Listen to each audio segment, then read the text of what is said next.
Lin Tian, stop right there.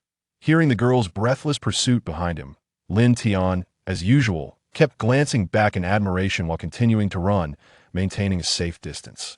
Lin Tian had a penchant for mischief. He relished being chased and playfully beaten by Shen Yao if a day went by without her. Chasing him, he felt an irresistible urge to cause havoc. He derived immense pleasure from the thrill of being pursued. Of course, the most compelling reason was the unforgettable sight of Shen Yao's exuberant figure as she ran after him. Shen Yao, stop chasing me. I've just had surgery. If you chase me into trouble, you'll have to take care of me for the rest of your life. Lin Tian maintained a considerable distance from Shen Yao, teasingly saying, I mean, you're a young lady. What's the meaning of chasing after a handsome single guy like me so? Fervently, could it be that you've fallen for me? Lin Tian and Shen Yao were not only neighbors, but also classmates. More than a month ago, while on their way to school, Shen Yao was harassed by a rogue. Lin Tian intervened to save her, sustaining a knife wound in the process, nearly succumbing to excessive blood loss. You scoundrel, how dare you say that? Recalling this incident, Shen Yao felt a twinge of guilt towards him, but Lin Tian's shamelessness had only escalated, even going so far as to peek at her while she bathed. Naturally, this could not be overlooked. I already said it was an accident. Besides, you didn't lock the door, did you? I merely borrowed the restroom. As Lin Tian explained, he continued to tease her. Moreover, you didn't close the door while bathing, which simply invites me to admire you, doesn't it? Who doesn't know I go to your house every afternoon to borrow the restroom? And this frequent urination issue of mine is a lingering side effect from that knife wound. You shameless fool. Just wait until I catch you, I'll skin you alive. Due to this incident, Shen Yao's mother intended to matchmake her with Lin Tian. Thus, Lin Tian often worked in the fields behind their house, and her mother frequently invited him over for a chat or a drink. However, Shen Yao did not harbor feelings for Lin Tian. She believed that kindness and affection should not be conflated. I've always been a scoundrel. If you want to skin me, just wait. While Shen Yao did not have feelings for Lin Tian, he was quite fond of her, having aspired since childhood to marry her, the village beauty. Shen Yao, look down at yourself. You're mine, and yet I'm the one suffering. You scoundrel, I won't let this go. Upon glancing down, Shen Yao noticed a button had come undone on her shirt, exposing a glimpse of her figure, which Lin Tian had fully seen. Furious, Shen Yao immediately halted, flinging her slipper at Lin Tian with force. Think you can hit me? Not a chance. Lin Tian also stopped, relishing the moment from a safe distance of 4 or 5 meters, his demeanor exuding mischief as he nimbly dodged. Another slipper flew toward him but missed. Frustrated by the situation and Lin Tian's arrogant demeanor, Shen Yao picked up a stone and hurled it at him. Suddenly, in his overconfidence, Lin Tian slipped off the path and fell into a filthy ditch. With a loud thud, Lin Tian's head struck something, rendering him unconscious in the muck. It seemed something had entered his mind, and a vision of a book on medicinal herbs, the Shinong Benchao Jing, appeared in his consciousness. Juhua. For wind, head swelling and pain, eyes drooping, excessive tears, skin death, and muscle pain. Long-term use benefits blood and qi, lightens the body, prolongs life. Tian Ding Dong. For wind dampness and pain, strengthens the bones and marrow. Suddenly, Lin Tian beheld a noble, wild man tossing various herbs into a bronze cauldron, seemingly concocting a potion. You scoundrel, you deserve it. If you hadn't fallen into the ditch, who else would? As Lin Tian fell, Shen Yao erupted into laughter, clapping her hands in delight. After a while, however, Lin Tian remained motionless. Shen Yao began to panic, hands on her hips, shouting, Hey, Lin Tian, stop pretending. If you keep this up, I won't pay you any attention. After calling out several times without a response, she became increasingly alarmed. Lin Tian had only recently been discharged from a hospital. If he were to be gravely injured again, her parents would surely blame her. This was bad. Something was truly wrong. Shen Yao, disregarding the filth, hurriedly jumped into the ditch and struggled to pull Lin Tian out. Lin Tian, wake up. Please don't scare me. After rescuing him, but unable to rouse him, panic set in since there was no one nearby to seek help. Lin Tian's breaths were faint, his heartbeat barely perceptible. Life and death were at stake. Without time to search for assistance, Shen Yao had to rely on herself to perform first aid on Lin Tian. She pressed on his chest repeatedly. But after several attempts, he still did not awaken. Finally, Xun Yao pinched his nose and attempted mouth-to-mouth resuscitation. Though reluctant, she had no choice at that moment.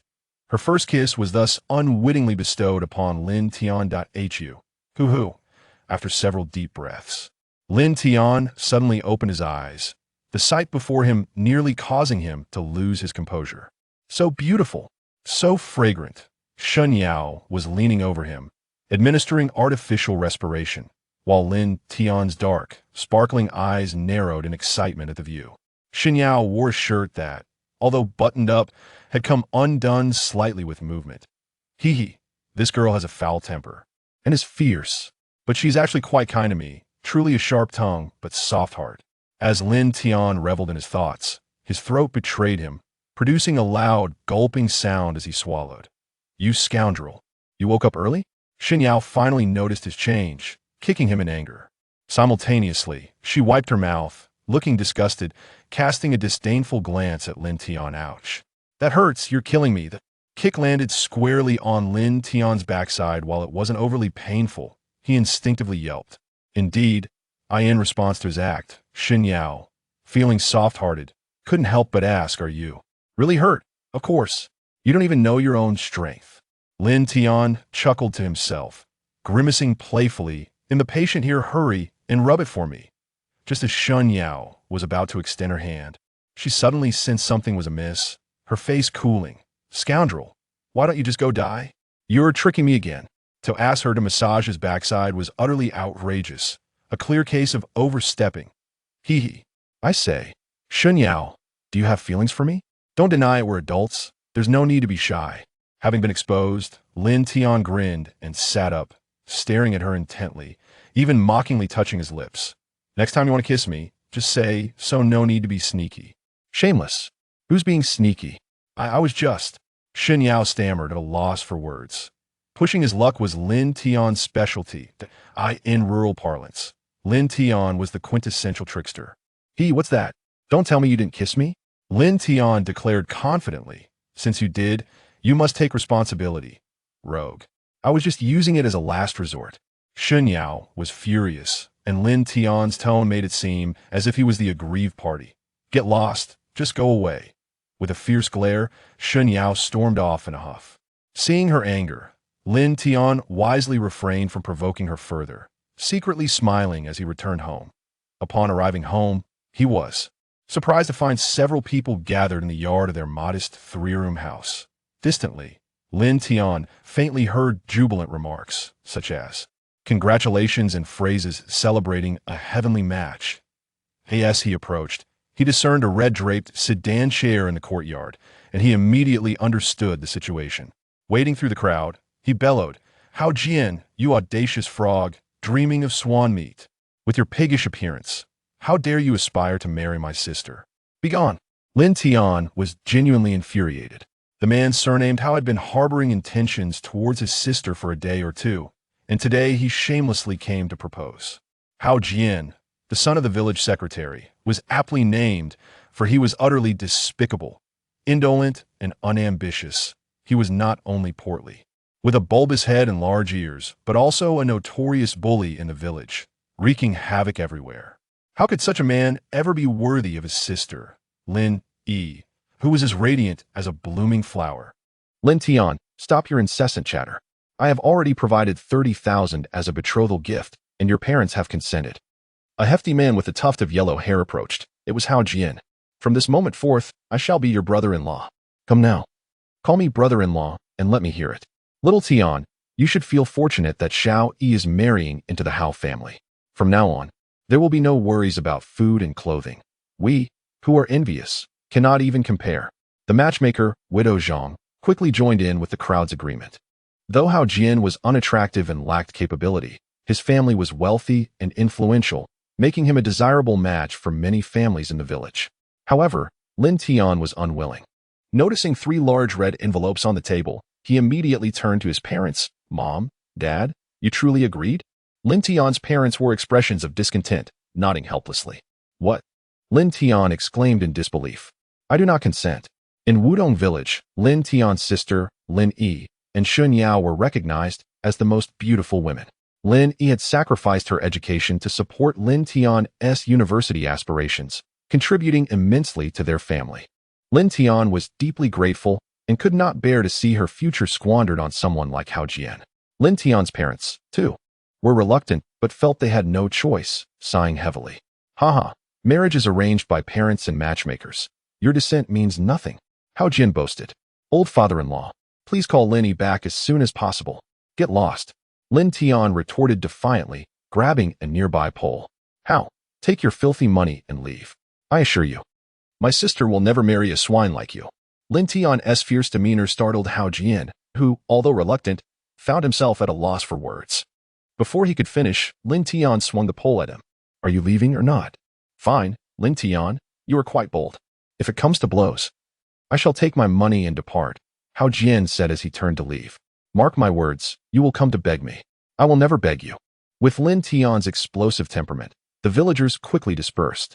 Once they were gone, Lin Tian's parents still wore troubled expressions, especially his mother, Yi Su, who seemed to have cried recently. Mom, what is wrong? Lin Tian asked, puzzled. Even if we have to let my sister go, she shouldn't marry someone like Hao Jian. Do you not see what kind of person he is? I know, of course I know, but Yi Su began, only to be interrupted by Lin Fu. Lin Zichao. Little Tian, since you disagree, then let it be. You have been recuperating for a month. Tomorrow is Sunday. You and Xinya should go to school. Dad, I will no longer attend school. Please do not rush to marry off my sister. Lin Tian, whose academic performance had already been lacking, had lost interest after falling behind during his recovery. Isn't the Hao family merely farming some land for vegetables and making a little money? I can return to farming as well and earn money to support my sister's education. What? You little rascal, how dare you? Lin Zichao exclaimed in frustration, standing only to sit down again, exhausted. Little Tian, why abandon your studies to become a peasant? Who taught you this? Look at what you've done to your father. Yi Su hurriedly soothed Lin Zichao while chastising Lin Tian. Tomorrow, you are to go to school. Do you not fancy Xinyao? Do you think she would marry a farmer? What is wrong with being a farmer? As long as I have money, I will eventually win her over, Lin Tian declared, dismissing the conversation as he grabbed a water bucket and headed towards the creek. The crops in the backyard had suffered in his absence, wilting like frostbitten eggplants. Oh, this child, Yi Su sighed as Lin Tian dashed away. Old Lin, since our son does not wish to continue his studies, perhaps we should let it be. Heaven does not favor the good. You have been diagnosed with kidney failure, and we do not even have the money to treat you, let alone afford his college tuition. Nonsense. Education is the only path forward. The doctor has said my condition is chronic. I can live for several more years without issue. Lin Zichao had already devised a plan. As long as I take care of myself, I will last 3 more years. By then, little Tian will have graduated from university. And even if I am gone, it will not matter. Nonsense. If you go, what will happen to me? Yi Su's tears flowed again. The pillar of their family was crumbling, and for her, it felt like the sky was falling. The creek was not far from Lin Tian's home. In just a few minutes, he carried 2 buckets of water to the backyard. As he prepared to water the plants, a sudden sharp pain shot through his head, and a technique known as the sweet dew spell from the Shenong bin Xiao Jing surged forth in his mind. The sweet dew spell, a method for promoting the growth of all things, could stimulate life. Could this be real? Lin Tian thought back to the time he fell into the stinking ditch when a bronze cauldron seemingly entered his mind. Initially, he thought it was an illusion, merely a daydream. But now, as the sensation returned, he pinched himself hard, feeling genuine pain. Ultimately, Lin Tian decided to try casting the sweet dew spell. In an instant, a miracle occurred. The once wilted tomato plant sprang back to life, growing at a visibly perceptible rate. However, unless one looked closely, the changes were not immediately apparent. Is this truly so miraculous? Lin Tian, having attended university for a brief period, felt bewildered and cast the spell again. On the 3rd attempt, he suddenly felt a wave of dizziness wash over him. 3 days passed. Lin Tian had yet to awaken, and Yi Su paced anxiously in his room, her eyes swollen from crying. Little Tian, what has happened to you? Yi Su sat at the bedside, clutching Lin Tian's hand in distress, and reproached. It's all that Shen girl's fault, always dressing up so extravagantly. If not for her, you wouldn't be in this state.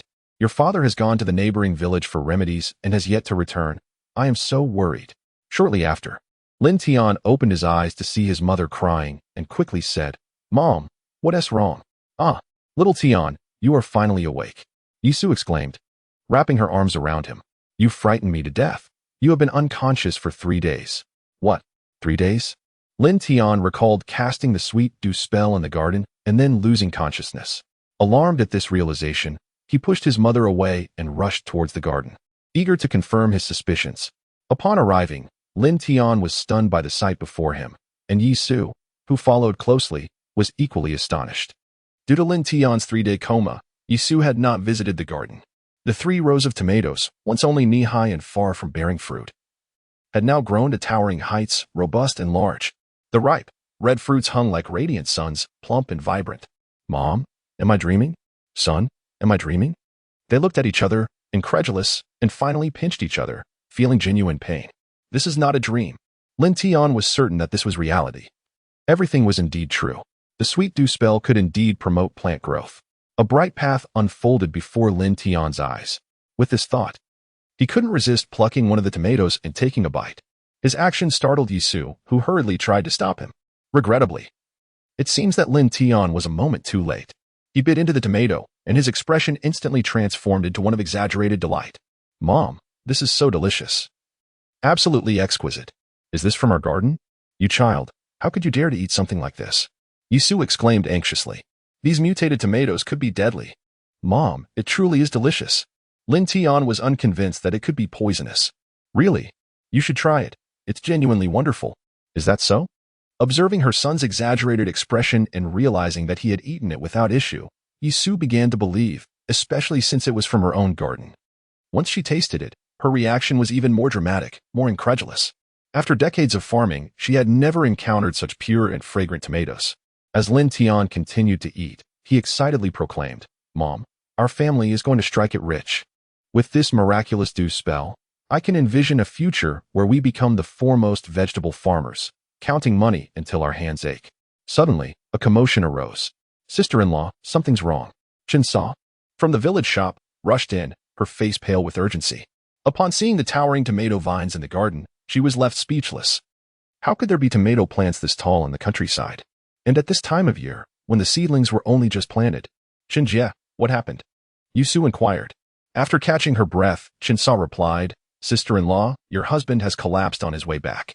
The city hospital called. They need you to send money immediately. What? Yisu's mind raced, nearly causing her to stumble as if the sky had fallen. The Lin family was already struggling to support 2 children in school. They had no money to spare. She knew that her husband and Appo's hospital bills would be astronomical. Where would they find the funds? Sister-in-law, I and Appo's VE delivered the message. You must prepare. Chinsa understood the Lin family's plight but had little money herself, leaving her with no choice but to leave with a sigh. What are we going to do, son? After a moment of panic, Yisu, lacking any solutions, turned to Lin Tian. Mom, don't worry. I'll find a way to get the money. Lin Tian suddenly realized why his father had been acting strangely. It turned out he had been ill for some time. Mom, what exactly is wrong with Dad? Why didn't you tell us earlier? Your father insisted I keep it from you and your sister, Yisu finally revealed. When you were hospitalized, your father underwent tests and was diagnosed with chronic kidney failure. If left untreated, it could progress to uremia. What? Lin Tian was utterly taken aback by the diagnosis. What should we do now? Yisu was frantic. The doctor mentioned something about dialysis, and it requires a substantial amount of money. Don't worry about the money. I'll figure something out, Lin Tian responded, though he felt completely unprepared. He had heard of dialysis, but it was something unaffordable for a rural family like theirs. Suddenly, Lin Tian glanced towards the vegetable garden in the backyard, a spark of hope igniting within him. Chin auntie, wait. Can I borrow your tricycle? Sure. You can ride it yourself. Chin Sa was aware of Lin Tian's urgency. In their remote Wutong Village, the tricycle was a vital means of transportation. Thank you, Chin auntie. Lin Tian expressed his gratitude, then dashed back inside to retrieve a basket. Mom, I have a plan. Quickly, help me pick the tomatoes. At this time of year, tomatoes were typically only found in greenhouses, commanding high prices of 4 to 5 yuan per pound. The tomatoes in their backyard must weigh at least 5 to 600 pounds. Given their exceptional flavor, the price would undoubtedly rival that of greenhouse vegetables. With the dew spell hastening their growth, they could harvest in large quantities. Money would no longer be an issue. All right. Yisu, unaware of the potential profit, saw this as a glimmer of hope. after helping to harvest 500 to 600 pounds and loading them onto the tricycle. Yisu even handed over her savings from the past few years to Lin Tian, sending him off with a few thousand yuan. Exiting Wutong Village was no easy feat. The road was riddled with potholes, but once they reached the national highway in town, the journey became smoother. However, it was still midday by the time they arrived in the city. Upon arriving, Lin Tian suddenly realized the pressing question: where could he sell this truckload of tomatoes? The prospect of the local farmer's market loomed large, but would he ever finish selling them? Then, a thought struck him: his sister, Lin Yi. She had recently dropped out of school to work at a hotel, where her diligence had quickly promoted her from a waitress to a supervisor. Surely, she could lend a hand. With that, he hurriedly pulled out his modest Xiaomi phone to call Lin Yi. Upon hearing of their father's illness, she urgently instructed him to come over. At the back door of the Jinjiang Hotel, a girl dressed in a supervisor's uniform, yet radiating freshness, anxiously awaited none other than Lin Yi. Beside her stood a woman in her 30s, the hotel's purchasing manager, Lin Yi.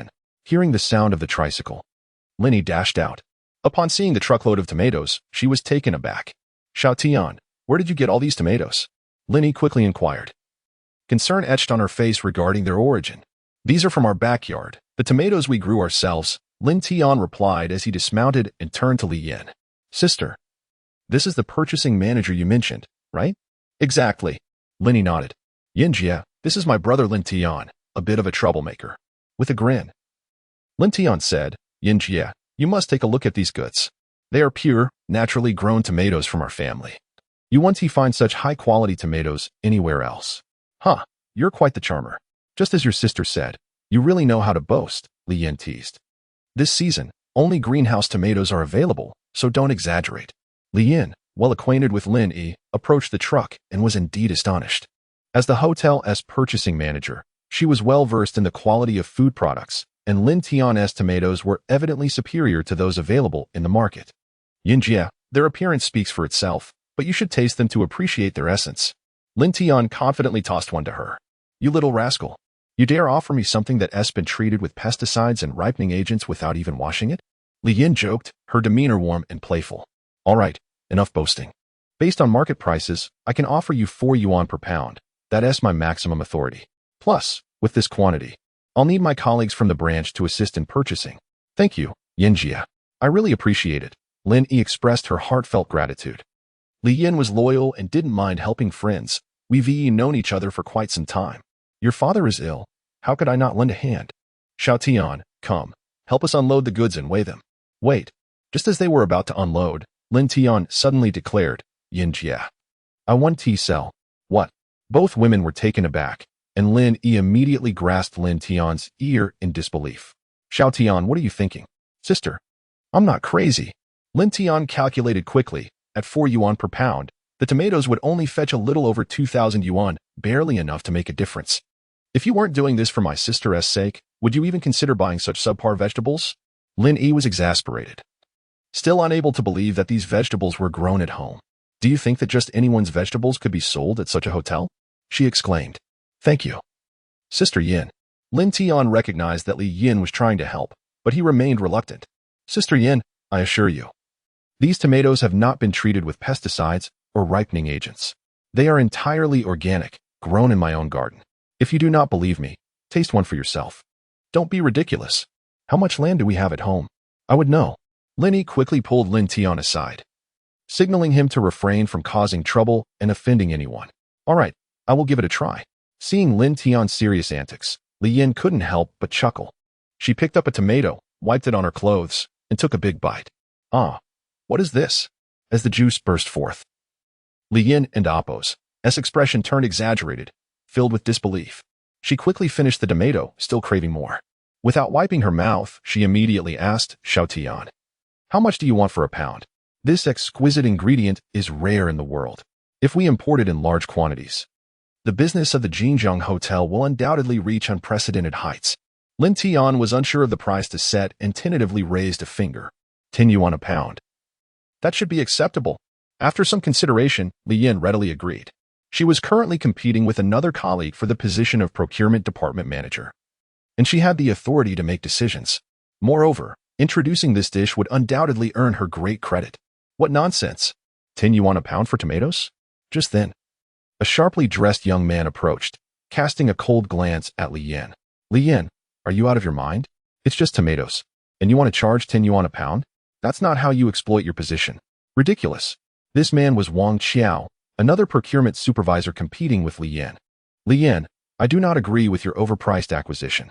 Send this country bumpkin away. I will report this matter to Mr. Xiao. Go ahead. Li Yan was unafraid of his threat, as she intended to report this herself. However, the Lin family was in urgent need of money, and following the proper procedures would take too long. Xiao Tian, Xiao Yi, take the tomatoes inside for weighing. I will go to finance to get the money. Li Yan, are you really willing to risk your job for this? You know that if you get fired over this, the procurement manager position will be mine. Isn't that exactly what you want? Li Yan replied confidently, smiling with satisfaction before turning to leave. Wang Xiao found her reaction puzzling. Having worked with Li Yan for many years, he knew she was smart and capable and would not make such a foolish mistake. There was definitely more to this situation. Looking at the tomatoes in the truck, he realized they were indeed quite exceptional, better than those from the ecological vegetable base. Furthermore, their vibrant colors seemed natural, not artificially enhanced. Wang Qiao decided he could not allow her to successfully acquire them. Wait. Li Yan's voice was cold. Wang supervisor, what do you want? I cannot allow you to procure these suspicious vegetables that have not been inspected for the hotel. The more Li Yan insisted, the more Wang Qiao sought to obstruct her. Wang supervisor, you manage the meat procurement, while I handle vegetables and seafood. I will purchase what I want, and you have no authority over me. I will explain this to Mr. Xiao. Is that so? Wang Qiao smirked. If I recall correctly, the hotel policy states that vegetables priced over 10 yuan must be approved by all 3 supervisors. Don and Appos, T push it, Wang Qiao. Li Yan was frustrated. The hotel did indeed have such a rule, and while she wanted to assist, she believed the tomatoes were worth the price. However, with someone causing trouble and citing regulations, she could not push forward aggressively. Overstepping? How am I overstepping? I am acting in the best interest of the hotel. Wang Qiao felt justified in his obstruction. If a customer has an issue, can you take responsibility? Food safety is paramount for any hotel. Using this excuse, he successfully halted Li Yan's progress. She looked at the Lin siblings with a hint of guilt. Wang supervisor, these tomatoes are homegrown. Lin Yi pleaded. My father is sick and in the hospital. We urgently need the money. Could you please make an exception? I assure you, our produce is perfectly fine. Wang Qiao was indifferent to her plight, focused solely on stopping Li Yan. Lin Yi, I'm sorry, but it is my duty to ensure the entire hotel is protected. Wang supervisor, we really. Lin Yi was still unwilling to concede, but was interrupted. Lin Yi, this is the Jinjiang Hotel, not a farmer's market. Hurry and move that broken truck away. You are tarnishing our hotel's image. How dare you sabotage us? I will make you regret this. Lin Tian's temper flared as he was infuriated by the obstruction to their sale. He attempted to charge at Wang Qiao, but Lin Yi restrained him. Though Lin Tian was a simpleton, he was not afraid of confrontation. Over the years, he had fought many times while helping Xinyao deal with troublemakers. Oh, you think you can act tough? Wang Qiao showed no mercy. Listen, kid. Our hotel will not accept your produce. Just let those tomatoes rot on the street. You. Lin Tian was enraged and ready to confront him again, but Lin Yi knew her brother's temper well and held him back firmly. Suddenly, an idea struck Lin Tian. Wang, I will remember this incident. Just wait. I will ensure you regret it, and soon. With a confident smile, Lin Tian leaned in to whisper something to Li Yan, which immediately made her beam with joy. Afterward, Lin Tian rushed to the hospital, leaving the 3-wheeled cart behind. Sister Yan, what were you just discussing? Why are you leaving so suddenly? Lin Yi was curious. You'll find out soon enough. Come with me to the kitchen, Li Yan said without elaborating. Wang supervisor, I am personally buying this truck of tomatoes. I will take them home after work. That is not a problem, is it? Humph. Wang Qiao was furious, snorting in disdain as he stormed off without a shred of decorum. At the triage desk, Lin Tian inquired about his father's hospital room. Inpatient department, room 801. Upon finding the room, Lin Tian hurried inside, concern etched on his face. Dad, how are you feeling? I'm fine now. The doctor has stabilized my condition, so there's no need for worry. Upon seeing Lin Tian, Lin Zichao finally felt relieved. But why did you suddenly lose consciousness? With his father safe. Lin Tian felt a wave of relief wash over him. Relaxing, he suddenly realized he had to relieve himself. He had been busy all morning and could no longer hold it in.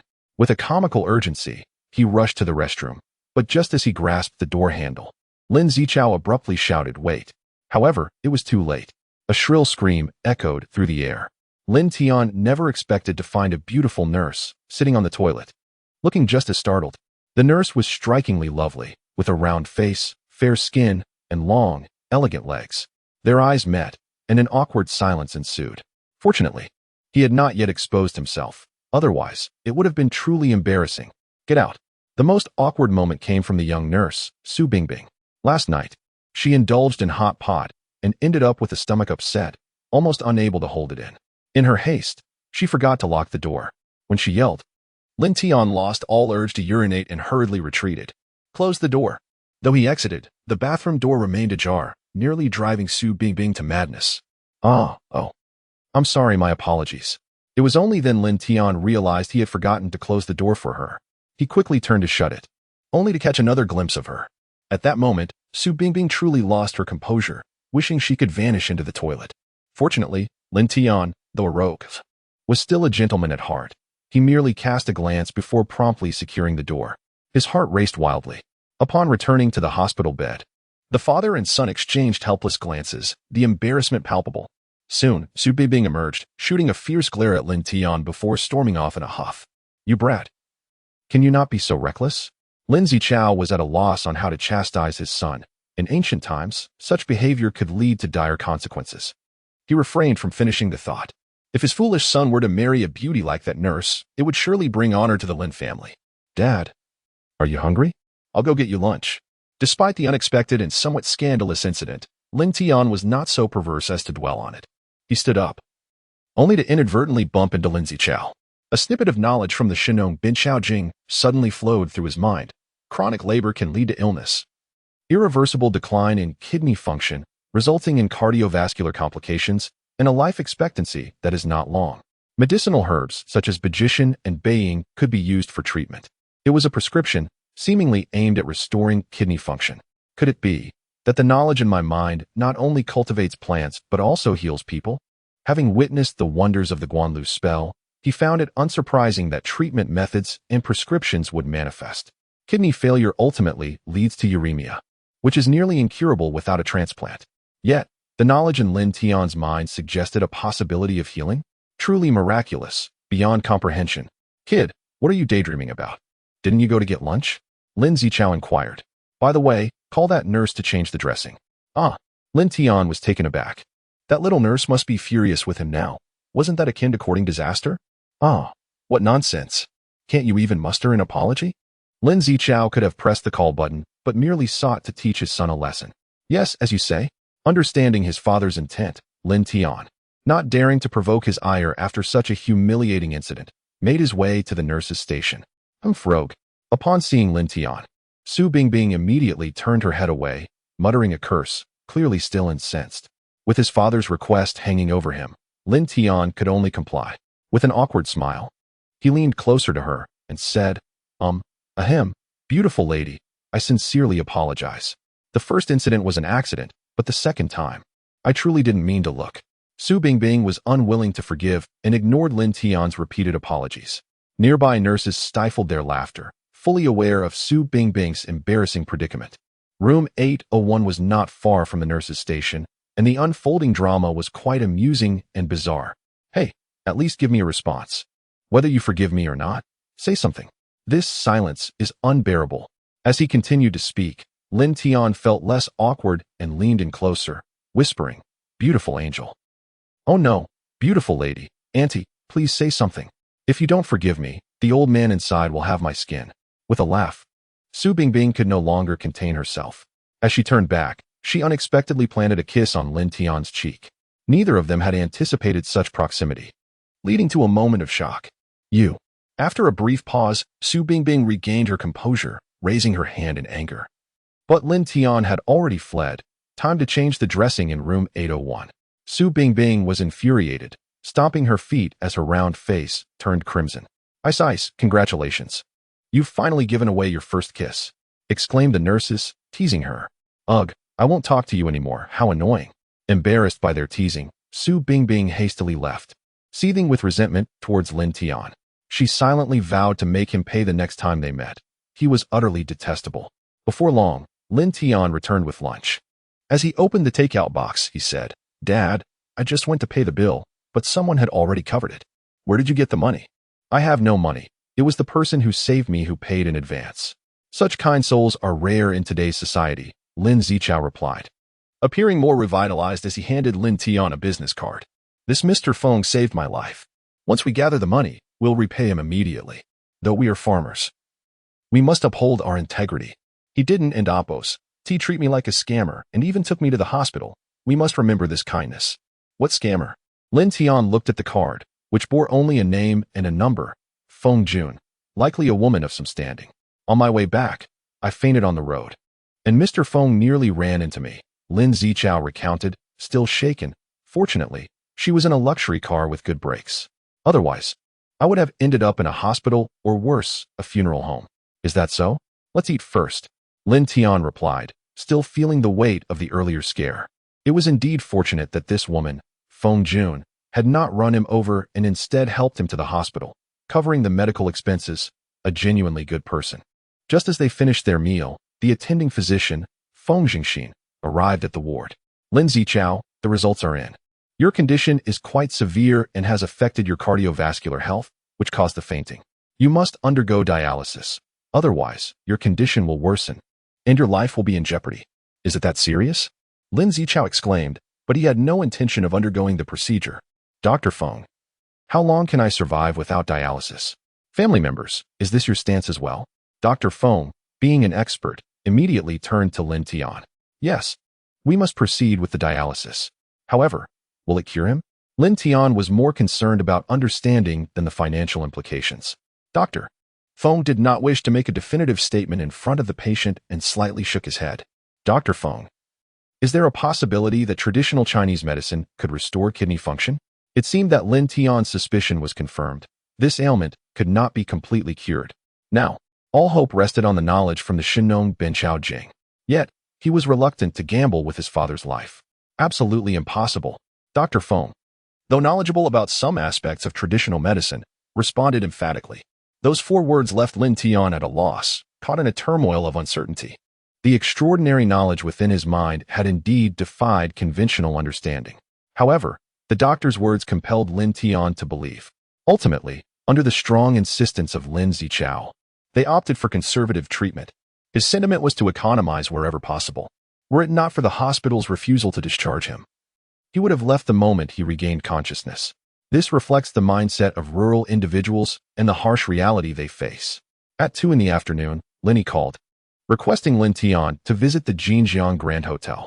Upon arriving at the kitchen's lounge, he found Li Yin animatedly conversing with several chefs, evidently excited. Lin Tian understood that the results had manifested. "Sister Yin, I didn't deceive you, did I? How was the response to the experiment at noon?" "You certainly have a knack." It truly elicited a positive reaction. The customers were effusive in their praise after tasting the dishes.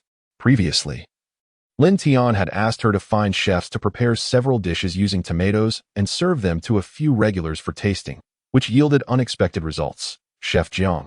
"These esteemed chefs, this is Lin Tian, the provider of exquisite ingredients and younger brother of Xiao Yi." "Hello, Mr. Lin."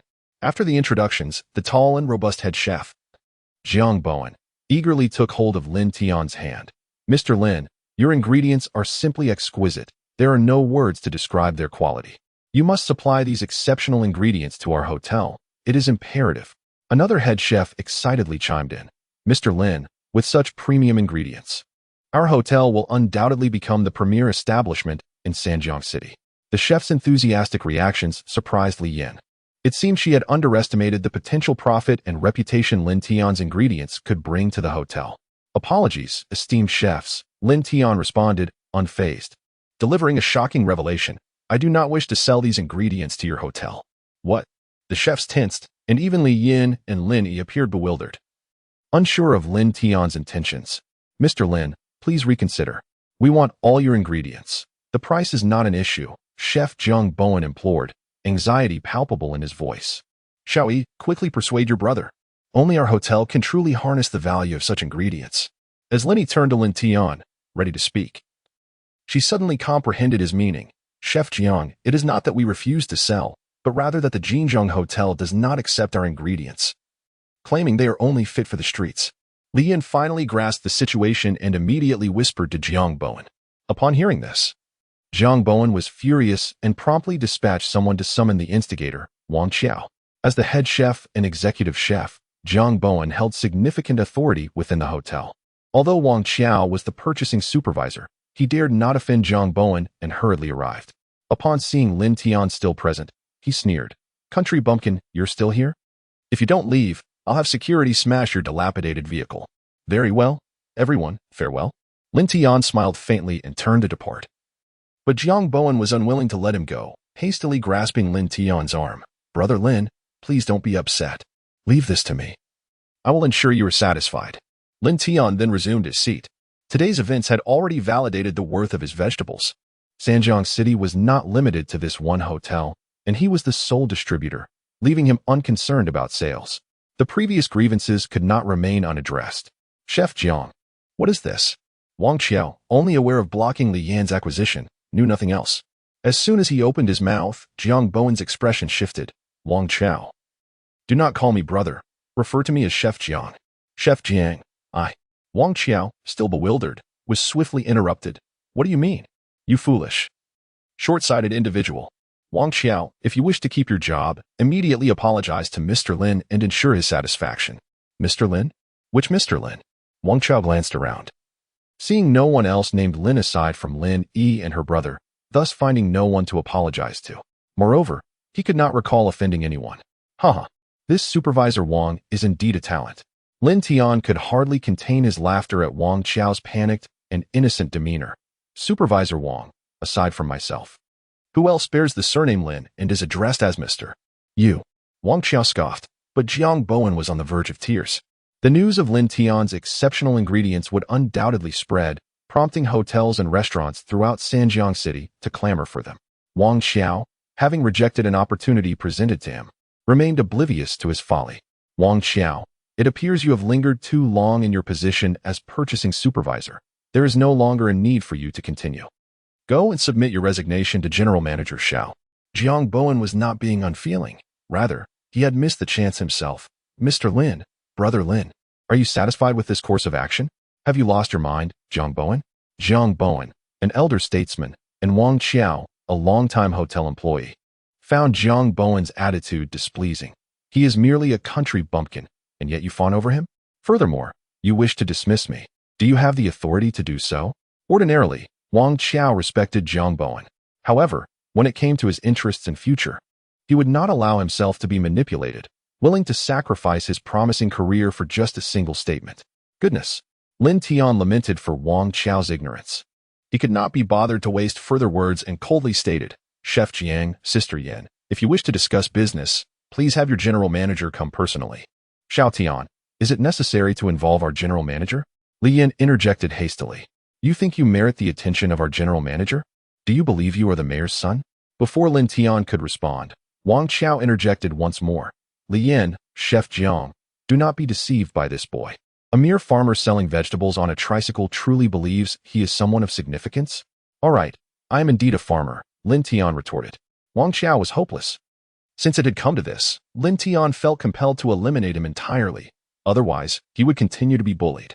After all, Lin Tian had already established the value of his vegetables, and it was they who were seeking his favor.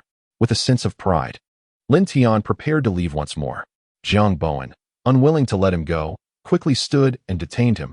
Brother Lin, please do not leave. Let us speak amicably. I will call for our general manager to come right away. Lin Tian's ingredients represented an opportunity for the Jinjiang Grand Hotel, as well as a personal opportunity for Jiang Bowen, a chance for mutual gain and acclaim. The foolish Wang Qiao, of course, would not comprehend this. After calming Lin Tian, Jiang Bowen signaled a few chefs to keep an eye on him while he hurried outside to make a call. Humph. I am curious to see what tricks you all will conjure. The commotion over a truckload of slightly better tomatoes was already apparent to Wang Qiao, who could foresee the scolding Li Yin and Jiang Bowen would face. The individuals present ignored Wang Qiao entirely. After years in the workforce, failing to grasp the principle of knowing oneself and one's adversary, he was destined for elimination. Soon, the sound of high heels clicking echoed from outside the door. Jiang Bowen personally opened the door to reveal a young woman clad in a sleek, off-the-shoulder black and white dress, entering the lounge.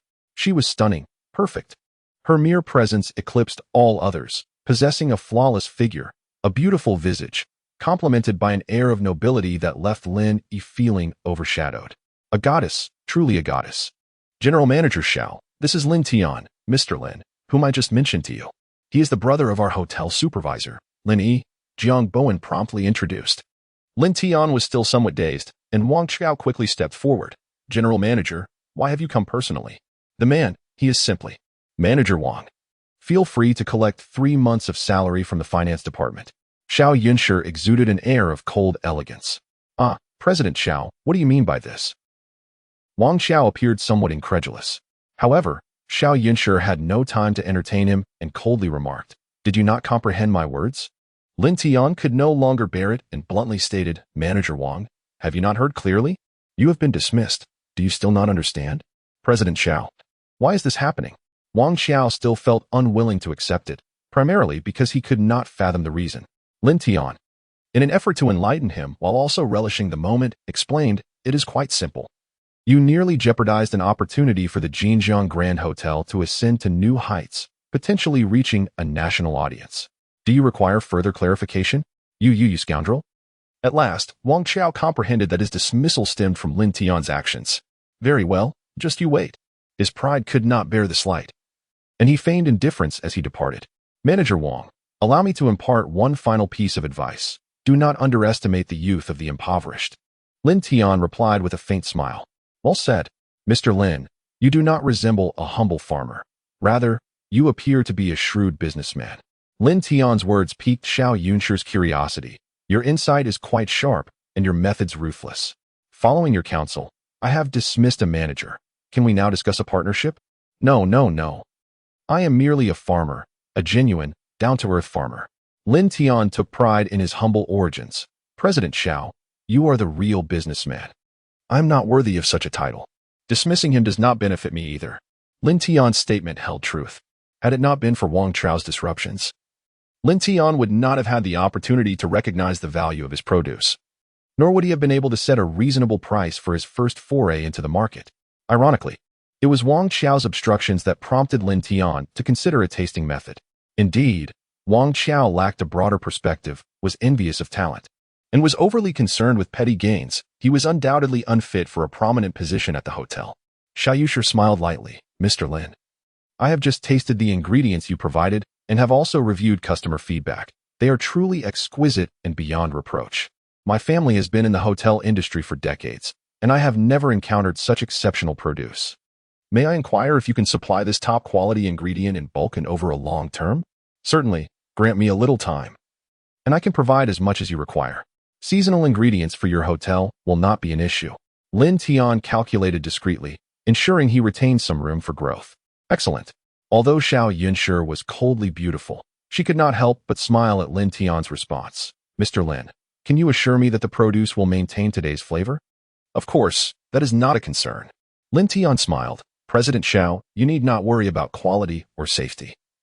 You should be more concerned about what price I will accept, as I have no intention of collaborating with any other hotel. You rascal, truly clever.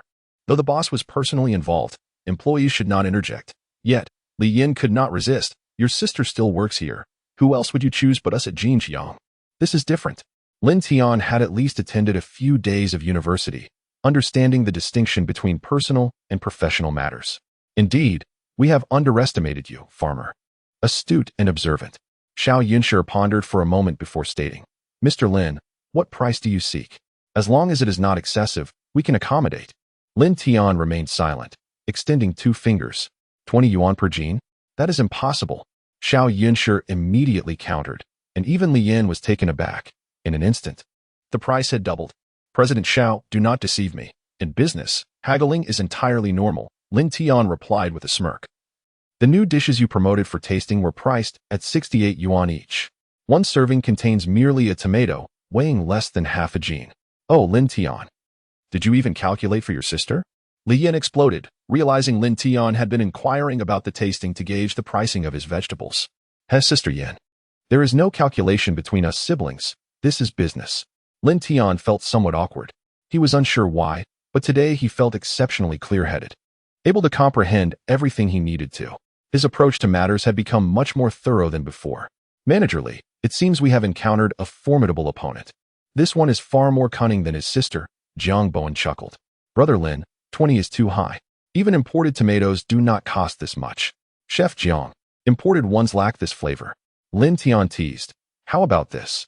In light of President Zhao's beauty, I shall reduce the price by 2 yuan. Oh, you are willing to lower the price by 2 yuan? Should I feel honored? Lin Tian's comment carried an element of flirtation. Yet Xiao Yunshi did not react with the same anger she had previously shown in business negotiations. If I were not a beauty, would Mr. Lin have raised the price by 2 yuan? Of course. I prefer to collaborate with beauties like President Xiao. It is a pleasant sight that could add years to my life. Xiao Yunshi, contrary to her seemingly cold demeanor, appeared more open as Lin Tian's demeanor also grew more generous. Look at Brother Jiang.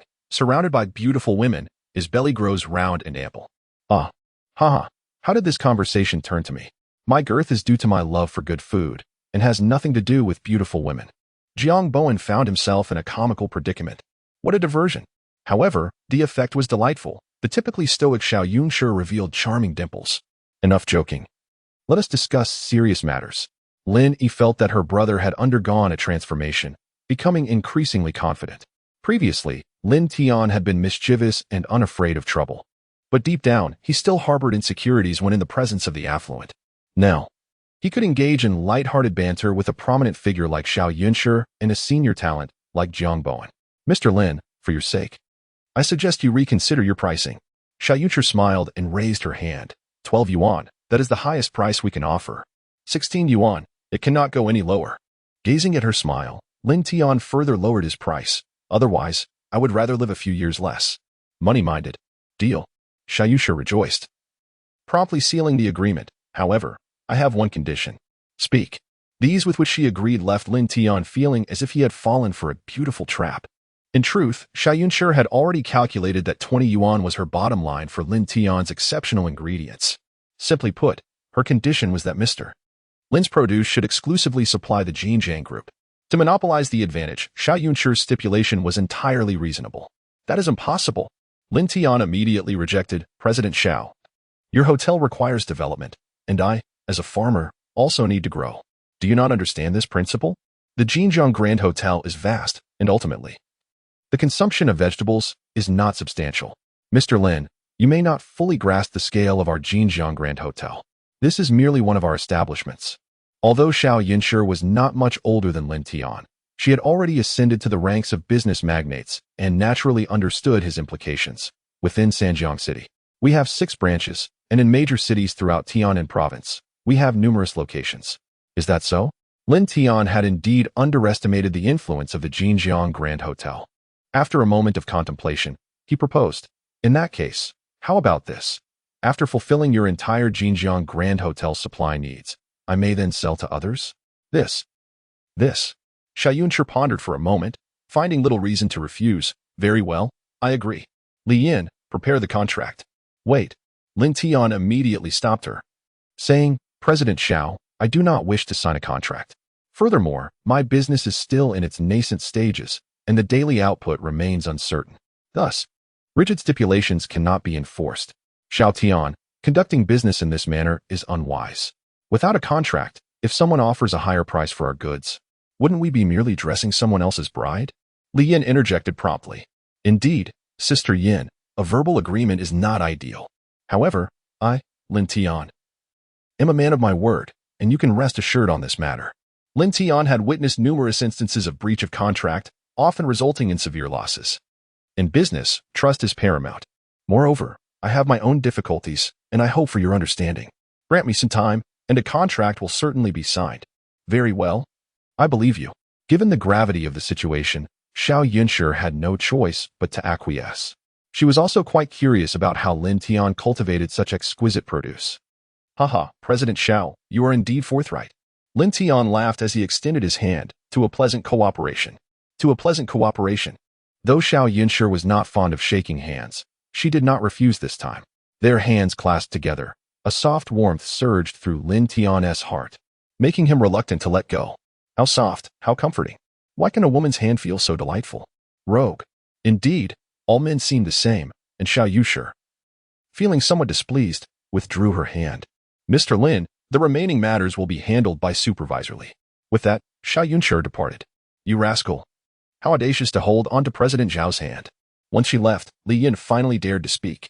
Do you not know that someone once faced dire consequences for such boldness? They were bedridden for a month. Lin Tian, startled, recoiled slightly.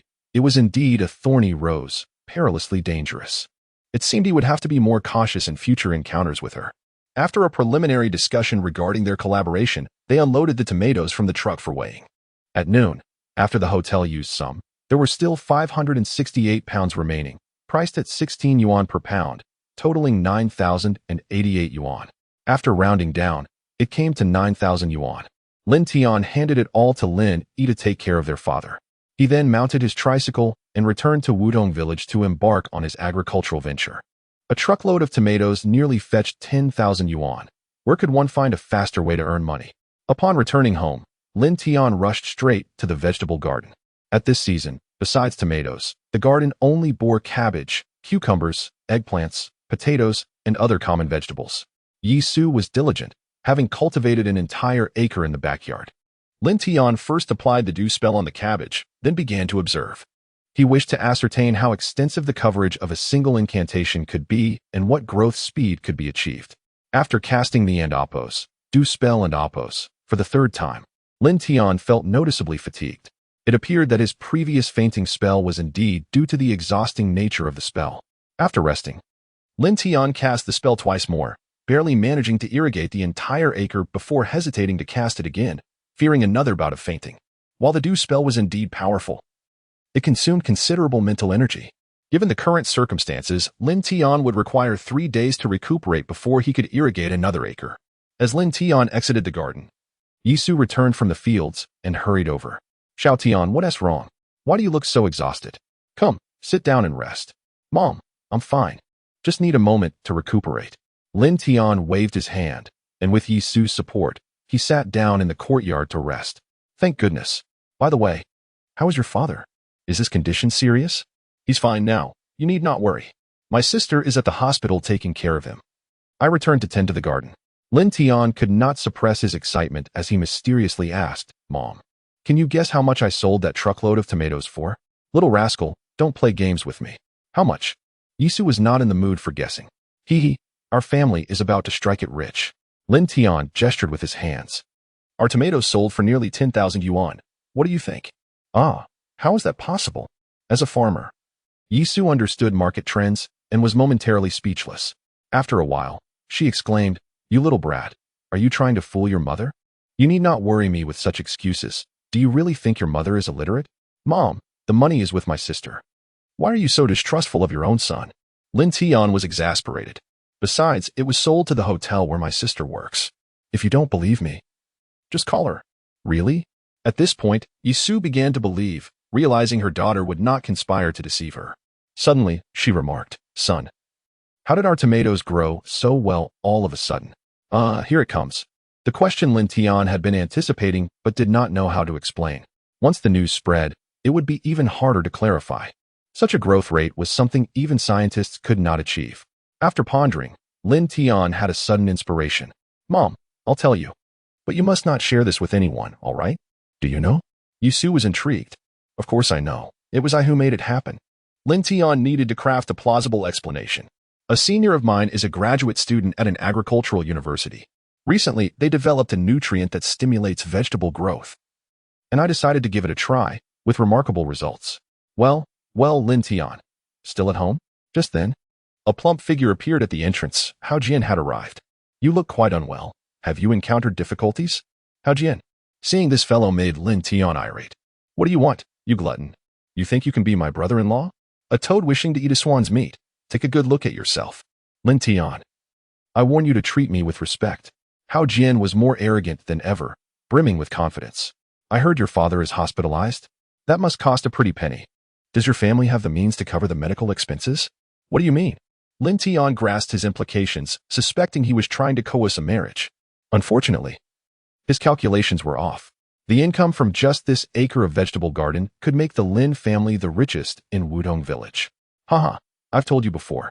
I will make you regret it and beg for mercy. Hao Jian boasted with glee. I heard from Aunt Chen that your father has kidney failure and needs dialysis, which is quite costly. Lin Tian, I'll give you one last chance. Beg me, and I'll offer 30,000 yuan as a bride price, just to marry your sister. Bah. It was evident that he was plotting. If Lin Tian had not acquired his extraordinary abilities, he might have truly fallen into Hao Jian and Oppo's trap. Lin Tian, do not push your luck. Kidney failure can ultimately lead to uremia. That condition is fatal. Hao Jian attempted to keep calm, speaking placidly. Beg me, and I will bring 30,000 yuan to save your father. Otherwise, he might as well wait for death. Huh. Lin Tian chuckled lightly, his eyes twinkling with thought. Hao Jian, are you so certain that I lack the funds to treat my father? Lin Tian, we grew up together. Do you think I wouldn't know your worth? Hao Jian laughed confidently, seemingly sure he could force Lin Tian to submit. I admit you are clever and ruthless. However, money is not something one can simply acquire through ruthlessness. Marry your sister to me, and your father will have a glimmer of hope. Surely, you do not wish for the villagers to speak ill of your filial piety? Indeed, regardless of filial duty or responsibility, I cannot stand by while my father is ailing. Lin Tian smiled. Since that is the case, let us make a wager. Do you dare? Oh, how shall we wager? Hao Jian inquired, a hint of surprise and curiosity evident in his tone, for he had little else to occupy his time. It's simple. If I lack the ability to save my father, I shall agree to marry my sister to you, Lin Tian replied slowly. Conversely, if my father is unharmed, you must acquiesce to one of my conditions. As for what I shall demand, I will reveal it in due course. Are you willing to take the bet? Very well. A gentleman's word is his bond.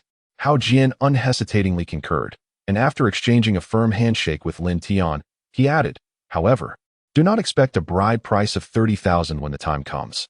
That is of no consequence. Lin Tian dismissed the matter, for he was confident of his victory and unperturbed by the prospect of Hao Jian reneging on their agreement. It was essential to ensure that Lin Tian faced some consequence for daring to challenge him. For 3 consecutive days, Lin Tian remained at home. As before, the vegetables in the backyard, including the cabbage and eggplants, began to ripen after 3 days. However, their maturation was not as vigorous as that of the tomatoes, which he surmised was influenced by the frequency of the Ganges spell. Previously, the 3 rows of tomatoes had been irrigated thrice. Lin Tian also conducted an experiment. From planting the seeds to harvesting, it would likely take around half a month. Such a growth rate was indeed astonishing. Suddenly, a vibrant notification echoed through the air, announcing the deposit of 1 million yuan into his Alipay account. Lin Tian, who had been leisurely seated at the door, leaped to his feet in exhilaration.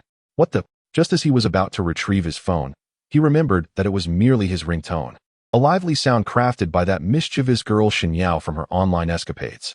His excitement was short-lived as he felt a wave of frustration. It had been over a month, and he was still unaccustomed to such surprises.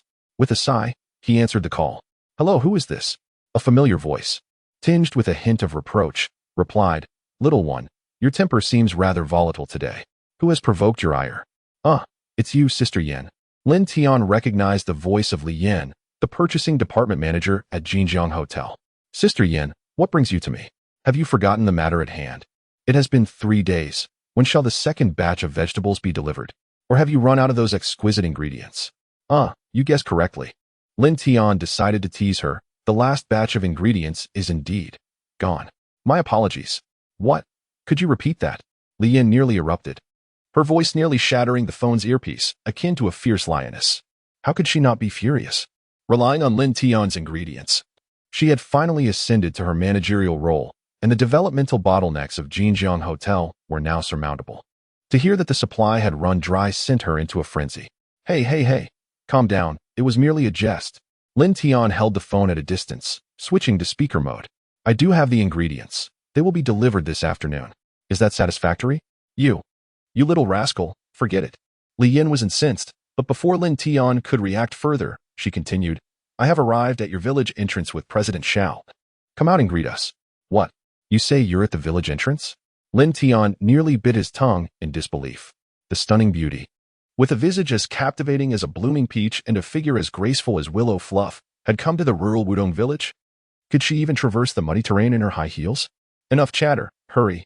Li Yan, exasperated, hung up the phone. Originally, She intended to visit alone to assess the source of Lin Tian's exceptional ingredients. She had heard much about the Lin family's circumstances from Lin Yi, who had claimed that they lacked such treasures. To her surprise, President Xiao Yunshi was even more curious and insisted on accompanying her. Quickly, we must tidy up the house. Esteemed guests are arriving. After a moment of realization, Lin Tian dashed towards the village entrance. Upon arrival, he indeed spotted Xiao Yunshi standing beside a luxurious Land Rover. Her figure poised gracefully upon the rain-soaked earth, reminiscent of a beautiful lotus flower, unblemished and regal. The arrival of such a splendid vehicle and a striking woman had stirred quite a commotion among the villagers, who gathered around in awe. Xiao Yunshi appeared somewhat embarrassed, but maintained a smile, encouraging their curiosity. They inquired about the car, its worth, her age, and the secret to her beauty, leaving her at a loss for words amidst the warmth of their attention. "I've come to find him," she indicated Lin Tian, who had just arrived. Eager to defuse the situation, "Little Tian, this beautiful boss is here to see you," the village head, Lin Ziming, interjected. "Uncle Lin, they are indeed here for me," Lin Tian affirmed, but Lin Ziming's expression turned to one of concern. "Little Tian, have you found yourself in trouble? Speak up, and your uncle will assist you." Uncle, this situation is unrelated." Lin Tian felt touched, knowing his uncle cared. "I haven't caused any trouble. They are my friends. Tired of the city. They've come to our village for some fresh air and a broader perspective." "Oh, I see." Lin Ziming relaxed. "Welcome, esteemed ladies. Should anything arise, please inform Little Tian directly. If he fails to assist you or dares to mistreat you, come to my office, and I shall deal with him accordingly." Li Yin and Xiao Yunshi burst into laughter, while Lin Tian felt a wave of embarrassment wash over him. The implication was that he was a rogue rather than a gentleman. "Little one, it seems your reputation in the village is not quite pristine," Li Yin remarked teasingly. "Sigh. It's all Hao Jian's fault," Lin Tian lamented, exasperated. They had grown up together, yet their personalities clashed. One was a troublemaker, while the other was a meddler, leading to numerous skirmishes. At some point, Lin Tian had earned the reputation of a troublesome youth, akin to a second-rate scoundrel. After some time, the villagers finally dispersed. Though the rain from the previous night had cleared, the village's muddy paths remained treacherous. Lin Tian glanced at Xiao Yunshi's elegant high heels and shook his head in disbelief. "President Xiao, I'm afraid the car cannot proceed further. Will you be able to walk?" Lin Tian's words left Xiao Yunshi and Li Yin feeling quite helpless. As part of their usual work attire, they wore high heels and tailored suits, as the hotel industry places great importance on image. To their surprise, Lin Tian's village was so underdeveloped that the road was nothing more than a bumpy dirt path. Upon reaching the village entrance, they hesitated to venture further. After all, walking to Lin Tian's home in those high heels would surely ruin their shoes and tire their feet. Nevertheless, they resolved to proceed. Having come this far, returning would be pointless. Without a second thought about the value of her heels, Xiao Yunshi locked the car door and took a step forward. However, that single step caused her to sink into the mud, and thankfully, Li Yin was there to steady her, preventing a fall. "Perhaps it's best if you both head back," Lin Tian suggested. "My home is quite far, and you two city dwellers managed to walk in here." "No way. I must see your vegetable garden," Xiao Yunshi, a woman of action, declared. Once she had made up her mind, she was determined to follow through. "How dare you underestimate me? What is wrong with being from the city? I refuse to believe we can't navigate a simple path." Xiao Yunshi was a proud woman, and Lin Tian's dismissive tone only fueled her determination. "All right, if you're so keen on proving yourself, go ahead." Lin Tian thought it best not to dissuade them, as their curiosity was insatiable. The two stunning women, one exuding mature charm and the other a haughty beauty, supported each other as they walked, swaying precariously but looking quite picturesque. Lin Tian intentionally lagged behind to savor the sight. What a delightful view. They nearly toppled over multiple times, which was utterly hilarious. "Perhaps you should remove your shoes and walk barefoot?" Lin Tian suggested after just a few minutes of their arduous trek. "Xiao Tian, what a dreadful place this is." "It's infuriating," Li Yin lamented. "Xiao, I think it's best to take off your shoes. At this rate, you'll surely sprain your ankle." "Fine." Xiao Yunshi realized she had overestimated her capabilities. If left here, she would struggle to survive. The pampered heiress. Watching Xiao Yunshi remove her shoes, she appeared hesitant to touch the ground, fearful of dirt and pain. Lin Tian suddenly found himself appreciating Xinyao more. Although Xinyao was not as stunning as Xiao Yunshi, she was far more practical. Moreover, she had a sturdy physique, ideal for bearing children. In contrast, Xiao Yunshi possessed a flawless figure, devoid of any excess flesh. Both her physique and demeanor were too regal to cater to. Lin Tian's remark about the heiress irked Xiao Yunshi, who tossed her high heels at him and strode ahead defiantly. In that moment, her expression shifted dramatically. The muddy path was strewn with small stones, causing her feet great discomfort. Li Yin, being a woman of over 30, found the journey somewhat easier, but it was still challenging. Hey, Xiao Tian, what are you doing? Chen Sa, a local weeding her field, caught sight of the scene and couldn't help but chuckle. The beautiful boss has never been to a village, and you didn't think to offer her support? What would happen if she fell? Lin Tian was about to respond when Chen Sa, like a machine gun, cut him off. You silly boy. You're usually quite clever, but when it matters, you're oblivious. You should have been helping her. Lin Tian understood the implication. He wanted to offer assistance, but was unsure where to place his hands. Eventually, he extended an arm, saying, Xiao, the ground is too slippery. If you don't mind, please hold on to my arm. Chen Sa had a point. The path was treacherous. Xiao Yunshi didn't respond verbally, but shot Lin Tian a glance before grasping his arm, as if to say, oh, now you remember? Though walking barefoot was less difficult, maintaining her balance proved to be a challenge. A wave of softness coursed through Lin Tian's arm, accompanied by an enchanting fragrance that filled his senses, compelling him to inhale deeply. Women from the city had a different allure. Xiao Yunshi chose to ignore Lin Tian's reaction, aware that men were typically predictable. Their arduous journey was finally halfway complete when Xiao Yunshi suddenly cried out, her body tipping backward. It seemed her delicate foot had encountered something. In an effort to avoid being seen as a rogue, Lin Tian walked casually, not paying her much attention. Upon hearing her exclamation, he reacted a beat too late, only managing to catch her hand as she was about to fall into the mud. With a swift motion, he pulled her upright. The impact was perhaps too forceful. As Xiao Yunshi found herself tumbling into Lin Tian's embrace, their lips inadvertently meeting. They were entwined, sharing an unexpected kiss. Li Yin gasped in shock, realizing the absurdity of the situation. The truly bewildered one was Xiao Yunshi, her mind spinning, unsure of how to react. Had her first kiss just been stolen? As for Lin Tian, he found the delightful accident too exhilarating, far more amusing than witnessing a nurse in the hospital. Had fortune smiled upon him? However, before he could revel in the moment, a loud slap echoed, nearly leaving him with a bruised cheek. What was that for? He thought, feeling frustrated. It was purely an accident. He never intended to take advantage of her. Then, Xiao Yunshi suddenly crouched down, pain evident on her face as tears threatened to spill. Looking at her foot, she realized she was bleeding. Oh no, it's cut. Li Yin exclaimed, rushing to support her. Xiao Tian, what are you waiting for? Help her. Aye. Lin Tian wanted to assist, but how could he? Wouldn't he just receive another slap to the face? He had just been smacked for trying to prevent her fall. A long gash marred her foot, likely inflicted by a shard of glass. Li Yin hurriedly examined the injury. Xiao, how do you feel? Can you walk? Xiao Yunshi was in agony, the earlier embarrassment forgotten. Why is this happening to me? Lin Tian, noticing the glass, felt helpless. He gingerly touched his sore cheek and suggested, perhaps I should carry you. Upon hearing Lin Tian's offer, Xiao Yunshi regarded him with a puzzled expression. Xiao, I assure you, I have no intention of taking advantage of you. Lin Tian was wary of her temperament. She could turn hostile in an instant. We've only traveled halfway. It's up to you whether we continue to my home or return. I warned you that a pampered heiress might struggle here. You. Xiao Yunshi felt a sense of injustice, unable to voice her pain. Lin Tian's sarcasm only added to her frustration. Xiao Tian, enough banter. You are a man. Li Yin interjected, casting Lin Tian a disapproving glance. Xiao, you can't continue walking like this. You should let him carry you. Your wound needs immediate attention, or it will get infected. Humph, I'm still a boy. Not yet a man since I'm not married. Lin Tian, while sympathetic, couldn't help but find her arrogance and privileged demeanor irksome. The choice is yours. I warned you that venturing into the countryside could lead to trouble. Xiao, your injury is serious.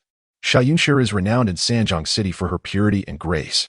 Li Yin is well aware of her character. She avoids contact with men and harbors a disdain for them. However, circumstances leave her with no choice. Ultimately, in her agony, Xiao Yunshi can only nod in acquiescence. She vows never to return to this wretched place, a mere self-inflicted torment. Yet, Lin Tian remains unmoved. Li Yin, in a rush, urges, Xiao Tian, why are you still dawdling? Come here. Apologize. The insistence for him to carry her, coupled with his apparent reluctance, only fuels Lin Tian and Apos' ire. The swift separation left him in ignorance of the taste of her lips, having received a slap for nothing. Lin Tian, what do you mean? You want her to apologize first? Xiao Yunshi nearly faints from indignation. She is the one who has been wronged, yet Lin Tian seems to claim the victim's role. Are you even a man? Why so petty? Li Yin cannot bear to watch, her eyes rolling in exasperation. Xiao Yunshi, the youngest general manager in Jinjiang City, a paragon of beauty in the hotel industry, has never been one to apologize. Others come to her, seeking her favor and offering apologies. I told you. He is not a man, just a boy. At best, a little man. If Xiao Yunshi had shown a modicum of humility, Lin Tian wouldn't have minded the slap. Yet, it feels as though he is being asked to beg for her to be carried like some grand hotel owner who can strike without consequence. The audacity of this immature man is astonishing, unwilling to concede even a little, which only serves to infuriate Xiao Yunshi further. If he were any other man, he would have eagerly knelt down for the opportunity to carry her. A mere slap would pale in comparison to the lengths he might go to for a kiss. What are you complaining about? You insisted on coming here. Don't blame me. Lin Tian, unwilling to back down, retorts. Does the esteemed general manager, Xiao, truly lack the capacity to apologize? Li Yin is completely taken aback. Just as she is about to speak, Xiao Yunshi suddenly declares, fine. I apologize. Yes, I'm sorry. It is a laborious admission, uttered with great reluctance, as though it were the most odious phrase she could utter. Having lost her first kiss, she must now apologize to someone else. This moment will likely haunt her for a lifetime. Now that is more like it. Lin Tian chuckles. Squatting down. To recognize one's mistakes and amend them is a commendable virtue. Come now, hop on. Xiao Yunshi, in a huff, silently climbs onto Lin Tian's back, her heart a tumult of frustration and anger. Is this truly permissible? At that moment, Li Yin is astounded. A person who has never yielded has indeed succumbed, allowing Lin Tian to carry her. What a feat! Upon reflection, Lin Tian's demeanor appears distinctly different from that of other men. While he may exhibit some charm, he does not grovel or flatter simply because of her beauty. He is assertive, resisting the urge to capitulate in the face of allure, a man unlike any other. As for Lin Tian, his heart races. Xiao Yunshi possesses a splendid figure and exquisitely smooth skin. She is tall yet not overly slender, perfectly proportioned. The moment she is on his back, he quickly realizes her figure surpasses that of Shun Yao, undoubtedly a 36D. After walking for a while, Xiao Yunshi is taken aback. Lin Tian does not take the opportunity to exploit the situation. He walks steadily, not swaying or awkwardly gripping her legs. Instead, he positions his arms securely behind him, allowing her to sit comfortably. In truth, Lin Tian enjoys banter but does not seek to take advantage of others. Soon they arrive at the courtyard where Yi Su is tidying up. Upon seeing Lin Tian carrying a stunning woman, she is momentarily stunned. Oh my, what is going on here? Is my future daughter-in-law visiting? And two of them? That seems excessive. Mom, bring some clean water and fetch the sorghum wine we have. Lin Tian is oblivious to his mother's wild conjectures. You silly child, how can you drink when your girlfriend is here? Yi Su chides. Wait, I'll go kill a chicken. At this pronouncement, the atmosphere becomes awkward. Lin Tian is left speechless while Xiao Yunshi's face flushes with embarrassment. She has been mistaken for a daughter-in-law. Cough, cough. Hello, Auntie. I'm Xiao Ye's colleague. You can call me Xiao Yan. Li Yan is the first to regain composure, introducing Xiao Yunshi as the hotel's general manager who has injured her foot, hence Lin Tian's assistance. Oh, I see. Yi Su feels the awkwardness intensify, realizing her son is not as accomplished as she had hoped. Hurry and prepare. Lin Tian interjects, prompting Yi Su to turn and get busy. After setting Xiao Yunshi down, Yi Su quickly prepares a basin of clean water and a cup of strong liquor. Li Yan tends to Xiao Yunshi's injury, cleaning the wound and using the liquor for disinfecting, finally alleviating some of the tension caused by Yi Su's earlier comment. Of course, Xiao Yunshi winces in pain. The strong liquor is not something one can easily endure, and tears nearly spill from her eyes. The pampered heiress clearly struggles in rural conditions. If it were Shun Yao, a few crushed leaves would suffice to staunch the bleeding, and she would be up and about in no time. Son, city folks are too delicate for this life. Yi Su suddenly whispers to Lin Tian. Mom, what are you saying? Lin Tian feels the awkwardness surge. Has his mother's imagination run wild? He can hardly fathom the idea that his typically straightforward mother would consider such things. You all chat. I'll go prepare dinner. Realizing she might be overthinking things, Yisu bids them farewell, busying herself. Though rural life is humble, it is filled with warmth. Regardless of who visits, a meal, or even a homegrown chicken is always provided. After a brief rest, Xiao Yunshi feels somewhat better. Wearing Lin Yi's slippers, she stands up. Lin, can we go see the source of your exquisite ingredients? Of course, but are you sure you can walk? Lin Tian glances at her. Humph, do you think I'm a delicate flower in a greenhouse? I can endure this much hardship. Before she can finish her defiant proclamation, the moment her injured foot touches the ground, her face contorts in pain. Huh, so you're not a delicate flower in a greenhouse, but rather a little lamb. Lin Tian chuckles, teasing her. I told you not to be so stubborn. Now you're in pain, aren't you? You. Xiao Yunshi has tolerated his mockery for long enough. She has never endured such humiliation in her life. All right. I want to say another word. Lin Tian waves his hands, sensing her anger rising. The vegetable garden you wish to see is right behind my house. Explore as you please. With such a significant grievance and the pain of her injury, Xiao Yunshi remains determined to press on, supported by Lin Yi as they limped toward the vegetable garden. Upon seeing the flourishing garden, they are left utterly speechless. This is a bona fide rural vegetable garden, devoid of any greenhouse facilities. Yet, the array of vegetables exceeds anything grown in greenhouses. Be it foliage or the fruits themselves, they are nearly perfect, beyond reproach. How did you achieve this? Lin Tian had indeed spoken the truth. These were the produce from his family's garden. Xiao Yunshi is both astonished and delighted, eagerly inquiring. General Manager Xiao, that is a trade secret. Lin Tian found himself at a loss for words, unable to articulate an explanation, and thus chose to retreat in silence. Xiao Yunshi, feeling a surge of frustration, decided that since Lin Tian was unwilling to share, she would not indulge in further fruitless inquiries and hobbled into the vegetable garden to examine it closely. Xiao Tian, is it possible for you to cultivate a large quantity of the same produce? Lin Yi inquired hastily, effectively echoing Xiao Yunshi's question. The dynamic between these two was hardly that of partners. They resembled natural adversaries, each unable to tolerate the other. Of course I can. I aspire to become the world's foremost vegetable farmer and take 10 or 8 beautiful wives. Lin Tian declared, his ambitions soaring high. Upon hearing this, Lin Yi couldn't contain her laughter, and even Xiao Yunshi chuckled, branding him a shameless man. All right, enough boasting. Do you really think you're a wealthy landowner? Dream on with your fantasies of multiple wives. Lin Yi dismissed his words as mere jest. Now, let's discuss serious matters. Approximately how long will it take for your vegetables to be ready for harvest? Not more than a month. If we're talking about fast-growing greens like bok choy, then around 10 days. Lin Tian replied confidently. As for me, I still need to prepare a new base. After this batch of vegetables is transported, there will be a wait before new produce can be harvested. Sounds reasonable. Lin Tian's timeline was intentionally prolonged to deter any probing questions, and Lin Yi did not find it peculiar. All right, we've seen enough. It's time to leave, Xiao Yunshi declared, stepping into the mud once more. Lin Tian, not keen on catering to her whims, replied, after dinner, I will escort you out of the village. No way, Xiao Yunshi suddenly objected. What's wrong? Lin Tian queried, intrigued. Even Lin Yi regarded Xiao Yunshi with surprise. Her reaction seemed off. Oh, I just realized that my foot is injured and I can't drive. Xiao Yunshi quickly explained. Really? Lin Tian was determined not to leave behind a troublesome guest and immediately turned to Lin Yi. Sister Yin, don't tell me you can't drive. Me? Lin Yi stammered, uncertain how to respond, only to see Xiao Yunshi shaking her head in refusal. This left her even more bewildered. Could it be that Xiao Yunshi had developed an affection for Lin Tian and wished to remain here as a rural bride?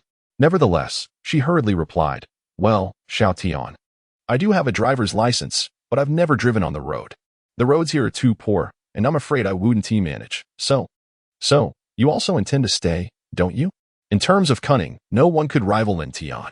He had already noticed Xiao Yunshi's subtle gestures. CEO Xiao, please don't toy with me. I admit my fault, and I apologize. After all, we are partners. Lin Tian knew he couldn't push too far, especially since if she stayed, what would happen when Shen Yao returned? One's lifelong matters should not be trifled with. Humph. So the future vegetable tycoon is aware of his mistakes? I thought you were infallible. Xiao Yunshi wanted to laugh but dared not show it. However, your error has consequences. My foot is injured, and you must take responsibility. We shall leave only when I recover. Wait, that doesn't add up. Lin Tian almost believed her, but suddenly realized, CEO Xiao, you're injured on your left foot, right? Current vehicles only require the right foot to operate the gas and brake. Don't assume I don't know what an automatic transmission is just because I live in the countryside. Lin Yi nearly burst into laughter at his response. Such a sharp-witted individual was hardly a simple country bumpkin. Humph, Xiao Yunshi huffed, a playful yet stubborn demeanor emerging as she insisted.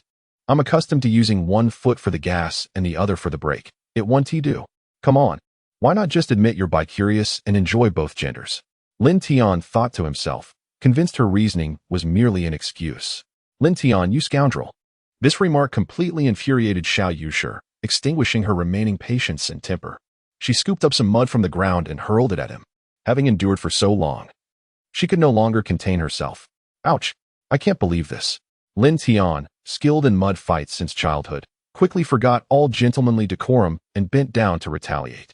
Unyielding, Xiao Yunshi continued to throw mud, and soon the air was filled with dirt, covering them both in a delightful mess, particularly as they shouted insults at one another. It resembled a pair of bickering little rivals. Lin Yi was at a loss whether to laugh or cry. But one thing was clear, her heart ached for the produce that was being ruined. Additionally, it became evident that Xiao Yunshi's attitude toward Lin Tian was distinctly different from that toward other men. Who would have thought she could bicker playfully with a man? Perhaps this was her true nature, finding liberation in her interactions with Lin Tian upon arriving in Wutong Village. Oh dear! Hearing the commotion, Yi Su rushed over and, upon witnessing the scene, hurriedly intervened. What on earth are you two up to? The arrival of an elder made Xiao Yunshi instantly temper her demeanor. She pointed an accusing finger at Lin Tian, declaring, Annie, he is bullying me. This gesture was quite endearing. As someone who had experienced similar situations, Yi Su immediately noted Xiao Yunshi's attitude and felt a surge of delight. Though her expression turned stern as she addressed Lin Tian. You scoundrel. Xiao Yunshi is a guest. How could you throw mud on her? While the reprimand was serious, Yi Su's thoughts were quite the opposite, and she leaned in to whisper excitedly in Lin Tian's ear, You clever boy, well done. Now, this girl will surely stay with us tonight. Aye. Lin Tian was bewildered, unsure whether to attribute her vivid imagination to a rich fantasy or an eagerness for a daughter-in-law. In all honesty, he had no such intentions. His earlier actions were merely impulsive and playful. Come on, you rascal, apologize to Yunshi immediately. Yi Su played her role masterfully. Then take her to the stream for a wash and change into clean clothes. Yi Su was making every effort to create an opportunity for Lin Tian. He was well aware of his mother's intentions but was reluctant, waving his hand dismissively. I'm sorry, just follow me.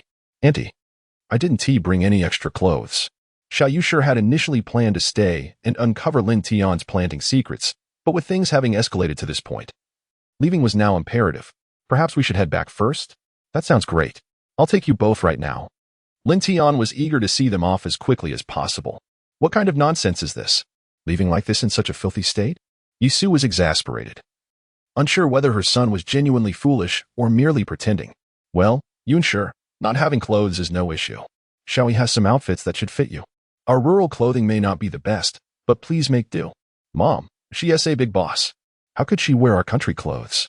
With her delicate constitution, she'll surely break out in a rash from those cheap garments. Lin Tian was infuriated by his mother's meddling. Moreover, how could this pampered heiress possibly endure our mosquito-infested bathroom? Let us just let them go. Lin Tian, do not underestimate others. My family has been rooted in the countryside for 3 generations. What is wrong with being from the countryside? And what of city dwellers? Upon hearing Lin Tian's words, the obstinate Xiao Yunshi was determined to confront him, insisting he see that she was not merely a decorative figure.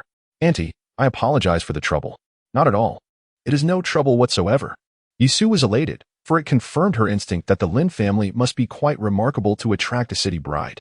With that, she hurriedly led Xiao Yunshi out of the vegetable garden. Lin Tian was taken aback, a large question mark looming in his mind. Was he being foolish? It was unclear if he was referring to himself or Xiao Yunshi. Why not enjoy a good life instead of enduring hardships? Was experiencing life truly so captivating? Lin Tian, fully aware of Xiao Yunshi's ulterior motives for lingering, felt compelled to provoke her. This time, he had inadvertently created a dilemma. Upon entering the Lin family's restroom, Xiao Yunshi immediately regretted her decision. The conditions were appalling. How was one to bathe or relieve themselves in such an environment? The incessant buzzing of mosquitoes added to her discomfort. Although Yisu had thoughtfully lit mosquito-repellent incense in advance, it provided little solace. The bathing water was stored in a bucket, requiring her to fetch it herself. Oh my, Miss Xiao, if you can't adapt. Perhaps you should return to your city life as a lady of leisure, she mused. Just as she was grappling with the situation, Lin Tian's voice echoed from outside. You do not fit into our rural ways. Perhaps it is best you leave. Lin Tian, do not get too smug. Who says I cannot manage? Initially intending to back down, Xiao Yunshi's pride flared instead. With a determined close of her eyes, she plunged into action. The sound of rushing water soon filled the air. Goodness! Lin Tian was dismayed. This young lady was indeed audacious. Now, matters had become complicated. Xiao Tian, do you not fear offending our manager? What if she decides to make things difficult for your sister or refuses to collaborate with you? Li Yan observed the unfolding drama with clarity. Yinjia, you seem to be oblivious to the situation, Lin Tian remarked with a faint smile. Now, you are the ones who have sought me out, wishing to collaborate, correct? Li Yan was momentarily speechless. She and Xiao Yunshi had both made unwarranted assumptions. This collaboration was unlike any previous. The tables had turned. When Xiao Yunshi emerged, having finished her bath, she was a sight to behold. Her dark hair cascaded over her shoulders, and she wore a simple cartoon t-shirt and denim shorts, an ordinary outfit that radiated an extraordinary charm. Gone was her previous air of aristocracy. Now, she exuded a humble and genuine beauty that was even more endearing. Unbeknownst to her, Lin Tian found himself momentarily entranced by her allure. What are you staring at? You lecher? Xiao Yunshi detested such unabashed gazes from men, and Lin Tian's unabashed scrutiny left her feeling exposed. Humph. If you do not look at me, how will you know I am looking at you? Feeling slightly awkward, Lin Tian hastily averted his gaze, but could not resist a retort. You. How brazen and shameless. This was Xiao Yunshi's first encounter with such audacity. Just as they were locked in a tense standoff, Yisu announced that the pot of free-range chicken soup had been prepared. Xiao Tian, call Yunshi and Xiao Yin to dinner. Xiao Yunshi shot Lin Tian a glare and entered the house without hesitation. Yet, she was warm and respectful towards Yisu. Auntie, I truly appreciate your kindness. I must savor your culinary skills. Not a bother at all. Please sit.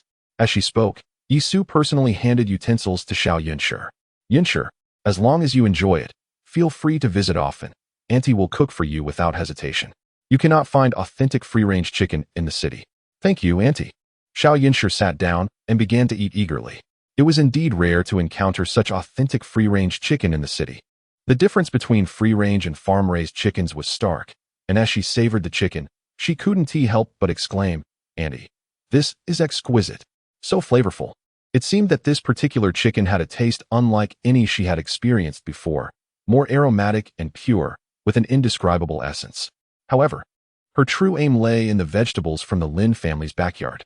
Knowing that the dishes on the table were freshly picked from the garden, she immediately began to sample them for herself. Before she could even take a bite, Li Yin chimed in. Manager Xiao, this is delicious. The quality is just as exceptional as the tomatoes from last time. These are top-notch ingredients. Indeed, it is truly delightful. Xiao Yunshi praised. Auntie, your culinary skills are remarkable. This flavor surpasses even our hotel chefs. Haha, if you enjoy it, eat as much as you like. Yisu, accustomed to good food, did not think much of it. Yunshi, why not stay a few more days? That way, Auntie can whip up more delicious meals for you. Absolutely, thank you, Auntie. Xiao Yunshi had long since resolved to stay and uncover Lin Tian's secrets. What's so good about it? Not at all. Unfortunately, Lin Tian would not grant her that opportunity. Once you finish eating, I will send you on your way. If you want me to leave, I shall not. Besides, I have an injury and cannot drive. Xiao Yunshi stood her ground against Lin Tian. Furthermore, it was Auntie who invited me to stay, so what business is it of yours? Right, Auntie? Not at all. Lin Tian interjected. Manager Xiao, you may stay, but the premium ingredients on the table will be sold to others. After all, we have yet to sign a contract. Lin Tian, you. This was a crushing blow. Xiao Yunshi's lips trembled with indignation. Lin Tian was determined to rid himself of any burdens that could tarnish his reputation. No matter what Xiao Yunshi intended to do, she had to be sent away. Ahem. Yunshi, please eat first. Yisu was taken aback by her son's disdain for a beautiful manager, though she wished for him to find a suitable partner. She could not force him against his will. Once we finish eating, I will borrow a tricycle to take you out of the village and conveniently deliver a load of ingredients to the city. Do not return unless necessary. Lin Tian and Appo's demeanor suggested he was sending away an unwelcome guest. Xiao Yunshi's fists clenched in frustration, but she found herself speechless. Nonetheless, her thoughts were aflame with determination. Lin, the more you try to chase me away, the more I shall persist in coming back. Just wait, I will not let you off easily. After lunch, Lin Tian busied himself once more. He borrowed a tricycle from Aunt Shun, loading it up with fresh vegetables. With a beautiful woman on each side, he set off from the village. This scene elicited envy from the menfolk in the village. Yet, Lin Tian was internally distressed. The tricycle was cramped, with the two lovely ladies beside him making the atmosphere quite steamy. He nearly drove into a ditch due to his distraction. Eventually, Xiao Yunshi left Wutong Village, her heart heavy with resentment. In the vehicle, unable to contain her frustration, she erupted, "Lin Tian, you little rogue, you scoundrel, just wait. I will settle the score with you. You think you can drive me away? Humph, next time, I will be prepared, and you will not succeed in sending me away." Manager Xiao, why are you so insistent on staying? Li Yi marveled at Lin Tian and Appo's audacity. Managing to make the general manager of Jinjiang Hotel act so uncharacteristically. Could it be that Xiao Yunshi truly harbored feelings for Lin Tian? However, she dared not voice such a thought, only allowing her mind to wander with speculation. "Li Supervisor, do you not find this situation rather peculiar?" Xiao Yunshi was indeed concerned about her image and quickly composed herself. The Lin family's vegetable garden was nothing extraordinary, yet the quality was remarkably high. Have you ever pondered what secrets lie within? So it was Xiao who was contemplative? Li Yin suddenly understood, initially believing that the female boss had dismissed those of humble origins. Of course, what else could it be? Xiao Yunshi discerned the concealed implications behind her astonished expression, unfortunately. Lin Tian was truly despicable, threatening me?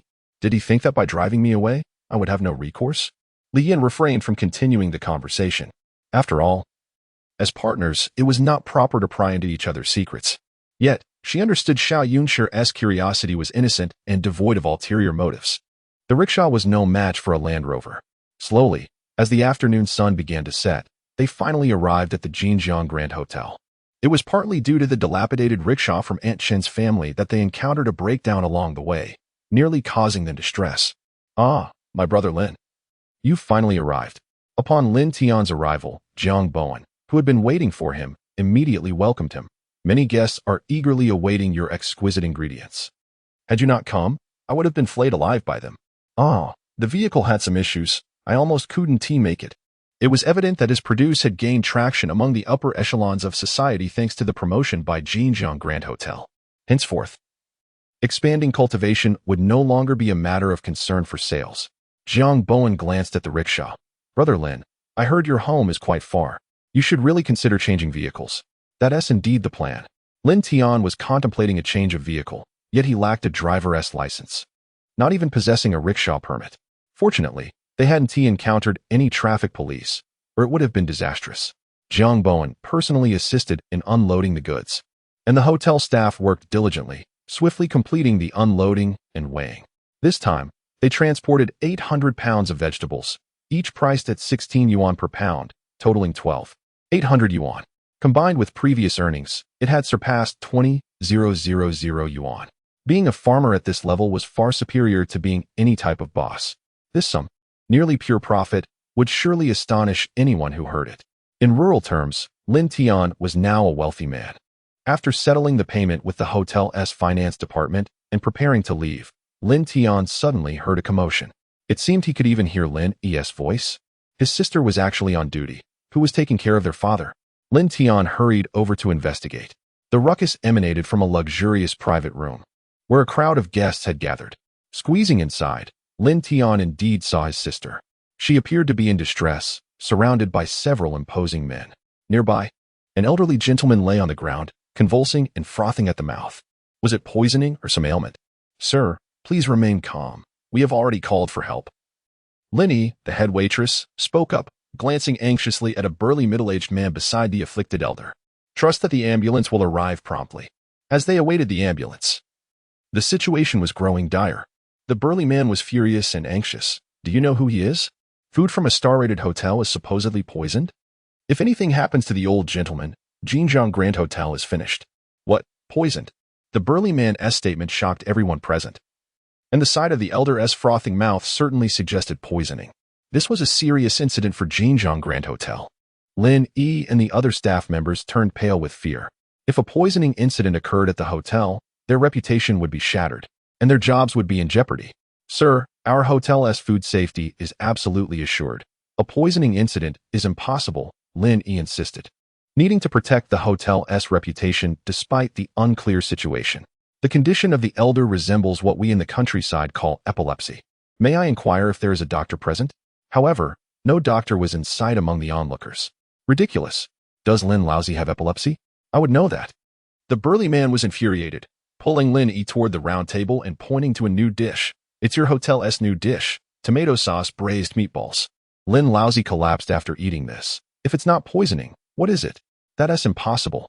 Lin Yi immediately rebutted, insisting that the ingredients for the new dish were sourced from their own garden.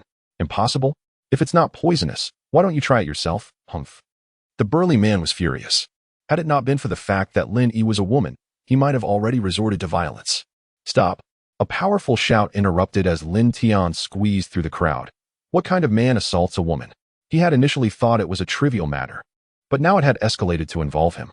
If this situation was not clarified, Lin Tian and Oppo's aspirations of becoming the foremost vegetable farmer would be jeopardized. Xiao Tian, what are you doing here? Upon seeing Lin Tian, Lin Yi rushed over, discreetly signaling him to leave. The individuals present exuded an intimidating aura, indicating they were not to be trifled with. Given the circumstances relation to Lin Tian, if things escalated, he could find himself in trouble. Sister, don't worry. Allow me to handle this. Lin Tian, unperturbed, had faith that the plants he nurtured with his unique abilities were harmless. Sir, the old gentleman's condition appears serious. May I examine him? He instructed the onlookers to step back to allow for better airflow. You better know what you're doing. The burly man, believing Lin Tian was a doctor, issued a warning before helping to clear the crowd.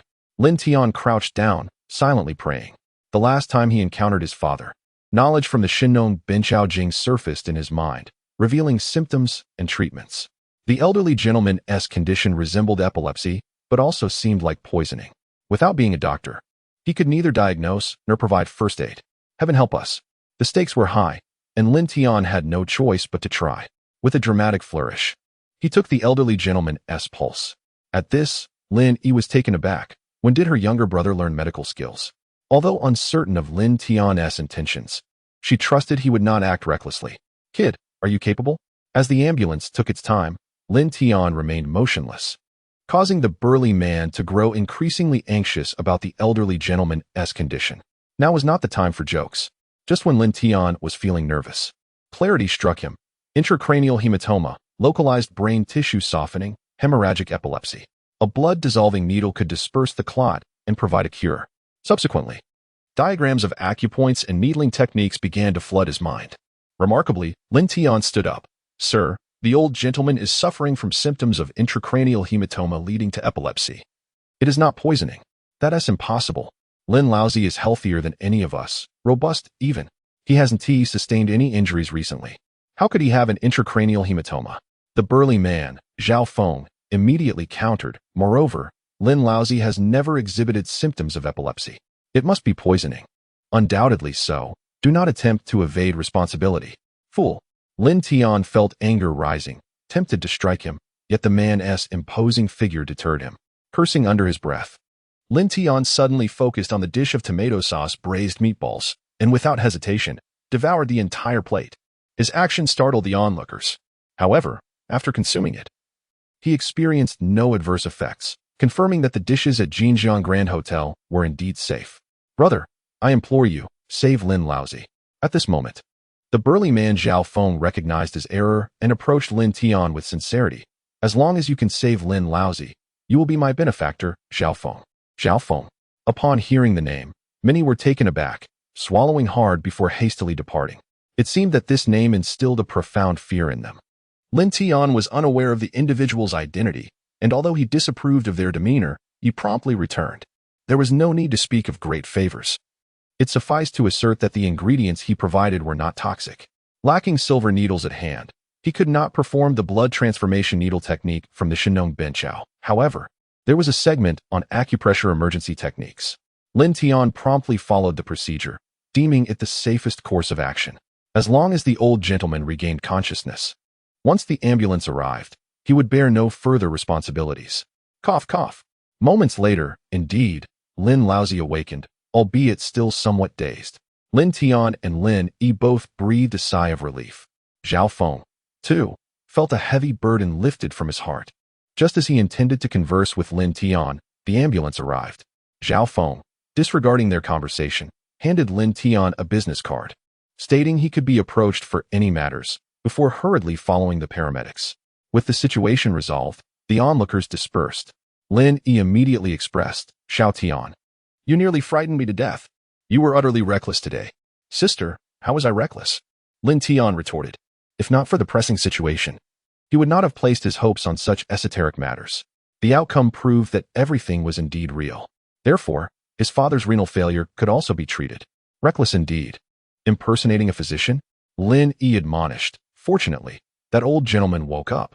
Otherwise, would you have been able to bear the responsibility? Just as Lin Tian was about to respond, Lin Yi interjected, lucky for you. You stumbled upon a solution, and in a flurry of actions, managed to awaken him. Huh. Luck, purely luck. He chuckled, agreeing to her assertion, claiming it was all mere coincidence. By the way, sister, why aren't you at the hospital caring for Dad? Lin Tian suddenly remembered. It was Dad who insisted I return to work, and with the launch of new dishes, the hotel has been quite busy, so I came back. Lin Yi replied, don't worry, Dad is fine and in good spirits. A nurse named Su Bingbing has been making soup for him every day. He is doing splendidly. You wouldn't know it. You'd think she was his daughter. Ah, her? This revelation startled Lin Tian. She had taken such good care of his father. What did that mean? He found it perplexing, truly perplexing. Before long, Xiao Yunshi, having received the news, also arrived. Lin Tian, wishing to avoid her, directly headed to the hospital. His demeanor only served to infuriate Xiao Yunshi further.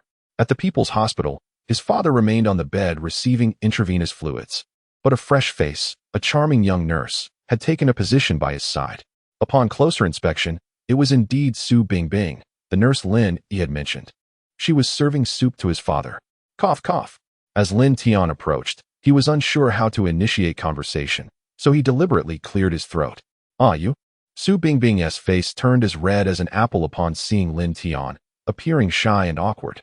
Lin Tian, equally at a loss for words, exchanged a blank stare with her. After a moment, Su Bingbing hastily set down the soup bowl and fled. Ah, Lin Tian was taken aback. Walking over to his father, what is going on? You little rascal, I was about to ask you the same. Lin Zichao seemed equally bewildered. That nurse Su has been exceptionally kind to me these past few days. After her shifts, she brings me soup. Look at me, I've gained weight. Why would she go out of her way to make soup for you? You're not exactly a heartthrob, Lin Tian remarked, feeling perplexed. Moreover, there are so many patients in the hospital. Why doesn't she make soup for someone else? Dad, could it be she is your illegitimate daughter?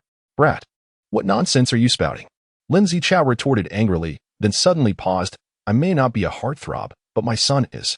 Xiao Tian, could it be that girl is? Previously, Lin Tian had inadvertently taken advantage of Su Bingbing. Could it be that, because of this incident, she had developed feelings for him, thus caring for his future father-in-law? The more Lin Zichao pondered, the more convinced he became. Otherwise, there was no explanation. Cough, Dad, you're overthinking this. Lin Tian interjected.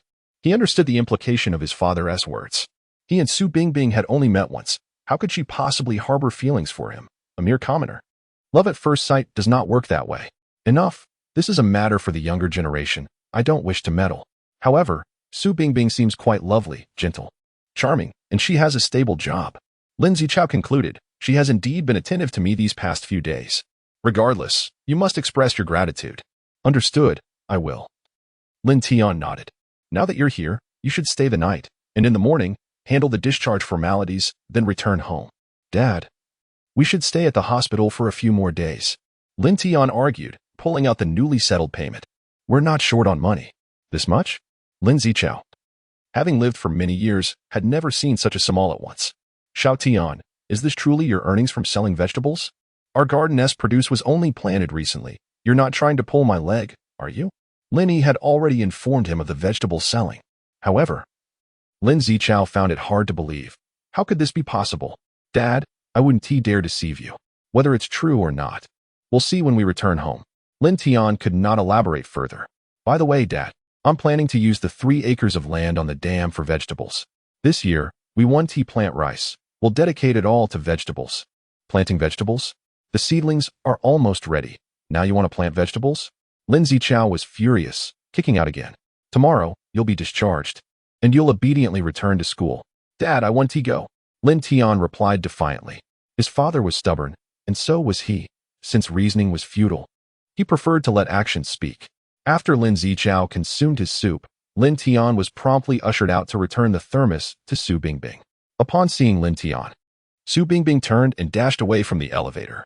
Lin Tian was left bewildered, wondering what had just occurred. Just as he was about to chase after her, a tall woman carrying gifts emerged from the elevator. It was none other than the general manager of the Jinjiang Hotel, Xiao Yunshi. Upon seeing her, Lin Tian felt an automatic wave of displeasure. What brings you here? What is it to you? I can come and go as I please. Is this your house?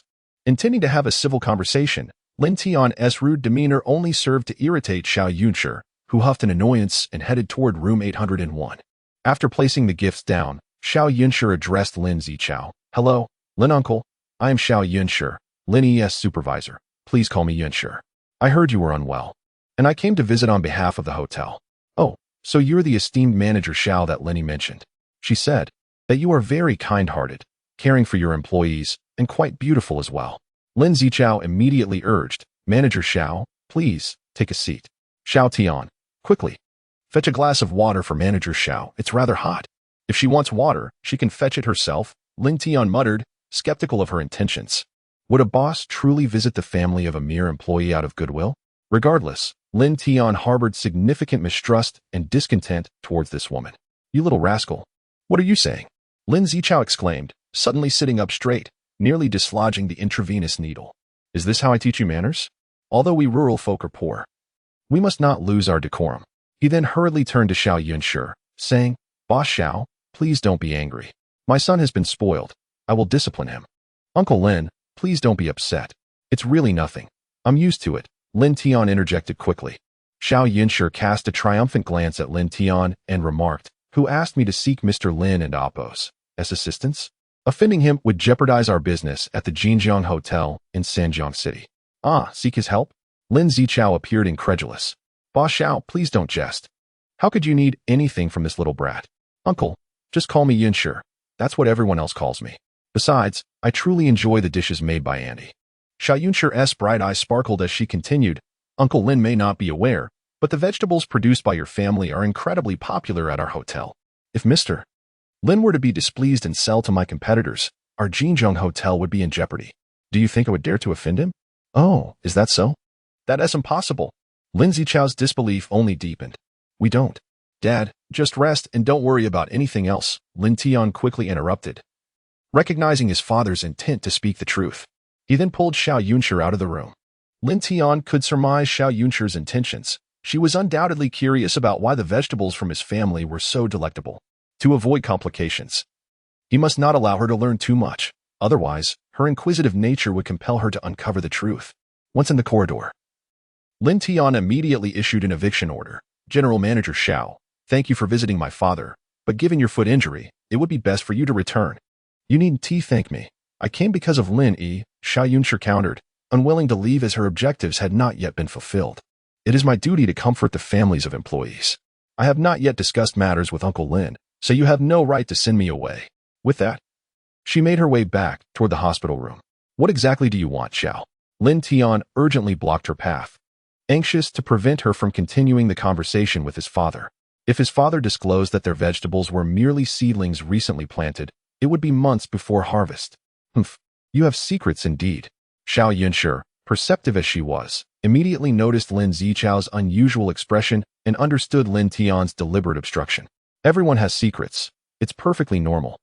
Lin Tian replied coldly. Let me remind you, General Manager Xiao, while cooperation can be fruitful, some matters are best left unexplored. Otherwise, I may have to reconsider my partnership. Are you threatening me? Xiao Yunshi was incensed, having been threatened for the second time. However, she still refrained from provoking Lin Tian further. Fine. As long as you agree to accompany me somewhere, I won't disturb you. Accompany you somewhere? Lin Tian surveyed her, then stepped back, crossing his arms. Xiao, are you interested in me and planning to take me to a hotel? Let me clarify, I sell vegetables, not myself. Lin Tian, you scoundrel. Furious, Xiao Yunshi's shout echoed throughout the 8th floor. How could she encounter such shamelessness? The mere thought that he would presume, she could hardly articulate her indignation.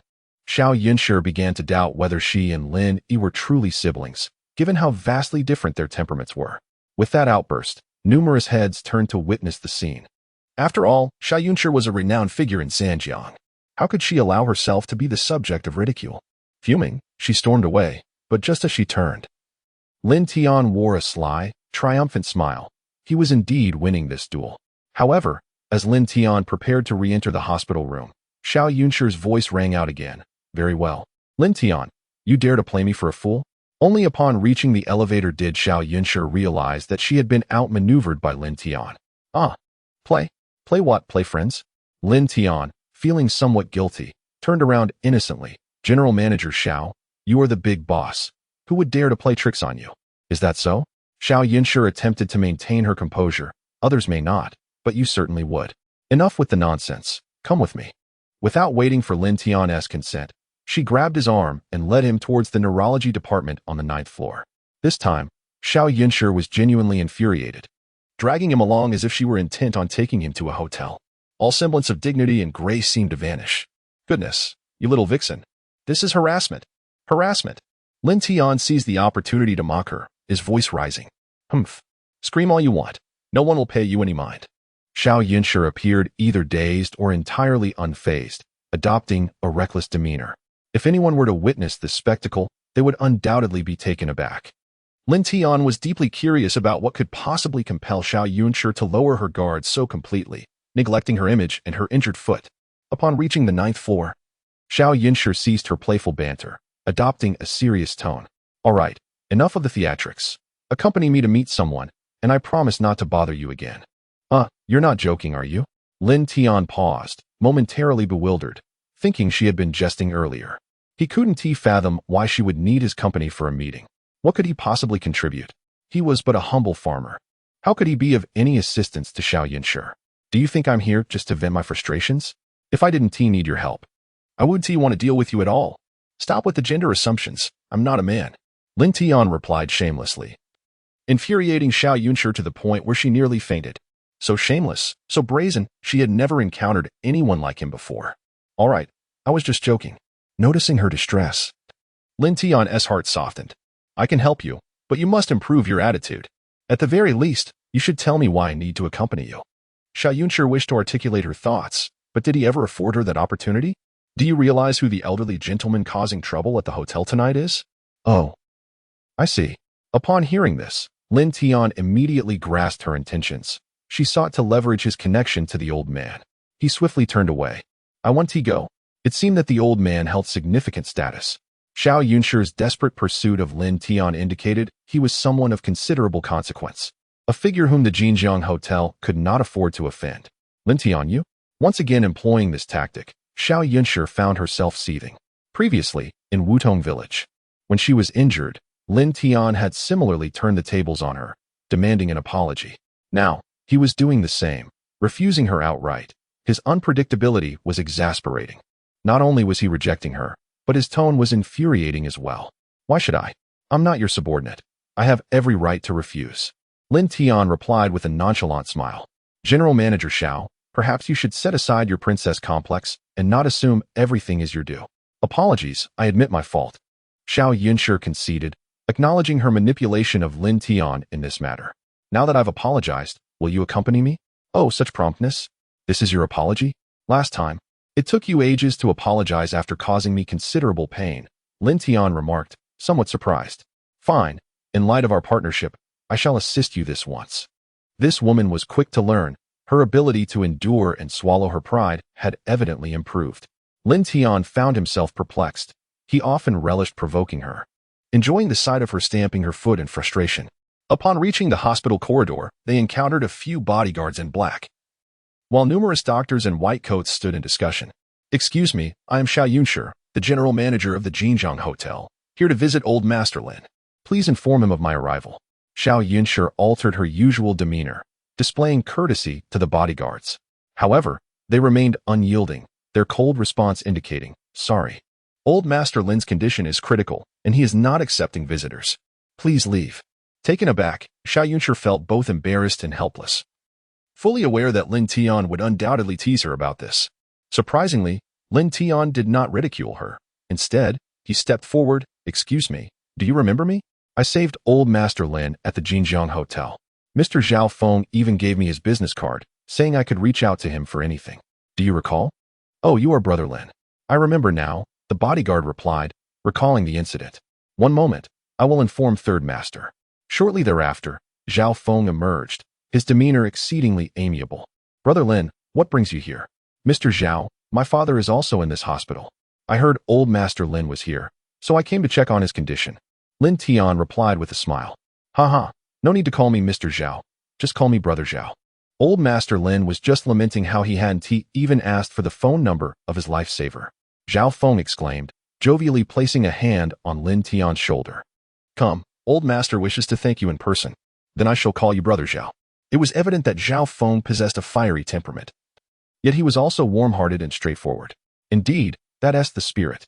Zhao Feng expressed his gratitude towards Lin Tian, his tone markedly different. By the way, Brother Lin, your medical skills are truly remarkable. Old Master's condition aligns perfectly with your diagnosis. If it weren't for your timely intervention, he would have been in real danger. Just fortunate, merely fortunate. Lin Tian thought to himself. The accurate diagnosis suggested that his knowledge of traditional medicine was indeed exceptional, allowing him to feel confident about bringing his father home for recuperation. In the hospital room, old Master Lin had regained consciousness and appeared to be in good spirits. Zhao Feng promptly introduced, Old Master, this is the young miracle doctor I mentioned earlier, Lin. Lin. After a moment of hesitation, Lin Tian interjected. I am Lin Tian. Now that old Master Lin is all right, I can rest easy. I was worried my medical skills were inadequate and that I had misdiagnosed. Oh, so you are the young man who saved my life. We are indeed from the same lineage. How impressive you are, old Master Lin exclaimed, sitting upright with a look of gratitude and curiosity. You merely felt my pulse and accurately identified my ailment. Your medical prowess is truly exceptional. Old Master, I was merely fortunate, Lin Tian replied modestly. Feeling a sense of closeness from old Master Lin's words, he advised, you should remain still and rest. It's best not to move around too much. Yes, old Master, please lie down and take it easy. Otherwise, I, Zhao Feng, would feel immense guilt for causing you such distress. There is no denying it, you are a great benefactor in my life. Zhao Feng reflected, still feeling a sense of dread about the situation, before noticing Xiao Yunshi beside Lin Tian. Oh, and who is this beautiful lady? She is. Lin Tian began to reply, but Xiao Yunshi swiftly interrupted, linking her arm with his. Third Master, Old Master, greetings. I am his girlfriend, Xiao Yunshi. Upon hearing her introduction, Lin Tian's mind raced. Before he could respond, her piercing gaze conveyed a silent warning. If you dare reveal the truth, there will be consequences. Oh, so you are Brother Lin and Oppo's girlfriend. How lovely. Zhao Feng remarked, momentarily taken aback by the disparity in their appearances. Brother Lin, I didn't and Oppo's. Realize you had such fortune. Indeed. Fortune in abundance. Lin Tian was uncertain of Xiao Yunshi's intentions, but if she wished to play this game, he would not hold back. With a forced smile, he withdrew his hand and wrapped his arm around her waist, playfully pinching her. How delightful. Pretending to be my girlfriend, are we? Well, I shall not let this opportunity slip by, he thought, relishing the moment. Ha ha, the young couple is displaying affection. Zhao Feng suddenly recognized Xiao Yunshi, observing her closely. Ah, I remember now. The new general manager of the Jinjiang Hotel is named Xiao Yunshi, correct? Indeed, Third Master has a remarkable memory. I am the new general manager of the Jinjiang Hotel, and I hope for your guidance in the future, Xiao Yunshi said, extending her hand with a smile. I've heard that old master almost faced a mishap at our hotel. We fell short in our care, and I hope he does not hold it against us. Lin Tian seemed to comprehend that Xiao Yunshi had gone to great lengths to seek forgiveness from the venerable Lin Laozi. But who exactly was this old man? Why did he subject Xiao Yunshi to such immense humiliation, even insisting that she was his girlfriend? Furthermore, there was Zhao Feng, whom Xiao Yunshi addressed as third master. His demeanor exuded a certain roguish charm, bold and authoritative, suggesting that his status was indeed remarkable. Suddenly, Lin Laozi waved his hand, recalling something with a slow smile. Speaking of which, my ailment is indeed connected to your hotel. Unintentionally spoken, yet with intent. His words caused Xiao Yunshi to tremble. Lin Lao, I apologize sincerely. It was our hotel's oversight that failed to care for our esteemed guest properly. Hey, why are you so anxious? I've said it's not your fault. Let me finish speaking. Lin Laozi interjected, slightly bemused. My condition flared up because your hotel's cuisine was simply too delectable and aromatic. In a moment of excitement, I inadvertently aggravated an old injury. Xiao Yunshi, upon hearing this, was at a loss, unsure whether to laugh or cry, thoroughly frightened. She had thought Lin Laozi was about to blame her. If that were the case, it would spell disaster for Jinjiang Hotel. Otherwise, do you think it's a coincidence? It's my own gluttony that nearly cost me my life, Lin Laozi chuckled. Fortunately, your little boyfriend is quite capable and promptly pulled me back from the brink. If you wish to express gratitude, direct it towards choosing a commendable boyfriend. Indeed, Lin Lao is right. Lin Tian finally grasped the situation and drew her closer. My dear, did you hear what the old man said? A kiss to express thanks, perhaps? Why should I thank you? You were merely doing what you ought to. Xiao Yunshi retorted, her fury bubbling beneath the surface, but she dared not show it. She swiftly moved to Lin Lao's bedside. Lin Lao, you might not know this, but the ingredients for the dish you enjoyed were sourced from this fellow's family. Your ailment is thus indirectly linked to him. Saving you was his obligation, so no need to thank him. Xiao, are you pulling the rug out from under me? Lin Tian remarked. The clever woman had adroitly turned the tables, not only freeing herself from his advances, but also dragging him into the fray. The ingredients may have been supplied by me, but the dish was prepared by your hotel. Exactly. Hence I say you share responsibility. It's simply one to-do. Xiao Yunshi replied with a playful smile. So, Lin Lao, don't be so courteous. It's all part of his duty. Ha ha ha. Youth is truly delightful. Lin Laozi observed with great amusement as the two, having just been affectionate, now bickered, lifting his spirits immensely. Who would have thought that young Lin is so extraordinary? I must properly sample your family's exquisite ingredients another day. They are simply too delicious. Absolutely. Once you are discharged, I shall personally deliver some to your home for you to enjoy. Lin Tian seized the opportunity to strengthen their bond. But first, you must recover. Otherwise, if you get too excited again, you may never have the chance to savor them again. Haha, you lad, quite bold. At this, Xiao Yunshi, Zhao Feng, and the others turned pale. Yet, Lin Laozi bore no anger. Rather, he admired Lin Tian's candor. The doctor nearby was equally astonished by the audacity of this young man, who nonetheless managed to curry favor with Lin Laozi. Lin Lao, do not heed his nonsense. He simply enjoys talking, the doctor cautioned. Seizing the moment, Xiao Yunshi added, once Lin Lao is discharged, I will personally come to escort him to Jinjiang Hotel for another delightful culinary experience. Wonderful, splendid. Lin Laozi beamed. Feng. The highlight of my trip to Sanjiang City has undoubtedly been meeting these two young souls. It seems I simply cannot leave anytime soon. Before he could finish, however, his expression suddenly twisted, struggling to speak, unable to utter a single word. Oh no, Lin Lao's brain has begun to bleed again. Quickly, to the emergency room. In a flurry, several doctors and nurses rushed to surround Lin Laozi, swiftly transporting him to the rescue room. Lin Tian, Zhao Feng, and Xiao Yunshi hurried after them, shocked by the sudden turn of events. The doctor's tone suggested that the situation was quite dire. They waited anxiously. Zhao Feng and Xiao Yunshi were restless, while Lin Tian, curious, leaned closer and whispered, Xiao, just who is this old man? Why are you so anxious? Can you be quiet for a moment?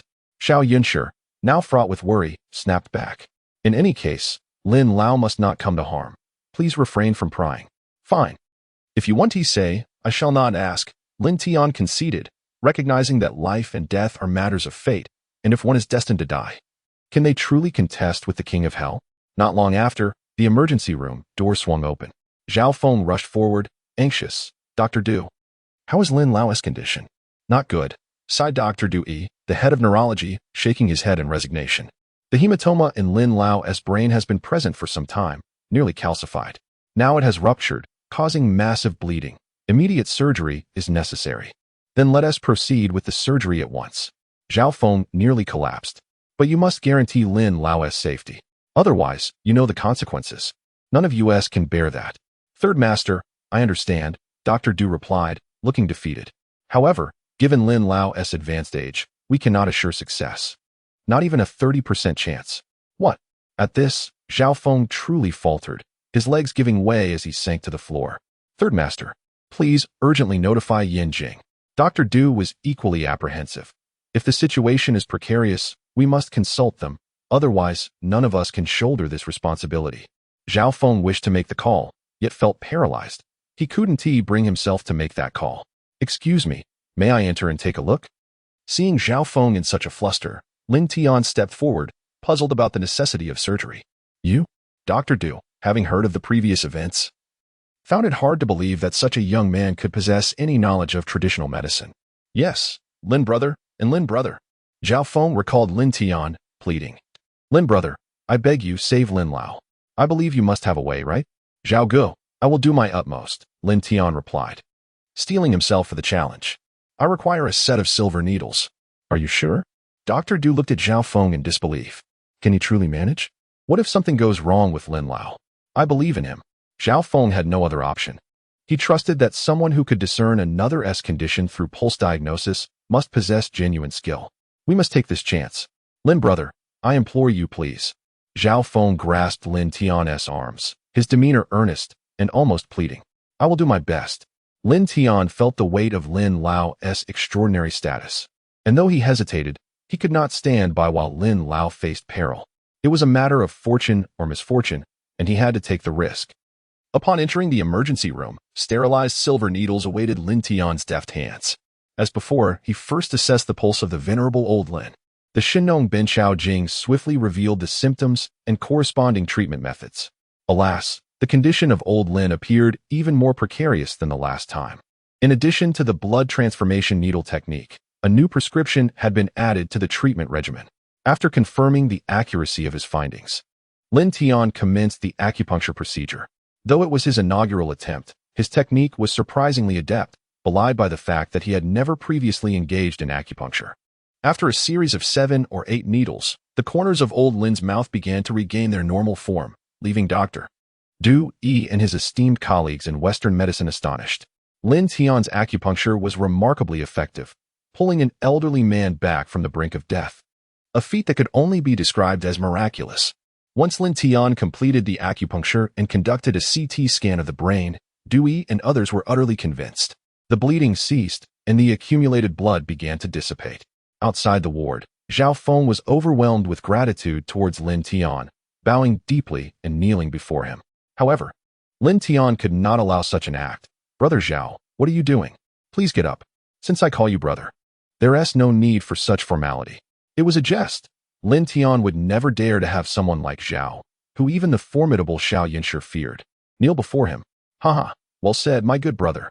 Lin Tian's reaction brought great joy to Zhao Feng, who laughed heartily. From this day forth, you shall be considered my true brother. He then waved to his subordinates. Come, greet brother Tian. From now on, when you see brother Lin, treat him as if you were seeing me, understood? Yes, brother Tian. The bodyguards immediately bowed with utmost respect. In the underworld, where dangers lurked, who could guarantee against unexpected events? With such a miraculous doctor by their side, wouldn't they have an extra life to spare? These bodyguards were not foolish and would not dare to disrespect Lin Tian. Greetings, brothers. I hope you will take good care of me in the future. Lin Tian chuckled to himself, relishing the newfound status. Third master, what about me? This time, Xiao Yunshi was genuinely impressed. She had never expected Lin Tian, the rogue, to possess such remarkable medical skills. I almost forgot about my sister-in-law, Zhao Feng remarked, oblivious to the fact that Xiao Yunshi was using Lin Tian's fame to her advantage. Sister-in-law, rest assured, with your elder brother around, who would dare to cause trouble at the Jinjiang Grand Hotel, I would skin them alive in an instant. Just then, Du Yi emerged, saying, Mr. Lin, the old gentleman has awakened and wishes to see you. As they entered the hospital room, the old gentleman immediately addressed Lin Tian. Young Lin, it is you who saved me again. I am indebted beyond measure. Old sir, what are you saying? To be able to save you is my fortune. Lin Tian replied promptly. I will prescribe you a traditional herbal remedy.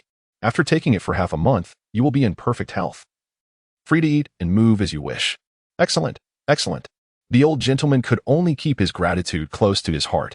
After a long night ensuring that the old gentleman was well, Lin Tian finally left with Xiao Yunshi. Perhaps fearing Lin Tian's wrath, Xiao Yunshi hurriedly ran away as they exited the ward, prompting Lin Tian to laugh heartily. The following day, Lin Tian discharged Lin Zichao and, adhering to the prescriptions from the Shinong Benkaging, took home some herbal remedies for Lin Zichao. Upon arriving home, Lin Zichao's first instinct was to dash to the vegetable garden in the backyard. Lin Tian had painted a vivid picture of selling vegetables, and Lin Zichao, skeptical, was determined to expose Lin Tian's fibs. However, upon seeing the thriving vegetables and vines in the garden, he nearly fainted. In just over a week, how could such a transformation occur? The towering vines surpassed even those in greenhouses. Dad, do you believe it now? Lin Tian supported Lin Zichao, puffing with pride. The 3 acres of land on the dam can be used for growing vegetables, right? If not for the fear of Lin Zichao's wrath upon his return, Lin Tian would have acted without prior notice. The family's income relied entirely on that 3-acre plot. Xiao Tian, what on earth is going on? How is this possible? Lin Zichao was not foolish. The sudden growth of the vegetables had to have a reason. Old Lin, our son has made a remarkable breakthrough. He obtained a nutrient that promotes vegetable growth from a graduate student, and that's why our vegetables look like this now. Yisu exclaimed with excitement. In just a few days, this little garden has already brought in over 20,000 yuan. If we use all our land for vegetables, your medical expenses will no longer be a concern. The reality was hard for Lin Zichao to fathom. But can we eat vegetables grown with this nutrient? What if something goes wrong? Our family cannot afford it. Rest assured, I consume them daily without issue. Yisu interjected on Lin Tian's behalf. And they taste divine. Come, I have prepared a meal. You will see for yourself. The family gathered around the dining table. Having just returned from the city, Lin Zichao was famished, and he dove into the food, praising its deliciousness. All right. Don't behave like a prisoner just released. We have plenty to eat. Take your time. Yisu chuckled at the sight. Come, have some chicken soup first. After your hospital stay, you need to replenish your strength. This is our oldest hen. I simmered it for an entire morning, and all the nutrients are in the broth. Good. My wife truly takes care of me. Lin Zichao lifted the bowl to drink, but after a sip, his expression changed dramatically. Wife, Xiao Tian, this chicken soup tastes different. Different? How could that be? Yisu and Lin Tian immediately tasted it as well, both astonished. Why is today's chicken so aromatic? After a moment of contemplation, Yisu realized. Last time when Yunshi came, I also felt the chicken soup was tastier than usual. Could it be that my cooking skills have improved, even though I followed the same method? Perhaps your culinary skills have indeed advanced. Lin Zichao continued to taste, increasingly convinced that today's chicken soup was unlike any he had ever tasted before, richer and purer. No, it seems it's not just your mother's culinary skills that have improved, but the quality of our native chickens has also elevated. Lin Tian suddenly had an epiphany. Mom, have our chickens been foraging on the vegetable leaves and weeds in the garden lately? Yes, indeed. Ever since you brought back that nutrient, not only have the vegetables thrived, but even the weeds and pests have flourished. Yisu seemed to connect the dots. The chickens have been trying to get into the garden, making it impossible to keep them out. I didn't see them eating the fruits, so I left them be. It seemed Lin Tian's intuition was correct. The Guanlu spell in his mind was not only effective for vegetables, but also had miraculous effects on animals. Realizing this, Lin Tian put down his bowl and chopsticks and dashed out. Yisu called after him. Xiao Tian, where are you going? Mom, you all eat. I'm heading into town. Lin Tian replied as he ran, eager to validate his suspicions. An hour later, he returned with 20 feed chickens, casting the Guanlu spell on them 3 times. Lin Tian was eager to discover whether these feed chickens would grow as swiftly and transform in quality as the vegetables had. If so, he would not only become the foremost vegetable tycoon but also the supreme chicken king. No. Chicken king sounds wrong. I should be the top breeding tycoon instead. In the afternoon, Lin Tian busied himself, having persuaded his father to allow him to cultivate 3 acres of land for vegetables, which would keep him occupied. Fortunately, there had been little rain lately, and just the night before Xiao Yunshi's visit, a rain had fallen. The land on the dam was neither too dry nor too soggy, making it perfect for cultivation. Lin Tian plowed the field with an ox, while Yisu followed behind, breaking up the clumps of soil with a hoe. Although it was tiring work, he was filled with vigor. As the mother and son were busy, Xinyao's father, Xin Qingshan, passed by along the field path. Xiao Dian, are you truly not planning to attend school? Oh, it's Uncle Qingshan. Lin Tian halted immediately, recognizing his future father-in-law. Uncle Qingshan, I'm opting out of school to become a farmer. You wouldn't be reluctant to marry your precious daughter to me, would you? You rascal. Can't you say something more sensible? Shin Qingshan chuckled, somewhat resigned. If Yaoer likes you, whether you become a farmer or a beggar, I won't mind. However, if you choose to stay home as a farmer, I fear you might be out of luck. Uncle Qingshan, there's no need for concern. Just wait to become my father-in-law. Lin Tian declared with unyielding confidence. Within 6 months, I shall make Xin Yao see me in a new light, and she will undoubtedly agree to be my wife. All right then, I shall wait. Shin Qingshan found Lin Tian's bravado amusing and walked a few steps before stopping again. Tell me, are you out of your mind? You know to borrow a cow for plowing, yet you haven't thought of borrowing a machine from the Wang family? That would be far quicker. You could finish plowing your 3 acres in half a day. Oh, how foolish of me. Lin Tian slapped his forehead in realization, immediately discarding the plow. To aspire to be the leading vegetable farmer while relying on a cow for plowing would take centuries. You silly boy. How could you not think of such a simple solution? And you consider yourself a college student. Shin Qingshan couldn't help but reprimand him, his tone reflecting a mix of disappointment and affection. Enough of this. I must get back to work. Originally, Lin Tian and Shun Yao were childhood sweethearts, and Shin Qingshan and his wife held Lin Tian in high regard. However, with Lin Tian's insistence on dropping out of school to farm, their marriage seemed increasingly unlikely. Mother, I'm heading to town to return the cow to third uncle. Once Shin Qingshan left, Lin Tian hurried away. He understood the principle that to excel in any endeavor, one must first equip oneself with the proper tools.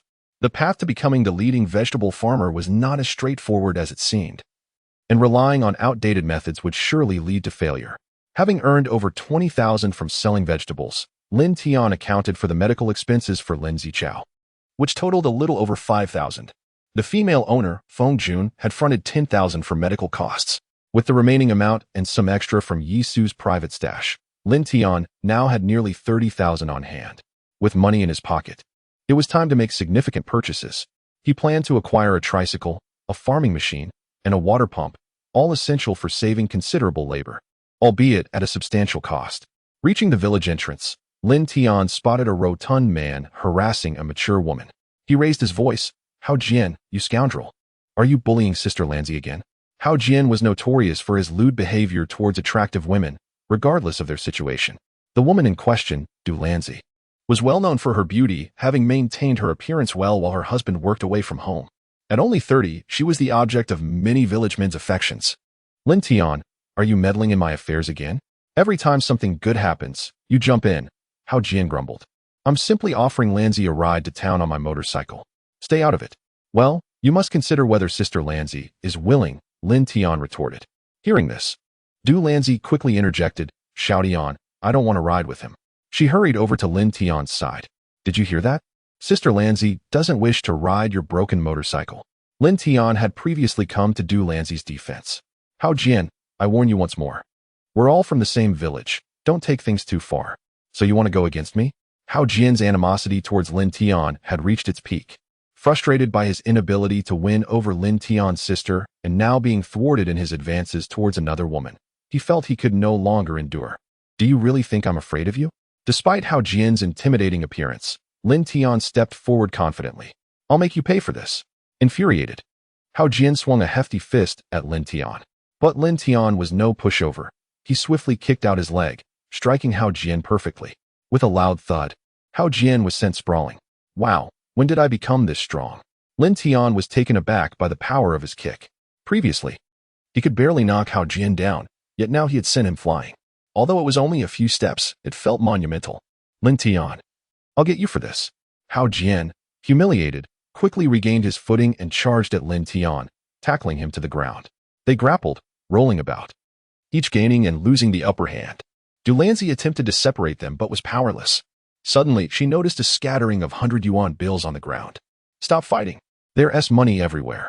Hearing her exclamation, both men immediately ceased their scuffle and stared at the ground, realizing it was indeed covered in cash. Lin Tian checked his pockets and discovered that all his money had fallen out. Just as he was about to collect it, he saw Hao Jian doing the same. Hao Jian, what are you doing? That's my money. Are you trying to rob me? Nonsense, this is my money. Hao Jian, blinded by greed, refused to believe that Lin Tian could possess such wealth. Lin Tian, your family is so poor they can't even afford a meal. How could you have this much money? Furious, Lin Tian confronted him. You shameless person. You truly live up to your name. So despicable. He had never encountered anyone as unprincipled as Hao Jian. Stop right there. You know whether this money is yours or not. Don't push me to act harshly. Hao Jian dismissed Lin Tian's threats. You think I'm intimidated?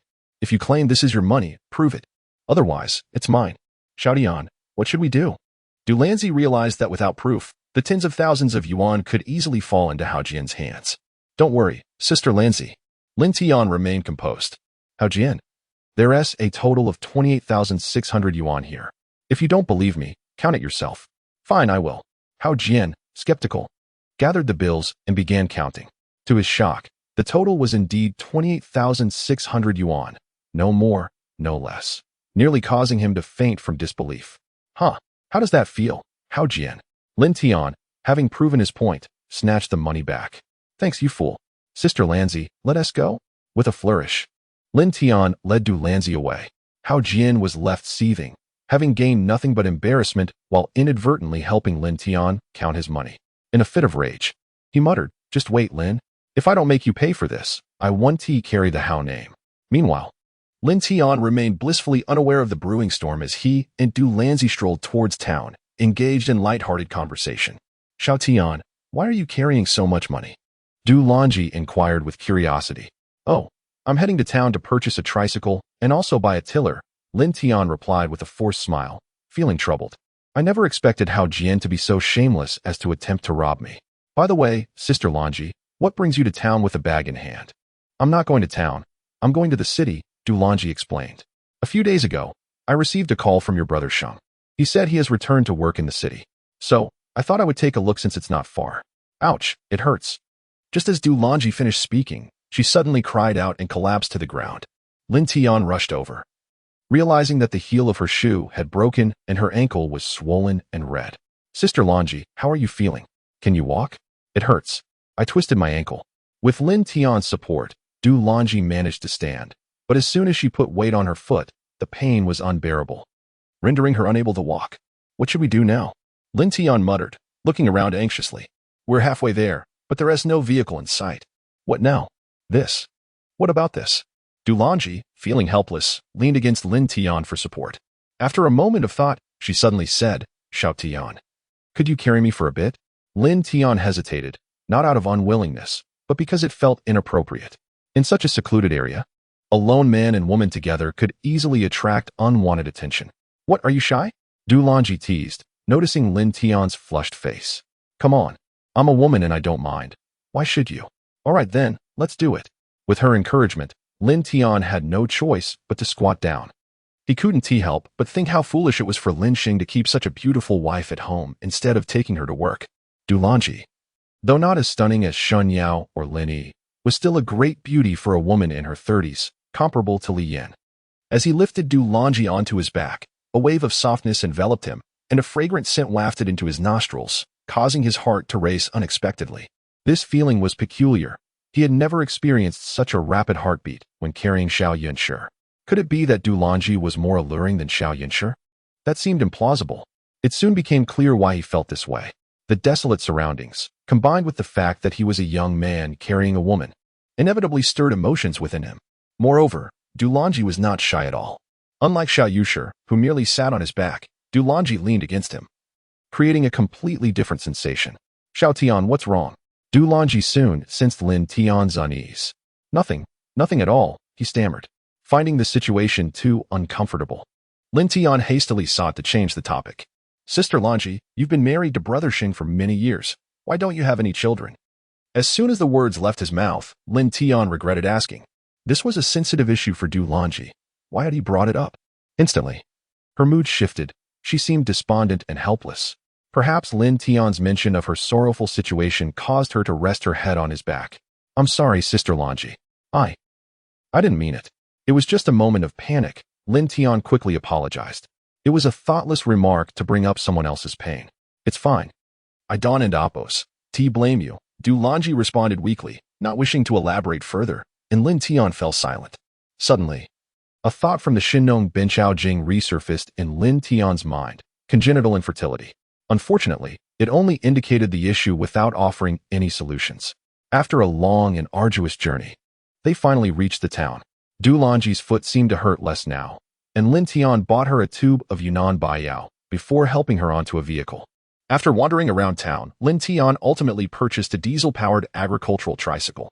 This vehicle required no license, had substantial power capable of carrying over a ton, could traverse rough terrain with ease, and was reasonably swift. He also bought a gasoline-powered tiller and a high-capacity water pump, spending over 18,000 yuan, which nearly broke his heart. Upon returning to the village intersection, the townsfolk gathered under the parasol of a yellow-leaved tree to greet him. Aunt Chin was the first to speak. Xiao Tian, did you buy all these? Yes, is there a problem? Lin Tian felt puzzled by the strange tone and expressions of the villagers, as if they were suspicious of the origins of his purchases. No problem at all. Aunt Chin hesitated, unsure of how to respond. Aunt Chin, if there's something to say, please just say it. We're all from the same village, Lin Tian insisted. Certain there was an underlying issue. Xiao Tian, why are you still here? Suddenly, village chief Lin Ziming rushed over. Hao Jian reported to the police that you stole 30,000 yuan from their family and is on his way to your house with the officers. What? That shameless scoundrel. Lin Tian was furious, never having imagined that Hao Jian could be so despicable. Uncle, let us get in the car. We need to hurry back. All right. Lin Ziming hopped into the vehicle. Despite not knowing where Lin Tian had obtained the money for the purchases, he didn't believe Lin Tian was a thief. Upon arriving home, Lin Tian indeed found police officers standing in the yard, along with Hao Jian's father, village secretary Hao Jianyu. Chief Chi, look. The thief Lin Tian has returned. Upon hearing the sound of the tricycle, Hao Jian immediately shouted, Quick, apprehend this thief. Hao Jianyu added, Chief Chi, you've seen the situation at Lin's house. Do you really think they can afford to buy a tricycle? If it wasn't stolen, then what is it? Hao Jianyu, you speak nonsense. Until we clarify the facts, this is slander, Lin Tian retorted. Is it that our Wutong Village only allows the Hao family to buy vehicles and machinery? Lin Ziming interjected, defending Lin Tian. Stop shielding your poor relatives, Lin Ziming. Hao Jingyu countered defiantly. Lin Zichao just returned from the hospital due to kidney failure. They can't even afford medical bills. How could they have money to buy a vehicle? If not stolen, then what? Hao Jingyu, as a village official, your actions invite divine retribution, Lin Ziming said, unwilling to argue further, and stepped up to Chief Chi. Chief Chi, the Hao family is slandering us. You must see through this. Rest assured, Village Chief Lin, we, the People's Police, do not wrongfully accuse anyone. Lin's family's financial situation is indeed poor, Chief Chi assured. Chief Chi, Hao Jian's son filed a report, claiming they lost 30,000 yuan. And this Lin Tian just happens to be leaving the village with money to buy a vehicle. This situation indeed raises suspicions. That's right. It must be Lin Tian who stole our money. Hao Jian pointed an accusing finger at Lin Tian. Chief Chi, he surely hasn't spent all the money. A search will confirm it. Chief Chi waved his hand, instructing officers to prepare for a search. Wait. Lin Tian quickly realized that Chief Chi was in cahoots with the Hao family. Chief Chi, I want to ask. Does the Hao family have any evidence proving that I stole their money? Well, Chief Chi faltered, realizing that investigations must be based on evidence. It appeared that aside from suspicions, there was no substantial proof. Lin Tian coldly remarked, in that case, I could claim that I had 100,000 yuan that is now missing. Could we suspect that Hao Jian stole it? Shouldn't he also be arrested? You're talking nonsense. How could I steal your money? Hao Jian, feeling a surge of anxiety, shouted, Lin Tian, with your family's impoverished state. You can't even muster 1,000 yuan, let alone 100,000. What a joke. Of course, you wouldn't steal my money. You would shamelessly accuse me first and then resort to robbing me. Lin Tian had completely lost patience with the Hao family. Director Chi, this afternoon at the village entrance, I had a scuffle with Hao Jian, and the money I brought to buy a car fell out. At that moment, he attempted to seize my money, but fortunately, I remembered how much I had on me. Otherwise, he would have succeeded. Du Lanji, Lin Sheng and Amp, Appo's wife, can testify to this. Hao Jian, is that true? Chi, he inquired, his expression changing. Yes, there is some truth to it. At the time, I suspected the origins of his money and intended to detain it first. Hao Jian seemed prepared, immediately retorting, when I got home, I discovered that 30,000 yuan was missing from our house. That is why I suspect Lin Tian stole our money. If that is the case, why is it that you don't know the amount of money, yet I do? Lin Tian smiled softly. It's simple. You were afraid of being caught, so you deliberately brought a little over 1,000 less, and my son naturally wouldn't know the exact figure. What a clever statement. Secretary Hao. It seems you two are tempted by money, Lin Tian replied, speechless. Lin Tian, while one can eat a meal haphazardly, one must not speak carelessly. Hao Jingyu's expression shifted. I am merely suspecting you. As long as you can provide evidence that the money for your car is yours, then we have wronged you. Hao Jingyu, then why don't you present evidence proving that Lin Tian stole your money? Lin Ziming, who was wise enough to be the village chief, immediately remarked. The money is in your house. How can anyone know if you truly lost 30,000 yuan? Indeed, produce the evidence. The villagers, who had gathered to watch, quickly echoed Lin Tian's sentiments. The Hao family had long been a source of resentment in Wutong Village, and naturally, no one came to their aid. Silence. Hao Jian coldly gestured. If I had evidence, Lin Tian would already be in jail. Director Qi, what should we do about today's incident? The Hao family indeed had ample reason for suspicion. Qi pondered for a moment and then declared, Lin's family. If you cannot provide evidence to clarify the origins of this money, then it is highly likely that you stole from the Hao family. Very well. Lin Tian finally understood. If they required evidence, he would provide it. Once he presented the evidence, the Hao family would be guilty of deliberate defamation and would owe him compensation for his emotional distress. Rumors had long circulated in the village about the Hao family's oppressive behavior. Today, it seemed, they were indeed as despicable as rumored. What was the difference between today's incident and extortion? Such shamelessness. How could Lin Tian swallow this humiliation without retaliation? Indeed, such logic. If money is lost, can one conveniently suspect others? Lin Ziming immediately interjected, Director Qi, Hao Jingyu is, after all, a cadre. What right does he have to casually slander someone without ascertaining the facts? How can Lin's family hold their heads high in the future? This? The number of villagers gathering increased, and the situation spiraled out of control.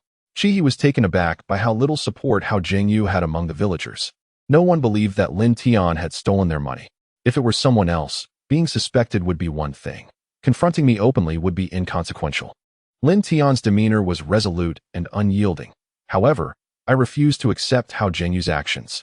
Today, I demand an explanation. If not, I will report this to the town. And if I receive no resolution there, I will escalate it to the county. Do they think I am just a university graduate without any means? Indeed. Today requires an explanation. Lin Ziming promptly agreed. As a leader, one must prioritize the welfare of the villagers. Hao Jingyu, without any evidence, has defamed a villager and must provide an explanation. Lin Ziming took the lead, and other villagers, including Aunt Chun, Shen Qingshan, and Dong Wazi, echoed his sentiment. If Lin Tian produces evidence, Hao Jingyu must compensate for Lin Tian's emotional distress. Director Qi, this reflects the will of the people, does it not? Lin Tian smiled with satisfaction and continued, if you want me to provide evidence, then Hao Jingyu must compensate me for my emotional distress. Otherwise, I won't bother to present any evidence. You can just arrest me. Lin Tian was not only a university student, but also a rogue. What did the police station mean to him? He had even been in the Public Security Bureau before. Xiao Tian. Upon hearing of the potential arrest, Yisu immediately grew fearful, but Lin Tian did not give her a chance to speak. Lin Zichao hurriedly held her back. They had already been bullied at home, and Lin Zichao did not wish to swallow this grievance either. Lin Tian, you wouldn't happen to be unable to produce evidence, would you? Thus, you are deliberately trying to play tricks. The father and son of the Hao family exchanged glances, and Hao Jian immediately began to provoke. He, too, was a rogue and understood Lin Tian's tactics all too well. If you say so, then so be it, Lin Tian replied with a faint smile. Hao Jian, do you dare to play a game? What do you mean? Seeing Lin Tian and Amp, Oppo's, as confident gaze, Hao Jian felt a surge of panic. Simple. Lin Tian scanned the room and declared, if I cannot produce evidence, I will admit to stealing your family's money. If I can produce it, your family will compensate me 1,000 yuan for emotional distress. What do you say? Good. Hao Jian did not believe Lin Tian would be able to provide evidence. Your words don't count.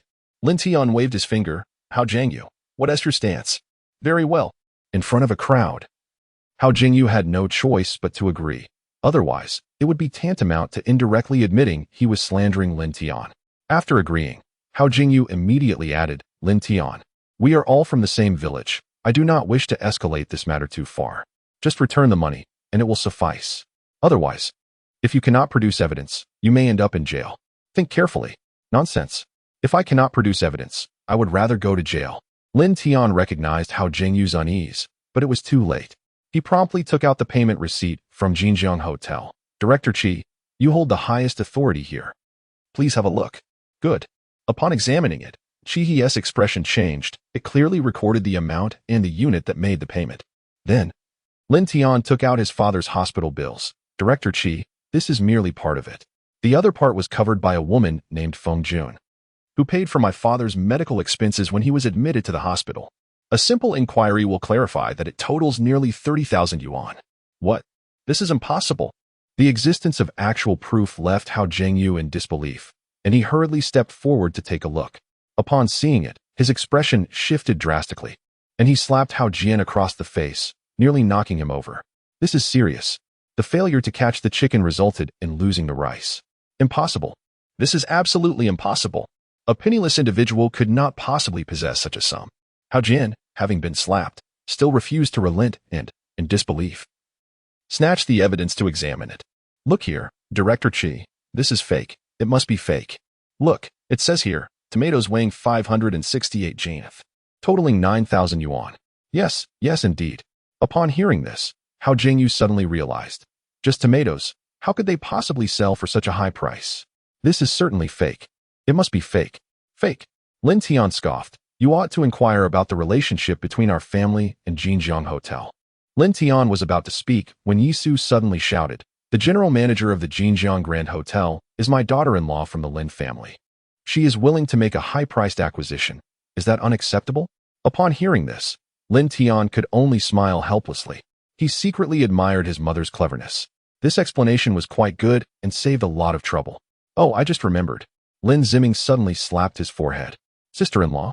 The stunning beauty who drove a Land Rover to our village a few days ago is the general manager of the Jinjiang Grand Hotel? Indeed. Yisu replied triumphantly. That's her, Xiao Yunshi, the general manager of the Jinjiang Grand Hotel. She came specifically to see me.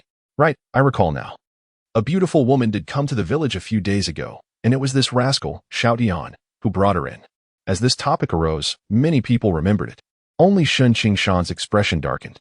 He had hoped to match his daughter with Lin Tian, but unexpectedly, this little rascal had managed to woo a beautiful female boss without making a sound.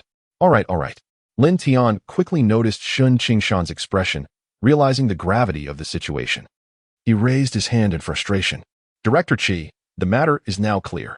I would appreciate it if you could act as a witness and ensure that Hao Jingyu fulfills his promise to compensate me with 10,000 for emotional distress. Of course. Qi He, having witnessed the situation today, immediately altered his attitude 180 degrees. Hao Jingyu, you agreed to the compensation, so you should fulfill it. He then turned to Lin Tian and apologized. Brother Lin Tian, I sincerely apologize for today's incident. I never anticipated that Hao Jingyu would be so shameless. It is truly detestable. The Jinjiang Grand Hotel is a flagship enterprise of Sanjiang City, with deep connections. Qi He, being merely a minor director, truly could not afford to offend Lin Tian. If Lin Tian were to hold a grudge and whisper a few words, Qi He and Appo's life would become quite difficult. You are too kind, Director Qi. Lin Tian remained courteous to him.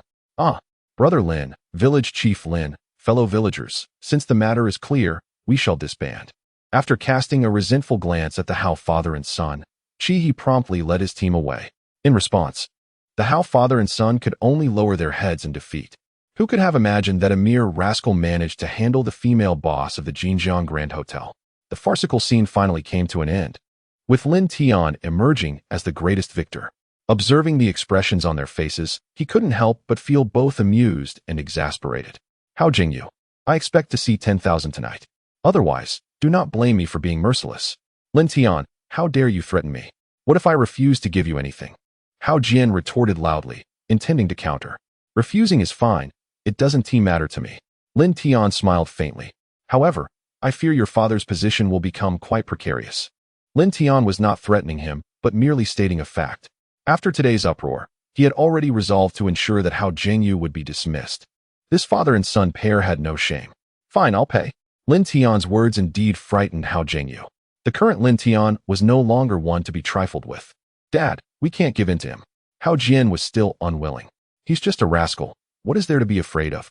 I refuse to believe he can do anything to us. Good, you have spirit. Lin Tian applauded his tenacity, but suddenly his expression shifted as he extended 3 fingers. 30,000. After today's incident, if you don't pay 30,000, the Hao family can prepare for ruin. What? 30,000? Hao Jian roared in anger. You are extorting us. Correct, I am indeed extorting you. Lin Tian never feared confrontation. Whether you choose to pay is entirely up to you. Lin Tian audaciously raised the price from 10,000 to 30,000, nearly infuriating Hao Jian and his son. In the face of Lin Tian's blatant extortion, Lin Ziming and the others remained silent, yet they couldn't help but chuckle inwardly. In their hearts, they believed that even if Lin Tian extorted the Hao family for 300,000, they would still applaud him. Ultimately, Hao Jian and his son left in indignation. Lin Ziming hurriedly said, Xiao Tian, if Hao Jingyu doesn't even give 1,000, wouldn't that be a huge loss? Uncle, they'll pay. They certainly will, don't worry. Lin Tian replied confidently with a smile. Uncle, once I get the money, I will need your help. I plan to use this 30,000 to buy some gravel and pave the roads in our village, whatever we can manage. In the future, when we have more funds, we can upgrade to concrete roads. Really? Xiao Tian, are you serious? Chen Sa, Shin Shan, Dong Wazi, and others were astonished, and even Lin Ziming was taken aback. Of course it's true. To achieve prosperity, one must first pave the roads. Lin Tian aspired to be wealthy. In order to eliminate Hao Jingyu, he had to rely on the villagers. Thus he would not be stingy with this ill-gotten wealth.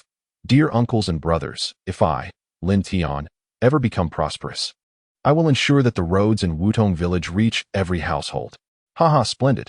Although everyone regarded Lin Tian's words as jest, their hearts were filled with joy. Xiao Tian, I was right about you. You truly are an intellectual.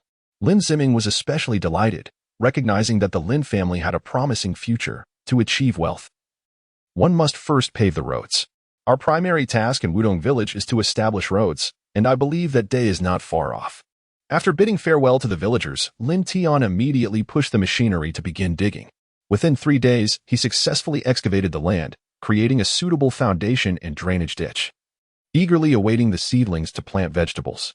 Suddenly, Yisu recalled an important issue. Xiao Tian, at this time of year, there are no vegetable seedlings available for sale.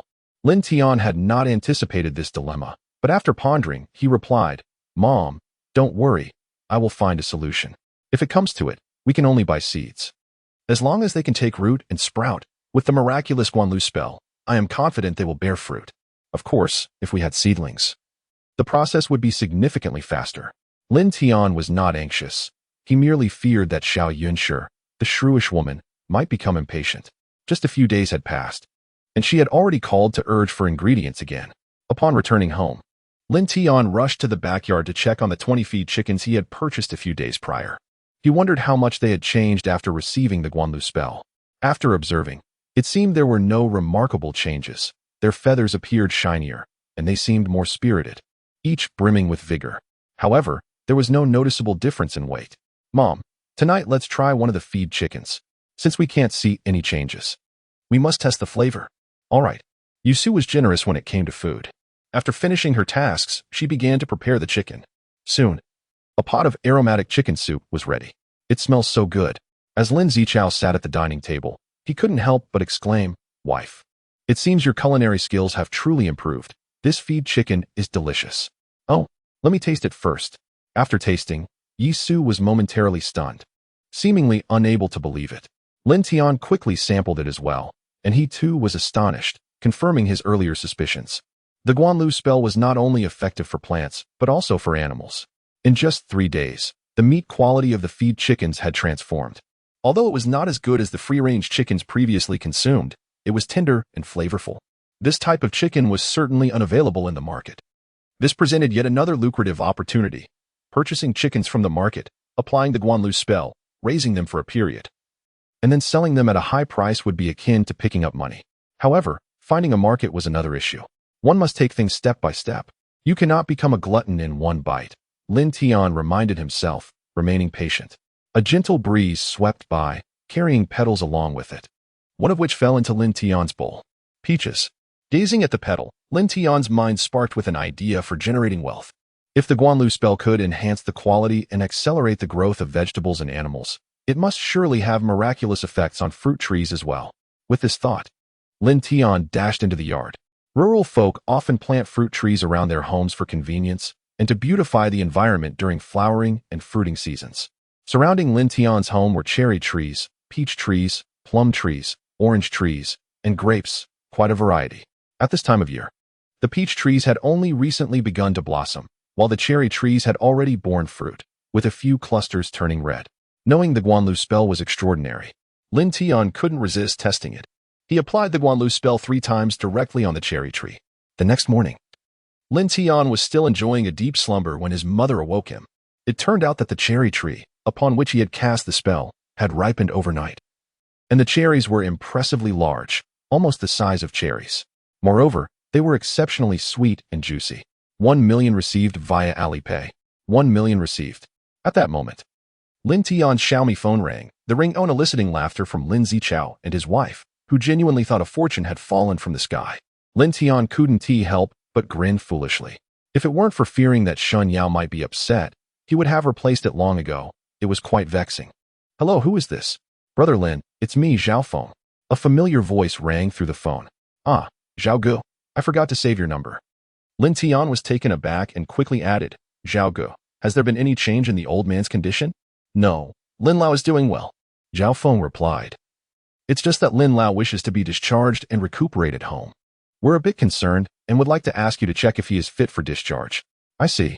I miss Lin Lao too. I will come over this afternoon. After chatting casually with Zhao Feng, Lin Tian hung up the phone, loaded the last of the vegetables onto the vehicle, and prepared to head back to the city. It was also a good opportunity to see if any vegetable seedlings were available. Just as he was about to leave, Lin Tian suddenly thought of the exquisite cherries. Surely, Lin Lao, Shen Yao, and his sister would be delighted to taste them. With Yisu's assistance, he quickly picked 2 baskets, likely weighing over 100 pounds. Upon arriving in the city, he unloaded the vegetables at the Jinjiang Hotel, delivered some cherries to Lin Yi, and then rode his tricycle towards Sanjiang University of Technology. Upon hearing that Lin Tian was coming to see her, Shen Yao reluctantly agreed to meet him at the school gate. Returning to the campus, Lin Tian felt a complex mix of emotions. Just over a month ago, he had been one of the carefree students, living the happiest days of his life here.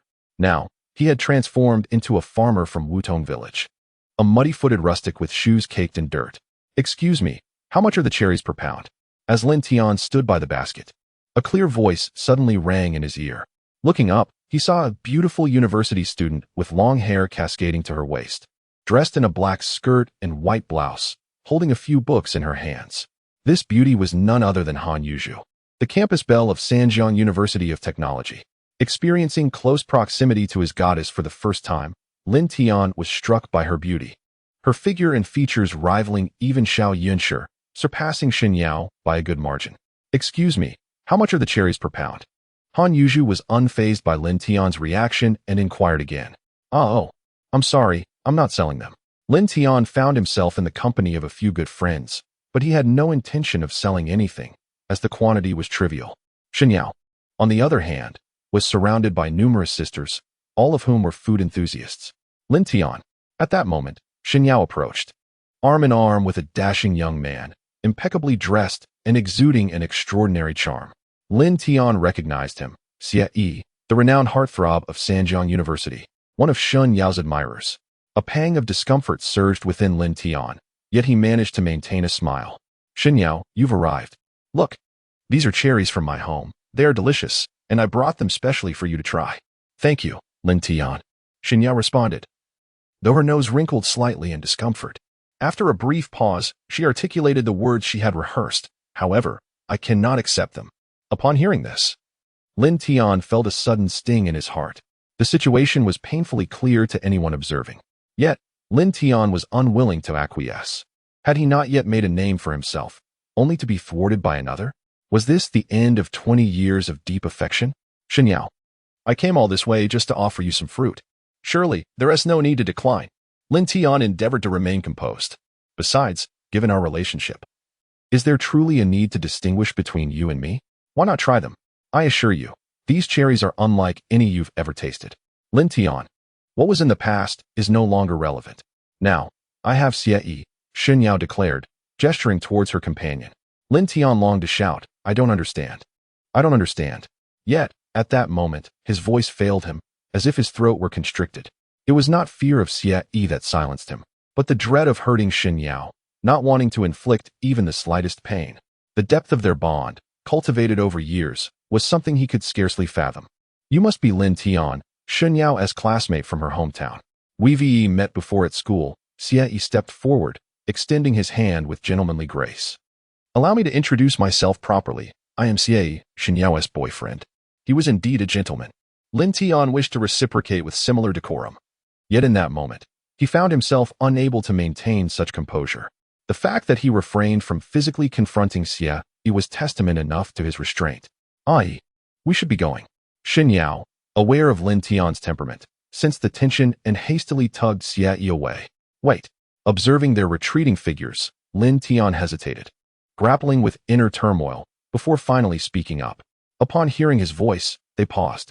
Lin Tian advanced towards them, causing Xin Yao to instinctively shield Xie behind her, an action that elicited a bittersweet smile from Lin Tian. Xin Yao, do I appear so brutish in your eyes? Xin Yao remained silent, unable to articulate her thoughts. Lin Tian struggled to convey his feelings. Xie, I have liked Xin Yao for 20 years. We have played together since childhood. If you dare to mistreat her or cause her sorrow, I will make you regret it. Do you understand? Rest assured. My love for Xin Yao will not allow such a chance, Xie replied firmly. Very well, I hope you remember these words. Lin Tian wished to say more, but the words eluded him. With a wave of his hand, he turned away, tears welling up in his eyes. Take care, Lin Tian. I hope you find your own happiness soon. Xin Yao understood Lin Tian's pain and wished to shield herself from witnessing his sorrowful visage, quickly departing with Xie. As Xin Yao's presence faded, Lin Tian's tears fell freely, a testament to the grief he had suppressed. A man may shed tears not lightly, but only when truly heartbroken. From this moment forth, Lin Tian realized that he could do nothing but wish for Xin Yao's happiness, feeling utterly unqualified to seek anything for himself. Hey, are you alright? At that moment, Han Yuzhu, with her insatiable appetite, having snuck a taste of Lin Tian's cherries. Chandan, now, can you sell your cherries? Others may suffer heartbreak, yet she was more concerned about purchasing cherries. What a heartless endeavor. Lin Tian felt a wave of embarrassment wash over him. This girl was too much. Could she not allow him a moment to wallow in his sorrow? My apologies. I did not wish to intrude, Han Yuzhu replied sweetly, her eyes sparkling with mischief.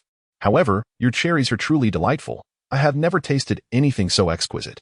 By the way, you are quite an interesting person. Why? Lin Tian thought he might burst into tears, and yet here she was, calling him interesting. Was she intentionally provoking him? I sense something unique about you, a confidence that is rare. To be publicly rejected and still maintain composure, even shedding tears without losing your temper, how peculiar. Han Yuzhu pondered for a moment. I have seen many react to such situations, often declaring their refusal to give up or insisting that the person will regret their choice. Yet, you did none of that. Is it not strange to weep openly without concern? In truth, Lin Tian wished to express that he was merely a frog yearning for the unattainable, rejected without mercy, and ought to retreat in bitterness. Yet, he found himself respecting Xin Yao's choice, for that was the essence of true affection. Indeed, it seems so, Han Yuzhu remarked, unabashedly assessing him. Nevertheless, you are a genuine man, unafraid to love and to hate. It is unfortunate that Xin Yao fails to appreciate your worth, opting instead for a frivolous suitor. Should he continue in his waywardness, I assure you he will come to regret ever stepping into this world. Lin Tian had heard whispers of Xie's past relationships. He vowed to protect those he cared for. No one shall harm the woman I cherish, except for myself. Impressive. Impressive. Han Yuzhu found Lin Tian's words amusing. Now, can I finally purchase your cherries? Consider them a gift. After conversing with her, Lin Tian felt a notable lift in his spirits. However, could you help me deliver some to Xin Yao? Is that possible? Absolutely, Han Yuzhu exclaimed, her excitement palpable. She was thrilled at the prospect of enjoying such delectable cherries for days to come. At that moment, an unfriendly voice broke through the air. Whose tricycle is this? Gentlemen, it belongs to me. Lin Tian responded hurriedly, realizing that the city management had arrived. Hey, you there. This is an agricultural tricycle, runs on diesel. Doesn't it? Yes. Lin Tian nodded obediently. Good. But do you not know that such vehicles are prohibited within the city limits? The burly man smirked. Boys, bring the tow truck and haul this tricycle back to the station. Ah, please, there's no need. Lin Tian protested, wishing to comply with the city's regulations. I truly did not know this rule. I accept the fine. I promise to never drive it into the city again. Is that acceptable? Oh, you are quite reasonable. The burly man scrutinized Lin Tian but did not relent. Still, let us proceed according to the protocol. We will take the vehicle. And you can settle the fine at the station. Yang Feng, you are being unreasonable. After the cold rain bamboo at the side asked someone to remove the basket. She immediately walked up to the bearded man. This young man has accepted his punishment. There is no need for you to delay others' time. Oh, it's the campus beauty, Yuzhu. The bearded Yang Feng was quite familiar with Han Yuzhu, as she often spoke on behalf of street vendors. This is the rule. Motor vehicles are different from usual. They must queue to accept fines. Nonsense. I think you're just trying to squeeze out more money. Han Yuzhu was adorable and gentle, yet at this moment, she was quite assertive. We're all locals. There is no need to be so harsh. Yuzhu, mind your own business. This is a normal procedure. Yang Feng, feeling exposed, seemed somewhat irritated. Brothers, tow it away. Wait. The tow truck had already arrived, and Lin Tian's expression changed slightly. Young brother, right? I accept the fine. But there's no need to tow the car. Just tell me the amount of the fine. Lin Tian was quite busy. He had many matters to attend to, and truly did not have the luxury of time to waste. Kid, you're quite agreeable, but rules are rules. However, Yang Feng showed no mercy, thinking Lin Tian was easy to bully. Damn it, are you really going to do this? The insistence to tow the car was simply too much. And Lin Tian's temper flared. His mood was already foul, and dealing with such aggravating matters was unbearable. Kid, do you dare act tough? Lin Tian was resolute, while Yang Feng remained unfazed, as he was a rough character himself. Act tough? Why should I fear you? At this point, Lin Tian was truly furious, completely losing his composure, and he punched Yang Feng squarely on the nose. Damn it, hit me. Yang Feng was caught off guard, his nose crumpling from the blow, blood spurting forth, and he yelled in anger. After years in this line of work, it was the first time he encountered such a tough opponent who dared to strike back. It was truly remarkable. Yang Feng's brothers, upon hearing his command, immediately sprang into action. Yet, Lin Tian was already infuriated, and given his extremely poor mood, he felt no fear. Even against 6, he would not back down. Han Yuzhu was completely unprepared for Lin Tian's explosive temper. She wanted to intervene but could not, nor could she help him. So she could only shout for the school security. When the security finally gathered and separated the two parties, each one of Yang Feng's group had sustained injuries. Upon closer inspection, Han Yuzhu noticed that Yang Feng and his 5 companions were in miserable condition, all sporting bruises. Conversely, Lin Tian appeared relatively unscathed, at least without any visible injuries on his face. The nearby security guards were secretly astonished by Lin Tian's prowess, taking on 6 opponents and leaving them in such a state. Soon, the police arrived. The most severely injured, Yang Feng, was directly taken to the hospital, while Lin Tian and the other 5 were taken to the university town precinct. In the police car, a female officer sat across from Lin Tian, observing him with curiosity but remained silent for a while. Lin Tian, feeling irritated, remarked, Officer, haven't you seen a handsome guy before? You? Lin Tian's words irked the officer, Jiang Shengnan, who retorted, You little punk, you dare to hit the city management? Think you're tough, huh? Humph, it's not my fault. They were the ones out of line. Lin Tian suddenly remembered that he had indeed been quite formidable in this altercation. Regardless of whose fault it was, hitting someone was wrong. Jiang Shengnan coldly stated, It seems you were the one who threw the first punch. Regardless, you can't escape 15 days. What?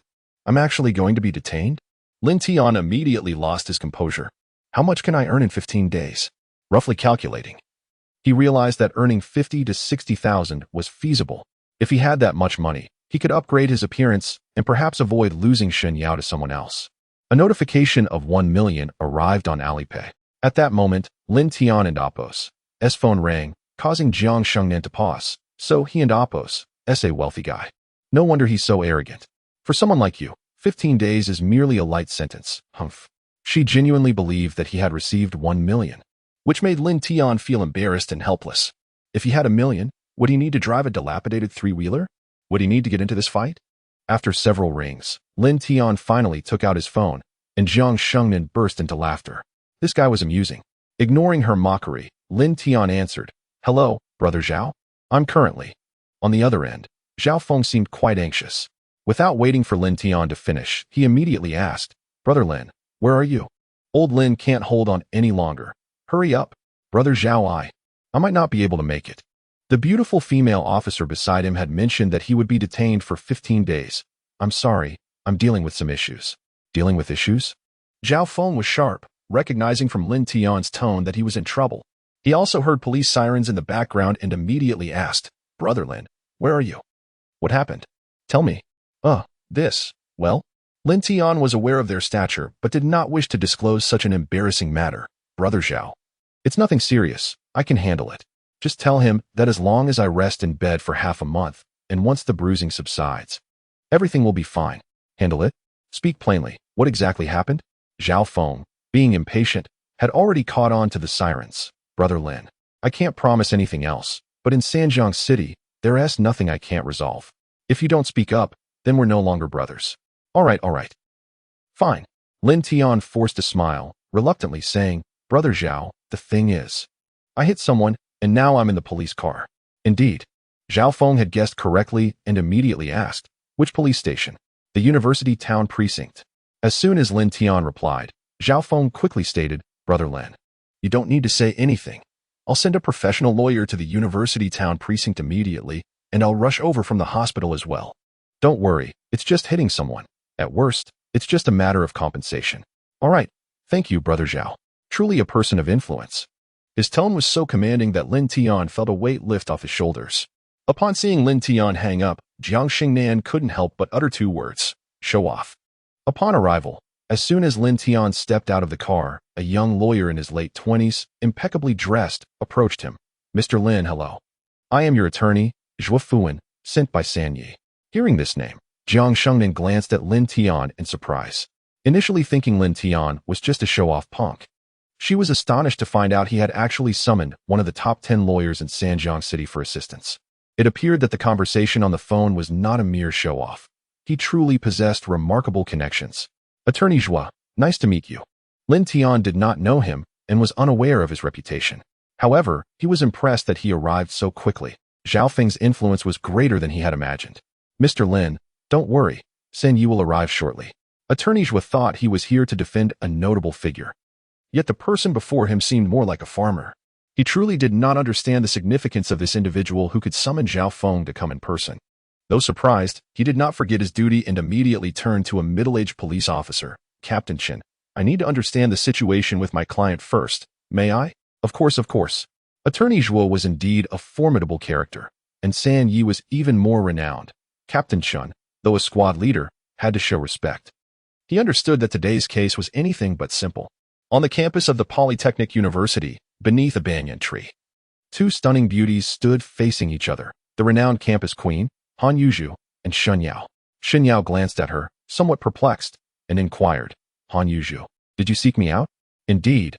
Han Yuzhu nodded, handing Shen Yao a bag filled with cherries. "This was delivered to you by a young gentleman outside the school. He asked me to give it to you." "Thank you." Shen Yao hesitated for a moment but ultimately accepted the offering, turning to leave. "Wait."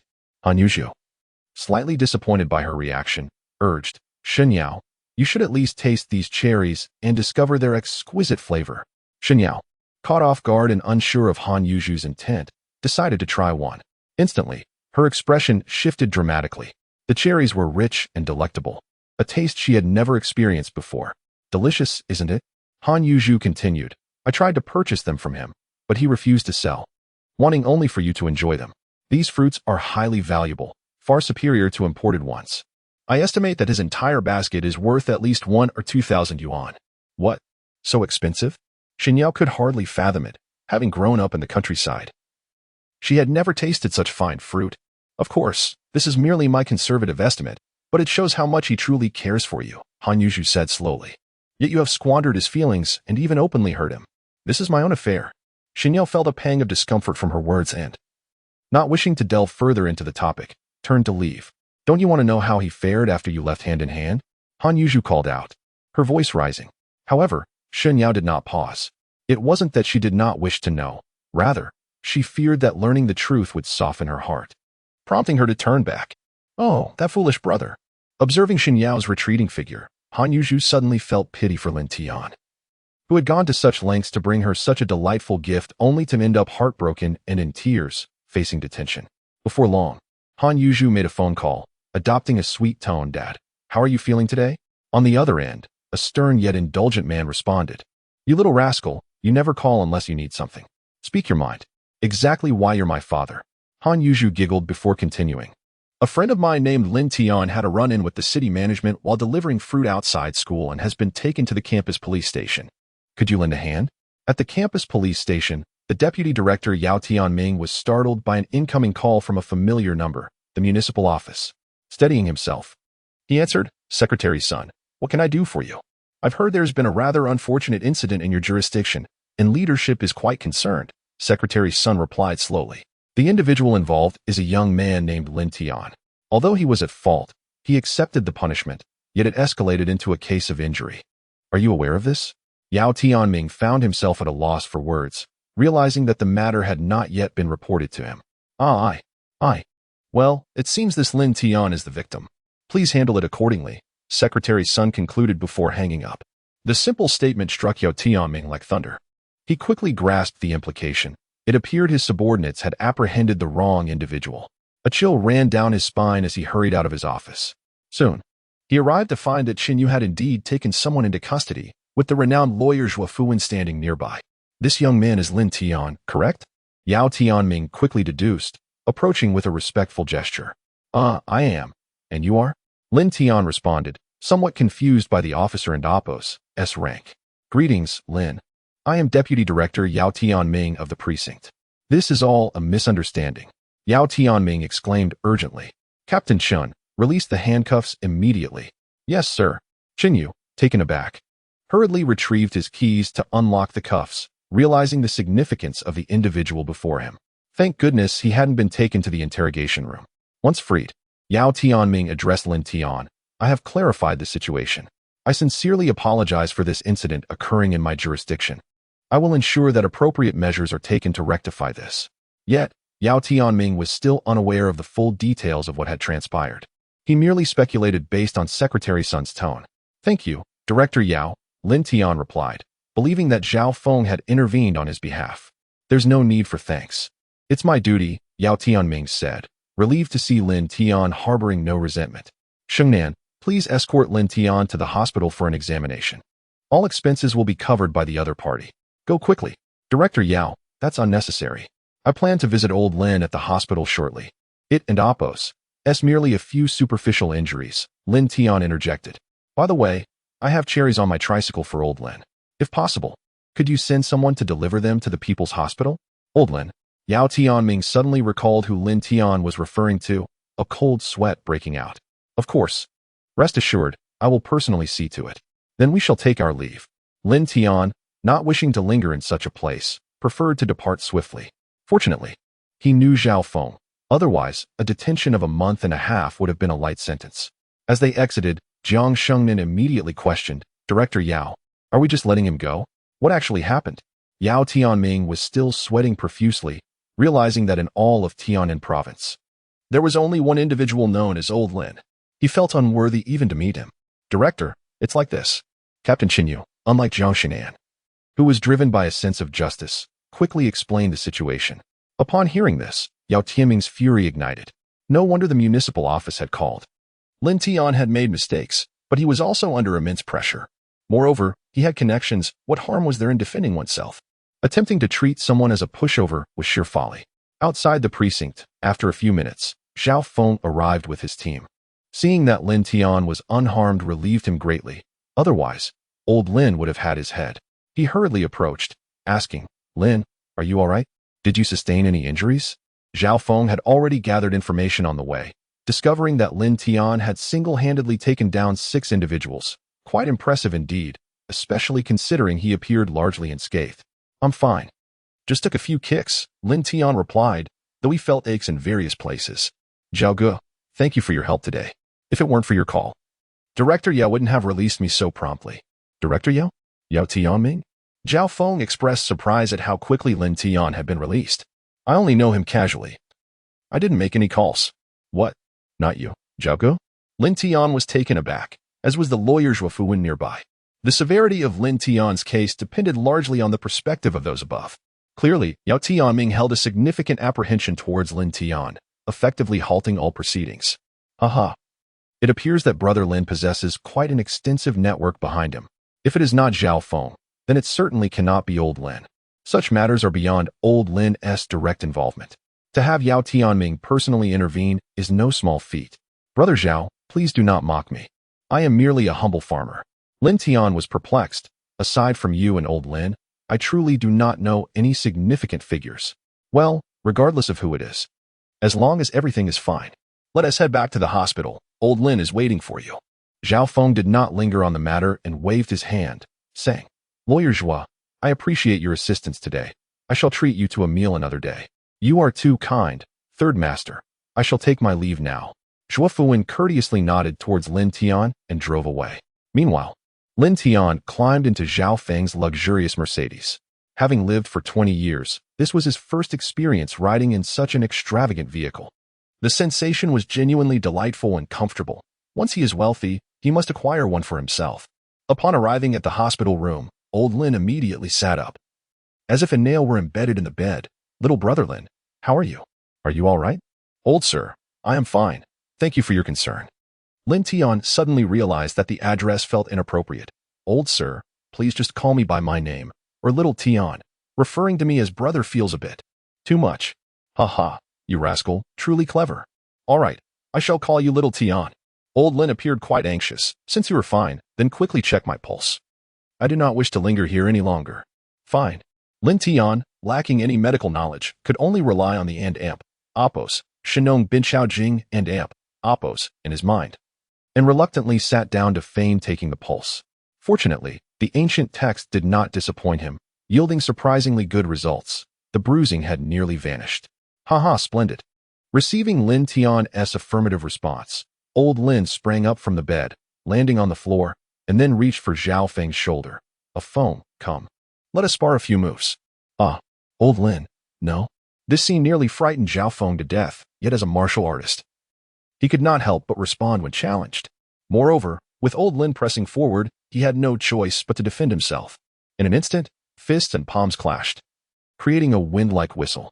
The two engaged in a sparring match, each move purposeful and profound, exuding a certain aesthetic akin to a martial arts film, leaving Lin Tian utterly mesmerized. After 3 minutes, they halted. Having exchanged a few blows, Old Lin's spirits were lifted. Haha, splendid. My old bones cannot remain idle for too long. Old Lin, your physique is robust. I cannot claim to be your match. Zhao Feng humbly replied, with a hint of flattery. Enough, I know you well. In your youth, indeed, you were no match for me. Old Lin waved his hand. But now, I am certainly not your opponent. Thunderous Hand Zhao Tianfeng is no empty title. Thunderous Hand, Zhao Tianfeng? At that moment, Lin Tian's eyes were opened wide. The fights he had engaged in before were akin to child's play. Brother Zhao, old sir, is this martial arts? The clash between Zhao Feng and Old Lin resembled duels of martial arts masters from television dramas. Not the fantastical kind, but akin to figures like Hui Yuanjia or Qinshin. How impressive, how majestic. Lin Tian gazed in admiration. Martial arts? Upon hearing this, the two exchanged amused glances, offering no response to Lin Tian, instead laughing heartily as they exited the hospital room. Their laughter only piqued Lin Tian's curiosity further. Indeed, their recent sparring resembled the thrilling duels seen in I Am a Special Forces soldier, utterly captivating. Well, if you're willing, I can teach you a few moves when the time is right. Zhao Feng patted Lin Tian on the shoulder, chuckling. Old Lin, you may not know this, but this lad has some skill. He single-handedly took down 6 urban management officers and has quite the temper. Brother Zhao, let us not mention this to old sir. Lin Tian felt embarrassed, his face flushed. Haha, you are still bashful. A true man must possess some courage. Old Lin did not scold him. Instead, he laughed. It's merely a scuffle, a trivial matter. Now, let us get in the car and discuss it at home. Lin Tian had initially intended to leave, but, lacking his tricycle, decided to accompany them to see where Old Lin resided. In the future, he would know where to visit him. Old Lin, while appearing imposing, was actually quite amiable, making their interactions very comfortable. Most importantly, he did not treat Lin Tian as an outsider, allowing their relationship to flourish. After an hour's drive in the two luxury Mercedes, they finally arrived at their destination. Well, upon exiting the vehicle, Lin Tian was astounded. Old Lin's residence was a secluded, elegant villa. To his astonishment, soldiers were stationed at the entrance, each armed and vigilant, exuding a serious demeanor. Old sir, you are.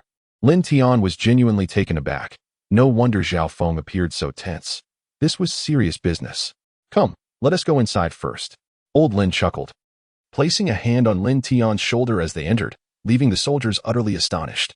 Once inside the classically decorated, militarily styled living room, Lin Tian found himself momentarily speechless. Instinctively sitting up straight. All right, little Tian, do not be so formal. Relax, treat this as your own home. Observing Lin Tian's demeanor, old Lin could not help but chuckle. As you can see, I am a soldier. The specifics are not for you to know, given our relationship. As long as you do not violate any rules or principles, I still hold some influence, understand? Hee, I shall certainly cling to this powerful figure. Lin Tian could hardly contain his excitement, bursting into laughter. Through this incident, Lin Tian deeply understood the significance of connections. He finally comprehended why Xiao Yunshi was willing to endure humiliation to leverage her relationship with old Lin for an apology. A Feng, see, I told you this lad is no ordinary person. He can barely maintain a serious facade for 3 seconds. A little rascal indeed. Lin Tian's laughter elicited hearty chuckles from old Lin. To dare speak of clinging to my leg. You truly are a clever one. Let me give you a heads up. Do not misuse my name outside, understood? Of course not. I would never dare. Lin Tian hastily waved his hands, fully aware of the weight of such matters. By the way, I do not even know your name. How could I misuse it? You little rascal. If you wish to know my name, just ask directly. Old Lin seemed increasingly fond of Lin Tian. I am Lin Yuan. Now you know. Hee, now I know. A venerable figure of the nation. Lin Tian grinned mischievously. By the way, earlier, old Lin mentioned that brother Zhao is called Thunderous Hand Zhao Tianfeng, but isn't he called Zhao Feng? Haha, that is an old story. In the past, I was a soldier under old Lin, and Zhao Tianfeng was my real name. Unfortunately, I lacked resolve and brought shame to old Lin. Zhao Feng sighed, reminiscing slowly. Later, I left the military and did not wish to disgrace old Lin further, so I dropped the Tian character. Thunderous Hand Zhao Tianfeng became a thing of the past. I see. It seems brother Zhao has quite the story. Lin Tian finally understood the reason behind Zhao Feng and Appo's military demeanor and the air of dominance typical of a man from the rivers and lakes. Brother Lin, if you wish to know, I can share it with you at another time. Zhao Feng readily offered. Old Lin, third master. At that moment, a guard entered. There is someone outside named Yao Tianming, claiming to be the deputy director of the university city branch, delivering something for brother Lin. In that case, Xiao Tian, you shall represent me. Lin Yuan waved his hand, and Lin Tian immediately stepped out, excitement coursing through him. The phrase represent me carried profound significance. Lin Tian, not being a fool, understood that old Master Lin had intentionally given him this opportunity to form a friendship with Yao Tianming. The guard, astute as he was, promptly stated upon arrival, Director Yao, old Lin has just been discharged from the hospital and is unwell, so he cannot come out. However, he has instructed brother Lin to represent him. Oh, I am unworthy. This remark clearly indicated Lin Tian's extraordinary connection with General Lin, and Yao Tianming felt fortunate for having guessed correctly. He then gestured behind him. Brother Lin, I have brought your tricycle. Please check if anything is missing. Director Yao, you flatter me. There is hardly anything on the cart. Lin Tian swiftly approached, found a bag, and filled it with cherries. Director Yao, I appreciate your trouble today. There is no need for thanks. These cherries are from my family's garden and are quite delicious. Please take some home for your family to enjoy. Oh, that is splendid. This gift was, of course, meant for General Lin, and Yao Tianming graciously accepted. Brother Lin, we are like old friends now. Just call me by my name. No need for formalities. Haha, brother Yao, brother Yao. Such is the nature of social relationships. Lin Tian naturally embraced the opportunity to deepen his connection with Yao Tianming. After all, this chance to gain favor was initiated by Lin Yuan himself. After chatting for 7 or 8 minutes and exchanging phone numbers, Lin Tian took his leave. Before departing, Yao Tianming assured him that he would severely punish Yang Feng and his accomplices and investigate the malpractices within the Urban Management Bureau. Shortly after Tianming left, Lin Tian bid farewell to Lin Yuan. With the back and forth, it was already past 4 in the afternoon. Lin Tian had yet to attend to his business and drove his tricycle towards the largest agricultural market in Sanjiang City. Unfortunately, he could not find the vegetable seedlings he desired. It seemed he would have to resort to buying seeds to cultivate them. Lin Tian shook his head in resignation. Just then his phone rang. It was an unfamiliar number. Hello, who is this? Lin Tian, you heartless little rascal. A shrill voice erupted from the other end. Such delicious cherries. Why didn't you send me some? After all the kindness I've shown you. Oh my, is that you, General Xiao? Lin Tian was taken aback that Xiao Yunshi would actually call him. Have you been kind to me? I was unaware. You. As soon as Lin Tian spoke, Xiao Yunshi was furious, stamping her feet in frustration. Having tasted the cherries Lin Tian sent to Lin Yi, she could no longer stomach any other fruit. Hearing that Lin Tian's cart was laden with 2 large crates of exquisite cherries, she felt aggrieved that while Lin Yi, and even renowned chefs like Jiang Bowen received them, she had been left out. Enough. All you do is talk about yourself, Lin Tian said, waving his hand in irritation. I have no time to indulge your whims. Goodbye. Wait. Xiao Yunshi hurriedly interjected. When will your ingredients be available in bulk? Soon. Once I find the vegetable seedlings, I can supply them in large quantities, Lin Tian replied nonchalantly. Seedlings? In this season, you plan to directly sow vegetable seedlings? As someone in the hotel industry, Xiao Yunshi was quite knowledgeable about ingredients. There are none available on the market now. Come to the hotel. I know where to find seedlings. All right. Lin Tian was pleasantly surprised that Xiao Yunshi had connections, having previously underestimated this pampered young lady. He promptly drove towards the hotel. Due to his relationship with Lin Yi, he was familiar with nearly all the staff at the Jinjiang Grand Hotel and had no trouble accessing Xiao Yunshi and Appo's office. Inside, Xiao Yunshi regarded him with a smirk, causing Lin Tian to instinctively raise his hands in defense. What are you planning, you rogue? Lin Tian's antics were undeniably amusing. It seemed as though Xiao Yunshi intended to do something to him. The frustration was palpable, making her feel as though she might as well crash into a wall. Just kidding. Lin Tian was unaware of the reasons behind his behavior. He simply enjoyed teasing her. His objective achieved, he promptly seated himself before her and stated, as long as you refrain from casually claiming that you are my girlfriend in the future, we shall be fine. And you still dare to provoke me? Lin Tian was merely indulging in flattery. If it weren't for necessity, Xiao Yunshi would never have concocted such a ludicrous scheme. Nevertheless, the outcome was quite favorable, as it at least earned him the forgiveness of old Master Lin and established a connection with Zhao Feng. The effort proved worthwhile, albeit at the cost of Lin Tian gaining undue advantage. With a sly smile, Lin Tian conceded, Xiao, you mentioned over the phone that you had some vegetable seedlings? Indeed. I have my sources. Xiao Yunshi appeared victorious, a smug smile gracing her face. However, you must trade me some cherries in return. By the time Lin Tian arrived, Xiao Yunshi had already devised her plan to extort him. As a goddess, she regarded fruit as a staple, and she couldn't shake the memory of that exquisite, juicy flavor. In her quest for a delectable treat, she even shamelessly extorted half from Lin Yi and Jiang Bowen. Unfortunately, it was all consumed in no time. What an Appo's this? Gone. How is that possible? Xiao Yunshi was unwilling to accept it, refusing to believe. I heard you brought 2 baskets. How could they possibly be gone? Lin Tian. We are partners, and I am the only one left out.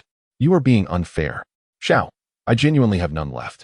Lin Tian couldn't help but chuckle inwardly at her emotional plea. The hotel provided some, and the Polytechnic University contributed as well.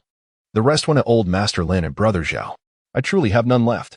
The mere mention of the Polytechnic University made Lin Tian's heart tremble. Had it not been for the subsequent events, he wondered how he would have managed that day. Your girlfriend, perhaps? Xiao Yunshi suddenly grew curious. Oh, yes. As the thought of Han Yuzhu crossed his mind, he pondered how wonderful it would be if she were his girlfriend. The idea startled him. Was he moving on too quickly, contemplating another woman so soon? Do you have a girlfriend? Upon hearing Lin Tian's response, Xiao Yunshi inexplicably felt a wave of despondency wash over her.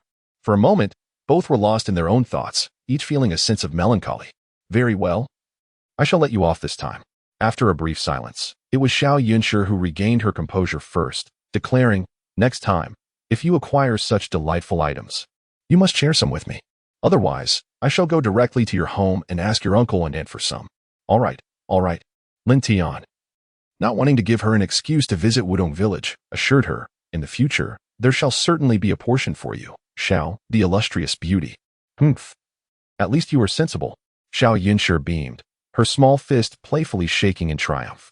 Now, can you tell me where I can purchase vegetable seedlings? Observing her adorable and proud demeanor, Lin Tian's mood lightened considerably.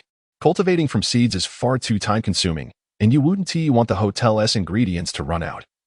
Would you? Are you foolish? There are greenhouses with vegetable bases. Before you came, I had already contacted one on your behalf. Xiao Yunshi produced a business card and handed it to Lin Tian. It is too late today. You should stay in the city for the night and go to the address on the card tomorrow morning. I assure you, the price will be the most favorable. Oh, that would be splendid. Thank you.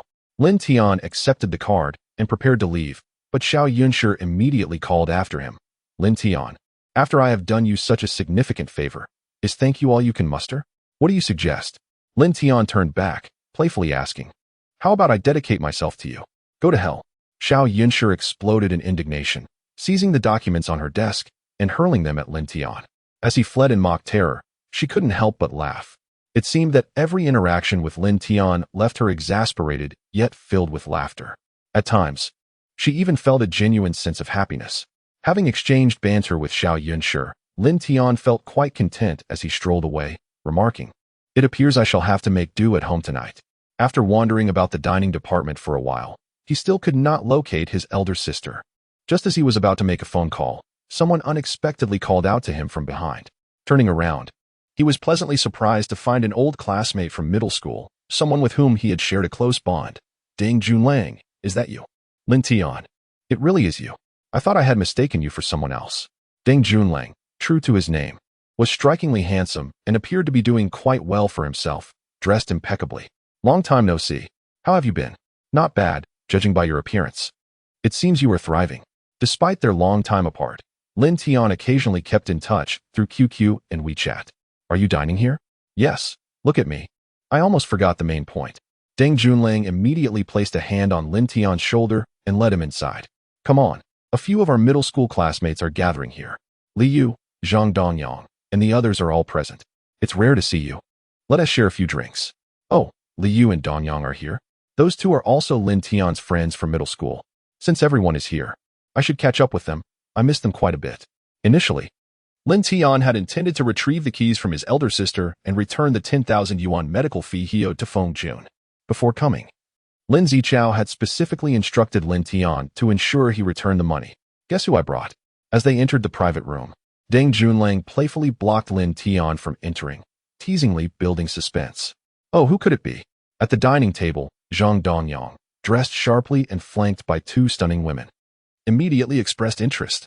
Let me guess, is it our classmate Tang Tanqi, now a boss, or Yi Hua, the manager of Sanqing Media? Indeed, among their middle school classmates. Apart from those present, only Tang Tanqi and Yi Hua had found success. The rest either had no news or were merely struggling workers. A female classmate beside Zhang Dongyang, Xia Lu, chuckled, not like Junlang. He is now the sales department manager of Qingqing International Company. Dongyang is the one doing the best. He is a department manager at Feng Group. Listening to their words, Deng Junlang suddenly felt awkward. Had he known, he wouldn't have teased them like that. He could not believe how materialistic his former classmates had become. Ah, Lin Tian. Just as he felt cornered, Li Yu, who had been leaning sideways, recognized Lin Tian, reacting with the same excitement as Deng Junlang. Haha, you, it's me. Lin Tian smiled as he stepped forward, unfazed by Zhang Dongyang and Xia Lu's remarks. Fellow classmates, it's been a long time. How have you all been? Lin Tian, it's really you. Zhang Dongyang initially appeared pleased, but upon noticing Lin Tian and Appo's attire, his smile quickly faded. Lin Tian, I thought you were studying at the Polytechnic University? Why are you dressed like this? It turned out that Lin Tian was the only scholar from their class who had successfully enrolled in university. Xia Lu scrutinized Lin Tian and remarked dismissively, Oh, liberation-style rubber shoes? Quite antiquated. What happened? Has the university student turned into a farmer? Xia Lu, what are you saying? Although Lin Tian and Appo's attire was indeed shabby, it was unkind to point it out for ridicule, and Deng Junlang immediately admonished her. Junlang, it's all right. This is the reality. Lin Tian, unwilling to succumb to anger, reflected on his circumstances. Having left university, he had returned home to become a farmer. dressed in comfortable Liberation brand attire. He found it non-slip. In the past, he would have turned on his heel at such mockery, unable to endure it. However, now, the old general regarded him as family. The charming CEO joked with him, and even the deputy director treated him as a brother. He was no longer the Lin Tian of yore. Matters of face had long ceased to matter. Ah, what a pity it is. A university student with boundless potential, reduced to a farmer. It seemed a complete failure. Xiao Lu openly expressed his disdain, waving his hand dismissively. Dong Yang, come, let us continue drinking. When I switch jobs, you must recommend me to work at the phone group. Ah Jun at Tian. Let us go? Zhang Dong Yang and Xiao Lu's attitudes irked Li Yu, who immediately pulled Lin Tian to leave. They could forego this meal. Ah Jun, ah Yu, you all continue eating. I shall take my leave first. These classmates were one thing, but even his former friend Zhang Dong Yang displayed a snobbish demeanor, leaving Lin Tian disheartened. After you finish eating, send me a message. We can find a place outside for a drink. Haha, a migrant worker should find a slum, squat at a small barbecue stall, and drink a few bottles of cheap erguo too. A classmate named Shinzei laughed derisively. This is a star-rated hotel. Your attire is tarnishing its image. Dong Yang. Don't you agree? Zhang Dong Yang merely smiled, offering no retort, clearly acquiescing. Shinzei, shut your mouth. What are you even? Lin Tian remained calm. But Deng Junlang immediately exploded. Come on, we were classmates. Looking down on someone is fine, but I'll just avoid you in the future. I warn you. Close that filthy mouth. Oh, so you can't handle the truth about yourself? Shinzei smirked indifferently. Having such classmates, I, Shinzei, feel embarrassed. You. Deng Junlang was furious and ready to confront him, but Lin Tian quickly restrained him. Ah Jun, let it go. Let's leave. We just got into a fight today. I don't want to be dragged to the police station again. Though I have connections, I can't use them for this. Tian, I don't care about anyone else, but Zhang Dongyang must give you an explanation today. Deng Junlang was furious and turned to Zhang Dongyang. Dongyang, we've always been inseparable brothers at school. Are you just going to watch your brother be insulted? Ah Jun, we're all classmates. Why bother? Zhang Dongyang pondered for a moment and slowly replied, let us sit down. If Lin Tian doesn't want to gather with us, we shouldn't force it, right? All right. Zhang Dongyang. I never expected you to be this kind of person. All these years, I've wasted my friendship with you. Zhang Dongyang's response left Deng Junlang and the others profoundly disappointed. From now on, we are no longer friends, let alone brothers. Tian, you let us go. Upon that, they turned to leave. Stop. Zhang Dongyang's expression darkened, his voice cold. Deng Junlang, are you really willing to turn against me for a migrant worker? If so, then I can't assist you with your previous requests. Haha, had I known you were this kind of person, I would rather die poor than approach you. Deng Junlang was resolute and immediately pushed the door open to exit. Once outside the private room, Lin Tian couldn't suppress his excitement. Ah Jun, you. There's no need to say more. From now on, you two are my true brothers. Losing a large group of classmates, he had gained 2 genuine brothers, and his previous despondency evaporated. He even felt gratitude towards Zhang Dongyang for revealing to him what true friendship entailed. This is the essence of true loyalty. Not shunning the poor while loving the rich, remaining true to one's original intentions. That is genuine friendship. All right, enough sentimentality. Let us change hotels for dinner, my treat. Deng Junlang earnestly patted Lin Tian. Those friends inside aren't worth it. It's better to recognize the truth sooner. Change what? It's just this. I'll handle the arrangements. The Jinjiang Grand Hotel was Lin Tian's domain. Just as he was about to call a waiter, a familiar figure approached. Ah, Brother Lin, greetings. It was none other than Yao Tianming, the deputy director of the University Town Sub-Bureau, whom he had met earlier that afternoon. Brother Lin, are you dining here too? Brother Yao, hello. I didn't expect to see you so soon. I ran into my 2 good brothers and was looking for a room to enjoy a few drinks. The world is indeed small, Lin Tian remarked with a smile. By the way, Brother Yao, which private room are you in? I'll come over later to toast you for your assistance. Oh, it seems you haven't arranged anything yet. Then join me for dinner. We are all brothers here, so no need to be polite. Yao Tianming warmly gestured towards a lavish private room. This is it, the Shengshi Huangqiao room, quite spacious. Brother Yao, isn't that too much? Lin Tian was indifferent. This time, he was not alone. Brother Lin, just call me Big Brother. What's the harm in sharing a meal? Yao Tianming replied earnestly. Your brothers are my brothers. Let's go together. I also have two friends I'd like to introduce you to. Very well. Seeing that Deng Junlang and Li Yu had no objections, Lin Tian had no choice but to agree. In the large private room, there were only 3 men. One had a close-cropped, graying hairstyle and an elegant demeanor. The other was younger, yet robust and imposing. The last one, Lin Tian recognized as Chun Yu, the team leader who had brought him into the bureau earlier that day. Ah, Brother Lin has arrived. Upon seeing Lin Tian, Chun Yu immediately stood and greeted him warmly. Captain Chun, it's nice to see you again. Lin Tian smiled awkwardly. I just happened to run into Brother Yao outside and came along with him. Haha, Brother Lin, and these 2 young brothers. Let me introduce them to you. They are my esteemed brothers. Chi Hao, the president of the Bank of Construction in Sanjiang City, and He Bin, the director of the high-tech zone sub-bureau.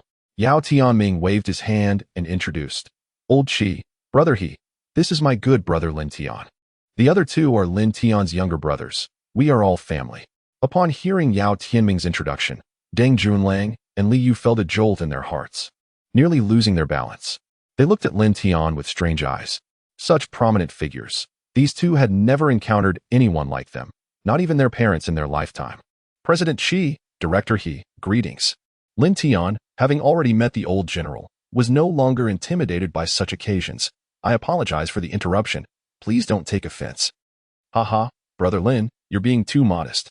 Since you are Tianming's brother, then you are our brother too. Just call us Big Brother.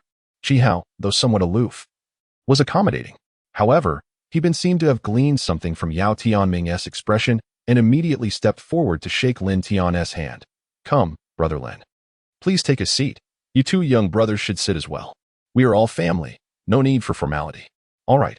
Lin Tian smiled and pulled the 2 of them to sit down, then hurriedly added, Oh, I almost forgot to introduce. Jun, Yu, let me introduce you. This is my good brother Yao Tianming, the deputy director of the University Town Sub-Bureau. The other is Captain Chun Yu, and you already know Brother He and Brother Chi. Upon hearing Lin Tian's words, Deng Junlang and Li Yu, who had just sat down, were taken aback. The Lin Tian who had just been looked down upon across the room was now mingling with the director as if they were brothers? What else with the surprise? Just sit down. Lin Tian understood that both of them came from good families and were sharp-witted. However, they had certainly never encountered such a scene. Indeed, Brother Lin speaks wisely. Please, take your seats. Do not stand on ceremony. Yao Tianming intervened, saying, We are all brothers. The first time is unfamiliar, but the second time brings familiarity. Although he said this, both Deng Junlang and Li Yu found it difficult to engage in lively banter as Lin Tian did. They sat upright, hesitant to interject. Lin Tian could only let them be. With Yao Tianming and Chun Yu leading the conversation, the topics soon flowed harmoniously. Before long, the dishes began to arrive. Upon seeing the fruit platter on the round table, Lin Tian suddenly recalled a pressing matter. By the way, Brother Yao, have you had a chance to taste the cherries I sent you? Oh, you have no idea how infuriating it is. Yao Tianming exclaimed as he slammed his hand on the table, startling everyone. Brother Lin, what variety of cherries did you give me? Not only did my sister-in-law barely get a taste, but I only managed to eat 3. When I returned to the bureau this afternoon, those greedy female officers devoured them like they were candy, leaving me furious. Haha, it seems my fruit is quite in demand. Lin Tian replied, surprised by his outburst. He waved his hand dismissively and asked, Brother Yao, if this fruit platter were to feature my cherries, what price do you think it would fetch? I can assure you it would sell like hotcakes. The price would be astronomical. For those of us who eat from the public purse, it would likely be unaffordable. Yao Tianming finally grasped Lin Tian's implication and paused, then asked, By the way, Brother Lin, what industry are you in? Do you deal in premium fruits? It dawned on Yao Tianming that he was still unaware of Lin Tian's true identity and profession. Judging by his attire, he appeared to be an ordinary farmer, yet he drove a tricycle. While he seemed to lack the demeanor of a farmer, he maintained close ties with influential figures like Lin Guiyuan and Zhao Feng. He found this seemingly magical individual utterly perplexing. Actually, I am merely a farmer, cultivating vegetables and fruits in my village. The cherries I sent to Brother Yao are a newly developed variety. Lin Tian fibbed with wide eyes, trying to impress. In fact, the ingredients for the specialty dishes on this table are sourced from my own supply. Really? The exquisite ingredients that have taken Sanjiang City by storm are provided by you. Brother Lin, hearing this, He Bin's excitement was palpable. You have no idea. Ever since I tried the specialty dishes at Jinjiang Hotel, I can hardly eat anything else without feeling nauseous. Unfortunately, such ingredients are scarce, and I had to pull strings for a week just to secure this meal, which only included 3 specialty dishes. Director He, you just mentioned feeling nauseous when eating other dishes? I think it's not the food but your health that's the issue, Lin Tian pondered aloud. If I'm not mistaken, you might be suffering from physiological anorexia. Oh. Brother Lin, you also understand medicine? He Bin's composure faltered. If Lin Tian could discern his symptoms from just a handshake, his medical expertise must be impressive. Just a bit of knowledge, Lin Tian chuckled. Director He, do you often feel cold, suffer from constipation, experience stomach bloating, and feel nauseous at the sight of food? Over time, has this led to fatigue, dizziness, palpitations, and an inability to concentrate? Yes, that's absolutely correct. I've been to the hospital multiple times and even consulted a psychologist, but nothing has worked. He Bin was animated, moving closer to Lin Tian. Brother Lin, you must help me. If this continues, I will be in dire straits. I can only eat the specialty dishes and drink. Director He, there's no need to panic. It's a minor issue, Lin Tian reassured him. During their handshake, the Shinong Bin Xiaojing had already revealed his symptoms and potential remedies. I will prepare a prescription of traditional Chinese medicine for you, and after 2 days, you'll be able to eat again. We can arrange a time for acupuncture. And you'll be completely cured. That sounds wonderful. He Bin was overjoyed, entirely believing Lin Tian's words. Brother Lin, you are my great benefactor. From now on, your affairs are my affairs. Haha, thank you, Brother He. If you need anything, I won't hold back. Lin Tian recognized that their relationship had deepened. By the way, Brother He, since you enjoy the dishes here, I'll send a truckload to you in a while, ensuring you have plenty to enjoy. Haha, it's a deal. Previously, He Bin had looked down on Lin Tian due to his shabby attire, but now he was astonished by his capabilities. No wonder Yao Tianming treated Lin Tian so warmly. Reflecting on this, He Bin turned to Yao Tianming and said, Tianming, with a friend like Brother Lin, why didn't you introduce him to me sooner? You have no idea how I've been surviving lately. I nearly jumped off a building. I. Yao Tianming was taken aback by this question. He had only just met Lin Tian as well. Moreover, he had no idea of Lin Tian's medical prowess, especially being able to diagnose He Bin's condition upon their first meeting. Indeed, I must ask why you didn't introduce such a talent earlier. You deserve to be reprimanded. At this moment, Qi Haoxing, who rarely spoke, interjected, his attitude having made a complete turnaround. Brother Lin, since your medical skills are so impressive, could you take a look at me? Of course, no problem. Lin Tian felt a sense of accomplishment at Qi Haoxing's change in demeanor. Among those present, Qi Haoxing was the most formidable and proud. Despite Yao Tianming's repeated assertions of brotherhood, Qi Haoxing had not shown much regard. Then I thank you in advance, Brother Lin. Without waiting for Lin Tian to rise, Qi Haoxing eagerly approached and pulled He Bin aside. Director Qi, I'll take your pulse first. Lin Tian was curious to discover what ailment Qi Haoxing might have that would prompt such humility. When the Shinong Bin Xiaojing provided the diagnosis, Lin Tian couldn't help but chuckle. This laughter left Qi Haoxing feeling embarrassed, his face turning crimson, yet he remained composed. Brother Lin, have you reached a conclusion? Director Qi, I have indeed reached a conclusion. Lin Tian managed to suppress his laughter. However, perhaps we should arrange a separate time for this discussion? It was far too awkward. It turned out Qi Haoxing was suffering from a male ailment. That would be perfect. Knowing Lin Tian had comprehended his condition, Qi Haoxing felt entirely at ease. Brother Lin, please don't address me as director anymore. Just call me Brother Qi. Let us exchange numbers and arrange a meeting for another day. All right, Brother Qi. Lin Tian exchanged phone numbers with Qi Haoxing, and Deng Junlang and Li Yu observed, feeling both envious and delighted. They could see that these two influential figures had come to seek Lin Tian's assistance. This would solidify their bond, transforming them into genuine friends. However, after all these years as classmates, they had never realized Lin Tian possessed such medical expertise. To put it bluntly, with the support of these 3 prominent figures, Lin Tian could accomplish anything in Sanjiang City, even if it meant bending the rules. Following this incident, the atmosphere in the private room became vibrant and warm. The prominent figures treated Deng Junlang and Li Yu with great enthusiasm, even toasting them, leaving the two feeling flattered. After a few rounds of liquor, their confidence grew, and the meal progressed comfortably. As they enjoyed their drinks, the door to the private room swung open. 3 young individuals, 1 man and 2 women, entered, holding glasses and a bottle of Moutai. It was none other than Zhang Dongong, Xiao Lu, and Shenhui from the adjacent private room.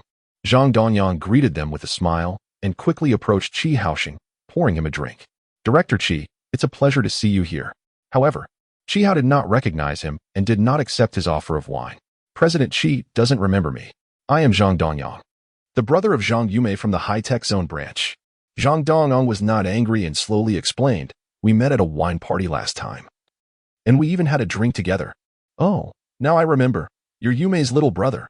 Qi Hao's expression softened slightly. At that moment, Xiao Lu noticed Lin Tian and the three others. Lin Tian, you country bumpkin, what are you doing here? Oh, Lin Tian. Zhang Dongyang immediately recognized Lin Tian and said, what are you three doing here? This is not your place. You should leave quickly and not disturb President Qi and the others while they dine. Zhang Dongyang, aren't you meddling too much? Why should I care about what you do? Lin Tian felt disappointed. This person had lost all decency. And what right do you have to chase us away? Exactly. Zhang Dongyang, what right do you have to order us out? Li Yu, who had drunk too much, stood up immediately. You snobbish person, lacking brotherly loyalty, have no right to speak to us. Qi Hao, being perceptive, quickly caught on to the underlying tension. Oh, you know each other? We sort of know each other. Zhang Dongyang was still clueless. President Qi, this fellow is just a country bumpkin. There's no need to oblige him no matter what he asks. Haha, what could they possibly ask of me? Upon hearing this, Qi Hao could not help but laugh. Brother Lin, your friend is quite amusing. Are you the one asking me? Or am I asking you? Brother Qi, in our brotherhood, does it matter who is asking whom? Lin Tian burst into hearty laughter. Your affairs are my affairs. A few moments will suffice to resolve them. Good brother. Let's raise a glass. Lin Tian's confidence made Qi Hao eager, and he personally poured Lin Tian a drink, toasting first as a sign of respect. Ah, what is happening here? Witnessing this scene, even a fool could understand. The faces of Zhang Dongyang, Xiao Lu, and Zhang Hui burned with humiliation. The most painful slap in the face is the one delivered in silence. A classmate they had once cast aside was now fraternizing with the influential figures they desperately sought to ingratiate themselves with, conversing and laughing. What a profound irony. What utter foolishness. The true meaning of the saying, do not judge a book by its cover, was finally comprehended by the three of them, albeit too late. Realizing this, Zhang Dongyang, filled with regret, grasped Lin Tian and pleaded, Lin Tian, brother Lin. A Tian? However, Lin Tian was not so magnanimous. He immediately shook off his hand, turning aside. Although Lin Tian did not harbor hatred or seek revenge, continuing their friendship was simply impossible. Tian, about what happened before. It was my fault. Zhang Dongyang was still unwilling to relent, but before he could finish, Qin Yu interjected, enough. Can't you see that brother Lin doesn't wish to speak with you? Will you leave on your own, or should I throw you out? This task suited Qin Yu perfectly. The people here were either powerful like Lin Tian or of such a high status that his clumsiness made him feel out of place. Zhang Dongyang recognized Qin Yu and regretted his earlier actions, glancing at Deng Junlang and Li Yu, only to be met with cold indifference. Oh, what a lively gathering. At that moment, the hotel owner, Xiao Yunshi, entered with a red handbag, her long legs striding confidently. Director He, I sincerely apologize for my tardiness. Not at all. Not at all. A beautiful CEO is always busy. I have grown accustomed to it. He been, ever the gentleman. Pulled out a seat right next to Lin Tian. However, arriving late means you owe a penalty drink. After all, you reserved this table for a week only to provide me with 3 signature dishes. Oh dear, Director He, this is truly not my fault. Blame that incompetent delivery boy. He infuriated me. Xiao Yunshi, still unaware of Lin Tian's presence, continued to pour wine while responding. Director He, how about I drink 3 cups as a self-punishment? Haha. Of course. That and Appos. As perfectly fine. He Bin was merely joking, and if she wanted to drink, then let her. You lot, why are you still here? Are you waiting for me to drink with you? Upon Xiao Yunshi's arrival, Qi Hao immediately dismissed Zhang Dongyang and his companions without an ounce of mercy. To Qi Hao, Zhang Dongyang was merely a minor character. If it weren't for his sister's decent appearance, he wouldn't even bother with such insignificant figures. Yes, President Qi, goodbye. Being expelled. Zhang Dongyang dared not show the slightest discontent, repeatedly nodding as he exited, like a well-behaved grandson. At that moment, Xiao Yunshi finally noticed Lin Tian, who had his back turned. Lin Tian, you little rascal. What are you doing here? Hey, hello, President Xiao. Lin Tian turned, flashing a grin. You just mentioned blaming that incompetent delivery boy. Knowing I didn't perform well, This little rascal, can only come here to apologize to the leaders. Is that so? Xiao Yunshi found it hard to fathom. Lin Tian's words held little truth. Oh dear, I nearly forgot. Brother Lin is a supplier for the Jinjiang Grand Hotel. So of course, he knows President Xiao. Chi Hao suddenly exclaimed, chuckling. I was just thinking of introducing the beautiful President Xiao to Brother Lin for potential collaboration. Haha, thankfully, there were no misunderstandings. Brother Lin? Xiao Yunshi was momentarily taken aback. This financial magnate of Sanjiang City hardly paid attention to any CEOs from major corporations. Sanjiang City was known for its aloofness and difficulty in interactions. It was unexpected for him to refer to Lin Tian as Endopos, brother. Endopos, actually. I just met President Xiao, and we are not familiar. Lin Tian glanced at Xiao Yunshi, feigning ignorance. What? Not familiar? Xiao Yunshi could hardly tolerate Lin Tian's antics. Angrily grabbing his ear, disregarding the setting or the people present, Lin Tian, you little rascal, are you familiar now? They had kissed and hugged before. How could he claim they were an Endopos? Familiar. Furious, Xiao Yunshi and Endopos' actions drew the astonished gazes of Chi Hao, He Bin, Yao Tianming, and others. Was this the wise and cold goddess Xiao Yunshi? Brother Lin, what are you two? Yao Tianming asked, unable to contain his curiosity. I say, Tianming, are you really this oblivious? He Bin chimed in, laughing heartily as he clasped his hands. Brother Lin, you are truly full of surprises. Haha, congratulations. Congratulations? Lin Tian was taken aback. What joy was there in being subjected to such a merciless ear-grabbing?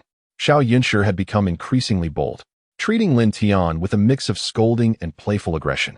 Now, she had directly pulled his ear in front of so many important figures. How humiliating.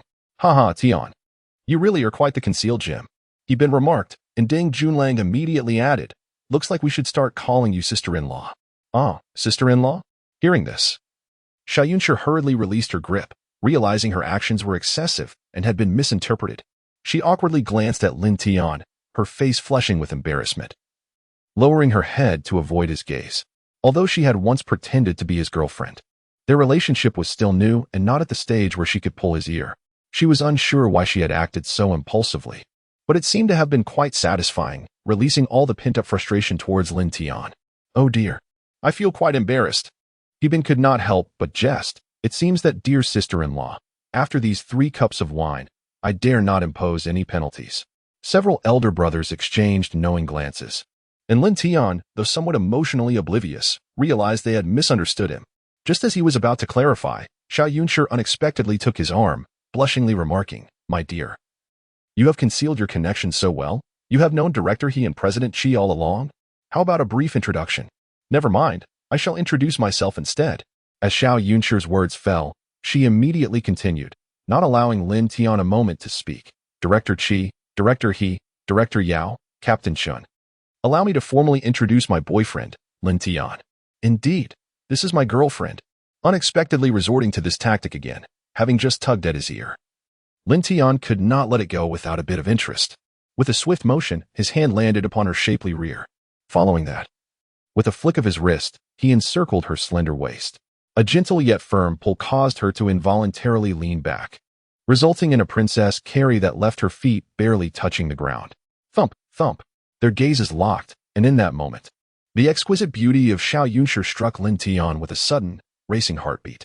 It was an unfamiliar sensation, perhaps heightened by the influence of alcohol.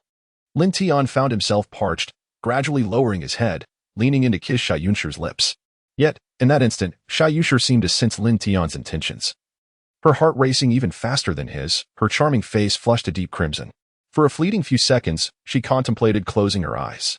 However, having refrained from drinking, she remained entirely lucid and quickly regained her composure, mustering the strength to rise. With a discreet glare at Yi Yang, she conveyed her disapproval, and in that single glance, Yi Yang understood, awkwardly lifting his glass. Gentlemen, let us drink. Haha, Brother Lin is truly a remarkable person. What a pity it was a splendid performance. Chi Hao immediately raised his glass, unable to refrain from teasing. What do you all think? Isn't it so? Indeed. What a pity. He Bin raised an eyebrow, sensing the onset of mischief. I say, Brother Lin, dear sister-in-law, it seems rather dull for us gentlemen to indulge and drink alone. Why not share a kiss? Indeed, a kiss. A kiss. A kiss. Upon He Bin's suggestion, Deng Junlang, Yao Tianming, and others began to chime in. At this point, the situation had escalated, leaving Xiao Yunshi feeling increasingly awkward. However, Lin Tian suddenly regarded her with a playful glint in his eye and remarked, "My dear, how about joining in?" She has impersonated his girlfriend twice in succession. Without seeking his consent, Lin Tian is curious to see how she will maneuver this time. While it is true that some may impersonate their significant others to showcase their abilities and charm, Xiao Yunshi's actions seem rather reckless. If we do not stir her a little, will she not soar to the heavens in the future? If circumstances arise where one cannot have a girlfriend, her sudden appearance could potentially shatter Lin Tian's lifelong happiness. As soon as Lin spoke, it infuriated Xiao Yunshi, who promptly stepped on Lin Tian's foot with the tip of her shoe, causing him considerable pain and nearly eliciting a cry. However, Lin Tian was even more intent on provoking her, grimacing yet maintaining a smile as he said, "My dear, how do you find it?" At this moment, Xiao Yunshi harbored a profound resentment towards Lin Tian. This fellow was utterly insatiable and exceedingly petty. Was it such a grave offense to borrow a bit of his name to foster a closer relationship with these notable figures? It would not cost him a morsel. Was it truly necessary to make things so difficult for others? Who summoned this fellow, who appears at the most opportune moments? Previously, Lin Guiyuan had fortuitously saved the life of General Lin Guiyuan, and this time proved no different. At a moment when Xiao Yunshi sought the favor of Qi Hao, the great benefactor, he reappeared.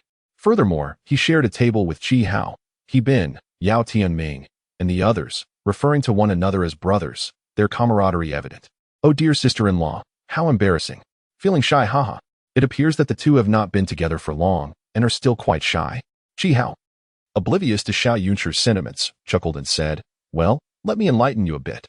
Engaging in this activity frequently will soon become second nature, and it comes with significant benefits. Scientists have indicated that if one kisses 3 times a day, each lasting 20 seconds, it can aid in weight loss and even prolong one's lifespan." With a hearty laugh, he added, "Indeed, in this regard, I am quite the expert." Upon hearing this, He Bin couldn't resist teasing him, exclaiming, "You must remember, Qi is renowned as a romantic savant, the most knowledgeable about matters of love." Lin Tian, hearing this, was left in disbelief, nearly bursting into laughter, silently muttering, "A romantic savant, my foot. His methods are flawed, and yet he claims such a title?" However, this group of seasoned individuals truly left Xiao Yunshi in a predicament. The concealed fury in her gaze was nearly enough to bind Lin Tian in chains. Observing her discomfort, Lin Tian felt he had indeed overstepped. Her impersonation of his girlfriend was, in truth, a trivial matter. Yet, his own actions lacked the decorum expected of a gentleman, resembling more the demeanor of a rogue. With an awkward smile, he placed a hand on her shoulder and said, "Gentlemen, let us abandon the jest. Such matters should not be witnessed by you. Let us instead indulge in some drinks." Evidently, Lin Tian's gesture provided a respite for Xiao Yunshi. She cast him a grateful glance and promptly raised her wine glass. "Dear brothers," she declared, "my beloved is quite right. We must not allow you old lechers to indulge. Let us instead immerse ourselves in this libation. Allow me to toast you first." Haha. It seems we have unwittingly become the old lechers ourselves, alas. In response, Qi Hao and his companions were not angered. Instead, they laughed heartily and downed the drink with great relish. For this second cup, they expressed their gratitude to their esteemed brothers for their support. Subsequently, Xiao Yunshi raised her glass once more, saying, "In the future, I kindly ask all esteemed brothers for your continued patronage. Otherwise, my Jinjiang Grand Hotel may have to close its doors for good." Haha, dear sister-in-law, you are too gracious. We are all family here. Should anything arise, do not hesitate to call on us. He Bin immediately acquiesced. Lin Tian had gathered some information regarding the Jinjiang Hotel through Lin Yi. The Jinjiang Hotel is a long-established 3-star establishment. However, after more than 20 years, it remains merely a 3-star hotel. Various renovations and facilities have consistently deteriorated, failing to keep pace with contemporary trends, resulting in a significant decline in business. It is on the verge of being supplanted by newer hotels. To state it more severely, if business does not improve, it may face the peril of closure or the revocation of its star rating, relegating it to the status of an economy hotel. Xiao Yunshi has expended her utmost efforts for the hotel, barely managing to sustain it. Otherwise, she would not have disregarded her own reputation, twice impersonating Lin Tian and Apos as girlfriend. The following day, Lin Tian awoke with a splitting headache, realizing he was in a hotel room, a breakfast spread laid out before him. The previous night, it seemed he had indulged to the point of oblivion, collapsing without any awareness of the moment. Clearly, he ought to refrain from consuming white liquor in the future. Its potency was overwhelming.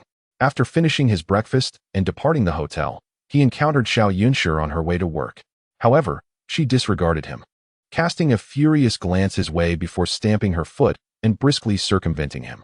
Goodness, had he once again provoked this tempestuous woman? Lin Tian felt somewhat bewildered, his mind a blank slate, unable to recall anything, and he was at a loss as to what had gone awry. However, he paid little heed to his confusion, mounting his tricycle and heading towards the vegetable base indicated on the business card.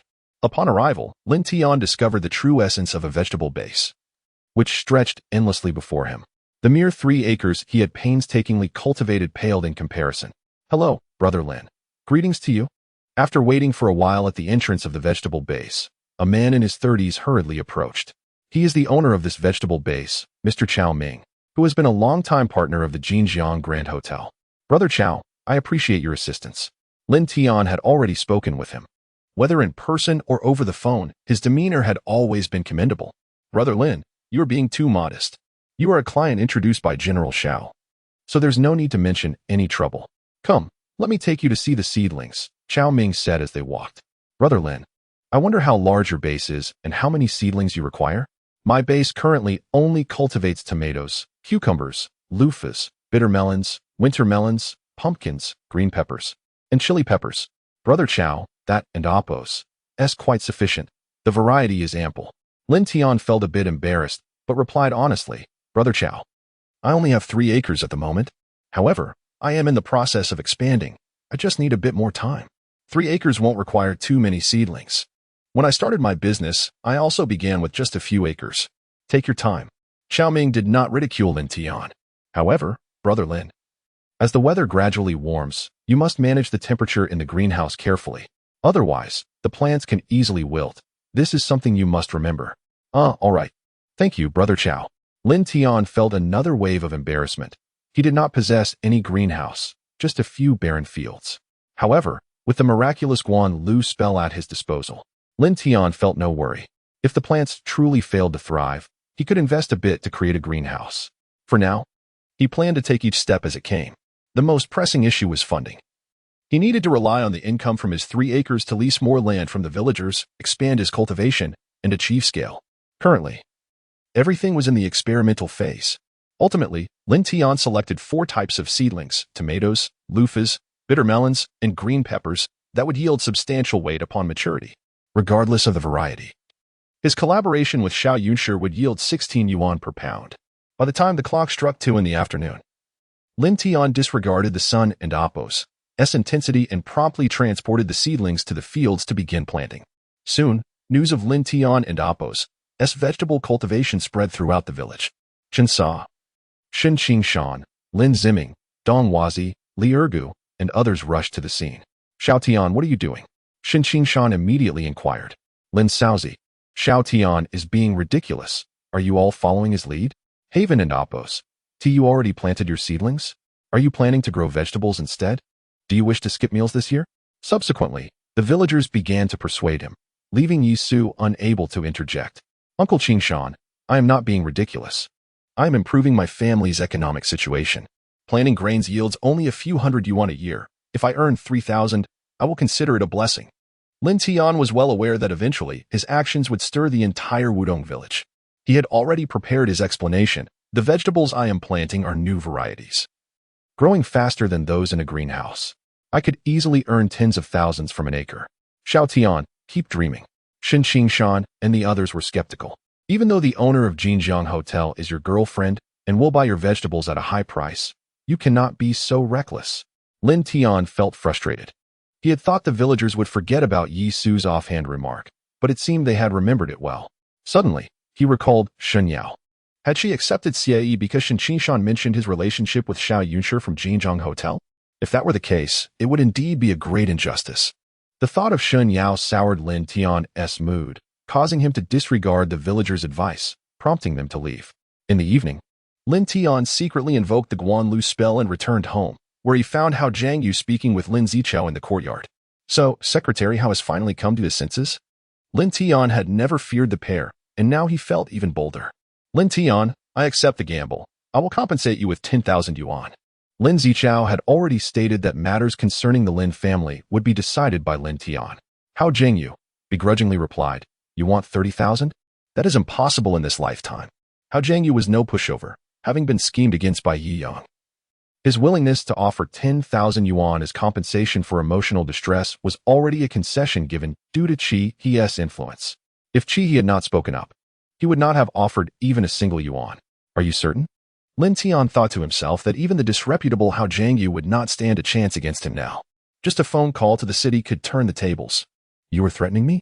Seeing Lin Tian and Appo's cold demeanor, Hao Jian and Appo's heart trembled slightly. In truth, he felt a twinge of fear. After all, Jinjiang Hotel was a long-established enterprise in Sanjiang City, and its network was not something he could afford to offend.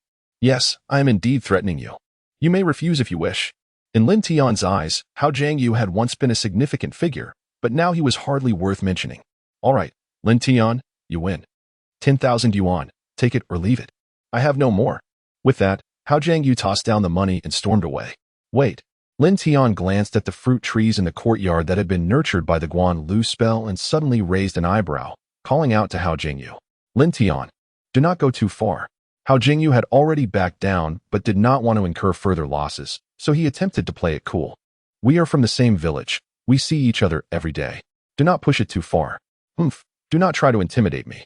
I was never afraid of you before, and I am even less so now. Do you understand? Lin Tian coldly replied. Secretary Hao, I know you are not satisfied and unwilling to part with your money. If you agree to one condition, I will return this 10,000 yuan immediately. And we can settle our grievances once and for all. What do you say? Are you truly so kind? Hao Jian recognized Lin Tian's audacity and his sharp intellect. People often say that the most formidable thugs are those with education, and Lin Tian was precisely that kind of educated rogue.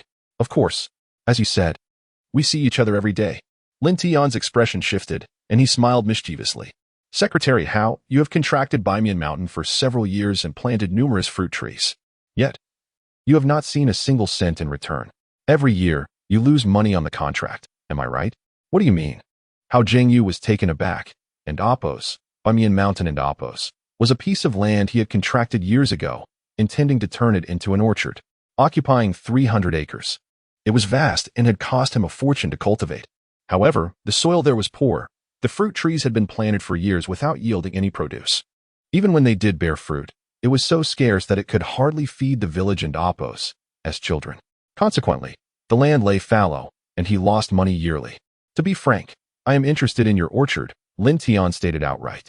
If you transfer the contract of that wasteland to me, I will return the 10,000 yuan to you. Furthermore, I will not trouble you in the future. How does that sound? What? Are you joking? Hao Jian was incredulous, thinking Lin Tian was foolish for wanting to take on such a worthless plot of land. He had long wished to rid himself of this hot potato. However, having signed a 10-year contract with the village, even as the secretary, he could not back out without the village head's approval. Do I look like I'm joking? With the Guan Lu spell at his disposal, Lin Tian was confident he could make the land flourish, turning it into a profitable venture. All right, bring me paper and pen. I will write the transfer contract now. Hao Jian was elated, fearing Lin Tian might change his mind. Baimen Mountain covers 300 acres, with an annual contract fee of 90,000 yuan. I still have 6 years left on the contract. You just need to pay the village each year. Good. Lin Tian was secretly delighted and signaled to his father to fetch paper and pen. The cherries would ripen overnight. Lin Zichao had completely come to believe in Lin Tian's growth nutrients. After receiving the responsibility from Hao Jian, Lin Tian felt confident that even if no profit was made this year, the following year would surely yield substantial returns. Such a fortunate opportunity was rare. Soon, a transfer contract was drawn up and signed by both parties. Once Hao Jian left in excitement, Lin Tian and his son could no longer contain their laughter, tears of joy nearly spilling from their eyes. Son, that fool Hao Jian. Will he regret it and wish to harm himself once the orchard bears fruit? After their hearty laughter, Lin Zichao could not help but exclaim, Haha, Dad, you're becoming more devious. Lin Tian jested. I believe that by then, not only will Hao Jian wish to harm himself, but he may even want to take me down with him. Haha, he wouldn't dare. Lin Zichao laughed uncontrollably. Son, tomorrow I will head up the mountain with a hoe to clear the weeds and build fences, making sure everything is well kept. Dad, you mustn't go yourself, at most. You can supervise. Your illness is a result of overexertion, and you must rest well. Lin Tian immediately replied, Tomorrow, I will broadcast in the village, inviting the villagers to come up the mountain to clear the weeds and organize the orchard. You can supervise from above, acting as the boss. Well, if that's the case, with a son so capable and filial, Lin Zichao found himself wholly satisfied, though he worried about overexerting himself and burdening his son. Banyan Mountain lived up to its name, with land suitable for planting fruit trees in every direction, all basking in sunlight, making it an ideal orchard. If managed well, it could even become a tourist attraction. Unfortunately, the soil was barren and water sources were scarce, issues that Hao Jian had failed to resolve, ultimately leading to financial losses. Now, it was all for Lin Tian's benefit. The next morning, Lin Tian arrived at the village office, where Lin Ziming had just opened the door. Good morning, second uncle. I'm here to borrow the village's broadcasting equipment. You little rascal, go do it yourself. Lin Ziming was somewhat displeased with Lin Tian's use of arable land for vegetables and did not wish to engage with him. However, upon hearing the broadcast content, Lin Ziming felt a jolt of surprise and hurried to the broadcast room. Xiao Tian, have you lost your mind? He could hardly believe that Lin Tian had taken over the barren land of Banyan Mountain from Hao Jian and was now seeking 10 workers at 80 yuan a day to manage the orchard. Second uncle, I am not crazy. In fact, I've struck a tremendous deal. Secretary Hao will be spitting blood soon. Lin Tian had already prepared his justification and leaned in conspiratorially. Second uncle, let me tell you, I have a senior who is a graduate student in agricultural studies. He has developed a technique to enhance soil quality. Once I take over the Banyan Mountain orchard, it will start generating income by the second half of the year. The timeline Lin Tian mentioned was indeed somewhat exaggerated. He estimated that when spring fruits ripened, so too would those on Banyan Mountain. Really? You're not deceiving me, are you? Lin Ziming had always trusted Lin Tian and intended for him to take over his position in the future, benefiting the villagers. Second uncle, how could I dare deceive you? Rest assured, I will ensure that the fruit trees on Banyan Mountain blossom and bear fruit. If it doesn't work out, you can decide to return the land to the village. There won't be any significant losses. By the way, I believe Zhigu is currently working as a driver in town for 2,000 yuan a month. Let us call him back to help manage the orchard and later drive for me with a base salary of 3,000. All right, you little rascal. You haven't even started your career yet and are already looking to recruit a driver. You're quite ambitious. Lin Ziming chided as he playfully tapped Lin Tian on the back of his head. Once you truly become prosperous, then you can take care of Zhigu. He is stable where he is now. Second uncle, I wouldn't dare consider Zhigu as merely a driver, nor would I say I'm taking care of him. I genuinely need a helping hand right now. Lin Tian replied with a wry smile. Not knowing how to drive was indeed a significant drawback. The first batch of vegetables would soon mature, and delivering them via a tricycle would be too slow. While it was manageable for local transport, it would be too low-key for city runs, risking scrutiny. All right, you can make the call yourself. I can't keep up with the affairs of your generation. Lin Ziming conceded, signaling his acceptance. His son, slightly older than Lin Tian, had dropped out after junior high and had no clear path, eventually obtaining a driver's license to assist in deliveries. Before long, dozens of villagers arrived at the village office, eager to hear about the 80 yuan daily wage for simple labor. Observing the crowd gathered, Lin Tian found himself in a dilemma. While Banyan Mountain was vast, it could not accommodate so many workers. At most, he needed 5 for weeding and 5 for building fences. Xiao Tian, you're offering 80 yuan a day for labor? Lin Dong, a robust villager, was well known for his strength but lacked intelligence in farming, making it difficult for him to provide for his 2 children. Of course, in front of the entire village, what was said must be honored. This was only the base salary. There would be bonuses for good work, and wages would increase over time. As Lin Tian's venture grew, the need for more hands would arise, and being from the same village, he would not shortchange them. For now, I only need 10 people, 5 women and 5 men. I'll come. Pick me. The villagers immediately clamored, with Dong Wazi using his strong arms to block others from getting closer. This big fellow could easily serve as a bodyguard. Everyone, uncles, aunts, please, let us not fight. I genuinely don't need that many people right now, but I will definitely need more in the future. Feeling a bit overwhelmed, Lin Tian suddenly had a brilliant idea. How about this? I will choose 10 individuals from families facing tougher circumstances to work for me. Is that all right? Good idea, Xiao Tian. Dong Wazi grinned, adding, I'm the poorest here. You wouldn't want to see my 2 nephews starve, would you? Dong Wazi, you sly one. Lin Tian thought, surprised at the cleverness of the seemingly simple-minded fellow, leaving the others speechless. Indeed, no family was poorer than Dong Wazi's. All right, Dong Wazi can be one. Lin Tian was impressed by the big guy's wit, realizing he was not foolish, merely honest. Li Ergu can be one, Uncle Linju can be one, and Sister Chun San can be one. He quickly named 10 individuals, all from relatively poorer households. The 10 workers promptly returned home to gather their tools and headed up the mountain without hesitation, filled with enthusiasm. These were the most straightforward rural folks. As long as there was money to be made, they never hesitated to contribute their strength. Naturally, Lin Tian also needed to head up the mountain. Pretending to be the boss, he ostentatiously surveyed the area while secretly employing his sweet dew spell to nourish the fruit trees, hoping to catch up with the current season's maturation. During this period, he continually cast the spell, which seemed to grow in potency. The range of each irrigation was barely sufficient to cover 1 mu of land. Moreover, the frequency of casting had also increased. From initially 3 times in 4 days, he could now perform it 4 to 5 times a day. This meant that with Lin Tian's current energy, he could irrigate 5 to 6 mu of land daily. However, to successfully nourish all the fruit trees on Banyan Mountain would require considerable time. After several days, Lin Tian's endeavor was finally on the right track. The 3 mu of vegetable land at the dam had begun to flourish, while Yisu was busy constructing supports. The first fruit trees on Banyan Mountain that had been irrigated were also showing signs of change. All of this served as proof that Lin Tian's assumptions were indeed correct. At noon that day, Lin Tian drove his tricycle down from Banyan Mountain and happened to encounter Qingshan. Uncle Qingshan, hop on, I'll give you a ride home. The road through the phoenix trees was impassable, but many small paths had opened up, allowing the tricycle to navigate, albeit with difficulty due to the uneven terrain, which could be slippery after rain. Sure, Qingshan, without hesitation, tossed his hoe into the cargo area and settled beside Lin Tian. As Lin Tian drove, he inquired, Uncle Qingshan, has Yao Yao called back recently? Qingshan shot him a disapproving glance, expressing a tinge of regret. You young lad, still thinking about Yao Yao? Let me tell you, one must not be greedy.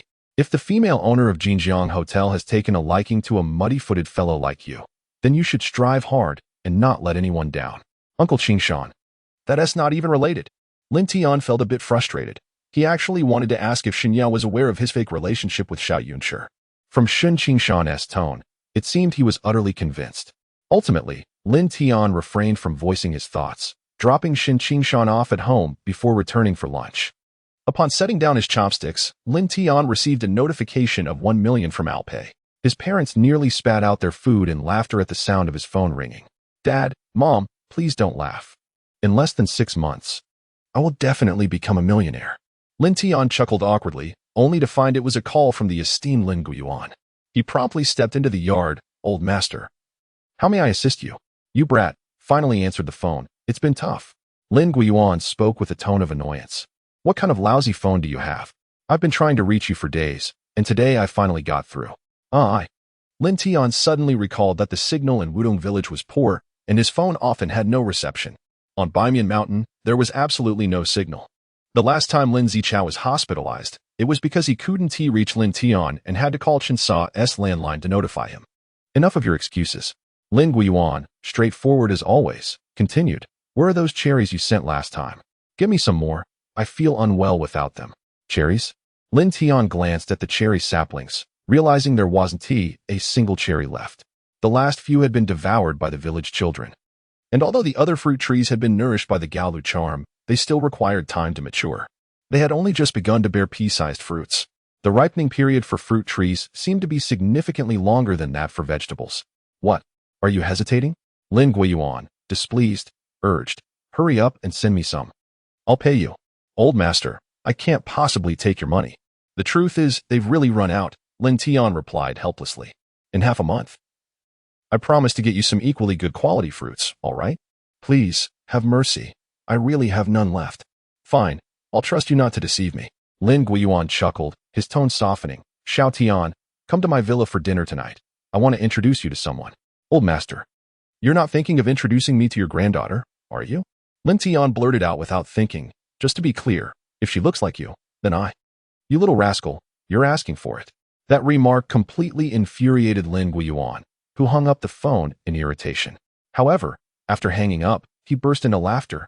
His expression a mix of amusement and exasperation, clearly not genuinely angry. Yet, after his laughter subsided, Lin Guiyuan's expression turned solemn as he walked into his study, soon retrieving a yellowing photograph from a drawer. Gazing at the faded picture, tears streamed down his face as his rough hands gently caressed the image of the little girl. My precious granddaughter, where are you? Just as he concluded the call with Lin Guiyuan, Lin Tian's phone rang again, this time from Chi Hao. It suddenly reminded him of the promise he made while drinking to treat Chi Hao's male ailment and to perform acupuncture on He Bin for his anorexia. Upon returning to the village, he had completely forgotten those commitments. He quickly answered, Brother Chi, I sincerely apologize for being so busy these past few days. Oh, Brother Lin, don't mention it, you're being too polite. Chi Hao, as enthusiastic as during their drinking session, immediately replied, It's my issue. It's been quite distressing. How about I host a banquet at Jinjiang tonight? Are you available? Brother Chi. I'm afraid I won't be able to make it tonight. I have an important dinner to attend. Let us skip the meal.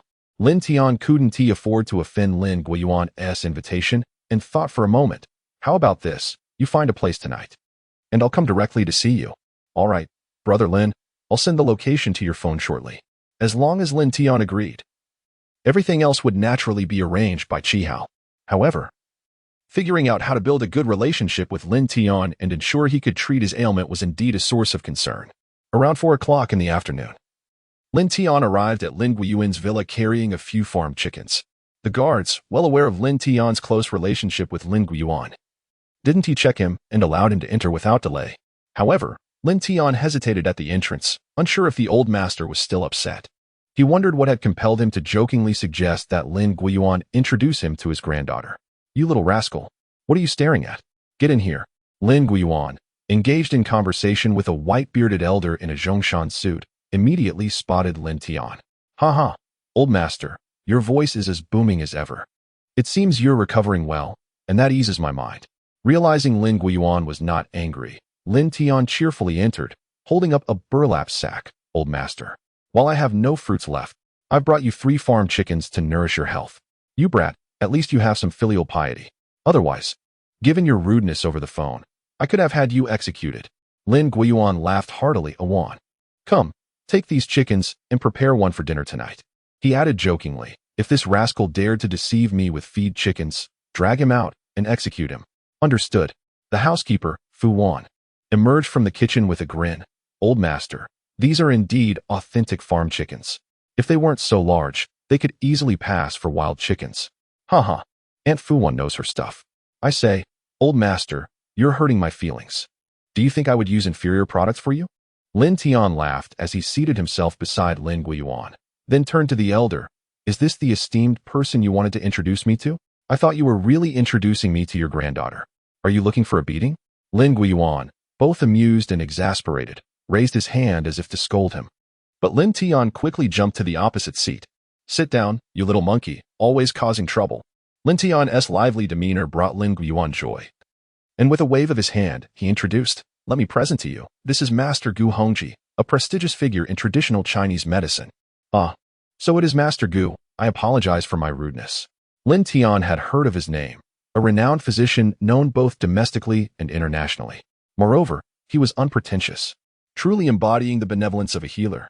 Sanjiang Medical University once invited him to give a lecture, imparting knowledge and principles of conduct that were truly uplifting. Mr. Lin, before you, I dare not assume the title of master. Gu Hongji quickly returned the courtesy.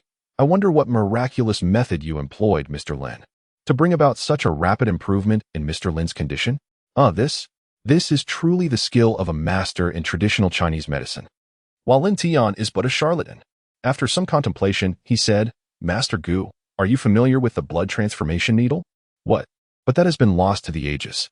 The legendary work, Shinnong's Classic of Herbs, compiled by Shinnong himself after a lifetime of exploration, records the blood transformation needle. Gu Hongji suddenly became agitated, looking at Lin Tian with an eager hope for affirmation. You actually know of it? Lin Tian dared not reply. As the Shinong's classic of herbs was his greatest asset for survival, I do not know. I stumbled upon it by chance. Mr. Lin, what fortunate circumstances have allowed you to learn such divine techniques? If this acupuncture method could be widely disseminated, it would be a blessing for the people of Huaxia and a fortune for healers. Suddenly, Gu Hongji knelt before Lin Tian. Please, sir, take me as your disciple and impart the blood transformation needle technique. Ah, Master Gu Yu? The sudden kneeling left Lin Tian stunned. A man in his 70s or 80s wishes to take Lin Tian as his master. Is this not absurd? The crux of the matter is that Lin Tian is utterly unversed in medical arts. Healing and saving lives rely solely on the Shinong's classic of herbs in his mind. Should it fail to respond, Lin Tian is but a blind man groping in the dark. Even Lin Guiyuan was taken aback. After a moment, Lin Tian finally regained his composure and hurriedly stepped forward. Master Gu, please rise. Do rise. No, I shall not rise until you agree. However, Gu Hongji was remarkably stubborn, revealing his fervor and dedication to the healing arts. Master Gu, I implore you, could you please rise? He knelt with a sense of righteousness. While Lin Tian felt uncomfortable and was on the verge of tears, Master Gu, esteemed elder, I beg you, could you please rise? If you continue like this, I shall surely meet an early demise. A man in his 70s kneeling before him, how could Lin Tian bear it? He felt as though he might be struck down by divine retribution. Sir, please accept me as your disciple. Gu Hongji had devoted his life to the cause of traditional Chinese medicine. Please, sir, fulfill my pursuit of the healing arts. Esteemed elder, please rise. Let us converse properly. Lin Tian genuinely did not dare to accept or receive such a grand gesture, anxiously glancing at Lin Guiyuan. Elder, could you please say something? Little Tian, Master Gu may refuse anything, but he cannot refuse the profound art of healing. For the sake of medicine, he is willing to sacrifice anything. Lin Guiyuan understood him very well and recognized his stubbornness. Perhaps you should agree for now. Good heavens, you all? Lin Tian felt utterly frustrated, wishing to bang his head against a wall. It was not that he did not want to agree, but rather that he did not dare to, fearing the judgment of others. Yet, Gu Hongji remained obstinately kneeling, unwilling to rise. In truth, it was Lin Tian who underestimated the allure of the secret techniques within the Shinong's classic of herbs for a healer. Very well, if you refuse to rise, then I shall kneel as well. With that, Lin Tian also knelt down and bowed to Gu Hongji. Then, he hurriedly got up and fled.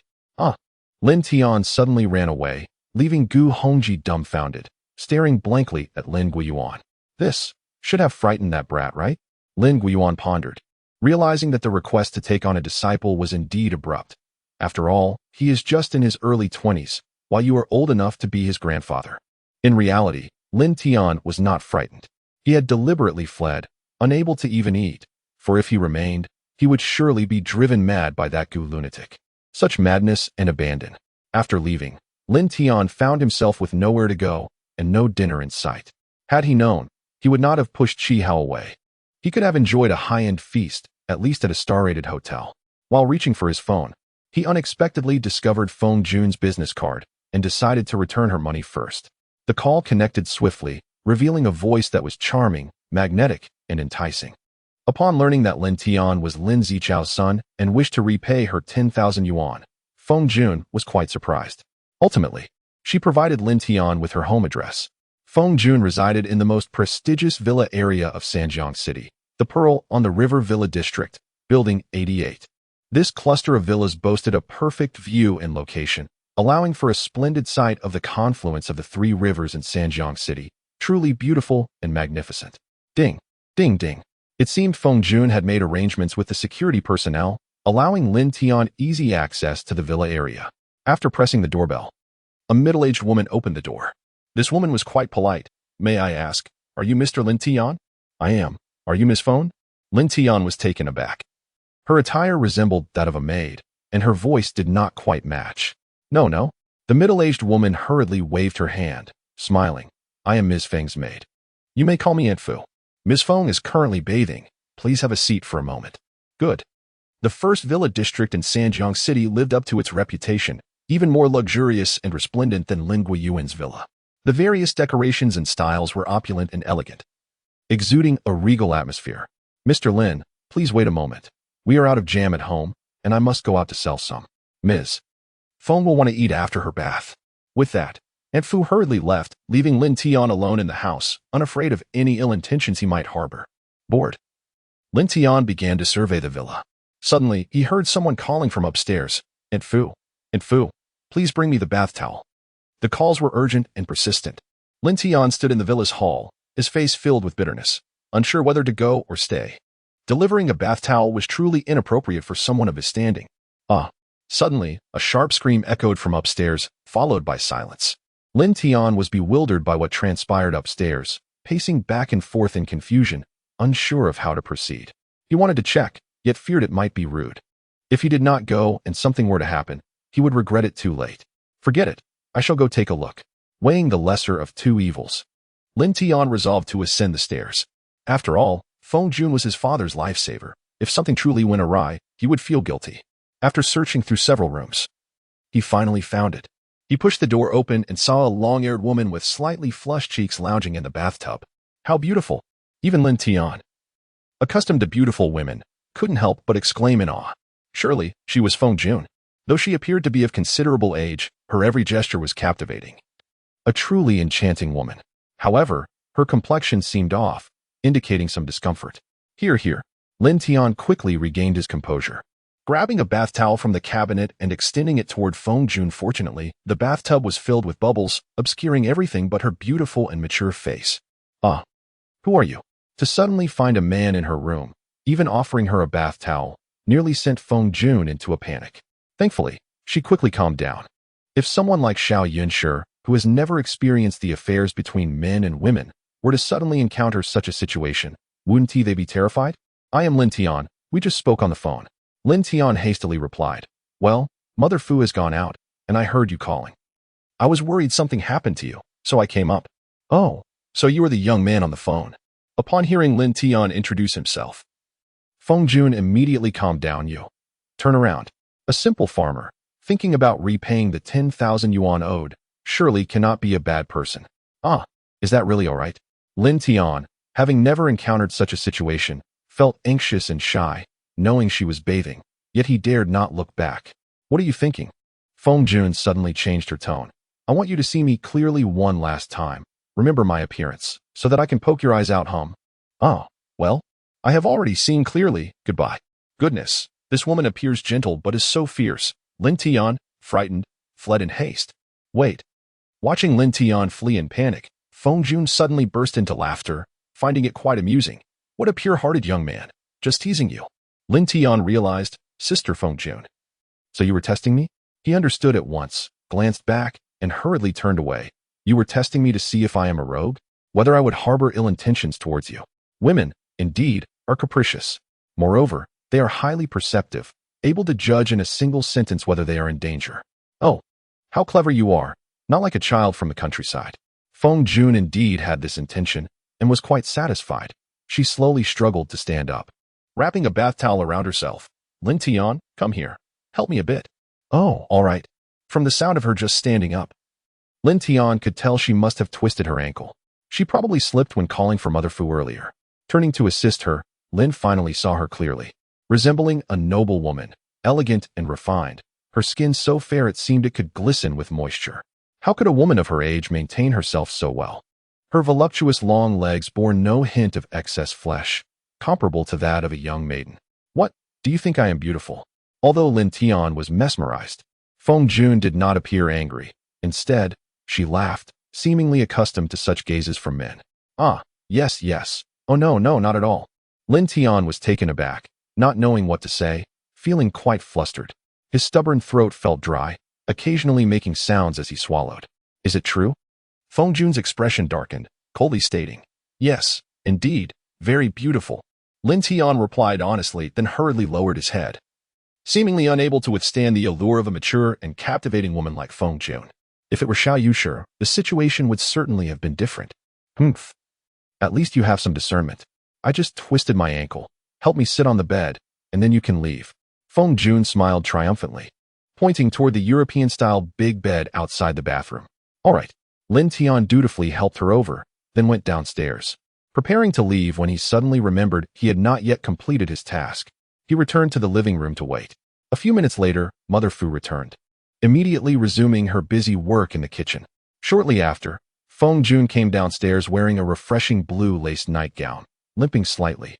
"Oh, you haven't left yet? Sister Feng Jun, I came to return your money. Since I haven't given it to you, how could I leave? And I still need to thank you." Lin Tian spoke while rummaging through his pockets, suddenly changing his expression, unable to utter a word. "How could I have forgotten to bring money? What? You didn't come to return the money? Where is it?" Feng Jun, being a person of stature, immediately understood upon seeing Lin Tian's expression. Sister Feng Jun, I'm sorry. I was in such a hurry to leave that I forgot to bring it with me." Lin Tian was not lying. He truly forgot to bring the money in his rush, having only some loose change on him. "Haha, you little rascal, this is hilarious. You came to return money but forgot to bring any? You truly are a unique character." Well, perhaps so. Such a blunder could only happen to Lin Tian. In truth, this was just the beginning of his troubles. Today, when Lin Tian came to the city, he did not ride that old tricycle. He took a taxi instead. Consequently, he had no money left on him. "Come on, it's just 10,000 yuan. For me, Feng Jun, that won't even buy a handbag or a skincare product." After sitting down, Feng Jun waved her hand casually. "Since you have this intention, it's not in vain for me to stand up for justice. All right, consider this 10,000 yuan as already repaid. You may leave." Sister Feng Jun, Lin Tian wanted to leave. But now that he wished to, he found it impossible, feeling so embarrassed he wished he could find a hole to hide in. A future vegetable magnate. Unable even to afford a taxi fare, how humiliating. What? Suddenly, Feng Jun grasped Lin Tian and Appo's awkwardness. "You can't possibly be without taxi fare and are thinking of borrowing money from me to get home, right?" In response, Lin Tian could only lower his head and murmur, "Oh my, you little rascal. Truly a talent, a true talent." Feng Jun laughed again, as if she hadn't laughed like that in a long time. "Interesting, truly interesting. Making me somewhat fond of you." What could Lin Tian possibly say to that? "All right, I won't tease you anymore, since you made me laugh. Here is 500 yuan for your taxi fare." After a hearty laugh, Feng Jun, in high spirits, took 5 bills from her wallet on the coffee table and handed them to Lin Tian. Just as Lin Tian reached out to accept them, he suddenly withdrew his hand. Without waiting for Lin Tian to speak, Feng Jun raised an eyebrow. "Just letting you go like this would be too easy on you. Stay and have dinner with me. And this 500 yuan is yours." I can eat and make money?" Lin Tian was taken aback, suddenly feeling he had the potential to be a kept man. A woman as charming and enchanting as Feng Jun would be hard to find in Sanjiang. She was actually offering him money to keep her company for dinner? Jun, isn't this inappropriate? At that moment, the maid, Mother Fu, came out carrying a fruit platter. During this time, Mr. Wan Tianxiong comes to the house every day. If he catches you, this Mr. Lin may find it hard to survive. What? Upon hearing this, Lin Tian shrank his neck, casting a peculiar glance at Feng Jun. "It's just dinner. Could it really cost me my life? Hey, what kind of look is that? What do you mean?" Feng Jun paused, suddenly realizing, and seized Lin Tian by the ear. "Do you think I am someone's kept mistress, a concubine?" No. Lin Tian indeed thought so but dared not admit it, quickly exclaiming, "Sister Feng Jun, my ear is going to fall off, really." Counting this instance, Lin Tian's ear had been tugged by a woman for the second time. He did not know why he had been subjected to this lately, continually having his ear pulled. Also, he had been feeling feverish. He wondered who was cursing him behind his back. Do you think your little thoughts can fool me?" Feng Jun snorted coldly, finally releasing him. "You little rascal, why don't you consider how old I am? My daughter is older than you. Who would take care of an older woman like me?" Sister Feng Jun has a daughter who is even older than I am? Goodness, Lin Tian is startled. A woman with a daughter older than him must be at least in her 40s. Yet, Feng Jun does not appear to be in her 40s at all. Judging by her appearance, she looks several years younger than Li Yan, almost like a mesmerizing enchantress. So beautiful, so captivating. "All right, let us prepare for dinner." Feng Jun waved her hand. "Fuma, is dinner ready?" "Almost, just waiting for the steak to finish cooking." Fuma seemed a little anxious, Jun. "But Wan Tianxiong is." However, Feng Jun interrupted her immediately. "Enough. Feng Jun, am hosting someone. Do I need his consent?" "What a joke. Hurry up. I'm hungry." It was evident that Feng Jun was quite displeased and had no fondness for this Wan Tianxiong. Lin Tian found it curious. Her tone suggested he was not her husband. If she disliked him so much, why invite him to her home? Feng Jun could afford such an extravagant residence and was not merely a kept woman. She must be quite wealthy and of respectable status. Driven by a sense of curiosity, Lin Tian decided to stay. He wished to discover what kind of person this Wan Tianxiong was, who could be so domineering. More importantly, he couldn't leave without receiving his payment. Soon, 2 fragrant steaks were served at the table. Feng Jun appeared quite cheerful with Lin Tian's arrival and even opened a bottle of red wine to enhance the atmosphere. It seemed that being able to smile was her greatest happiness. Meanwhile, Lin Tian was just a shameless rascal. He may lack other talents, but making people laugh was certainly within his grasp. By the way, Lin Tian, how is your father's illness? Has he been discharged? Feng Jun inquired after they had nearly finished eating. He's fine now, discharged for several days. Just needs to rest to fully recover. Thank you for your concern. Sister Feng Jun. It was clear that Feng Jun was kind-hearted. Lin Tian hinted, Sister Feng Jun, what kind of person is this Wan Tianxiong? Give me 10,000, and I'll help you get rid of him. With a chuckle, Lin Tian's words made Feng Jun burst into laughter, causing her to spray wine all over him. Lin Tian, feeling a bit dejected, wanted to ask, is it really that funny? Lin Tian, thank you, Feng Jun managed to say amidst her laughter. Quick, wipe yourself off. It wasn't that Feng Jun looked down on him. Rather, the name Wan Tianxiong struck fear into everyone in Sanjiang City. She handed Lin Tian a tissue while continuing to laugh uncontrollably. Don't laugh so much, or you might choke. Lin Tian, filled with youthful bravado, declared, just wait. If Wan Tianxiong really shows up, I will definitely deal with him. All right. Feng Jun tried to contain her laughter, but it was simply too difficult. She insisted on taking Lin Tian's words as a joke, leaving him with a regretful reminder of his now wine-stained shirt. How would he face others tonight? He had no idea where Chi Hao had arranged to meet, and though he said he would send the address shortly, that moment had yet to arrive. Fu Ma, could you drive and help Lin Tian buy some clothes? After a while, Feng Jun stopped laughing. Noticing Lin Tian was covered in red wine, she immediately said, Lin Tian, go upstairs and take a shower. Wait until Fu Ma brings you some clothes before leaving. Thank you, Sister Feng Jun. After being mocked by Zhang Dongyang and others, Lin Tian had kept his composure, but inwardly, he felt quite uncomfortable. Now, he was somewhat concerned about his appearance. If he looked handsome, clean, and well-dressed, would Shen Yao keep her distance from him? In the end, would she end up in someone else's embrace? After a few more glasses of red wine, Lin Tian prepared to head upstairs to shower, and Feng Jun also stood to leave the dining table. However, as she stood up, she suddenly exclaimed and fell down. Lin Tian hadn't noticed until he heard the sound.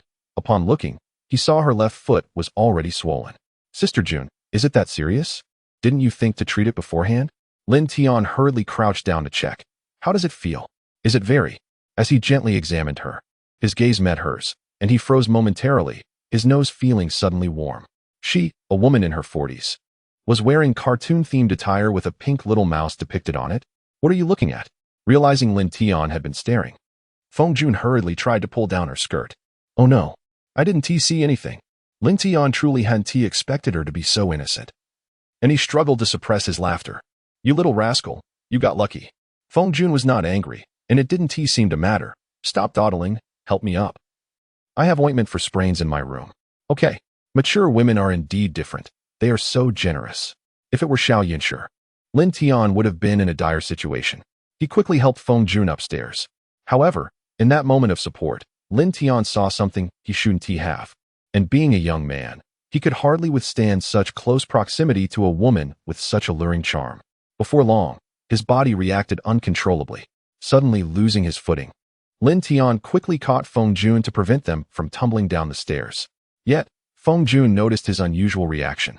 Once they reached her room and found the ointment, Lin Tian could no longer contain himself and rushed into the bathroom. If he didn't cool off, he couldn't guarantee he wouldn't turn into a beast. This boy, with his mischievous heart but cowardly spirit. Watching Lin Tian's retreating figure, Feng Jun couldn't help but smile. She didn't quite understand why she enjoyed watching Lin Tian's bashfulness. His hesitant demeanor was amusing and charming. Meanwhile, Lin Tian stood under the cold water, finally feeling a sense of relief. This sensation was incredibly suffocating.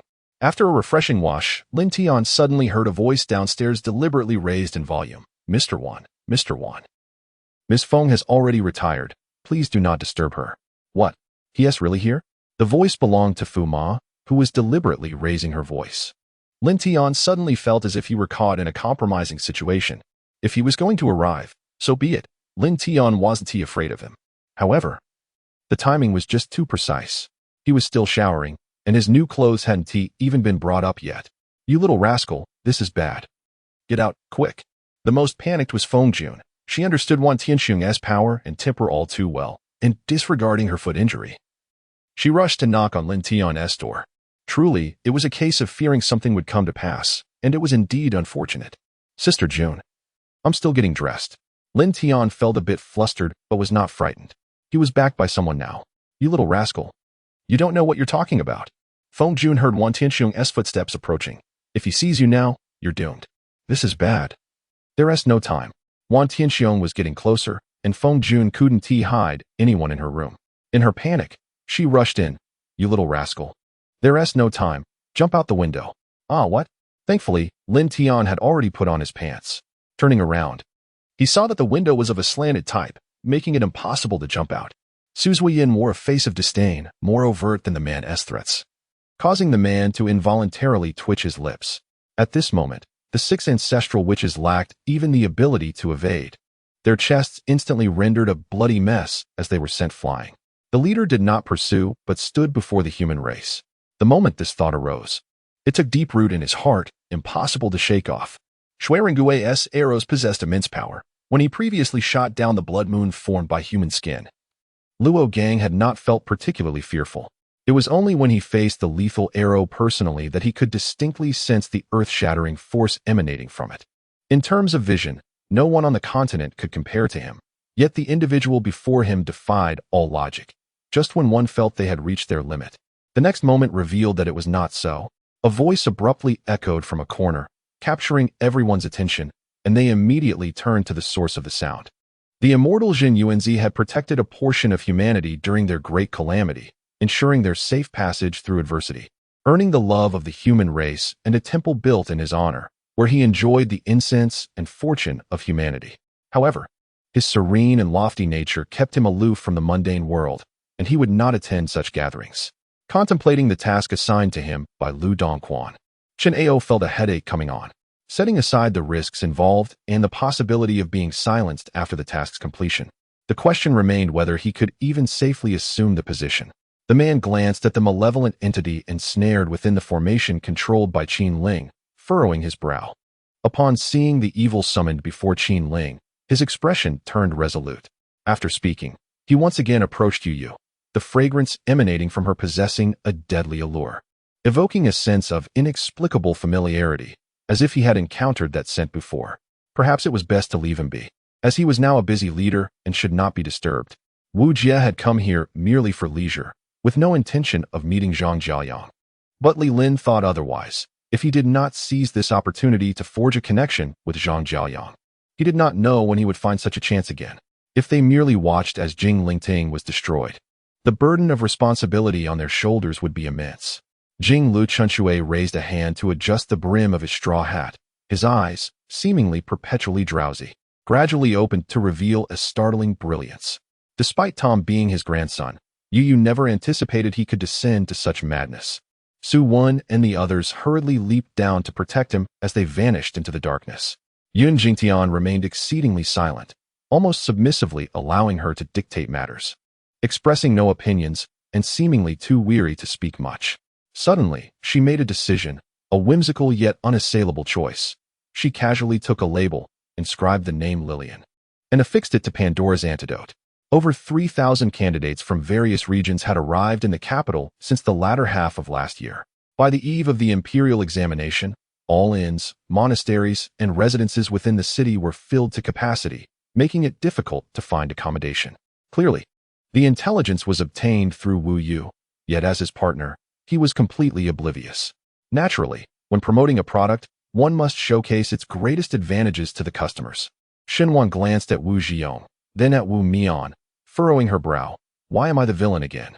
The claw of the earth-splitting bear swiped at empty air, its confusion quickly turning to rage as it felt something above its head, causing it to lash out violently. Currently, she was housed in the Entai Palace, the closest to the Guanghe Hall, comparable in scale and even more picturesque. After bidding farewell, Xiong Fengrui suggested going to the hospital cafeteria for a meal. Zhang Shuang replied that he had already eaten and urged her to go alone, giving her merely 5 minutes. Hearing Zhang Shuang's harsh demand, Xiong Fengrui's eyes reddened with grievance. Yet she resolutely held back her tears and decided not to eat. This was just the beginning. More guests would arrive later. Chu Chu exhibited no hint of modesty. Such an aggressive talisman, even if taken to the largest auction house in Zhongzhou, would fetch a staggering price, yet she unhesitatingly gifted it to herself. The previously despondent crowd, upon hearing they could receive the legendary miraculous technique, albeit merely an introductory one, felt it to be extremely precious and immediately expressed their gratitude. I did not. He Chun, feeling dejected outside, nearly slapped himself in frustration. Unable to comprehend why Knight South Mountain could not fathom how a perfectly fine individual could transform into a sword. Let us hope, he remarked. Regardless of the concentration of this bloodline, it poses a latent threat that must be eradicated early to prevent future troubles. Xiao Ling stated expressionlessly. A strand of hair fell into the starry sky, and Chu Yueqi made no effort to retract it, which, at this moment, made things easier for Qin Xiao. Lin Tian's assessment of Wan Tianxiong's appearance was indeed accurate. He was exceptionally unappealing, capable of frightening children even during the dead of night. A fierce and menacing figure. He was undeniably ugly. How could a woman as enchanting as Feng Jun be with him, sharing a bed and possibly being awakened by nightmares? Wan Tianxiong, I have no idea what you are talking about. Wan Tianxiong, being proud and unwilling to confront the situation directly, allowed Feng Jun to maneuver things as she wished. As there was no real issue at hand, get out of my way, do not obstruct my guest. Guest? If looks could kill, Lin Tian would have been dead 1,000 times over. Ah Jun, this is clearly a thief, do not be deceived by him. What are you still dawdling for? Drag him out and beat him, do not sully your sister-in-law's home. With a thunderous roar, Wan Tianxiong's underlings sprang into action. I dare anyone to try? Lin Tian, having been forcibly retained by Feng Jun, could not allow him to suffer. She immediately shielded Lin Tian, ensuring at least his safe departure from this place. Come. Please escort my sister-in-law upstairs to rest. Wan Tianxiong, the notorious figure in Sanjiang City, represented a considerable status with the singular title one. How could he permit Lin Tian to leave unscathed? If Lin Tian were to escape unharmed, how could Wan Tianxiong maintain his reputation? Regardless of Feng Jun's intentions, he would not let Lin Tian off the hook. Wan Tianxiong, how dare you? Feng Jun's voice boomed. If you dare to lay a finger on me or Lin Tian, our agreement is null and void. You must think carefully. Wan Tianxiong, do not use our agreement to threaten me. If I swallow my pride today, I would no longer be a man. Wan Tianxiong's restraint towards Feng Jun was already a significant concession. What are you waiting for? Take your sister-in-law upstairs. Then, give this ignorant fool a thorough beating. Cripple his third leg. My apologies, sister-in-law. Several of his henchmen bowed to Feng Jun and moved to seize her, attempting to force her away. Stop. I dare you to lay a hand on me. Feng Jun could not halt Wan Tianxiong's brutality. It was Lin Tian, who had been silent until now, that finally spoke up. His shout made Wan Tianxiong's men pause, refraining from physically dragging Feng Jun away. What do you wish to say? Wan Tianxiong noted a hint of defiance in Lin Tian's demeanor, signaling his subordinates to halt their assault. If you are a man, step out and let us settle this between us.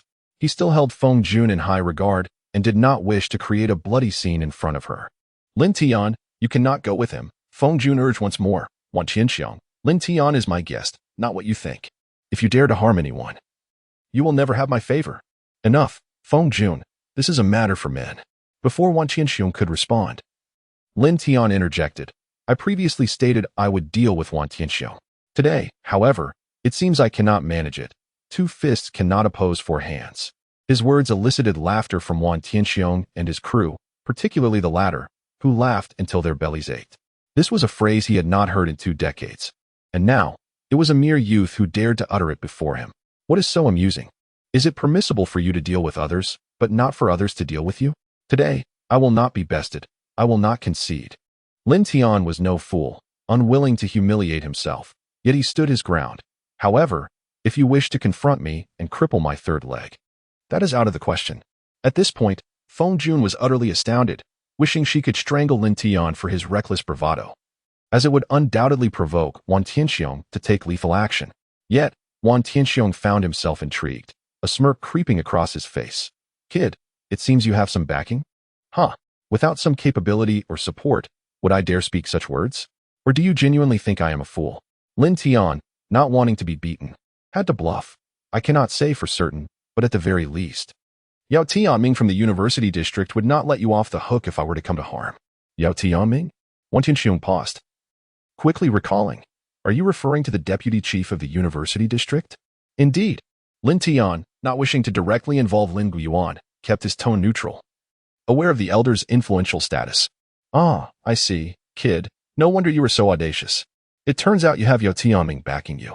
Wan Tianxiong, not believing Lin Tian was lying, sneered.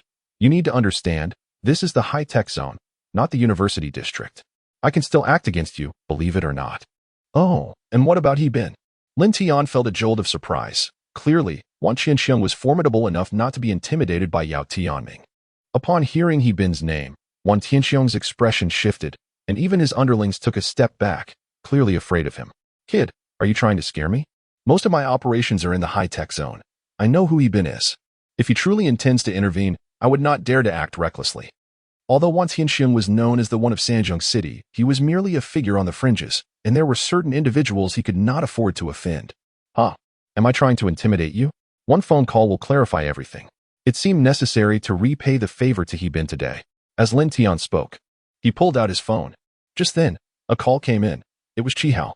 Ah, Wan Tianxiong, you must surely recognize Chi Hao, right? Lin Tian smiled at Wan Tianxiong, promptly answering the call and switching to speaker mode. Hello, Brother Chi. Lin, have you finished your business over there? Chi Hao inquired warmly. I have reserved a spot at the Indopos, Haiyun Bay Private Club, Indopos. Where are you? Should I send someone to pick you up? It was indeed Chi Hao, the Indopos, god of wealth Indopos, of Sanjiang City. And Wan Tianxiong's expression darkened considerably. He was familiar with Chi Hao's voice, having dealt with him before. He to go. I fear I cannot leave just yet. Lin Tian observed Wan Tianxiong's reaction closely, noting an opening, and responded nonchalantly. There is a fellow named Wan Tianxiong here, who seems to be known as one of Sanjiang. He has blocked my way with a dozen men, and I cannot exit. What? Wan Tianxiong dares to touch my brother Lin? He must not wish to continue in this line of work. Chi Hao, a shrewd individual, immediately grasped Lin Tian's implication and continued. Brother Lin. Hand the phone to Wan Tianxiong. I will speak to him personally. All right. Lin Tian raised an eyebrow, promptly passing the phone to Wan Tianxiong, signaling him to speak. Casting a resentful glance at Lin Tian, Wan Tianxiong finally spoke. Hello, this is Wan Tianxiong. As soon as he opened his mouth, Chi Hao unleashed a torrent of curses. Wan Tianxiong, what the hell are you doing? Lin Tian is my brother, if you lay a hand on him. You are laying a hand on me? Do you understand? I would never dare. Wan Tianxiong stammered. Chi Hao is not one to lose his temper easily and typically disregarded the pretentiousness of others, but his fierce tone startled Wan Tianxiong. Though Wan Tianxiong was a figure on the streets, he had long since gone legitimate, and he could not afford to offend someone like Chi Hao, the god of wealth. He had no choice but to concede. After exchanging a few more words with Chi Hao, he hung up. Having lost face in such a manner, Wan Tianxiong could only leave in frustration. Lin Tian had made it clear that he had close ties with He Bin and Yao Tianming. Even if there were significant grievances, he would have to endure. Wait. Wan Tianxiong left in silence, but Lin Tian suddenly called out to him. Wan, Sister June has saved my father's life. Do not harass her again, or I will ensure you regret it. Lin, you go too far. Do you truly believe I would not dare to act against you? Wan Tianxiong could hardly tolerate such a threat, turning back with a cold glare at Lin Tian, his fists cracking ominously. Heh, if you have the guts, come at me. Let us see whether your punches are stronger or my connections are more formidable. Lin Yuan was the real force behind Lin Tian. Chi Hao and the others were merely acquaintances. Fine, Lin Tian. Wan Tianxiong, seething with rage, still refrained from striking. I swear. I will not rest until I repay this grievance. Let us go. Observing Wan Tianxiong's retreating figure, Feng Jun felt no joy, but rather a wave of concern directed at Lin Tian. She understood Wan Tianxiong all too well. In the world they inhabited, some were noble and righteous, yet others were treacherous and cruel. Lin Tian held a prominent status and had powerful connections, yet it was utterly unwise to directly threaten Wan Tianxiong. After all, Wan Tianxiong was not one to bow to threats, nor would he tolerate anyone who dared to threaten him. Sister June, do not worry. We live in a society governed by law. Do you think Wan Tianxiong truly dares to act recklessly? The crisis seemed to have passed, and Lin Tian, adopting an elder-esque demeanor, patted Feng Jun's shoulder. Rest assured, I will seize the opportunity to deal with him decisively. If he dares to trouble you again, just call me, and I shall protect you. Feng Jun suddenly burst into laughter at Lin Tian's demeanor, unsure of why she found it so amusing. Perhaps it was the air of elderliness in his tone, or the joy of feeling protected by a young boy.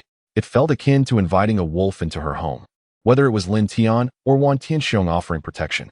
Hey, Sister June, what do you mean by that? Lin Tian replied, slightly annoyed. Is it really that funny? Or do you think I lack the ability to protect you? No, it's not that. Feng Jun attempted to calm herself, waving her hand with a smile. Lin Tian, may I ask why you wish to protect me? Lin Tian had not contemplated that question and faltered in his response. He genuinely did not know. Lin Tian, I ask again, who exactly are you? Feng Jun, not dwelling on a single question, gazed at him with curiosity. Is Lin Zichao really your father? Lin Zichao was a farmer. But Lin Tian's impression today was nothing short of shocking. He exhibited audacity beyond measure, daring even to confront the Indapos, big boss Indapos, of Sanjiang City. His connections were formidable, having close ties with 2 bureau chiefs in Sanjiang City and even able to command Qihao. Even Feng Jun, wishing to meet Qihao, would have to consider his mood, and seeking assistance would likely result in rejection. From her understanding, Qihao seemed to be actively hosting Lin Tian at the prestigious Haiyun Bay private club. Without a doubt, he is my biological father. Lin Tian replied awkwardly with a smile. Sister June, what exactly do you mean? Nothing in particular, simply a desire to understand who you are. How do you know such influential figures as Yao Tianming, He Bin, and Qihao? Feng Jun was perceptive enough to see through Lin Tian. Lin Zichao is indeed a genuine farmer, and you previously mentioned working the fields at home. Do you expect me to believe a farmer possesses such power and courage? Sister June, I assure you, I am not deceiving you. I am indeed a farmer. As for my friendship with Director Qi and the others, it was merely a stroke of luck. Lin Tian did not wish to elaborate further. In short, as long as it's not a major issue, Director Qi and the others will stand by me. Moreover, my true backing is not them. So, should Wan Tianxing dare to disturb you again, do not hesitate to call me. I will bring my people along, and he will be the one to face the consequences. The realization that Lin Tian's true support was not Qihao left Feng Jun astonished. His backing appeared to be even more formidable, with higher status and greater influence. If that were the case, she would indeed need to reassess her view of Lin Tian. Well, it's getting late.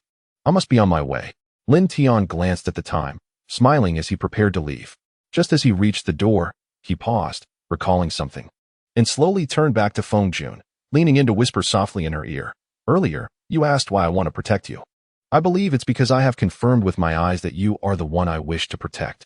The implication of his words resonated with Feng Jun, causing her heart to race and her cheeks to flush. The embarrassment she felt was more intense than any moment shared with Lin Tian, leaving her flustered.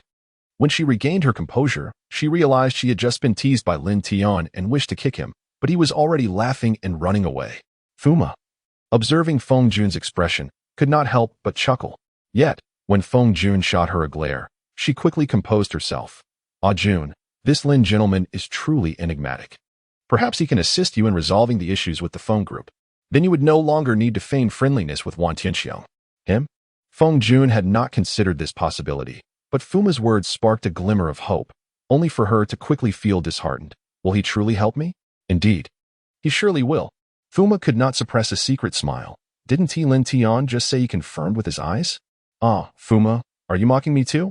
Feng Jun, feeling bashful, blushed deeply, resembling a shy girl, flustered and flailing her hands. Upon arriving at the entrance of the Jiangshang Mingzhu Villa area, an Audi A6 came to a smooth halt beside Lin Tian. This was the vehicle Qihao had dispatched to pick him up, arriving perfectly on time. As Lin Tian departed, a burly man emerged angrily from the bushes. Damn it. Following him were 7 or 8 more muscular men, all of whom had previously worked for Feng Jun boss. That damned kid actually has a car waiting for him. What do we do now? One of the younger subordinates asked. What else can we do? Should we storm into the Haiyun Bay private club and teach him a lesson? Wang Gangong, the leader of Wan Tianxiong's crew, waved his hand in resignation. Let us return and report to the boss. This kid is not simple. We need to investigate further. Meanwhile, Lin Tian remained blissfully unaware of Wan Tianxiang's audacity in lying in wait for him outside the villa. Had Hao not sent someone to pick him up, he would have undoubtedly faced a beating today. As Lin Tian entered the Yunhai Bay private club, he truly grasped the essence of the affluent world.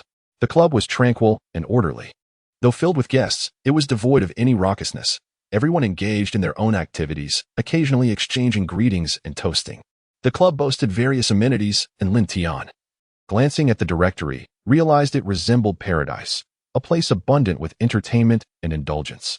Bowling alleys, boxing rings, shooting ranges, music rooms, swimming pools, and even sauna massages and karaoke rooms were all available. It was a haven of leisure and enjoyment, combining sports with social interaction. Mr. Lin, Director Qi, is inside. Please follow me. Driver Xiao escorted Lin Tian to the entrance of a jovial room before promptly departing. Upon pushing the door open, Lin Tian indeed found Hao inside, amidst several beautiful women who were playfully teasing him, thoroughly enjoying themselves. No wonder this fellow had male ailments. It seemed he delighted in such merriment. Ah, Brother Lin has arrived, Hao exclaimed, immediately rising to his feet. Ladies, allow me to introduce my brother, Lin Tian. Greetings, Brother Tian. The lovely women chimed in unison. One woman donned in professional attire approached Lin Tian and remarked, "How go? Your brother is truly handsome. We rarely have such charming guests at our club." As she spoke, she playfully touched Lin Tian, exuding an air of familiarity. Her actions left Lin Tian feeling quite embarrassed, as he never anticipated being on the receiving end of such attention. Haha, Manager Yi, don't tease my brother. He is a respectable man. Hao chuckled, noticing Lin Tian's bashfulness. All right, everyone, please step outside and refrain from disturbing us. When I call for it, arrange for 2 reputable ladies for my brother. Understood? Rest assured, How go? I understand. Manager Yi Qingxi exchanged a knowing glance with Lin Tian before leading the others out. Just before leaving, she playfully pinched Lin Tian, leaving him both amused and perplexed. Once the door was closed, Hao did not delve into his own medical condition. Instead, he inquired about Lin Tian's predicament. Brother Lin, how did you come to cross paths with Wan Tianxiong? In truth, Hao appeared indifferent to Wan Tianxiong publicly. However, privately, he held a deep-seated apprehension towards this formidable figure. After all, open conflicts are easily avoided, yet hidden threats are far more challenging to navigate, especially when both parties have families. If not absolutely necessary, he was reluctant to offend Wan Tianxiong. Brother Qi, it's merely a minor grievance, Lin Tian replied, not wishing to elaborate further. Thank you for today's assistance. Had it not been for your call, I would have struggled to extricate myself. No need for thanks. Since you call me brother, how could I not look out for you? Wan Tianxiong is ruthless and formidable, Hao stated earnestly. If you wish, I can mediate your dispute. Additionally, this matter must be discussed with old he. Wan Tianxiong wouldn't dare disregard me, nor would he disrespect old he. Thank you, Brother Qi. I will consult with Brother He and Brother Yao regarding this. If the need arises, I'll certainly request your assistance. Lin Tian had initially perceived Hao as a man deeply entrenched in pragmatism. However, he was pleasantly surprised by Hao's genuine concern for his welfare, which belied his seemingly materialistic demeanor. Brother Qi, please lie down on the massage table. I will treat you now. Given Hao's sincere friendship, Lin Tian was equally committed to providing him with care. The most frustrating aspect for a man is the inability to regain his confidence. Hao, who had fallen to such depths, was particularly sensitive about his pride. Thank you, Brother Lin, Hao said, without pretense. Once lying down, he directly asked, do you think I can recover? Brother Qi, I'm not boasting. Outside of myself, there are perhaps very few capable of restoring your former vigor. Lin Tian replied with a confident smile. I will begin with a massage to realign your energy points, followed by my unique acupuncture technique. You will immediately feel the effects. Lin Tian was well aware of the miraculous properties outlined in the Shenong Benchao Jing, a specialized treatment for internal stagnation and bleeding. The blood transformation formation could even compel a renowned traditional healer to seek his tutelage, showcasing its extraordinary efficacy. Hao's condition was indeed grave. Not only did he suffer from male ailments, but excessive indulgence had led to a state of debility and premature ejaculation. Even with medication, he could barely endure for 3 minutes, a source of great embarrassment for him. Brother Qi, I am ready to begin, Lin Tian stated, feeling at ease despite having treated Lin Yuan before. Your situation is unique, and I have limited experience in this area. so please be patient with me. Rest assured, Brother Lin. Just treat me quickly. I can endure any discomfort. Hao was mentally prepared to do whatever it took to overcome this dreadful condition. The technique known as five-finger bone strength employs the power of the fingers to transmit energy into the bones, achieving remarkable therapeutic effects and fostering the body's inherent self-repair capabilities. As Lin Tian commenced the treatment, Hao let out a cry of agony. His hectic work schedule left him little time for exercise, and even when he did have time, it was often spent on women, leaving him unprepared for Lin Tian's forceful technique. Additionally, Lin Tian was still mastering his strength and precision. Nevertheless, Hao gritted his teeth and endured. Fortunately, Lin Tian proved to be quite skilled, quickly adapting and improving his technique, which at times even elicited comfort from Hao. Brother Lin, you are truly remarkable. This is far more pleasant than any technician at the club. Brother Qi, surely you jest. Lin Tian replied, aware that Hao was merely flattering him. Though the praise felt a bit excessive. I'm serious. The comfort you provide is unlike anything else. It penetrates to the very core, creating a sense of smoothness. Hao stated earnestly. Moreover, I feel, well, let us just say there's a warm response happening. How fascinating. Ah, splendid. Lin Tian initially failed to comprehend what Hao was alluding to. As the massage progressed to its final stages, perhaps due to genuine pleasure, Hao could not suppress his sounds of ecstasy, which echoed in a manner reminiscent of profound delight. At that moment, Yi Qingxi entered the room unexpectedly. Upon witnessing the scene and hearing the sounds, she felt immediate embarrassment and hurriedly retreated. A large question mark emerged in her mind. No way. After a moment of pause, she couldn't help but smile in disbelief, quickly exiting. It seemed she finally understood why Hao had instructed not to disturb them. Inside, Lin Tian remained oblivious to Yi Qingxi's speculations.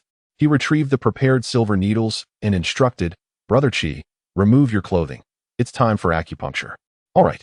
Hao, sensing a change in his body, fully trusted Lin Tian's medical skills, following his instructions without hesitation, even disregarding modesty. After approximately 30 minutes of acupuncture, the initial treatment concluded, leaving Lin Tian drenched in sweat. Meanwhile, Hao was elated, feeling his masculine vigor returning. He erupted into laughter and dashed out, eager to test his newfound strength. Lin Tian could only smile in resignation, reclining alone on the massage table, watching television to rest. About 20 minutes later, Hao returned, brimming with excitement. He seized Lin Tian's arm, exclaiming, Brother Lin, you are truly miraculous. Your skills are extraordinary. Lin Tian had not deceived him. The results were indeed immediate, restoring Hao's confidence. Brother Qi, please remain calm, Lin Tian urged, recognizing that Hao had regained his pride as a man. Hey, don't call me Brother Qi. Refer to me as Lao Qi. My friends all call me Lao Qi. It feels more intimate, Hao insisted, unable to contain his excitement. All right, old Qi. Today marks merely the beginning. Subsequently, treatments will be administered every 7 days. After 3 courses, the duration will extend further. Lin Tian has always been a person who acts in accordance with the situation. Additionally, I am prescribing a traditional Chinese herbal remedy to restore your health. If you diligently partake of it for a month, the root of your ailment will be eradicated. However, Lao Qi, moderation is essential, otherwise, should complications arise, I shall be powerless to assist. Upon hearing the need for restraint, Hao felt rather disheartened but nonetheless nodded, unwilling to jest with his health. Once the prescription was finalized, Yi Qingxi arrived once more, accompanied by 2 statuesque beauties with flowing locks, clad in strappy mini-dresses, resembling a pair of enchanting sisters. Quite splendid indeed. Upon witnessing the 2 individuals, Hao immediately burst into laughter. My dear brother, do these 2 beauties catch your eye? Old Qi. I think I'll pass. Although Lin Tian had never encountered such matters, she understood and quickly waved her hand in refusal. The 2 of them were not twins, but they were indeed sisters. Moreover, they were exceptionally beautiful, with graceful curves, a rare sight to behold. However, Lin Tian had no desire, nor inclination, to partake in such frivolities. How can one simply give up?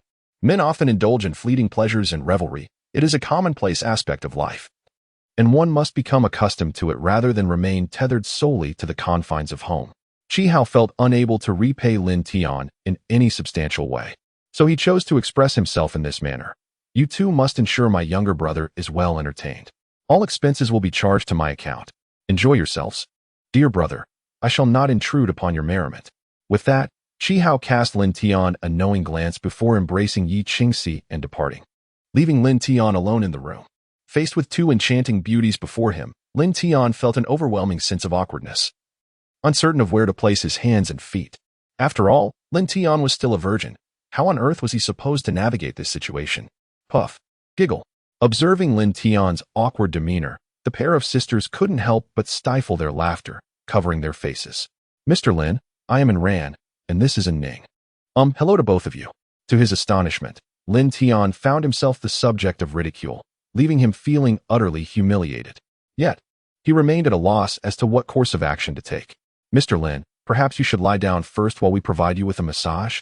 Lin Tian, having relinquished his initiative, found himself at the mercy of the women around him.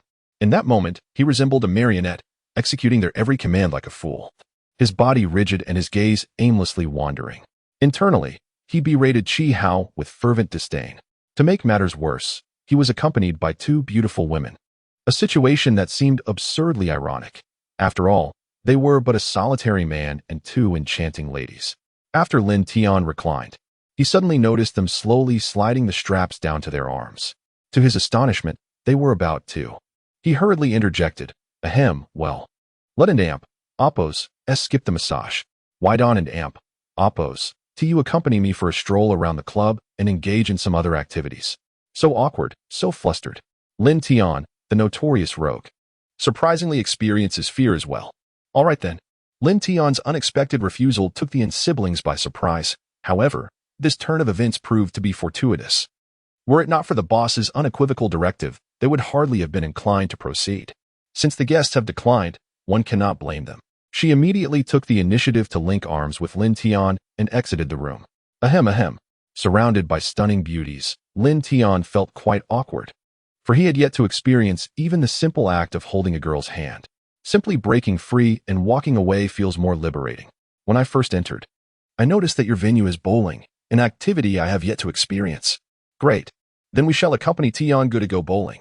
Refusing even the simple act of holding hands, Anren and Anning exchanged a glance of astonishment. They had never encountered such a personage before. Their curiosity towards Lin Tian intensified. What manner of individual could warrant such meticulous attention from Hao? Upon reflecting on this, the two sisters felt a tinge of trepidation. Yet, they did not dare to stray too far, occasionally leaning against Lin Tian or playfully bumping into him to convey their camaraderie. Bowling proved to be quite simple. The stance was easy to master, requiring only that one adopts the correct posture before sending the ball forth. As they played several rounds, the trio grew more comfortable with one another, engaging in lively conversation and laughter. Brother Tian, I sense that you possess a certain uniqueness. Lin Tian was assuming a preparatory stance when Ran could no longer restrain herself and spoke up. A guest like you, I fear, has never before graced us. Oh, then do enlighten me. What type of guest am I? It still does not meet expectations, does it? Lin Tian comprehended her insinuation. It was nothing short of mockery directed at him. In truth, Lin Tian yearned to indulge in the pleasures of life like others, to embrace and be embraced, to pursue his desires without restraint. Yet, he found himself unable to let go, plagued by an ineffable sense of inadequacy. Nevertheless, it was all quite splendid. Anning immediately chuckled. Tian Gu is a gentleman, a true gentleman, a rarity in this world. Ha, a gentleman? Lin Tian chuckled self-deprecatingly before making his move. This seemingly casual shot surprisingly yielded an impressive result. Excellent, splendid. Sister Anren, let us applaud immediately, for I did not anticipate that Lin Tian would learn so swiftly. Very well, let us change the approach. Lin Tian is an individual who finds it difficult to remain idle, yet is also one who quickly loses interest. How about we go swimming, or perhaps engage in shooting or boxing? The two sisters, with Anning appearing to be a bit more playful, immediately leaped over and embraced Lin Tian's arm, shaking it charmingly. Let us go to the shooting range for some fun. It is said that shooting is an exceedingly expensive pastime. Lin Tian, however, is reluctant to spend his own money on it. Nevertheless, since today is a gathering hosted by Hao, he thought, why not partake in the enjoyment? As the three of them chatted and laughed on their way to the shooting range, Lin Tian suddenly spotted a familiar silhouette. Upon closer inspection, it was indeed quite recognizable. If his instincts were correct, it was Xinyao's boyfriend, Xie Yi. Hastening his steps to intercept, Lin Tian confirmed that it was indeed Xie, who was accompanied by a flirtatious and alluring woman. "Oh, Lin Tian, is that you?" Xie was taken aback upon seeing Lin Tian. He glanced around in surprise and exclaimed, "Lin Tian, you have also reached such a level? Who did you come with? I find it hard to believe you would dare to speak to me." Lin Tian's expression turned icy. He swung his fist and struck his opponent squarely in the face, following up with a swift kick that sent him flying. Lin Tian was truly infuriated, feeling a deep sense of injustice for Shen Yao. After countless selections, she ultimately chose such a frivolous dandy. Indulging in frivolous pursuits outdoors may be one thing, but as a student, venturing into entertainment venues is quite another. If Lin Tian does not strike him, then who will? "Lin Tian, how dare you lay a hand on me?" In front of the girl, Xie felt a surge of anger and humiliation as he exclaimed, "You filthy peasant! What right do you have to strike me?" Silence. The deceased farmer is not someone whom anyone can insult. Lin Tian bellowed, placing his foot firmly on his chest. "Xie, do not presume to act like a spoiled aristocrat in front of me. Are you truly unaware of the reason behind my actions toward you? Have you forgotten so soon the words at the entrance of the Polytechnic University? Oh, are you standing up for Shen Yao? You, bearing the surname Lin. What authority do you possess to intervene in the matters between me and Shen Yao?" Xie immediately comprehended.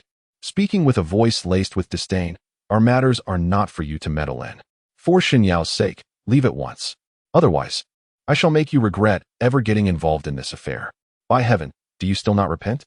Lin was infuriated. He immediately crouched down and restrained their hands. Following that, he swiftly delivered several resounding slaps, each echoing loudly in the air. Shen Yao has been the one Lin Tian has aspired to marry since childhood. He could never bear to see her suffer. Yet, they have only been together for a brief period, and Xie dares to indulge in a life of debauchery outside, only to cast Shen Yao aside when he grows weary of her. How could one possibly spare him? "Lin Tian, you? Xie was being ruthlessly beaten by Lin Tian, utterly defenseless and suffering greatly, so much so that he couldn't even muster a curse. Lin Tian could single-handedly take down 6 city management officers. Xie, this pampered young master, would be no match even against a few more.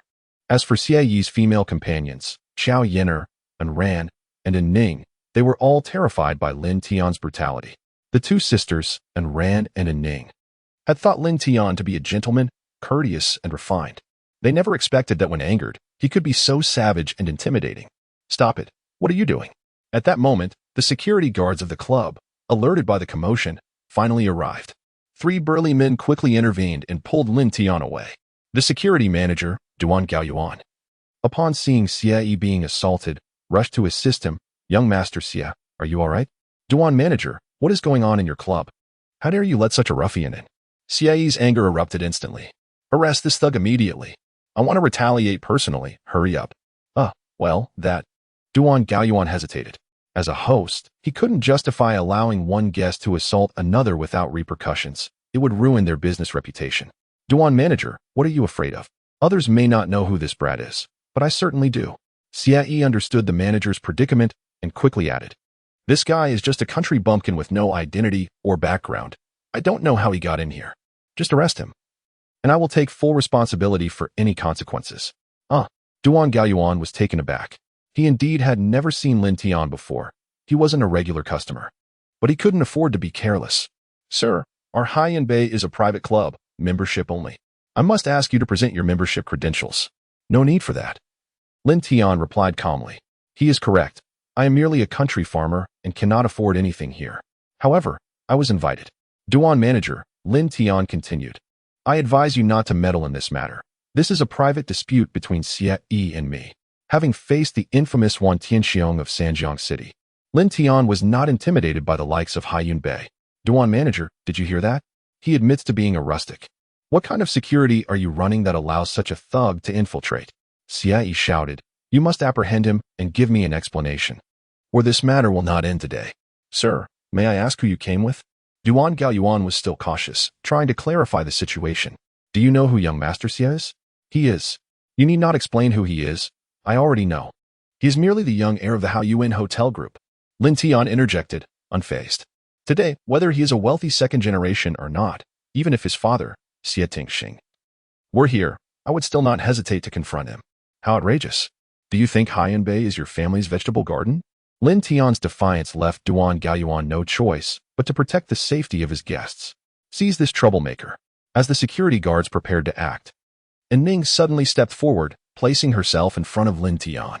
Duan manager, how can you lay hands on a guest? Do you know who Brother Tian is a guest of? And Ning, step aside. Before she could finish, Lin Tian interrupted with a wry smile. Duan manager, let me reiterate, I was invited here.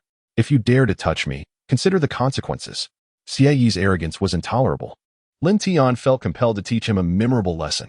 Otherwise, with Xie Yi's flirtatious nature, Xinyao would inevitably be forsaken. Bah, Lin. Do you think you can intimidate me? Who do you think you are? You really believe you have friends who could get you in here? Xie Yi scoffed. Listen carefully. Only those with a net worth of at least 10 million qualify to enter Haiyun Bay. Do you and your so-called friends have that privilege? Is that so? Just then, and ran a ride swiftly with Qi Hao and Yi Qingxi. Then do I, as his friend, qualify? Lin Tian realized the situation had shifted. After the confrontation began, he hadn't seen and ran, who had been seeking help on his behalf. Ah, President Qi.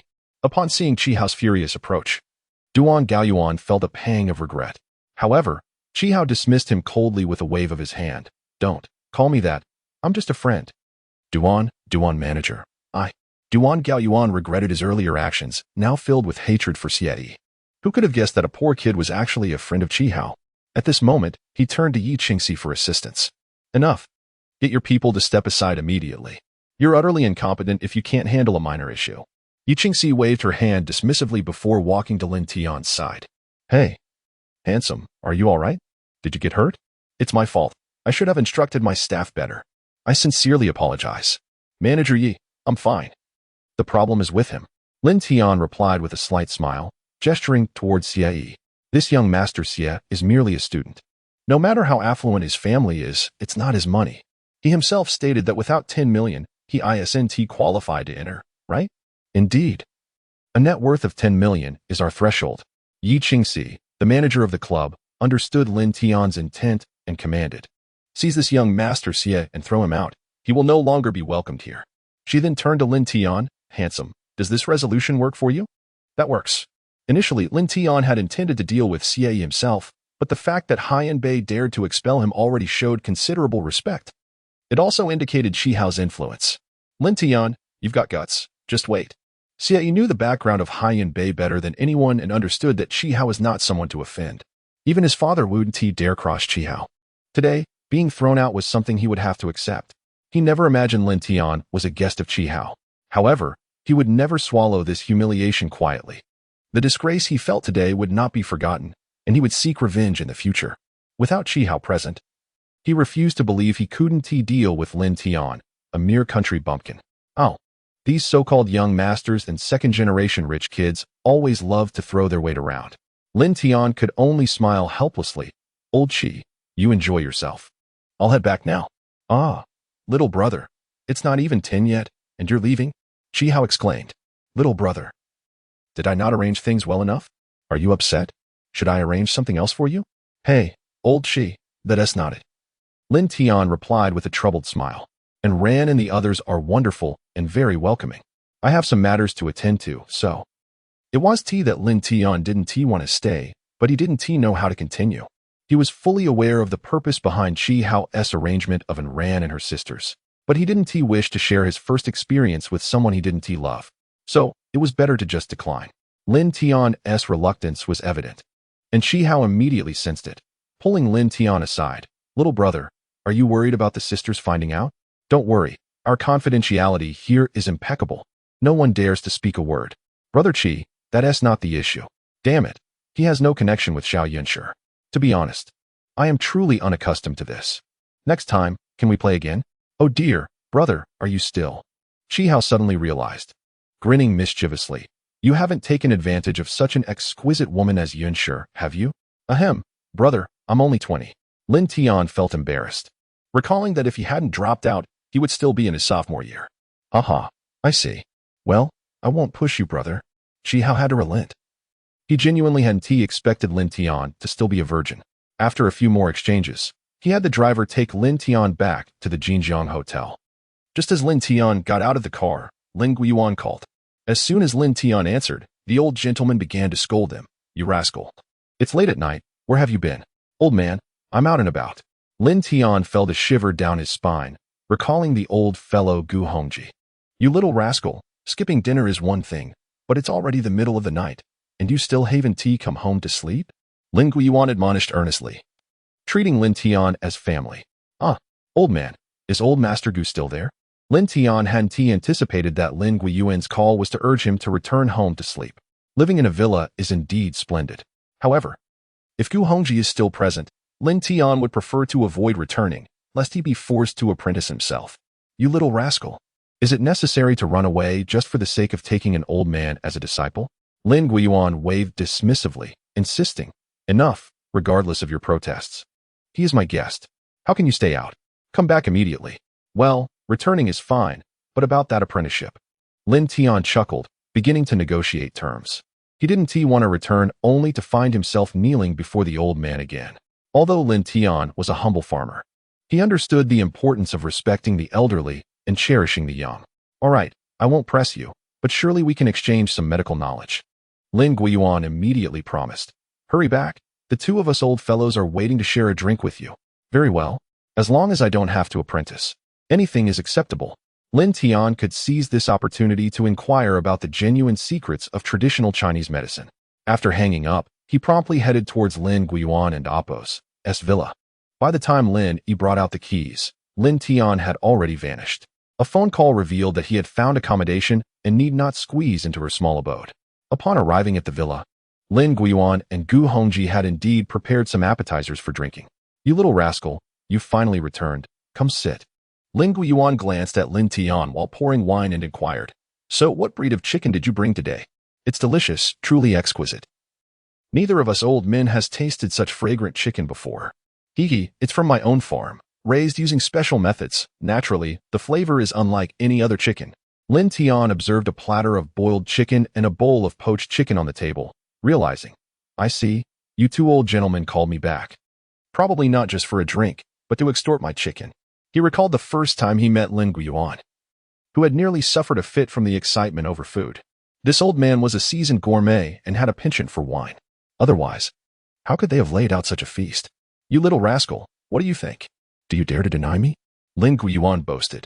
During dinner, having feasted on Lin Tian's chicken, he found himself insatiable and soon requested the maid, a yuan, to prepare another. This prompted Lin Tian to return for another round of drinks. The two old men were quite a handful. It seemed Lin Tian would be parting with considerable wealth, as he would undoubtedly have to send more fine goods their way in the future. Haha, Mr. Lin is truly remarkable. Not only does he possess profound medical skills, but he can also cultivate exquisite ingredients. He is indeed a talent. Observing Lin Tian's woeful expression, Gu Hongji smiled with regret. It's a pity, Mr. Lin looks down upon me and is unwilling to take me as a disciple. Oh, old Master Gu, please don't say that. It's not that I am unwilling, but rather that I simply lack the qualifications. Lin Tian hurriedly waved his hands, unwilling to accept such a title. If you are willing, I can teach you the blood transformation needle technique. However, please refrain from mentioning the apprenticeship. I do not wish to shorten my lifespan. Upon hearing this, Gu Hongji and Lin Guiyuan were momentarily stunned, seemingly in disbelief. They were both in their 70s or 80s, with traditional views, placing great importance on the master-disciple relationship and the associated propriety. Lin Tian's blood transformation needle technique could be deemed a national treasure, indeed too precious to be given lightly. Thus, they were left astounded. What are you saying? If you wish to learn, I am willing to teach. Lin Tian, oblivious to their thoughts, casually remarked, regardless, apprenticeship is out of the question. I do not wish to be the subject of gossip. Mr. Lin, so noble. Stunned for a moment, Gu Hongji immediately stood up and deeply bowed to Lin Tian. On behalf of countless suffering individuals tormented by illness, I express my gratitude for your noble intentions. You little rascal, I underestimated you. I never expected you to possess such awareness. Lin Guiyuan gave Lin Tian a thumbs up, feeling immensely gratified. Good. With a young person like you, I am assured that our nation has a bright future. Oh dear, I must say, you two old gentlemen, Lin Tian had no intention of causing trouble. He hadn't realized that in their eyes, this had escalated to a matter of noble virtue and national integrity. He was truly at a loss for words. He hadn't contemplated such profundity, nor did he possess such lofty ideals. Old Lin, The aspirations of today's youth far exceed those of our generation. They embody true nobility. After a moment of reflection, Gu Hongji's eyes brightened. I have a proposal. I wonder if you would be willing to consider it. Oh, do share. Lin Yuan, intrigued, leaned in to listen. You see, both of you share the surname Lin. Mr. Lin is exceptionally principled and shows such filial piety towards you. Such talent should be nurtured properly. Gu Hongji stated earnestly, in the coming years, you will likely remain in Jinjiang City. Why not take Lin Tian as your god-grandson, truly making you a family? In the future, should you seek opportunities for him, no one would dare to speak ill. Lin Tian was taken aback, but Lin Guiyuan burst into joyous laughter. Ha! Splendid, splendid. How did I not think of this? Ha! Mr. Lin. Oh no, young Lin, hurry and greet your god-grandfather. Had it not been for his earlier desire to have Lin Tian as a disciple, Gu Hongji would have wished to adopt Lin Tian as a god-grandson himself. With the identity of old Lin's god-grandson, any endeavor you undertake will be twice as effective.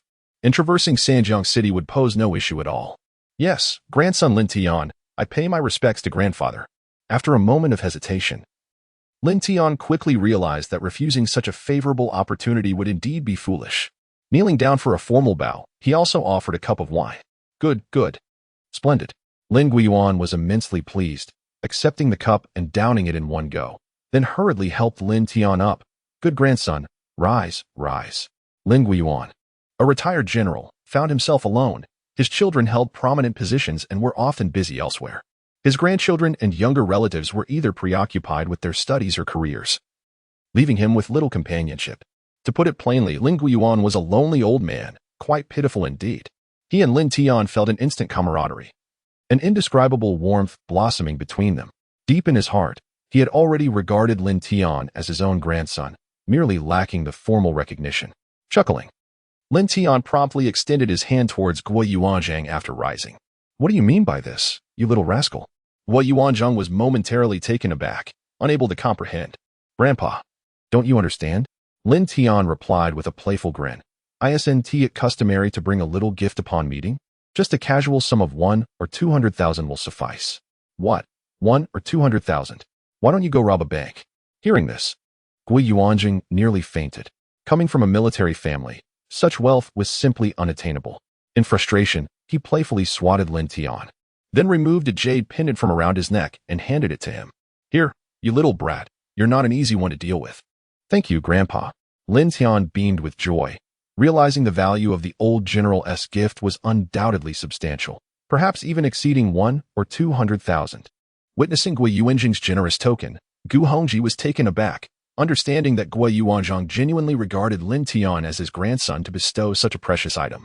The additional status of a god-grandson did not hinder Lin Tian from laughing and conversing with the two elderly gentlemen, enjoying drinks and engaging in light-hearted banter. Regrettably, Lin Tian's tolerance for alcohol was lacking, and it wasn't long before he stumbled upstairs to seek a room for rest. The following day, by the time the sun was well above the horizon, Lin Tian groggily awakened. Upon waking, he thought he was hallucinating, as he found himself face to face with an exquisite beauty. One of her hands and one of her legs lay draped across him. Rubbing his eyes, he blinked again, and she remained there. It was neither a dream nor a figment of his imagination. Moreover, she was actually... Before Lin Tian could utter her name, she suddenly awoke, startled to find someone else in bed, and she screamed, sitting up in a panic. The sound of her scream startled Lin Tian, who instinctively yelled as well. At that moment, he finally recognized her as Han Yuzhu, the most stunning beauty of the Institute of Technology. You? The two exchanged shocked glances, each holding a piece of bedding. Just then, hearing the commotion, Guo Yuanzhang and Gu Hongji rushed upstairs, only to be taken aback by the scene before them. A significant question arose in their minds. Had they truly spent the night together? Gu Hongji, especially, was at a loss for how to respond. Lin Tian had actually shared a bed with his granddaughter. What was the meaning of this? Grandpa, how did she end up here? After a brief moment, Lin Tian was the first to regain his composure, hastily jumping out of bed and incredulously pointing at Han Yuzhu. How dare you ask me that? You know perfectly well how you ended up here, Han Yuzhu replied, clearly recognizing him. You little rascal, you. Guo Yuanzhang, feeling a mix of frustration and amusement, lightly tapped Lin Tian on the back of his head. Yuzhu is Gu Lao's granddaughter. She came to visit her grandfather and stayed the night because it got too late. Ah. The embarrassment washed over Lin Tian as he realized he had assumed the villa was unoccupied, leading him to choose a room at random for rest. Little did he know that Han Yuzhu was already in that room. Haha, Lin Lao, perhaps it's best to let the young ones handle their own affairs. After a moment of surprise, Gu Hongji suddenly perceived this situation as not entirely unfavorable, but rather an extraordinary twist of fate. And he chuckled as he pulled Gui Yuanjing away. Lin Tian was indeed a remarkable talent. If he couldn't become Gu Hongji's god-grandson, being the son-in-law to his granddaughter would be even better. Once the two elderly gentlemen departed, the atmosphere between Lin Tian and Han Yuzhu became tense. They had never imagined they would find themselves in such a predicament. Han Yuzhu, you see, I'm fully dressed, so we didn't do anything last night, right? After a pause, Lin Tian tentatively spoke. Moreover, I had been drinking, so I don't recall anything. It was purely an accident, don't you think? What? An accident? And you think that that's all there is to it? Lin Tian was indeed dressed, but Han Yuzhu, on the other hand, was only partially clothed, wearing just the essentials. What do you intend to do? Lin Tian observed her, feeling genuinely troubled. Are you suggesting I should take responsibility? Lin Tian suddenly pondered that having Han Yuzhu as his girlfriend would indeed be a splendid choice. First, she was stunningly beautiful, renowned as the most attractive girl at the University of Science and Technology. Second, she was the granddaughter of Gu Hongji, which implied a prestigious family background, more than sufficient to complement Lin Tian, a mere farmer. Third, her gentle and kind-hearted nature shone through. She frequently assisted others at school and was widely recognized as a goddess, enjoying a stellar reputation among her peers. However, Han Yuzhu was not inclined to entertain Lin Tian's thoughts, pouting her lips and exclaiming, "Humph, you wish. Then what do you suggest?" Lin Tian asked, knowing full well that he was merely daydreaming. Although he had known Han Yuzhu for a while, she had only just become acquainted with him. The notion of love at first sight was hardly instantaneous. You, Han Yuzhu, having resolved what to do, pointed at Lin Tian angrily, saying, "You need to leave." All right. Lin Tian had longed to make his exit, promptly stepping out and shutting the door behind him. Yet, the image of Han Yuzhu's figure was indelibly etched in his mind, refusing to fade. "Lin kid, come here." As soon as Lin Tian descended the stairs, Gu Hongji gestured for him to approach. "Hey, old Master Gu, please, don't be rash. If I've been with your granddaughter, punishment is certainly in order." Lin Tian thought to himself, forcing a smile as he walked over. "Relax, I'm quite open-minded." Gu Hongji chuckled, yet he scrutinized Lin Tian with a glimmer of mischief in his eyes. "Tell me, how is my granddaughter, Yuzhu?" She is very beautiful and kind, treating others well," Lin Tian stammered, gazing blankly at the old man, unsure of his intent. "What do you mean, old Master Gu?" "Humph. What do you think?" Gu Hongji's tone shifted to a more serious note. "A man should understand the concept of responsibility. To be direct, you two have already shared a bed, so what do you think I mean?" Lin Tian's mouth fell agape, staring dumbfoundedly at the unpredictable Gu Hongji. Just last night, the old man had insisted he become his disciple, and now, merely a night later, he was threatening him to become his granddaughter's suitor. The pace of this transformation was bewildering, leaving Lin Tian struggling to keep up. "Lin kid, think it over carefully," Gu Hongji stated earnestly, giving Lin Tian a pat on the shoulder before departing with a smile. This outcome genuinely surprised Lin Tian. In his life, he had never encountered a grandfather who encouraged someone to pursue his granddaughter. Truly, this old man was extraordinary. Before long, Han Yuzhu appeared, fully dressed, and descending the stairs. Upon spotting Lin Tian, her frustration boiled over, her lips forming a pout, clearly aggrieved. In response, Lin Tian could only chuckle helplessly, reclining on the sofa to rest his eyes.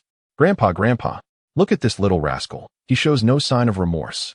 Han Yuzhu complained to the two elderly men, further inciting her sense of injustice. "All right, Yuzhu, tell your grandpa how to deal with this little rascal," Lin Guiyuan said indulgently, a smile gracing his face. Aye. Han Yuzhu, being too kind-hearted, could not fathom a suitable punishment and hesitated. "Grandpa, what do you think? How should we punish this little rascal?" With no other option, Han Yuzhu turned to Gu Hongji. "It's all your fault. Otherwise, I wouldn't have." "Haha, you silly girl, still so kind and gentle. If you ever have a boyfriend or get married, you'll be bullied endlessly." Gu Hongji laughed heartily. "I think Lin kid is quite good. Why not give him a chance? After all, you two have already, right? Ah, Grandpa, what are you saying? Though gentle and weak, Han Yuzhu was not foolish and quickly grasped her grandfather's meaning, becoming incensed and storming out of the living room. Lin kid, why aren't you going after her? Gu Hongji continued to laugh heartily, tossing an apple that struck Lin Tian squarely. What could Lin Tian do but comply? Observing Lin Tian's retreating figure, Lin Yuan felt a twinge of melancholy. He was unaware that Xiao Yunshi had initially posed as Lin Tian's girlfriend. This matter had almost been voiced several times, but was never articulated. In this day and age, young people often mingled with multiple friends of the opposite sex, and he could hardly be bothered to intervene. In the garden, Han Yuzhu noticed Lin Tian following her and immediately protested. You little rascal, what do you want? I don't wish to see you. Your grandpa sent me, Lin Tian replied honestly, then teasingly added, Han Yuzhu, you've changed your tune quite swiftly. Humph. You're a bad person, a rogue. I used to feel sorry for you, but I never imagined you could be so vile, climbing. Han Yuzhu faltered, unable to finish her thought. You're just like Xie Yi, a filthy man. Choosing you is no different than choosing Xie Yi. Han Yuzhu. Isn't it a bit cruel to rub salt in old wounds? Lin Tian retorted, feeling his mood sour. Besides, last night was truly unexpected. I didn't do anything to you. It was actually you who was hugging me this morning. You. In the realm of banter, Lin Tian was far superior, leaving Han Yuzhu fuming and stamping her feet in frustration. In the end, she shot Lin Tian an angry glare, grabbed her backpack, and stormed off. After having lunch at the villa and transcribing the blood transformation needle technique to hand over to Gu Hongji, Lin Tian took his leave. There were still hundreds of acres of orchards awaiting his nurturing of the sweet dew spell, leaving him with little time to linger. Before departing, Lin Tian visited the Jinjiang Hotel. The Lin family's finances were now stable, and Lin Yi no longer needed to work. It was time for her to return to school. Xiao Tian, what brings you here? As Lin Tian approached the hotel lobby, Lin Yi rushed over. Sis, I'm here to discuss your return to school. I know you've been wanting to continue your studies. Lin Tian spoke directly. Our family is financially secure now. You don't need this job anymore. Pack your things, and we'll take a few days to rest at home, then head to school for enrollment. Xiao Tian, are you joking? I withdrew from school voluntarily. Besides, it's been several months. Even if I go back, I want to be able to catch up. Lin Yi longed to return, but felt uncertain. More importantly, the school would never readmit me. Forget it. I'll just continue working to lessen your burden. Burden my foot.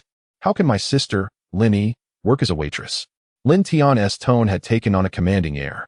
Rest assured, I will handle matters at school. Xiao Tian. That's Tianjin University of Political Science and Law. How can ordinary folks like us simply withdraw and return at will? Though Lin Yi yearned to resume her studies, her hopes were dwindling. At that moment, Xiao Yunshi happened to pass by and overheard their conversation, astonished. Lin Yi, you actually dropped out of Tianjin University to work? President Xiao. Lin Yi forced a bitter smile, incredulous at her own past decision to give up. It was precisely for this reason that Lin Tian felt a sense of guilt towards his sister. Although the University of Science and Technology was commendable, it paled in comparison to Tianjin University of Political Science and Law.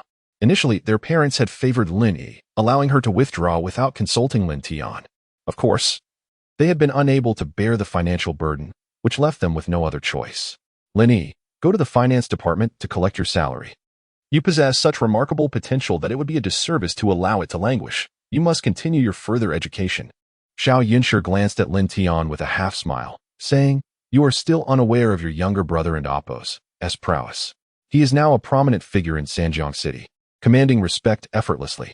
He is the heir of the Hao Jian Hotel group, and even those he has bested would not dare to voice their dissent. Truly impressive. Re-enrolling you in school would be a mere trifle. Lin Yi, who had been engaged in the hotel industry for a few months, naturally recognized the colossal entity that was the Hao Jian Hotel group. She was genuinely astonished and looked at Lin Tian in disbelief. Meanwhile, Lin Tian's heart raced. He never expected Xiao Yunshi to be aware of this. The way she looked at him was peculiar, tinged with anger, resentment, and a hint of disdain. Is this true? Xiao Tian. After a moment's pause, Lin Yi inquired urgently. Her question was not whether Lin Tian had the capability to facilitate her return to school, but rather if he had indeed clashed with someone from the Hao Jian Hotel group. The Hao Jian Hotel Group was the leading enterprise in the hotel sector of Sanjiang City and even the entire Tianjin province, far surpassing the Jinjiang Grand Hotel in strength. Don't worry, he's just a rich second-generation kid. If I took him down, it's hardly a big deal, Lin Tian waved dismissively. You just focus on resting for a few days. Once I smooth things over, you can head straight to school. Of course, Brother Tian is formidable. Who would dare to disregard your authority? Before Lin Yi could respond, Xiao Yunshi interjected sarcastically. What? You were also at Haiyunbei last night.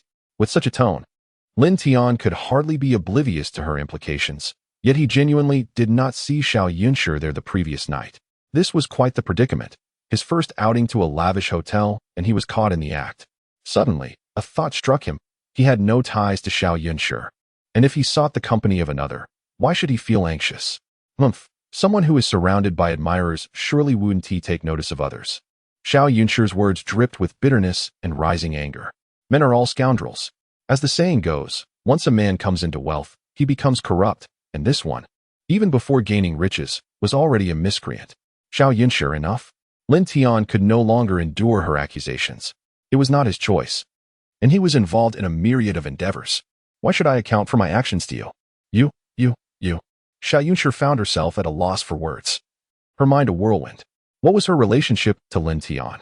Why should she concern herself with his affairs? What right did she have to interfere? In that moment, Xiao Yunshi felt as if the lines between pretense and reality blurred, momentarily believing Lin Tian to be her boyfriend. After a brief pause, she abruptly turned to leave, and at that moment, a tear glimmered at the corner of her eye, revealing her deep sorrow and disappointment. Lin Yi was taken aback, gazing at Lin Tian in shock. Xiao Tian, what is your relationship with President Xiao? She wouldn't have developed feelings for you, would she? Women's intuition is indeed keen. Apart from this explanation, Lin Yi could not fathom any other reason for Xiao Yunshi's agitation and loss of composure. Her? How could that be possible?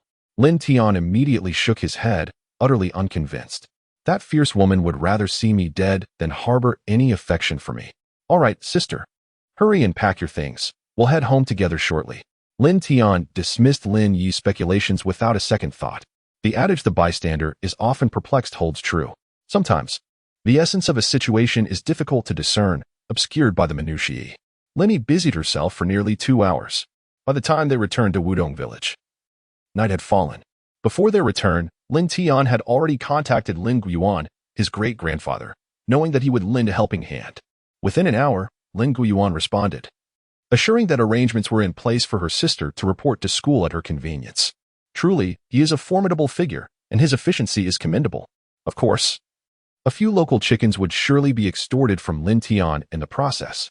In the city, Lin Tian seemed perpetually occupied, with thrilling events unfolding constantly. However, upon returning to Wutong Village, an unusual tranquility enveloped the surroundings. Each day, he tended to the orchard on Baimian Mountain, performing the Ganju incantation, which was a leisurely endeavor. Lin Yi had only been in the provincial capital for a few days when the entire village of Wutong buzzed with excitement. The villagers flocked to the fields because Lin Tian's 3 acres of vegetables had matured. From planting to harvest, it had taken merely half a month, and the yield was extraordinary. Some plants even buckled under the weight of their fruits. Simultaneously, the Jinjiang Grand Hotel was also abuzz. Li Yin received a call from Lin Tian requesting a large truck to enter the village, and the entire hotel sprang into action. Upon receiving this news, Xiao Yunshi personally headed over to oversee the delivery. The Jinjiang Grand Hotel had eagerly awaited Lin Tian's fresh produce, and preparations had already commenced. All that remained was for the ingredients to arrive for full-scale service. At long last, the curtain rose on a new era. Look, Xiao Tian has arrived. As Lin Tian appeared driving a tricycle, he was encircled by villagers, their excitement palpable. The cacophony of voices nearly overwhelmed him. Eventually, several respected elders, witnessing Lin Tian's struggle to respond, hastily intervened to quell the villagers' chatter. Xiao Tian, do share.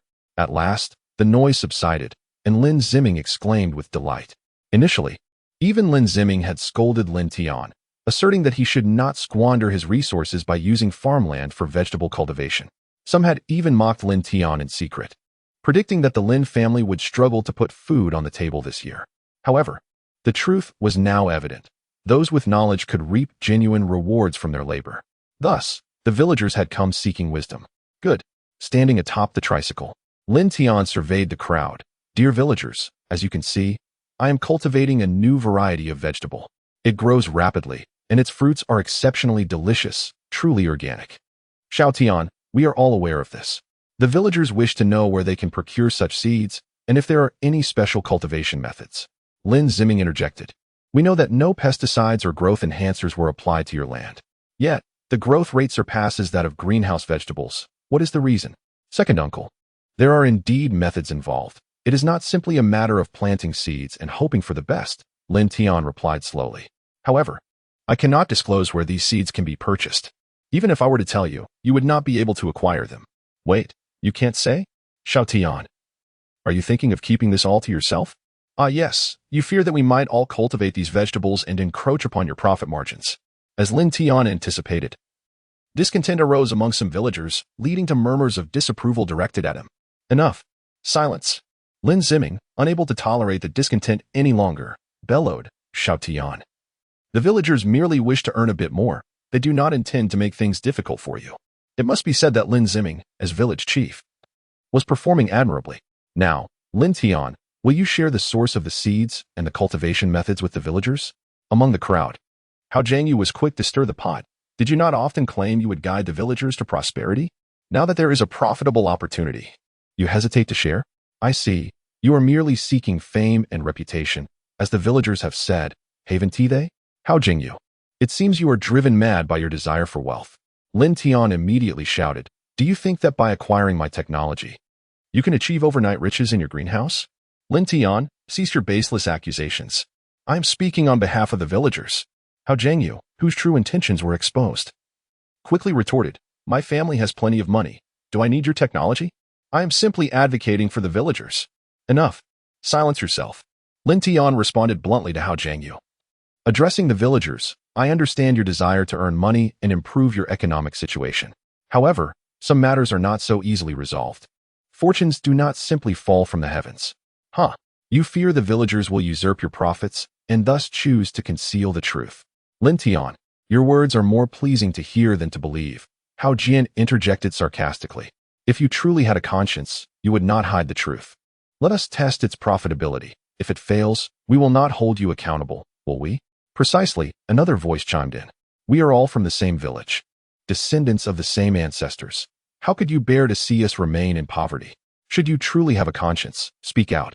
If the profits are elusive, we shall accept it without blame and even express gratitude. In the face of greed, the most grotesque aspects of humanity emerge, and many began to pressure Lin Tian to reveal his methods. Nevertheless, the majority remained quite sincere. Shin Shan, raising his voice, chastised, enough. This is Lin Tian's secret to earning money. Whether he chooses to share it is his prerogative. What right do you have to compel him? Indeed, well said. What kind of villagers are you, to disregard dignity and press him so? Sister Chun could no longer tolerate the scene, promptly admonishing.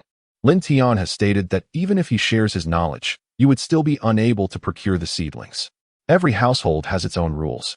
Do you not grasp this most fundamental principle? More and more individuals began to defend Lin Tian, causing the opposition led by Hao Jian and his son to fall silent. In a world brimming with wealthy individuals who does not possess their own unique methods for generating income, should such methods be laid bare for all to see? However, Hao Jian and his son remained unsatisfied, fully aware of the profits Lin Tian's produce could yield. Hao Jian, silence yourself. Yet before he could finish, Lin Yi rebuked. Lin Tian is under no obligation to share his secrets. Anyone wishing to earn money should remain quiet. Anyone who dares to force him will find themselves forever unable to attain wealth. Lin Yi held considerable authority in the village, and his shout effectively silenced the dissenters. Observing the earnest, simple, and hard-working villagers looking at him with longing, Lin Tian felt a pang of guilt. Yet, he was powerless. He was merely at the beginning of his journey, with no means to convert his efforts into wealth, and thus unable to assist so many. However, failing to provide an explanation today would leave him in a precarious position. More importantly, if someone were to exploit this situation, it could lead to complications detrimental to future development. Surveying his surroundings, Lin Tian began to contemplate a solution. The villagers, sensing his deliberation, refrained from interrupting, waiting patiently. Eureka! A vast plan unfolded in Lin Tian's mind. Villagers, without seedlings or seeds, earning money is impossible. However, you can join me in this endeavor. Lin Tian, Quickly tell us how we can earn money alongside you. Lin Ziming was indeed correct in his judgment of Lin Tian. He would not forget the villagers in his pursuit of wealth. It is simple. I will provide the seedlings and technology, lease your land, and employ you to assist me. You have seen the weeds in my fields. After the vegetables mature, they must be uprooted, and the soil must be tilled, watered, and fertilized. Without manpower, it cannot be done. The villagers' response was lukewarm. Lin Tian continued, do not rush. The best is yet to come. In addition to leasing your land, I will pay you wages that meet or exceed city standards.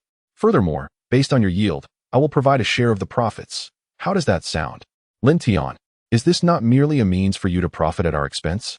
How much can the villagers truly earn from your so-called plan? Hao Jian exclaimed, unwilling to relent. How despicable.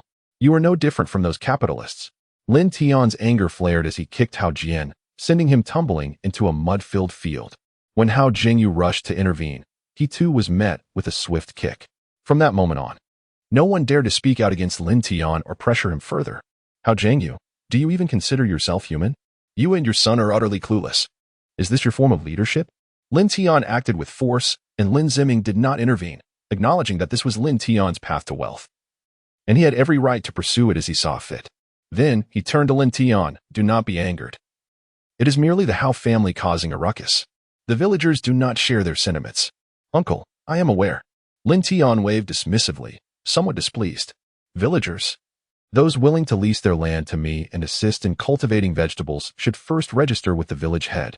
I will inform you of the specifics regarding payment and wages once I have calculated the figures. Very well, I am willing. I trust Lin Tian will not treat us unfairly, Shen Qinshan declared. Soon, Sister Chen, Dong Wazi, Li Ergu, and others expressed their willingness to follow Lin Tian's approach. However, apart from them, few were inclined to adopt his method. Lin Tian did not press the matter further and drove his vehicle into the fields. He also requested Chen Daifa, Sister Chen's son, to bring their tricycle to transport the vegetables. The narrow roads on the dam prevented large trucks from entering, necessitating the use of tricycles to carry the vegetables to the village entrance before transferring them to larger trucks.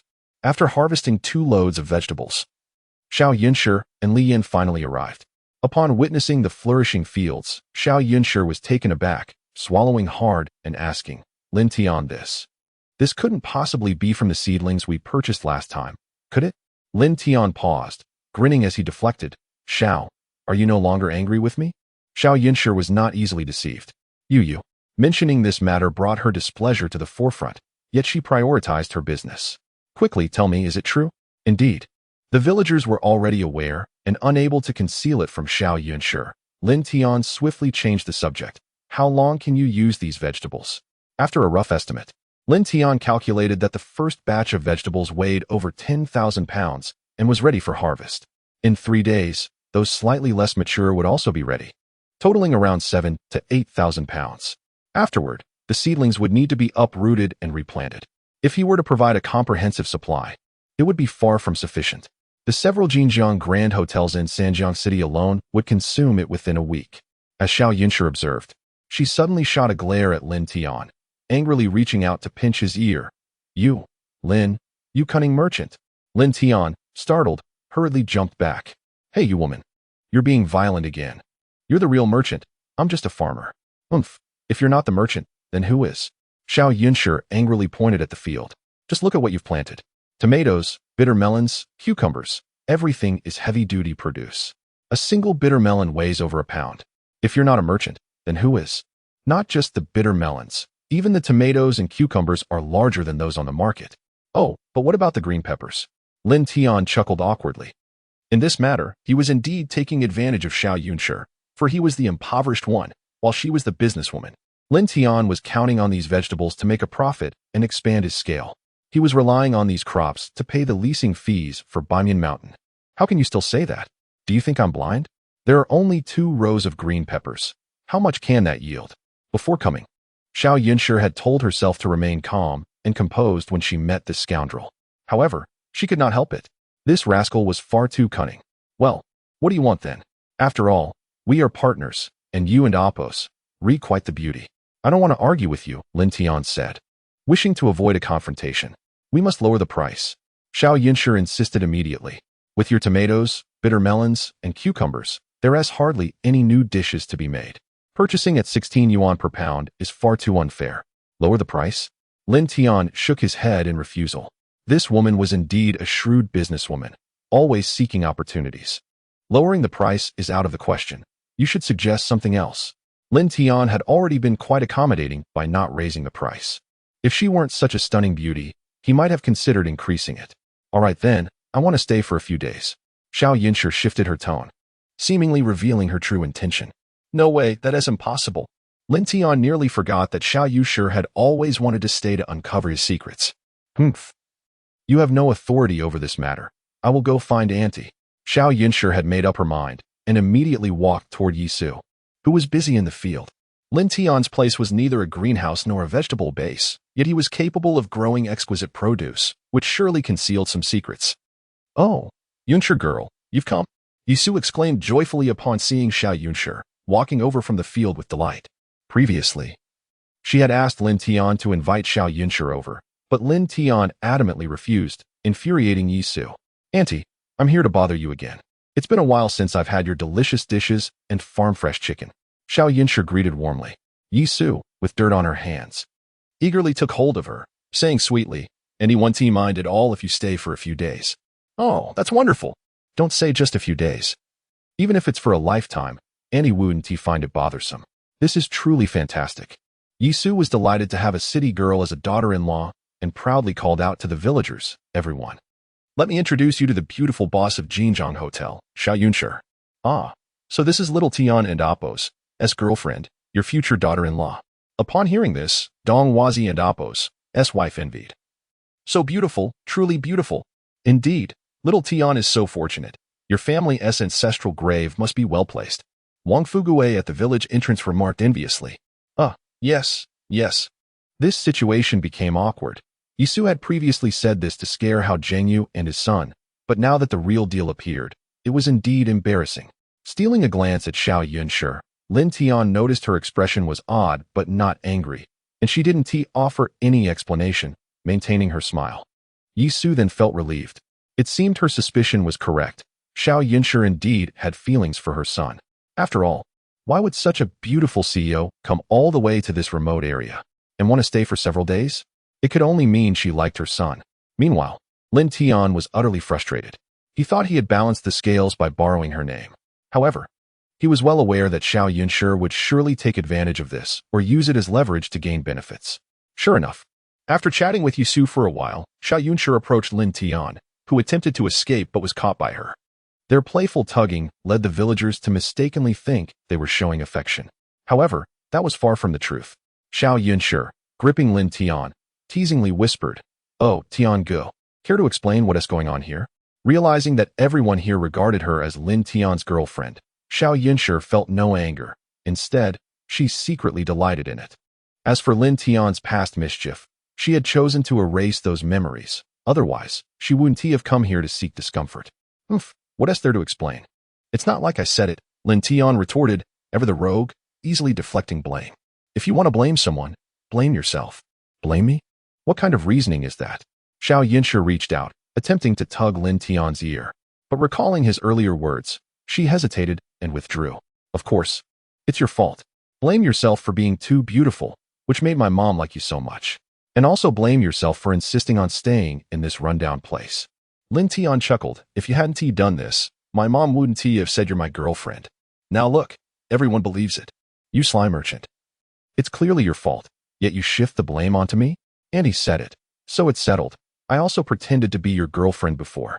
Xiao Yunshi conceded to Lin Tian's point, though she remained unabashed. However, being my boyfriend isn't that simple. Either you lower the price, or you agree to let me stay as long as I want, coming and going whenever I please. What if I refuse? Lin Tian knew well that this woman excelled at negotiating terms. She had already pretended to be his girlfriend twice, and he hadn't asked for any compensation yet. Now she was turning the tables. Well then, I'll just clarify things with the villagers. Xiao Yunshi raised an eyebrow with a smug expression. But your parents might not appreciate that too much, would they? You vile woman, how cunning. Lin Tian exploded. If that were the case, his parents would have no face left to see anyone. Humph, you're the vile one. You're the violent woman. Having never been insulted like this, Xiao Yunshi was furious and stomped her feet, then angrily kicked at Lin Tian. He hadn't been paying attention and only reacted when it was almost too late, grabbing her foot in desperation. His hand landed awkwardly on the soft inner thigh. Fortunately, Xiao Yunshi was prepared today, dressed in a t-shirt and shorts with sneakers. So she didn't reveal anything. However, that spot was off limits, and it tickled, causing Xiao Yunshi to shove Lin Tian away. The two were standing on a narrow path, and when she pushed, Lin Tian lost his balance and fell back into the field. Xiao Yunshi was pulled down with him.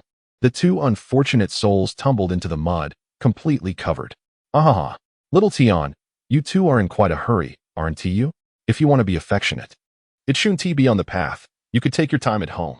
Many villagers witnessed the scene and burst into laughter, teasing them.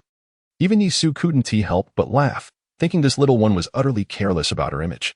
Listening to the mockery of the villagers, Xiao Yunshi felt even more infuriated.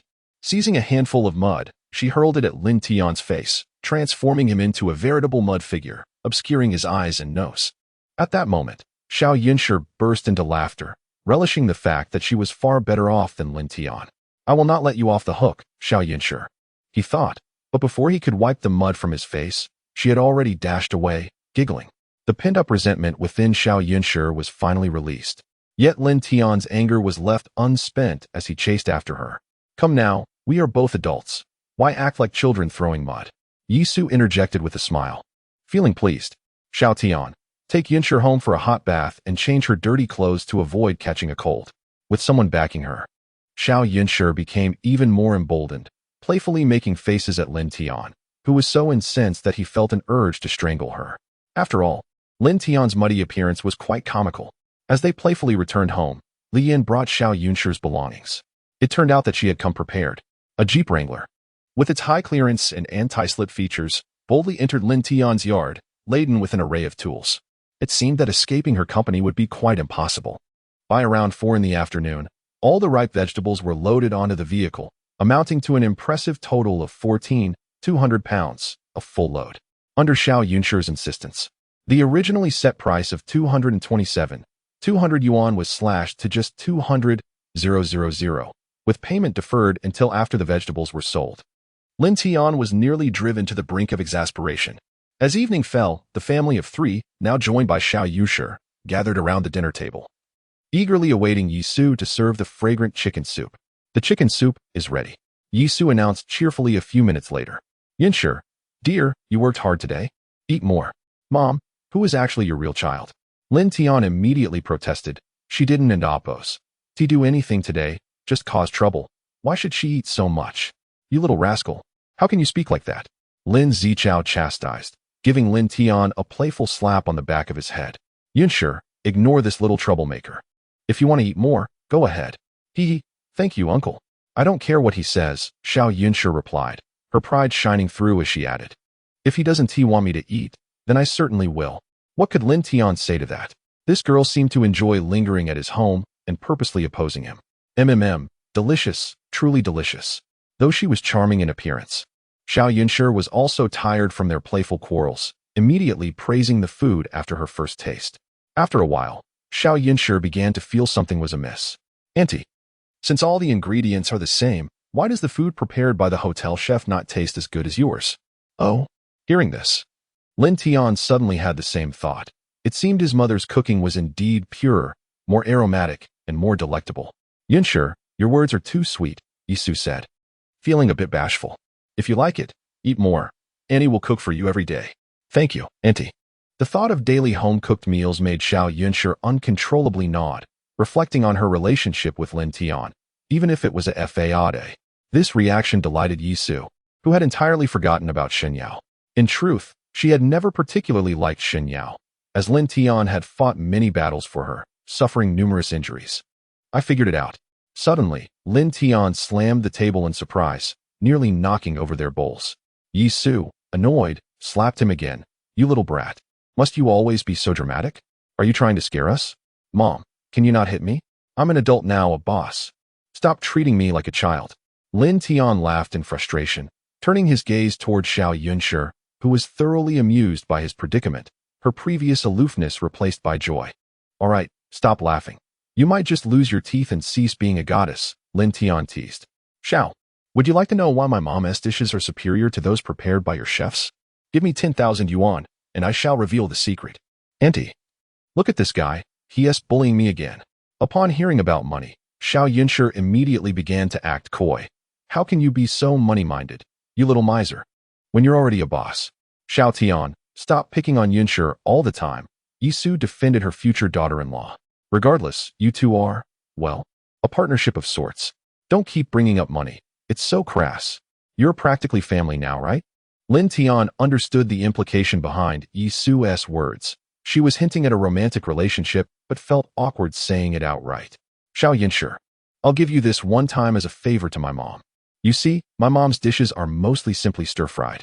Besides scallions, ginger, garlic, and salt, nothing else is added. Oh, so you mean that the hotel's seasoning actually masks the pure flavor of the ingredients? Xiao Yunshi quickly grasped Lin Tian's meaning. That must be it. I need to call them and discuss this matter.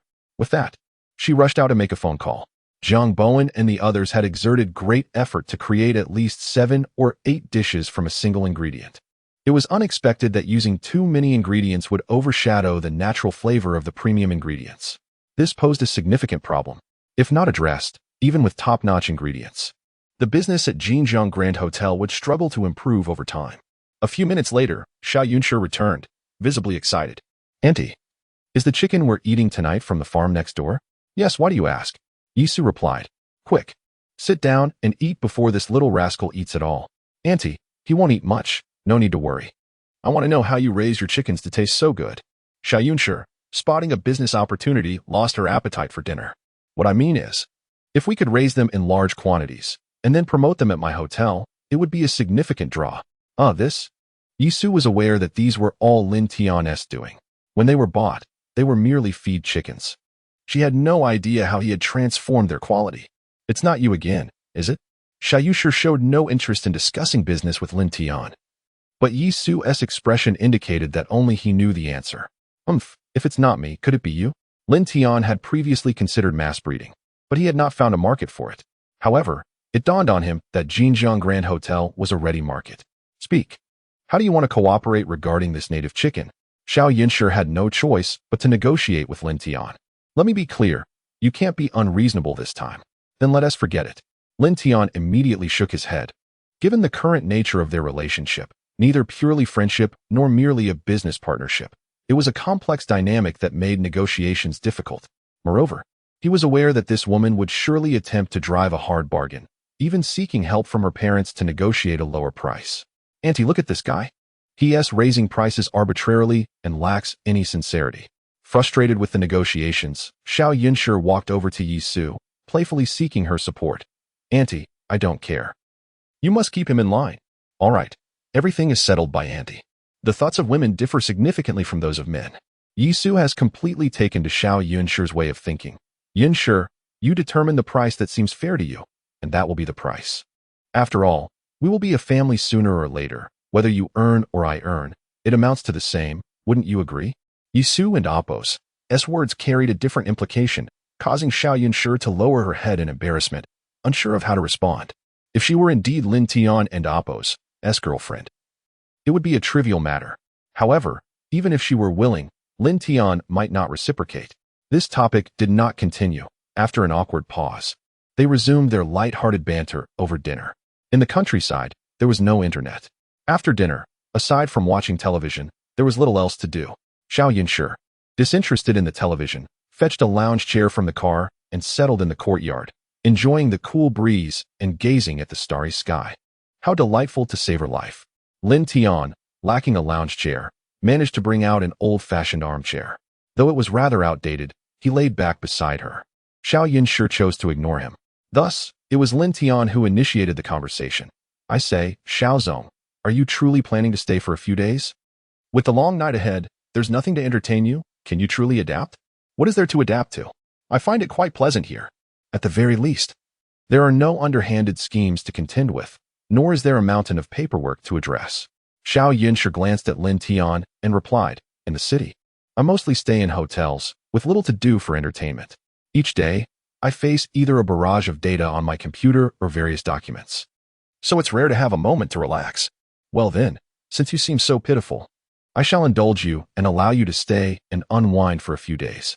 Observing her demeanor, Lin Tian suddenly felt reluctant to send her away. However, if you intend to use this opportunity to uncover my secrets, that is out of the question.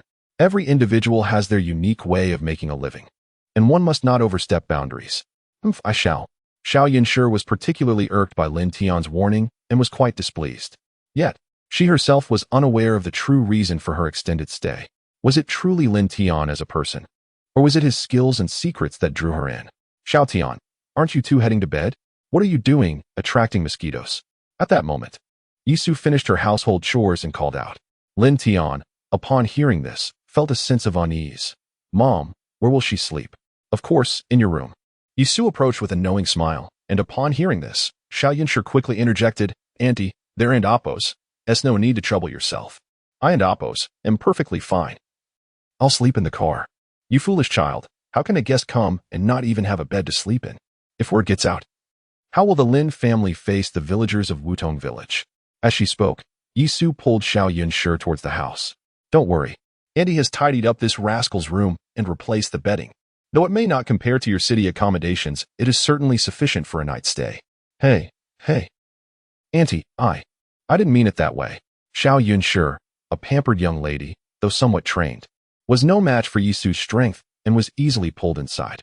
Lin Tian had no objections to giving up the room to Xiao Yunshi and followed to fetch a few books to pass the time. All right. You two should rest early. Just then, Yisu burst into laughter as she stepped outside, locking the door behind her. This left Lin Tian feeling quite awkward.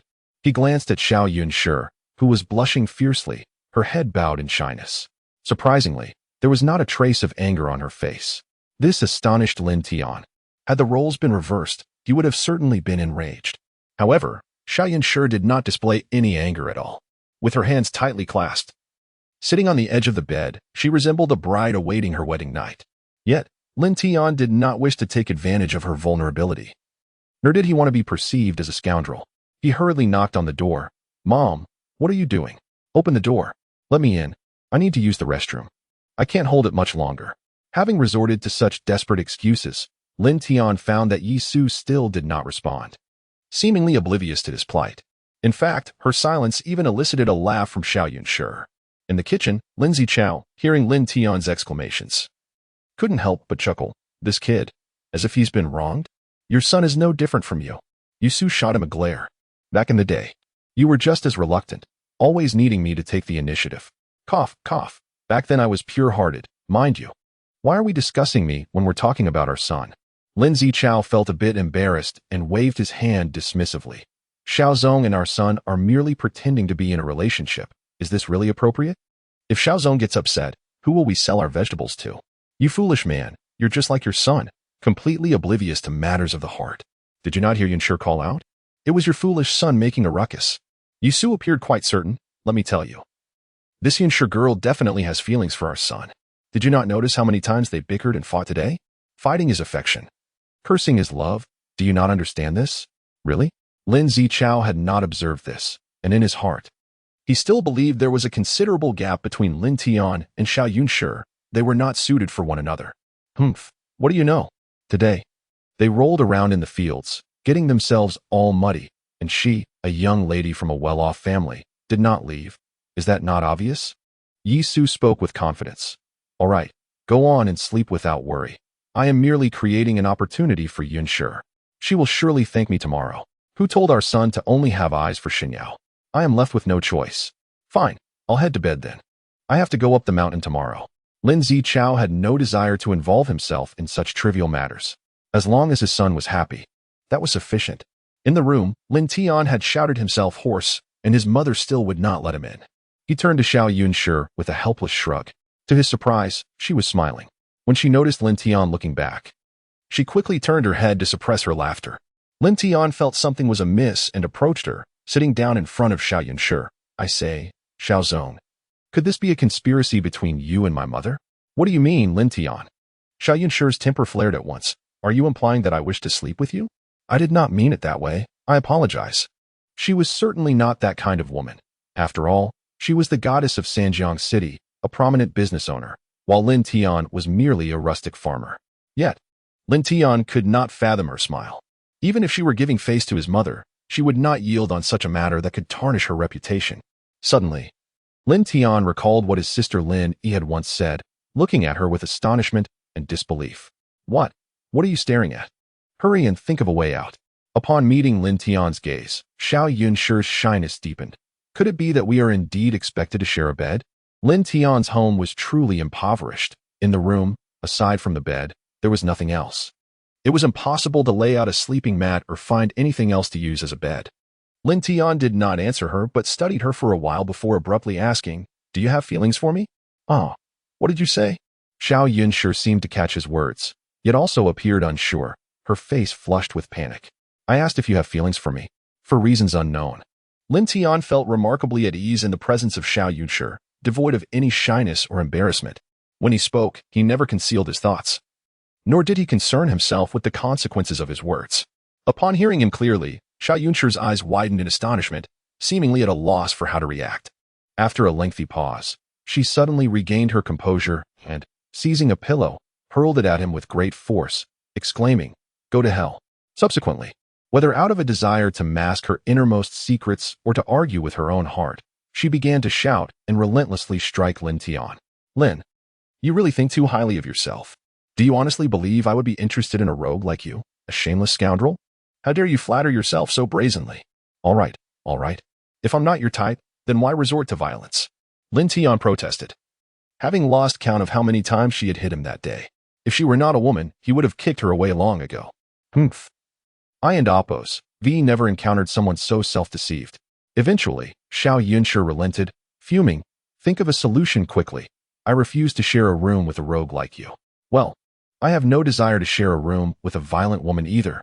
Lin Tian waved his hands dismissively. "I fear that by morning, I might find myself in a rather unfortunate state." Yet, Yisu still did not come to open the door. With no other options, they were left to coexist in the same space. After all, he could hardly kick the door down, and the windows were securely barred, making escape impossible. "The bed is mine. You'll have to figure something out." Ultimately, Xiao Yunshi surrendered, promptly jumping onto the bed and wrapping herself in a thin blanket, taking the initiative. The moment she lay down, a feeling of delight washed over her, and she was no longer afraid that Lin Tian would bully her or act inappropriately. "Fine, you win." Lin Tian, being a man, certainly could not shamelessly fight her for the bed. With a resigned smile, he shifted his position and planned to sit up and sleep. However, in a room shared by a man and a woman, how could sleep come easily? As time passed, their heartbeats quickened, the night deepened, and the outside world fell silent, allowing them to hear each other's heartbeats. "Are you not sleeping? Are you not sleeping?" In the midst of the awkwardness, they exchanged glances and unwittingly spoke in unison. "Ahem. You go first." Given the rarity of such a mutual sentiment, Lin Tian chose not to lead. Aye. When it came time to speak, Xiao Yunshi found herself at a loss for words, having forgotten what she intended to say. After a moment of hesitation, she shyly suggested, "Why don't you come to the bed to sleep?" "Huh." Before Xiao Yunshi could finish her sentence, Lin Tian's mouth dropped open in shock. "Ahem, I was just worried you wouldn't sleep while sitting up, so don't think too much into it." Xiao Yunshi hurriedly clarified, "What I meant was, we can each take a side, ensuring we don't cross the middle line. Otherwise, I'll make you pay." With that, she stood up and moved all of Lin Tian and Oppos' books onto the bed, establishing a boundary. Observing her earnest demeanor, Lin Tian suddenly realized that she was not merely the cold and fierce woman she appeared to be. She genuinely cared for others and was refreshingly straightforward. "Forget it. I'll just lie on the bed and sleep." He glanced at her but chose not to join her on the bed, turning instead to lie down beside it. Xiao Yunshi said nothing further. She had already made a significant concession by not insisting he join her. It was hardly likely she would beg him to come to bed. Before long, Lin Tian dozed off, even snoring, without exhibiting any inappropriate intentions. To Xiao Yunshi's surprise, she murmured, "Could it be that I misjudged this guy last time?" In the shared space of a man and a woman, Lin Tian had not contemplated doing anything to Xiao Yunshi, proving himself to be a true gentleman. Would such a man be swayed by the allure of women from a place like Yunhai Bay? Xiao Yunshi was not convinced that her appeal surpassed that of the two beauties from there.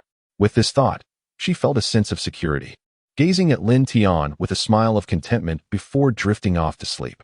That night, Xiao Yunshi seemed to sleep particularly soundly. The morning sun streamed through the window, awakening her to the symphony of chirping birds and fragrant blossoms. Upon looking, she noticed Lin Tian still sprawled beside her feet, sleeping soundly. As she quietly observed him, an unexpected thought crossed her mind. Lin Tian was rather handsome. Feeling bashful, she leaned in closer to admire him. This little rascal is actually quite easy on the eyes. She found herself captivated, smiling foolishly and feeling delight. After a while, she couldn't resist the urge to reach out and touch Lin Tian. Just as she was about to do so, Lin Tian awoke, startled by her proximity and the sight of her face. "What the heck?" he exclaimed, tumbling backward in shock. "Ha ha ha." Initially nervous at his sudden awakening, Xiao Yunshi couldn't help but burst into laughter at the sight of him falling to the ground. You. Lin Tian grumbled, wincing from the pain of his fall as he climbed back up. "Xiao Yunshi, what were you just doing?" "I wasn't doing anything," she responded, overjoyed, for nothing pleased her more than witnessing Lin Tian and Appo's misfortune. "Humph, if you weren't and Appo's up to something, how could I have fallen?" Lin Tian rolled his eyes, his drowsiness dispelled by the fall, and then realized her current position was quite improper. "I say, Xiao Yunshi, you wouldn't be coveting my good looks, would you? Trying to steal a kiss from me?" Though Lin Tian's deduction was not entirely accurate, it struck a chord, and Xiao Yunshi, feeling exposed, playfully scolded him before hurriedly rushing to open the door. To her surprise, it swung open easily. After Lin Tian finished washing up, he headed to the kitchen, where he saw Yi Su whispering to Xiao Yunshi, causing her face to flush crimson. Clearly, they were discussing the events of the previous night. Upon Lin Tian's arrival, Yi Su turned to him with an intimidating glare. "Listen here, you little rascal. If you dare to bully Yunshi again, I'll throw you out." Xiao Yunshi glanced at Lin Tian with a triumphant look, as if to assert her dominance. Lin Tian was utterly bewildered, genuinely unsure of Xiao Yunshi's intentions and what she was thinking. He obediently heeded his mother's words, and at that moment, it certainly felt like a mother-in-law and son-in-law dynamic was unfolding. After breakfast, Lin Ziming's son, Lin Yi, hurriedly arrived. "Wow, that's a top-of-the-line Jeep Shepherd." Lin Yi was immediately dazzled by Xiao Yunshi's car, then turned to Lin Tian in shock. "Little Tian, is this your car? My dad told me you're a big boss now, and you've bought a car so soon? Brother Yi, this isn't mine. But I believe it won't be long before I can buy one just like it." Lin Tian approached him with enthusiasm. "Brother Yi, have you thought this through? Are you planning to come back and work with me?" "Little Tian, I've been wanting to come back for a while, but my old man wouldn't allow it." Lin Yi had already received Lin Tian's call and felt a bit awkward. "Yesterday, the old coot finally agreed to let me return. From now on, I'll follow you. You can count on me. Brother Yi, we're not involved in the underworld. No need for fights. This cousin of mine is truly remarkable. Lin Tian has grown so audacious, and he owes much of that to him. In a few days, let us venture to the city to purchase a light truck. You can assist me with deliveries. For the time being, I shall offer you a monthly salary of 6,000 yuan. How does that sound?" No. That is far too generous." Lin Yi was taken aback. This remuneration exceeded his expectations by a considerable margin. "Xiao Tian, we are brothers. You are embarking on a venture, and I must support you. Just give me 500 yuan. That will suffice for my daily expenses." "No way. How can it be lower than what you would earn elsewhere?" "I insist on 6,000. That's final. This is what brotherhood means," and Lin Tian felt a surge of gratitude. "Come. Let us first visit the village office and discuss with Uncle Heir how we can lease the land from our fellow villagers to expand our cultivation." "Sounds good." Lin Tian was adamant about the high salary, and Lin Yi was too weary to argue, thinking that if Lin Tian found himself in need of funds later, he could always provide assistance then. "Wait, I want to go too." At that moment, Xiao Yunshi dashed out from the kitchen. "Whoa, who is this?" Lin Yi's mind struggled to comprehend the sudden appearance of an extraordinarily beautiful woman in Lin Tian's home, causing him to nearly lose his balance. "Don't mind her. She's a fierce one." Lin Tian shot Xiao Yunshi a glare and promptly turned to leave. "Lin Tian, stop right there." Xiao Yunshi was exasperated. "You better clarify who you mean by fierce one." "Well, it's hard to say who it was that nearly scared someone into falling. If she's not fierce, then what is she?" Lin Tian had no intention of letting Xiao Yunshi wander aimlessly around the village, as he still harbored dreams of Shun Yao in his heart. You. Hearing Lin Tian's words, Xiao Yunshi was left speechless. Had she truly frightened him? At most, she had astounded him. How could anyone not be captivated by her beauty? "You little rascal, did you already forget what I just said? If Yunshi wanted to tag along for some fun, then let her. What was the big deal?" As their bickering resumed, Yisu naturally stepped into Lin's support. Ji, this is your sister-in-law, the owner of Jinjiang Hotel, Xiao Yunshi. Keep an eye on this rascal, Lin Tian. If he dares to mistreat his girlfriend, report back to me, and I'll deal with him. Lin Tian was utterly astonished. His mother had brazenly introduced Xiao Yunshi as his girlfriend. What had transpired between the two of them that morning? Observing Xiao Yunshi and Appo's demeanor, she appeared neither surprised nor displeased. In fact, she seemed rather proud. Ji, you can drive, right? After shooting Lin Tian a look, Xiao Yunshi immediately turned her attention to Lin Yi, who nodded in affirmation. She tossed him the keys. You drive, we'll go ourselves, let this guy walk. All right. Lin Yi, an avid car enthusiast, was thrilled to climb into the luxurious vehicle. Watching this unfold, Lin Tian felt an urge to kick Lin Yi for being so easily swayed by Xiao Yunshi. However, Lin Tian himself lacked ambition, and before he had even left the courtyard, he regretted his decision. He turned back to take the car, eliciting a hearty laugh from both Xiao Yunshi and Lin Yi. Outside the village office, a crowd had gathered, with Lin Ziming explaining something on stage, his throat parched from speaking. Lin Tian. As soon as he stepped out of the car, a familiar voice rang out. Hearing that voice sent a jolt through Lin Tian, and he quickly turned around to find Shun Yao returning with her backpack. At that moment, Lin Tian felt a wave of awkwardness wash over him. Involuntarily glancing at Xiao Yunshi in the passenger seat, unsure of what to say. Having known Shun Yao for 20 years, he had never experienced such a sense of estrangement. After a prolonged silence, he finally spoke. Shun Yao, did you return alone? Yes. Are you doing well? Lin Tian's sudden formality left Shun Yao feeling disheartened, as she understood the implications of his words. In truth, Lin Tian meant nothing by it. He simply found himself at a loss for words and blurted out something trivial. I am well. And you? Lin Tian yearned to inquire, is CAE treating you well? Yet the words remained lodged in his throat, unable to escape. As the awkwardness lingered, it seemed that some things had irrevocably changed, and returning to the past was no longer an option. Oh, is this stunning beauty your sister, Shun Yao? At that moment, Xiao Yunshi stepped out of the car, standing close to Lin Tian, curiously surveying Shun Yao. I am. Lin Tian stammered, taken aback by the appearance of someone even more beautiful and graceful than herself. Shun Yao and Appo's reaction was far more pronounced than Lin Yi and Appo's had been. May I ask, who are you? Oh, I forgot to introduce myself. Casting a glance at Lin Tian, Xiao Yunshi promptly linked her arm with his. I am Xiao Yunshi, Lin Tian's girlfriend. I often hear him mention you to Andy. You truly are lovely. In that moment, Lin Tian was filled with a sense of panic and conflict. Anger bubbled within him as he shot a glare at Xiao Yunshi. But the words of reproach failed to materialize. Is that so? Congratulations, Lin Tian. In that instant, Shun Yao, already feeling downcast, became even more so, as if she had lost something profoundly significant in her life. With a fleeting glance at Lin Tian, she turned and walked away. Shun. Watching Shun Yao's retreating figure, Lin Tian opened his mouth, yet the words never came. She was now someone else's girlfriend. What use would it be to call her back for an explanation? Enough. Don't stare. It won't change anything. Observing Lin Tian's expression, Xiao Yunshi suddenly felt a pang of envy toward Shun Yao, a bitter sensation washing over her. No matter how you look at it, her heart doesn't belong to you. And you? Why did you introduce yourself as my girlfriend without my consent? Lin Tian was fuming. From now on, you should mind your own business regarding my affairs. Wasn't I just helping you? Xiao Yunshi retorted angrily. If she truly had feelings for you, her reaction would have been different. She would have declared war on me, vowing not to give you up, wouldn't she? You. Lin Tian was rendered speechless and uncertain whether Xiao Yunshi's words were genuine. In truth, they were not. Xiao Yunshi had no inclination to assist Lin Tian in such trivial matters. Instead, she had learned from Yisu that Lin Tian had long harbored feelings for a girl from their village named Shun Yao. Fortuitously encountering her, she intended to dispel Lin Tian's fantasies about her.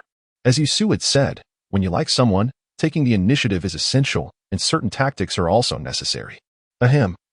May I interject? Hearing this, Lin Yi suddenly appeared bewildered. Xiao Tian, Yunshi is indeed your girlfriend. There's nothing inappropriate about her introducing your relationship to others. What the heck? Lin Tian nearly exploded with frustration, realizing that his connection with Xiao Yunshi could not simply be brushed aside, even if he wished to end it. With a dejected wave of his hand, he strode toward the speaking platform. Look, Xiao Tian has arrived. Several village officials breathed a sigh of relief upon seeing Lin Tian. Xiao Tian, please share your thoughts on leasing land for cultivation. All right. Shaking off his melancholic thoughts, Lin Tian stepped onto the podium. Uncle Lin, Uncle Li, Aunt Yang. I must ask, how much do you think is a fair price per move for leasing the land to me? Xiao Tian, we've discussed this. It can end amp, oppos, TB lower than the price for growing grain. Aunt Yang chimed in immediately. In our village, 1 mu of land yields about 1,500 jin of grain, which translates to approximately 1,800 yuan. What do you think? Xiao Tian, we all share this sentiment. What are your thoughts? Uncle Lin Zenon from the neighboring house echoed. If you find it unsuitable, we can negotiate further. We all believe in you. Child, you will not neglect your fellow villagers. Uncle, Aunt San, and esteemed villagers, I, Lin Tian, have often relied on your hospitality and support since childhood, and I will not forget this kindness. Last night, I contemplated a plan. I will offer you an annual contract fee of 3,000 yuan per move for cultivating the land. The terms remain the same for all plots. Ah, is that so much? Xiao Tian, are you jesting? Lin Tian's proposed price was not only reasonable but quite generous, and before he could finish speaking, excitement erupted. All right. Everyone, let me finish. Lin Tian insisted, raising his hand for silence. When I speak, I mean what I say. Once the crowd quieted, Lin Tian continued, for those willing to contract their land to me, I will hire 1 worker to assist with plowing and planting, offering a monthly salary of 3,000 yuan along with 5 insurances and 1 fund. As for profit sharing based on yield, I cannot provide specific guidelines due to the varying types and weights of produce. As soon as he finished, someone raised a question. Xiao Tian, my family has 6 or 7 mu of land. Can I hire an additional worker? 1 person cannot manage all that. Exactly. On average, 1 person can manage about 3 mu. Those with more land should certainly hire an extra hand. How you organize this is up to you. I won't interfere, Lin Tian replied. He added, it's fine if everyone focuses on vegetable cultivation. I will only pay for 2 workers' salaries. Rest assured, everything will be mechanized, so you need not worry about excessive labor. Wonderful. The excitement was palpable. Lin Ziming exclaimed. If you are not satisfied with Xiao Tian's conditions, it would be unfathomable. Those with larger plots can easily earn over 10,000 a month. Could you have imagined this before? Fellow villagers, I assure you, I will not shortchange you. Those willing to work with me are welcome, and those who prefer not to are under no obligation. Lin Tian continued, what I've proposed today is merely the initial offer. It will only improve from here. By year-end, there will be dividends. I guarantee that families working with me will earn over 100,000 yuan annually. Excellent. With that, no one voiced objections, and waves of enthusiastic applause filled the air. The prospect of earning such sums from home was previously unimaginable. After a thorough morning, various contracts were finalized. Thankfully, with Xiao Yunshi's assistance, otherwise, Lin Tian, Lin Yi, and a few village leaders would have struggled to complete everything in a single morning. In the end, 20 households agreed to contract their land to Lin Tian for vegetable cultivation, amounting to approximately 80 mu. The only drawback was that the plots were scattered and not contiguous, making unified cultivation akin to a greenhouse challenging. There was little that could be done. After all, Wutong Village is a place of rugged terrain. Even if the land were connected, it would still have varying elevations. Establishing a vast vegetable base would require considerable investment, which is not feasible in the short term. It must be approached step by step. Only by first generating profits and ensuring the villagers also earn can the cultivation environment be improved. Lin Tian was fortunate to possess the sweet dew spell, which enhances vegetable quality and selling price. Otherwise, no amount of resources would suffice. With the contracts finalized, the villagers began bustling about, clearing the land and harvesting what they could while reluctantly abandoning the rest. In a flash, Wutong Village was a hive of activity, brimming with enthusiasm. After lunch, Xiao Yunshi helped Yisu clear the dishes and immediately rushed to Lin Tian's side. You rascal, what shall we do this afternoon? Are you still addicted to staying at my home? Lin Tian replied, taken aback. Xiao, as a major boss, can the Grand Jinjiang Hotel function without its general manager? Humph. Of course it can. I've already made arrangements. Xiao Yunshi genuinely found the countryside appealing, albeit a bit rudimentary. You said last night I could stay for a few days. You can't go back on your word. All right then, let us head up the mountain. Today, Xiao Yunshi had been a tremendous help to Lin Tian. Without her, future issues would be inevitable. As they boarded a tricycle, Lin Tian reminded, Xiao, hold on tight. The roads in our village are rather poor. Don't blame me if you fall. I've ridden in such vehicles before. Let us go. Xiao Yunshi had already experienced the thrill of the village during her last visit. She found it amusing and novel, singing happily as they traveled.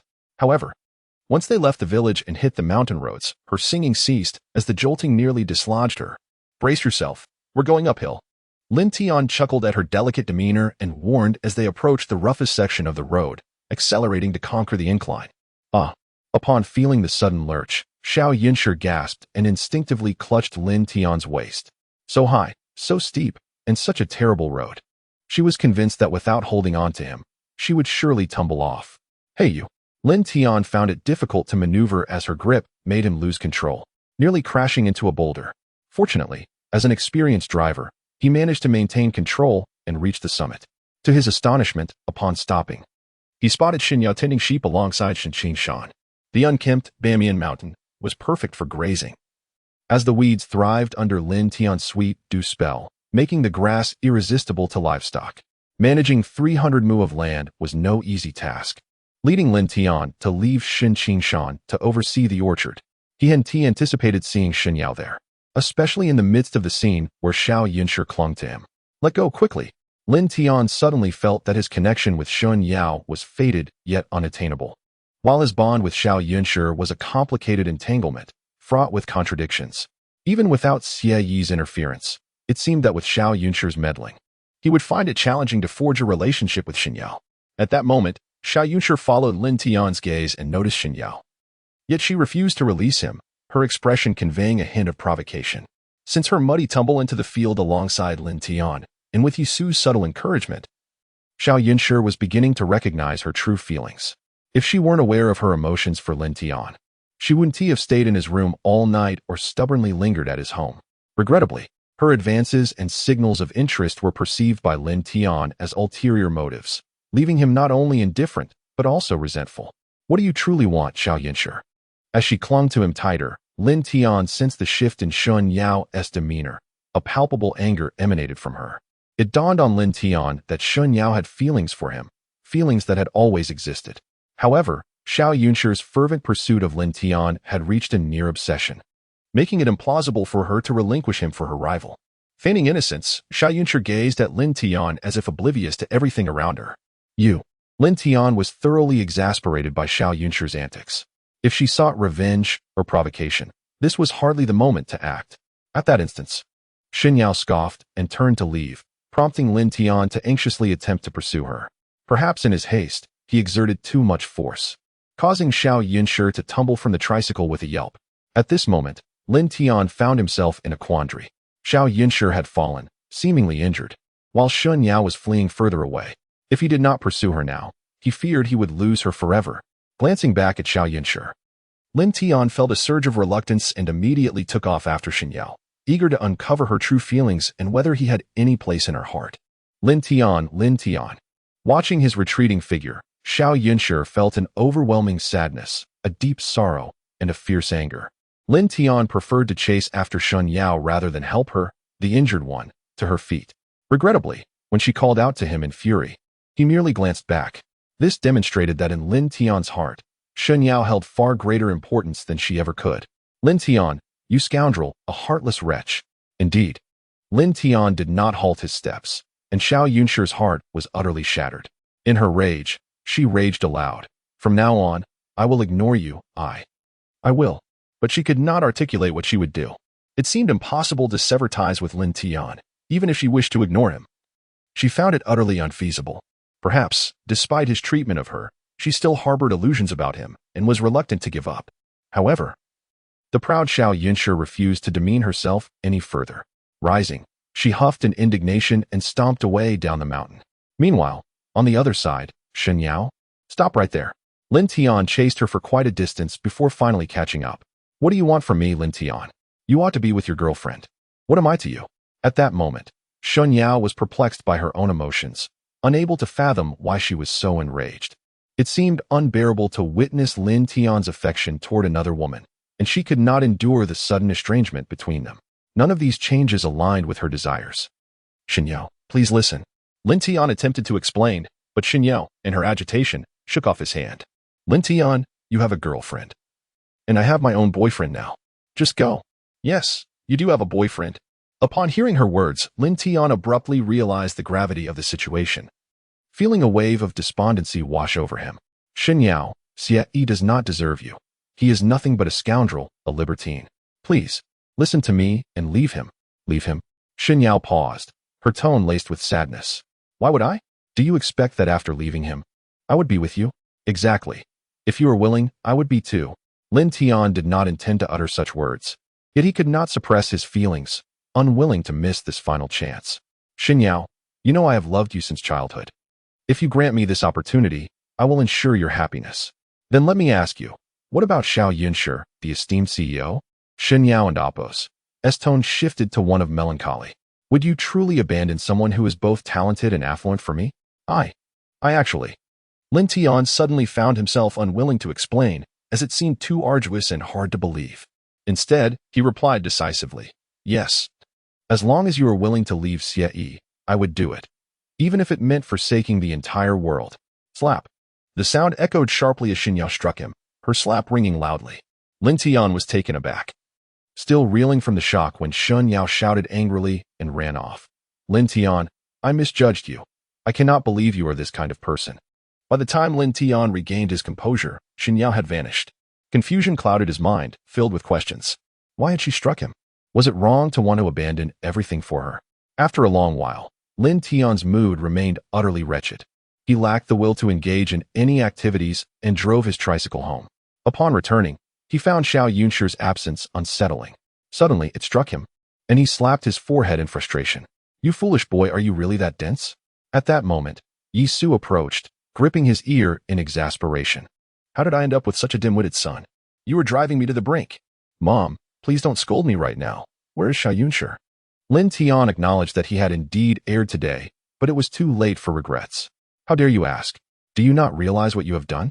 Why would you hurt Yunshi for someone like Xinyao? If you weren't already an adult, I would have taken a switch to you. Yunshi has left because of you. I want you to go to the city immediately. If you cannot bring my daughter-in-law back, do not return. Xiao Yunshi was indeed gone. A fact Lin Tian had anticipated, but he was astonished to discover how much his mother favored her. Stunned, he replied, Mom, you know there is nothing between Xiao Yunshi and me. We are not truly a couple. You fool. You are just as dim as your father. Yusu's words nearly made her faint with frustration. How could you not see that Xiao Yunshi likes you? She has feelings for you. How is that possible? Lin Tian, still bewildered, began to grasp the situation but struggled to accept it. He was merely an insignificant farmer, while Xiao Yunshi was a goddess admired by many. A leader of industry. What kind of man could she not find? Why would she have any interest in a simple farmer like him? You imbecile. Yisu was fuming, delivering a sharp slap to the back of Lin Tian's head. If Xiao Yunshi did not like you, would she have accepted my arrangement to share a room with you? If she did not care, would she have stayed at our home and run through the mountains with you? Go to the city right now. If you do not bring back Xiao Yunshi, do not return home. After tossing Lin Tian some money, Yisu gave him a firm kick in the rear. In that moment, Lin Tian finally understood. He cast a distant glance toward Xinyao's house before setting off for the city.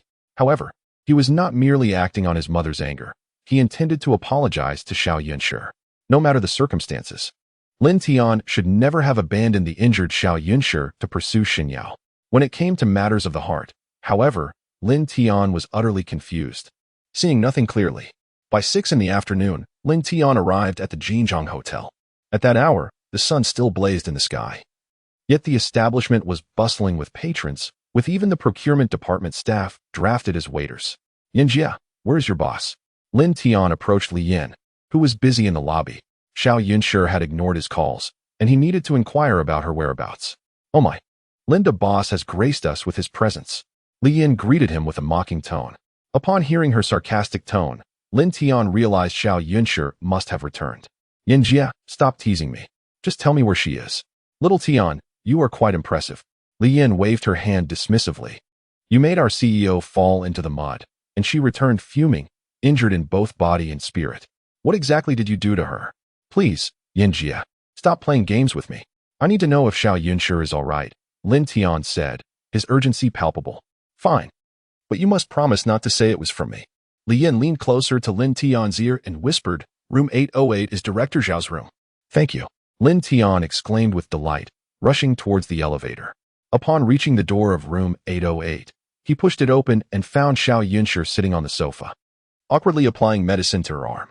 Several hours had passed, yet she still wore an indignant expression, occasionally cursing Lin Tian as heartless and a scoundrel. This made Lin Tian chuckle. He had never noticed how adorable Xiao Yunshi was, especially when she pouted in anger. "Let me help." After watching her for a moment, Lin Tian stepped forward and snatched the spray from her hand. "Ah, you." Xiao Yunshi was taken aback by Lin Tian's sudden appearance. Her initial joy quickly morphed into anger as she punched him in the chest. However, her punches lacked strength.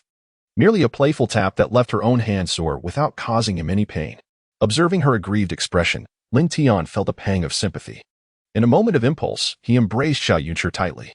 This sudden gesture rendered her speechless, freezing all her actions, as if even her breath had momentarily ceased. Thump, thump, thump. After a brief pause, their hearts raced in unison, beating incessantly, and neither spoke a word, enveloped in tranquility. Ahem ahem. After some time, Lin Tian was the first to regain his composure, awkwardly releasing Xiao Yunshi. Let me help you with the medicine." "MMM." Xiao Yunshi lowered her head, unable to meet Lin Tian's gaze, and nodded dumbly. In that moment, Lin Tian finally believed that Xiao Yunshi had genuine feelings for him. Otherwise, she would not have allowed him to hold her and would not have been so bashful. Once Lin Tian had treated the scrapes on her arm and foot, the awkwardness between them dissipated into thin air. "What are you smiling about?" Seeing Lin Tian crouched in front of her, grinning foolishly, Xiao Yunshi immediately raised her fist in a mock threat. "No." Lin Tian chuckled nervously, playfully responding, "Yunshi, you're not angry anymore, right?" "Angry? Of course I'm angry." Mentioning the matter made Xiao Yunshi's demeanor suddenly chill. Instinctively, she grabbed Lin Tian's ear, demanding, "Tell me, how do you plan to resolve today's incident? An apology? Will that suffice?" Lin Tian dared not resist, wanting only for her to be happy, though he wondered if his ears would become sore from her tugging. "How about I give you a discount and provide you with top-quality free-range chickens?" "No, those are merely basic conditions." Xiao Yunshi's response brought her genuine joy, yet it was not what she truly desired. "Fine, you can let me accompany you to bed." The moment those words slipped from her lips, Lin Tian was startled and quickly covered his mouth. Goodness, did I really just say that? How astonishing. He had never broached such topics even during playful banter with Xinyao, finding it utterly strange. "Shameless, you scoundrel." Yet Xiao Yunshi was not truly furious. She shot him a glare and said sternly, "First, call me Yunshi from now on. No more Director Xiao. Second, arrange a dinner with Qi Hao. If you agree to my terms, I might consider forgiving you, but it will depend on your future behavior." "All right, I agree." Lin Tian was perplexed by the complexities of a woman's heart. She had seemingly forgiven him, yet imposed so many conditions. Hurry and make that call." Xiao Yunshi was brimming with excitement, and, after releasing Lin Tian's ear, casually linked her arm with his. Lin Tian could only smile helplessly, allowing her to cling to him. Upon reflection, he realized how fortunate he was to have won Xiao Yunshi's affection. Previously, the idea of pursuing a wealthy heiress had been mere fantasy, yet now, the beautiful and affluent woman was interested in him. His classmates would undoubtedly be envious if they knew. When Qi Hao received Lin Tian's call, he was as enthusiastic as ever. Upon hearing that Lin Tian wanted to treat him to a meal, he immediately canceled another engagement and rushed over. Additionally, Lin Tian called He Bin and Yao Tianming, promising He Bin that he would finally attend to his acupuncture treatment for his physiological anorexia, which had been delayed due to time constraints. By 7 o'clock that evening, Qi Hao, He Bin, and Yao Tianming had all arrived in succession. As soon as Qi Hao arrived, he threw his arm around Lin Tian's shoulder with a beaming smile. "Brother, you're incredible. The herbal medicine you prescribed has worked wonders." "Sure. Keep it down." Lin Tian chuckled, feeling a bit troubled. "Tomorrow, I and Oppos, LL find time to give you acupuncture again. It should be sufficient." Great. No more talk about it." Qi Hao was ecstatic. He was already satisfied with his current progress and hadn't wanted to disturb Lin Tian. Lin Tian had mentioned that a course of treatment lasted 7 days, and after 3 courses, he would be fully recovered. Since the last time had exceeded 7 days, Lin Tian felt a bit awkward as he turned to He Bin. "Brother He, how have you been? I promised to treat you with acupuncture, but it has been delayed until now." "Brother, I'm fine now. My appetite is great, and I've already had a checkup at the hospital. All my indicators are excellent. Lin Tian and Apos' herbal medicine had done wonders, and Bin was very grateful. However, I really missed the specialty dishes at the Jinjiang Hotel. I've heard that reservations are booked for half a month ahead, so I have to endure my cravings. Brother He, if you want to come, just call me or Lin Tian. There's no need for reservations. Xiao Yunshi leaned towards Lin Tian and chimed in, "You're being too formal." Haha, sister-in-law. I was actually considering calling. It's just that my salary has to support my family, so I couldn't afford to come. Bin laughed heartily. But since you two are treating today, you must order plenty of specialty dishes. Otherwise, I won't leave. Haha, don't worry, Brother He. Today specialties are guaranteed to be plentiful. Xiao Yunshi, ever considerate, stood up. Gentlemen, let me go to the kitchen to hurry them along and find some fine wine. You all chat for a while. All right, sister-in-law, go ahead. Yao Tianming interjected, Lin, your sister-in-law seems particularly affectionate towards you today. Has your relationship progressed significantly since you last met? Yes, indeed. Chi Hao, ever the schemer, immediately perked up at the mention of romantic matters, slyly giving a thumbs up. Brother, tell me, have you two already? Upon hearing this, Xiao Yunshi's face flushed crimson, and she hurried away. Lin Tian felt a wave of embarrassment. Opportunities had arisen, but he hadn't fully grasped them at the time. He waved his hand, saying, Gentlemen, please don't tease me. Haha, still a pure-hearted lad. Brother Lin, I must tell you, many are interested in Xiao Yunshi. You better act fast. Bin laughed heartily before suddenly recalling something serious. By the way, brother, I heard from Qi that you've had a run-in with Wan Tianxiong? Yes, there was a bit of an unpleasant incident. By bringing it up, it showed they genuinely considered Lin Tian a friend. Brother, I fear it wasn't just a minor disagreement, was it? Bin said earnestly. I've already spoken to Wan Tianxiong on the phone, and from his tone, he harbors deep resentment towards you. Lin Tian was surprised that Bin had gone so far as to call for mediation after just hearing a brief account from Qi. Yao Tianming, upon realizing he was out of the loop, immediately voiced his discontent. Brother Lin, what on earth happened? You didn't even bother to inform me. Do you look down on my capabilities? Oh, Brother Yao, that is not what I meant at all. Lin Tian hurriedly clarified that among the three, Yao Tianming was undoubtedly his staunch supporter. It's merely a trivial issue, stemming from Wan Tianxiong's pettiness. At that moment, Brother He happened to call me, and I leveraged his name to intimidate him. It's a fact that Wan Tianxiong is indeed petty, and he harbors a grudge, employing insidious tactics. He wanted amp. Apos, he confront you openly, but will surely strike from the shadows. Bai immediately reassured him, rest assured, my younger brother, I have already warned him. I trust he will still show me some respect. Nevertheless, be cautious when you go out. Keep your wits about you and call immediately if anything arises. Thank you. Esteemed brothers. Lin Tian expressed his gratitude. Such is the nature of true friendship. Without uttering a word, they had preemptively resolved the issue. Without any wine yet, Lin Tian could only raise his tea in place of a toast. Now that we have addressed this issue, let's move on to the next one. Once everything is settled, we can enjoy our drinks merrily. Setting down his teacup, Chi Hao suddenly inquired, Brother, is tonight's gathering organized by you, or is it your little girlfriend's idea? Is there a difference? Lin Tian was momentarily taken aback, sensing an underlying implication. Of course there is. It appears that tonight and Apos' gathering is indeed your little girlfriend and Apos' idea. Chi Hao, shrewd and perceptive, seldom overlooked anything. Do you know that your little girlfriend once approached me for a loan, which I declined? I was unaware of that. Lin Tian realized that there was indeed something amiss. It made sense why Xiao Yunshi insisted on having Lin Tian invite Chi Hao and pretended to be his girlfriend in front of him. Of course you didn't know. The situation is that the Jinjiang Grand Hotel has almost been phased out due to its age, Chi Hao slowly explained. However, your little girlfriend is quite capable and has managed to salvage it.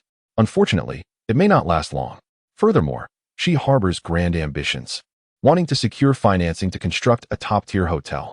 Oh, has the situation at the Jinjiang Grand Hotel deteriorated to such an extent? Lin Tian was oblivious to this information.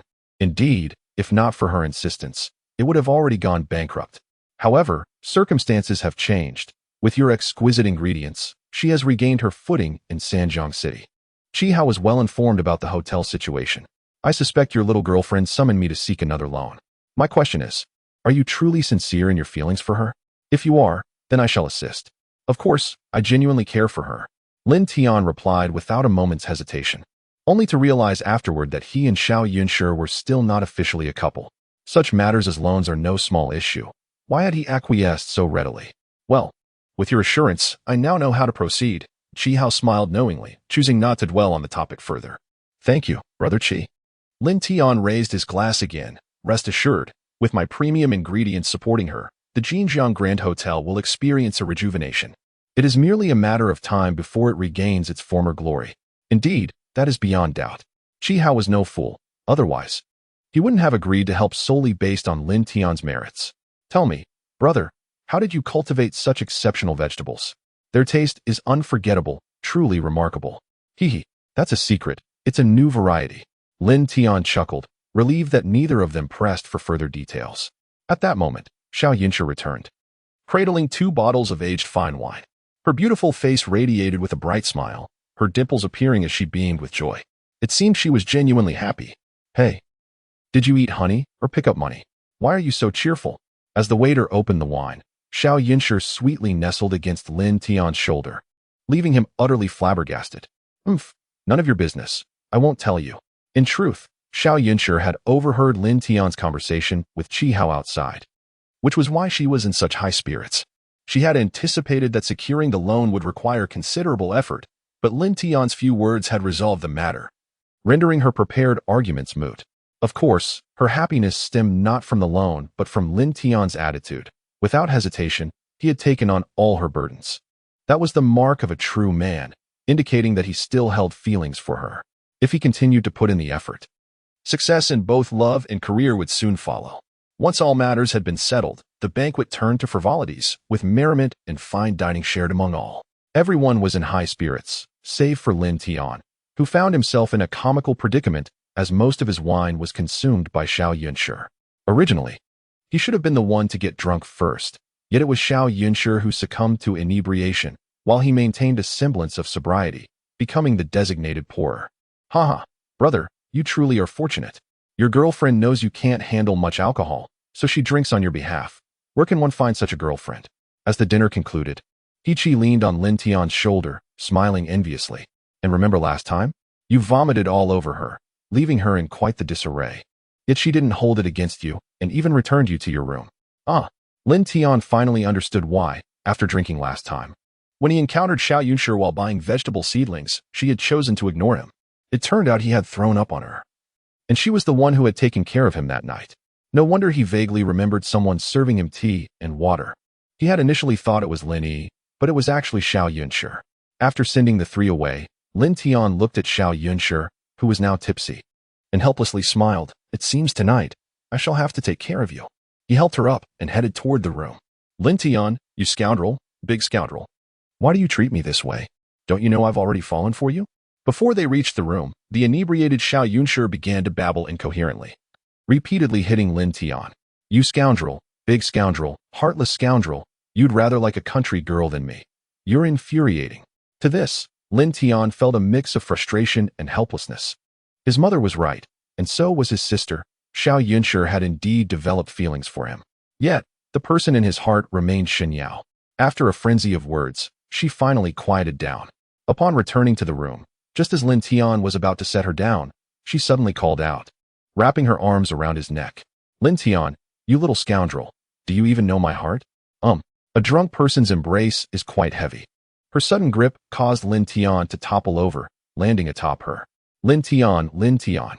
After scolding him a few times, Xiao Yunshi kept murmuring his name, sending pangs to Lin Tian's heart. The intimate position only served to confuse his emotions further. Gulps. Lin Tian was a young man in his prime.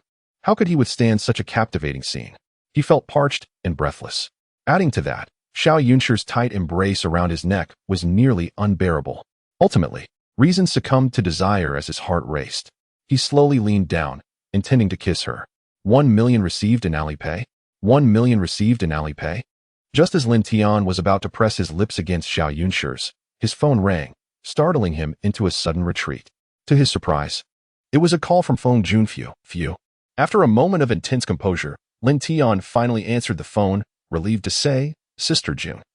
Your call is incredibly timely. It has saved my life. He couldn't fathom the consequences had this call not come through.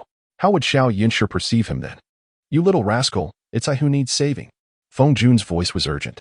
Lin Tian, Did the words you spoke earlier still hold? What words? Lin Tian's mind was in disarray, momentarily unable to grasp Feng Jun's intent. You little brat, are you teasing me on purpose?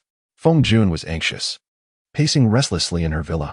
Oh, I remember now, Lin Tian exclaimed, smacking his forehead as realization dawned. When he had departed, he had jestingly claimed he would deal with Master Wan Tianxiong of Sanjiang to provoke Feng Jun. You heartless one, have you forgotten your sister after teasing her? Is it because I have aged and lost my charm? It was true. Ever since their last encounter, Feng Jun found herself unable to shake thoughts of Lin Tian. Grumbling in dissatisfaction, now, sister is in trouble. Will you help or not? Ha! If Sister Jun has truly aged and lost her charm, then there would be no beauty left in this world. In certain ways, Feng Jun was more alluring than the youthful Xiao Yunshi, captivating and irresistible to men. What? Is Wan Tianxiong planning to bully you again? Yes, tonight I am home alone. Will you come to protect me and help send Wan Tianxiong away? Feng Jun's words were laced with a teasing undertone, almost inviting him. Lin Tian felt his heart flutter, an impulse to rush to her side blooming within him. Of course, I would gladly play the hero to save the damsel in distress 100 times over. Yet, he wanted to tease her a bit. But if I do this, it would completely offend Wan Tianxiong. Sister Jun, you understand, right? His words were unspoken, but carried a hidden amusement as he awaited her response.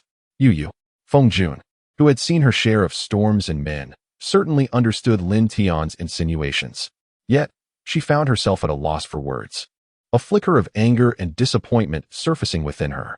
She had assumed that with just a call, Lin Tian would come to her rescue. Since their last encounter, Wan Tianxiong had grown impatient and was determined to have her. Feng Jun had resorted to every means to refuse him, but tonight, there was no escaping. From Wan Tianxiong's tone on the phone, it was clear he intended to resort to force. Otherwise, she wouldn't have sought Lin Tian's assistance. However, Lin Tian was not as she had imagined all men to be, coldly stating, "All right, how much do you want? Sister Jun, I know you have money, but I do not seek monetary gain, you understand?" Lin Tian recognized Feng Jun's anger, yet found the situation amusing. "You shameless," she exclaimed, furious, before abruptly hanging up. Haha. Sister Jun appears carefree but is actually quite conservative. This is amusing.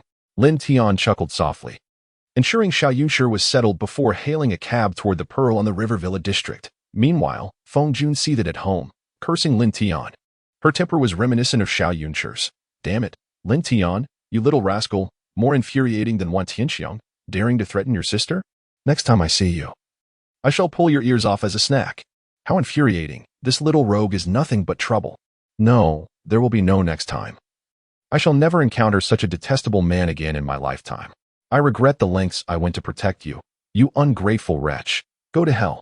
To protect him, Feng Jun had hidden him under her bedding, allowing Lin Tian to take advantage. Reflecting on it now, it seemed utterly foolish. Enraged, Feng Jun hurled the remote control across the room, as though aiming it at Lin Tian. Ding, ding, ding. Shortly after, the doorbell rang, startling Feng Jun.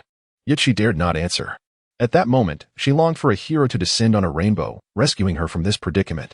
Alas, such thoughts were mere fantasies. The only person daring enough to confront Wan Tianxiong, and with whom she had a rapport, was Lin Tian. Regrettably, this little rascal had his own designs on her. Jun, I know you are home. Open the door. Moments later, Wan Tianxiong's drunken voice called from outside. If you don't open the door, I'll have someone break it down. You know I can do anything. Wan Tianxiong, how dare you? Feng Jun had no choice but to respond quickly. If you break down the door, that's trespassing. I can call the police. Feng Jun, try calling the police if you dare. With that, Wan Tianxiong was thoroughly enraged. Don't forget your position. The agreement is clear. You are my girlfriend. Even if the police arrive, they cannot touch me. You. Wan Tianxiong spoke the truth, and Feng Jun felt helpless, wanting to escape but unable to elude his watch. Wan Tianxiong, during our agreement, you promised not to pressure me. True, I did promise, but what about you, sneaking around with a pretty boy as if I don't exist? Mentioning this only fueled Wan Tianxiong's fury further. Open the door, comply with my wishes, or I want to be gentle. At this point, the opportunity for compromise had vanished. It was either submit to Wan Tianxiong and become his woman or sever ties entirely, a consequence Feng Jun could not bear. Damn it, kick down the door. After a while, Feng Jun still did not open up, and Wan Tianxiong, losing patience, stepped back to prepare for a more forceful approach. Just then, as two of his henchmen were about to act, a commanding voice rang out, "Hold on." Upon hearing that voice, Feng Jun's heart soared with hope.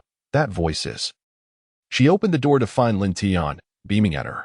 At that moment, Feng Jun realized Lin Tian had been teasing her all along, purposely riling her up. This made her both angry and amused, realizing she had worried for nothing. Of course, she was also deeply moved, nearly brought to tears. "Lin, it's you again?" Wan Tianxiong had exhausted his threats, but Feng Jun refused to open the door, yet Lin Tian arrived and was welcomed with a blissful smile. This only intensified Wan Tianxiong's rage, further convincing him of their illicit affair. "Good eye, Wan, it's indeed me." Lin Tian, feeling emboldened by his connections, faced Wan Tianxiong without fear. "You drunken fool, go home and sleep it off. What do you want here? Wan, you're too arrogant. Don't think just because you have Yi Bin and Chi Hao backing you that I won't dare to deal with you." Wan Tianxiong, infuriated but somewhat cautious, refrained from acting recklessly. "I warn you, Feng Jun is mine. I do as I please. If you dare to approach her again, even Yi Bin cannot save you." "Haha. What a joke. If Sister Jun is truly yours, how come you can't even enter the door?" Lin Tian laughed heartily as he approached, wrapping his arms around Feng Jun's slender waist. "Wan, Sister Jun is already mine. You should leave while you can." "Ah, you." Embraced by Lin Tian, Feng Jun surprisingly did not resist. Instead, she leaned into Lin Tian's shoulder. Wan Tianxiong was utterly infuriated, his jealousy reaching a boiling point. "Eliminate him. Immediately. Right now." "Yes." Wan Tianxiong's henchman, Wang Gangyang, dared not linger and swiftly advanced, aiming to seize Lin Tian's shoulder. This time, Wan Tianxiong had brought only 2 lackeys, which did not concern Lin Tian in the slightest. With a decisive shove, he pushed Feng Jun aside and deftly evaded the grasp, countering with a punch. Wang Gangyang, a skilled fighter, swiftly retaliated with a punch of his own. Bang! The 2 fists collided instantaneously, and both men recoiled simultaneously. Lin Tian took 3 steps back, while Wang Gangyang staggered back a full 4.5 steps. This spectacle momentarily astonished both Wan Tianxiong and Feng Jun. It is worth noting that Wang Gangyang had been Wan Tianxiong's foremost enforcer for a decade, rarely finding anyone capable of withstanding his punch. Yet this time, he appeared to have the upper hand. At that moment, Lin Tian too was taken aback. He distinctly sensed the tremendous force of his opponent. Yet, astonishingly, he had managed to push him back. It seemed that his strength had grown even more formidable since his last altercation with the city management. Lin Tian was taken aback by his own transformation. However, with such terrifying power at his disposal, what was there to fear? His confidence swelled instantly. Upon seeing Wang Gangyang retreat to the steps, he leaped forward and delivered a powerful kick. In a brawl, those who show mercy often find themselves at a disadvantage. A lesson he learned all too well the day he took a knife for Shen Yao. What a cunning move. Lin Tian capitalized on his advantageous position to strike. Although Wang Gangyang was at a disadvantage, a true martial artist is not easily subdued. He deftly leaned back to evade Lin Tian's kick and landed gracefully on the ground below. However, another lackey, along with Wan Tianxiong, was not so fortunate. One fell to Lin Tian's punch, while the other found himself underfoot. "Lin Tian, cease this. Release Mr. One at once." Wang Gangyang exclaimed, horrified. He had not anticipated Lin Tian to be so ruthless and cunning, exploiting the situation to take control of Wan Tianxiong. Moreover, he showed no regard for the unspoken rules of their world. "You vile creature, how dare you touch me?" Wan Tianxiong seethed, utterly humiliated. For 2 decades, he had ruled with an iron fist, and now he found himself beneath someone else's foot. "Release me at once, or I will make you wish for death." Even Feng Jun was taken aback. She had not expected Lin Tian to possess such remarkable skills, nor did she foresee his audacity in trampling on Wan Tianxiong. The gravity of the situation was undeniable. "How dare you threaten me?" Lin Tian retorted coldly, a smirk on his face. Suddenly, he crouched down and began to slap Wan Tianxiong's face, the sound echoing like thunder. This spectacle left Wang Gangyang trembling in fear. In Sanjiang, how could someone be so audacious? That was Wan Tianxiong, the underground emperor feared by many. Yet, with Wan Tianxiong in Lin Tian's grasp, Wang Gangyang dared not act recklessly. "Enough, stop this at once." After a moment, Feng Jun, drenched in cold sweat, rushed forward to pull Lin Tian away. Only then did Wan Tianxiong manage to rise, his face bruised and humiliated. In his prime, Wan Tianxiong had been a formidable figure, but years of indulgence had drained him. Fueled by alcohol, he roared in rage. "Wang Gangyang, you worthless fool, kill him. Kill him now." Mr. Wan, I. Wang Gangyong stammered. He was no fool. He might take a beating from Lin Tian, but to kill him? That was beyond his courage. Moreover, Lin Tian had powerful allies. Qi Hao, Yao Tianming, and He Bin, any of whom could easily crush him. How dare you defy me? Wang Tianxian was incensed. He had not endured such disgrace in decades. If word got out, his reputation would be ruined. Mr. Wan, we must not act rashly, Wang Gangyong urged, stepping closer. He has the backing of He Bin. If you harm him, the consequences will be dire. How could you? Wang Tianxiong's fury was tempered by Wang Gangyong's words, yet he remained seething with indignation. How could he swallow such a bitter pill? Wang Gangyong, understanding Wang Tianxiong's turmoil, leaned in and whispered, which eased his expression somewhat. Lin, Fengjun, you two are nothing but shameless lovers. If I do not repay this insult, I will no longer be a man. Just wait and see. With a cold glare at the two, Wang Tianxiong stormed off, his eyes brimming with malice. Oh, I await your return. I just fear you lack the capability. Lin Tian laughed heartily, wrapping an arm around Fengjun as they turned to enter the house. Come, my dear, tonight. We shall engage in a grand battle of 100 rounds, so you may witness the true essence of manliness. Very well, I shall see who lasts longer. You or I? Fengjun teased, playfully pinching Lin Tian, both of them laughing heartily. Not far behind, Wang Tianxiong nearly choked with rage, vowing to make Lin Tian pay dearly. With a loud bang, Fengjun slammed the door shut and immediately changed her demeanor, fiercely grabbing Lin Tian's ear. You little rascal. What were you doing just now? Enjoying yourself, were you? Lin Tian's audacity was remarkable. He had not merely held her. He had taken liberties akin to those of Wang Tianxiong. The difference lay in the boldness of his actions. Ouch, that hurts. He yelped. Women, it seemed, were indeed capricious. Once the threat passed, Fengjun's demeanor shifted instantly, leaving Lin Tian feeling utterly baffled. Sister Jun, you change your tune faster than a page turns. Have you no conscience? Let go, my ear is about to fall off. Lin Tian was exasperated, for Fengjun, like Xiao Yunshi, had a penchant for tugging ears, often without hesitation. Oh, you dare speak of conscience? After all I've done for you, you have the audacity to play tricks on me? At this, Fengjun's irritation surged. You heartless wretch. You seek my help, only to mock me in return. What do you mean by that? If you do not clarify, I shall pull your ear off. Please, no? Sister Jun, I know I was wrong. I won't tease you again, I promise. Lin Tian quickly conceded, desperate to appease her. Good, at least you know your place. Fengjun finally released him, looking quite pleased. This time, I shall let you off, but next time, I will teach you a lesson you won't forget. Now, you may leave. Ah, Lin Tian was taken aback. Was this not the act of a traitor? Ah, what? If you do not leave, shall I invite you to dinner? Fengjun's icy demeanor suggested she was not jesting. Very well. Lin Tian felt utterly dejected and frustrated. He cursed Fengjun for her betrayal as he turned to leave. He had come purely to repay a favor to her father, yet Fengjun was so pragmatic, dismissing him without even a word of thanks. Just as he reached the door, prepared to exit, Fengjun could no longer stifle her laughter. Huh. Lin Tian paused, glancing back, suddenly realizing. Sister Fengjun, you tricked me. Humph. You think it's only you who can play tricks? You underestimate me. Fengjun laughed heartily, never anticipating Lin Tian would be so endearing and compliant. Just based on this, he was 1,000 times better than Wang Tianxiong. Oh, Sister Jun, you are quite the trickster. Just wait until I get my revenge. Lin Tian growled playfully, his ire rising. Unexpectedly, he found himself on the receiving end of a prank, and in a fit of mock rage, he lunged toward her. Help! Help! Fengjun squealed in delight, mimicking a frightened maiden as she dashed away. In an instant, the two of them were playfully chasing each other around the living room, laughter filling the air. Suddenly, Fengjun slipped and fell, instinctively reaching for Lin Tian. He, too, was caught off guard and tumbled down beside her. Their eyes met, and a heavy silence enveloped them. The sound of their hearts raced like drums, palpable tension filling the space between them. Particularly for Lin Tian, who had been stirred by Xiao Yunshi's allure, Fengjun's mature scent was intoxicating, rendering him utterly captivated, unable to see anything beyond her charm and sophistication.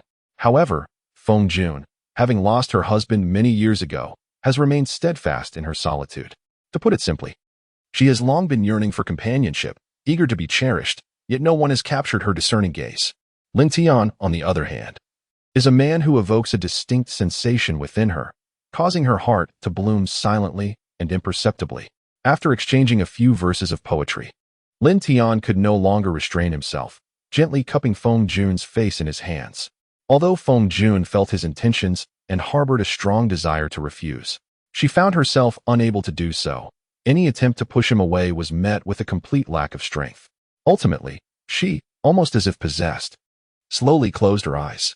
This act of closing her eyes seemed to unleash a tremendous force, allowing Lin Tian to cast aside all his inhibitions and tension. He leaned in and kissed her softly. One cannot deny that Feng Jun is truly beautiful and captivating.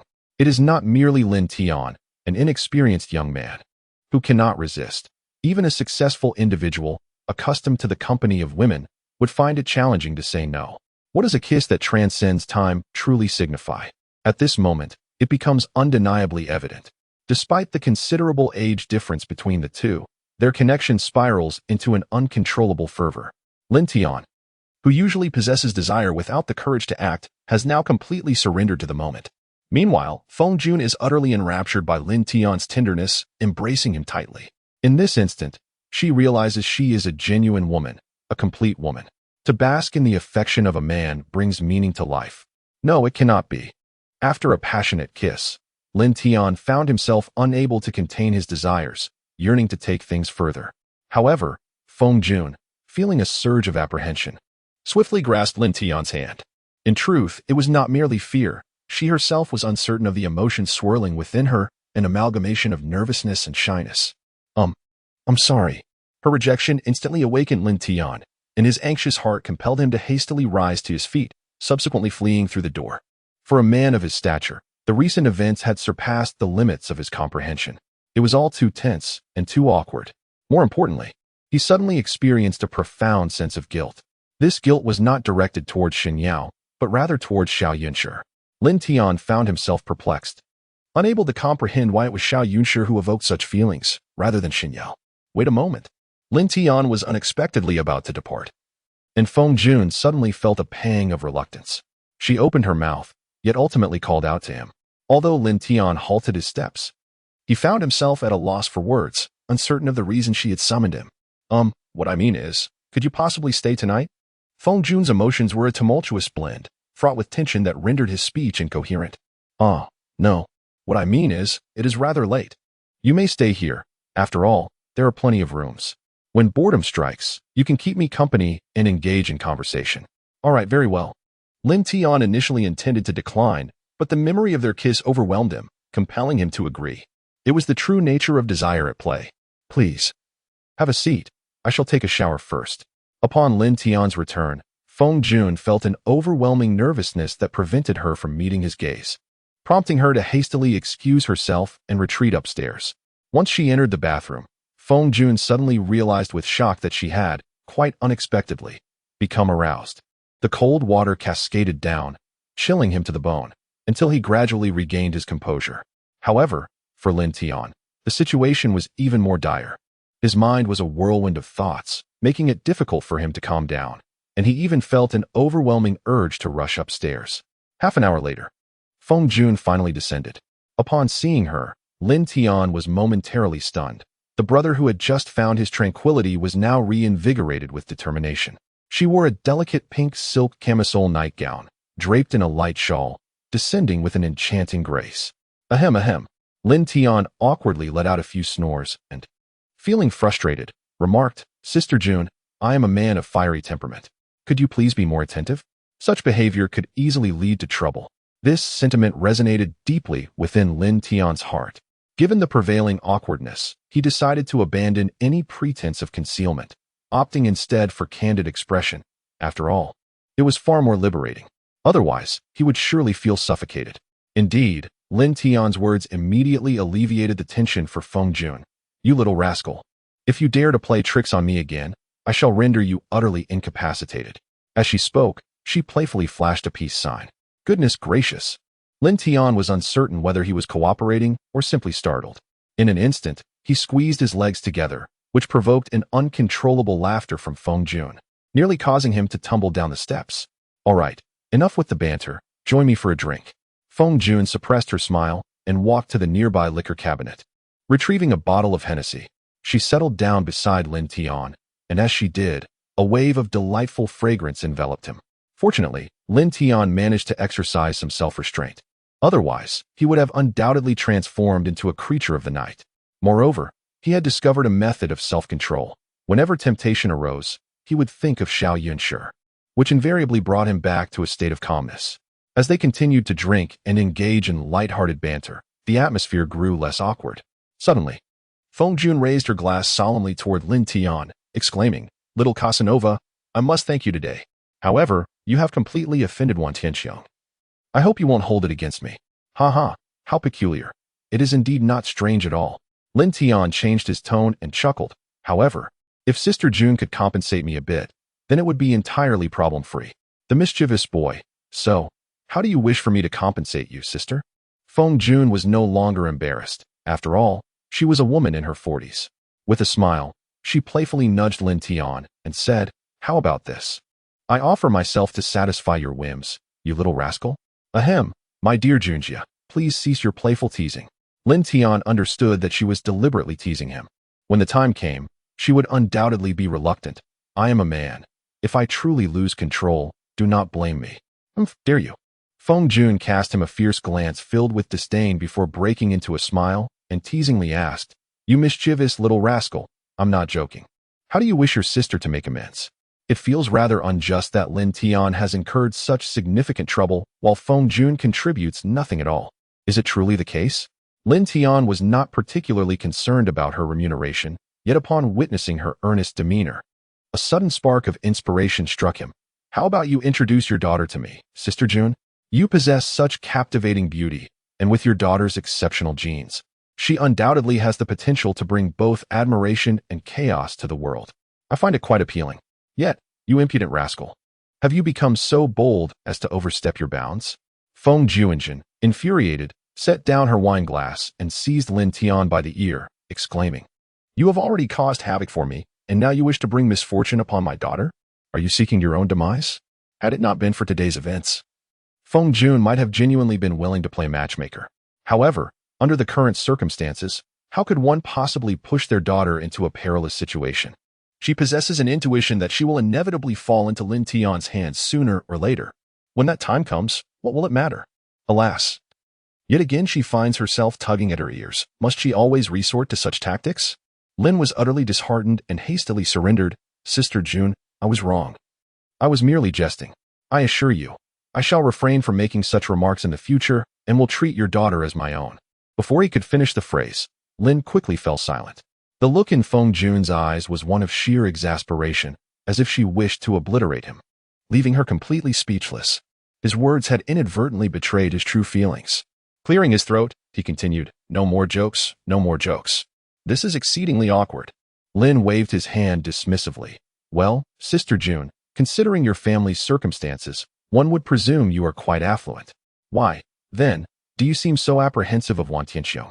Is your husband divorced or—" As the topic of Lin Tian was broached, Feng Jun's mood abruptly turned somber, her gaze revealing a subtle, yet discernible animosity. After a moment of stunned silence, tears welled up in the corners of her eyes. "Sister June, I truly did not mean to," Lin Tian stammered, sensing that her husband must have passed away.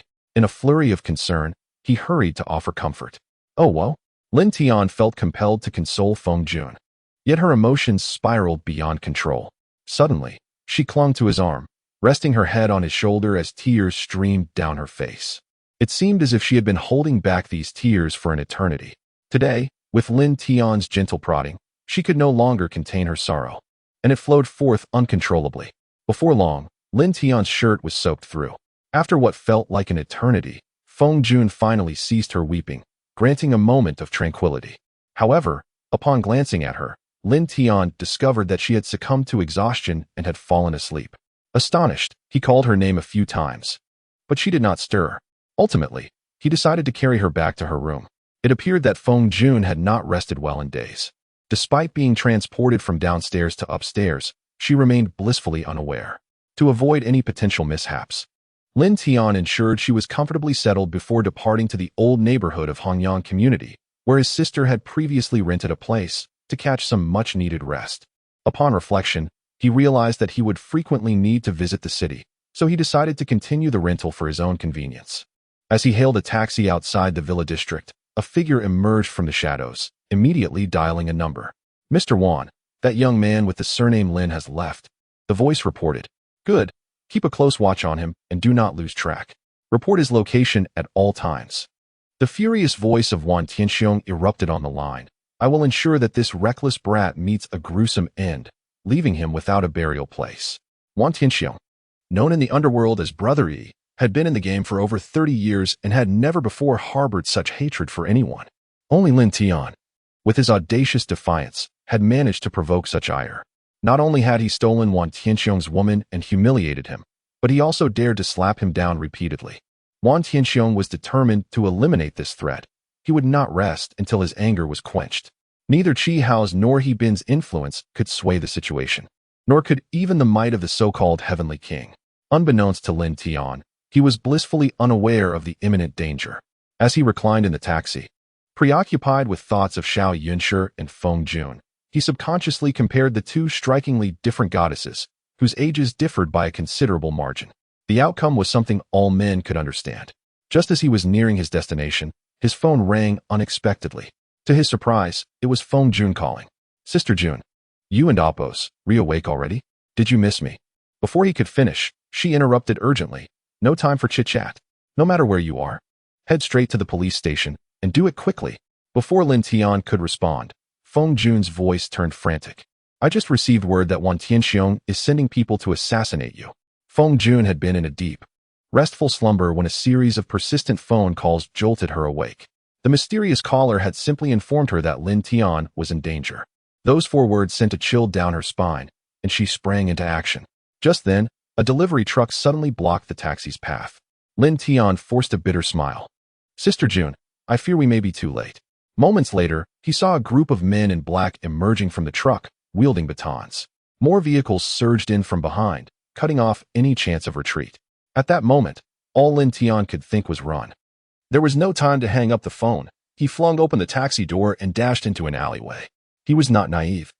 The odds were stacked against him, with dozens of adversaries closing in. If he did not flee, he would surely meet a grim fate. He had not anticipated Wan Tianxiong's ruthless retaliation would come so swiftly. It was no wonder Feng Jun was terrified of him. And why He Bin held him in such contempt. He was undeniably a dangerous and cunning foe. "You won't escape this time." Wan Tianxiong had meticulously orchestrated his plan. The moment Lin Tian entered the alley, he was met with further obstacles. This time, there would be no chances given. He was to be eradicated without mercy. "Damn it. Do they think I can be bullied?"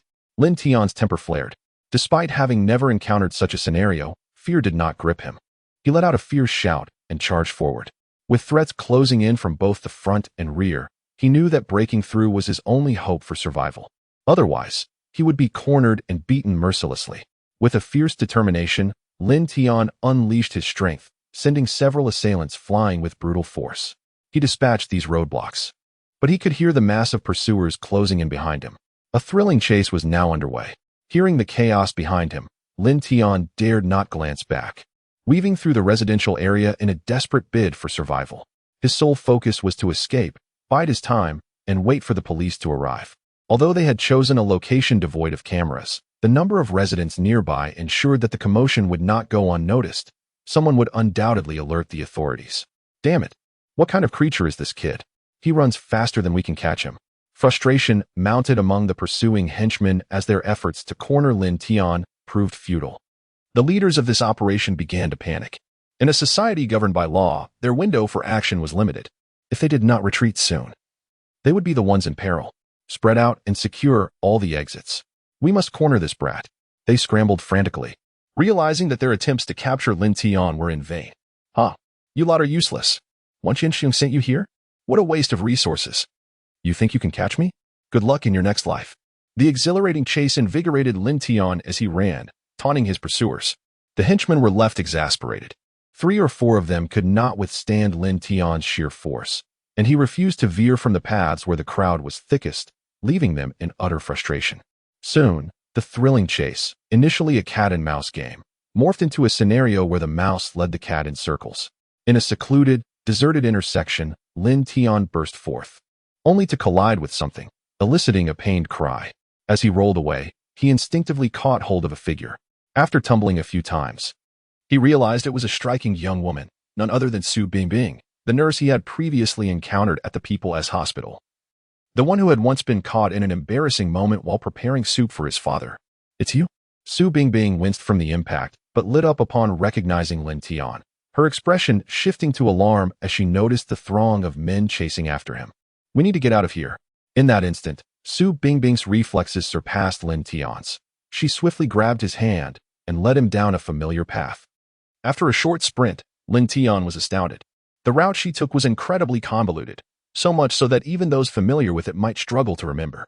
Before long, they had managed to shake off their pursuers. "Upstairs, my home is just above. Let us hide there for a moment." After a few minutes of frantic escape, Su Bingbing paused and led Lin Tian up the stairs. Once inside, both collapsed onto the sofa, panting heavily. Moments later, the sounds of chaos erupted from downstairs as the henchmen burst in, but they found no trace of Lin Tian. After searching in vain, they were forced to disperse. Soon after, the wailing of police sirens filled the air, prompting the henchmen to scatter in haste. The harrowing chase finally came to an end. After catching her breath, Su Bingbing turned to Lin Tian, her expression a mix of concern and urgency. "What on earth did you do to provoke these people? If it weren't for my timely arrival, you would have been in serious trouble." "Indeed, thank you for saving me," Lin Tian replied gratefully. Lin Tian gradually calmed down, feeling a pang of fear at the thought of what could have happened had he been caught. The consequences would have been dire. Even if he were fortunate enough to hold out until the police arrived, he would undoubtedly sustain serious injuries. Before encountering Su Bingbing, Lin Tian had already endured numerous wounds. "You're still grinning foolishly. Do you have any idea whom you've provoked?"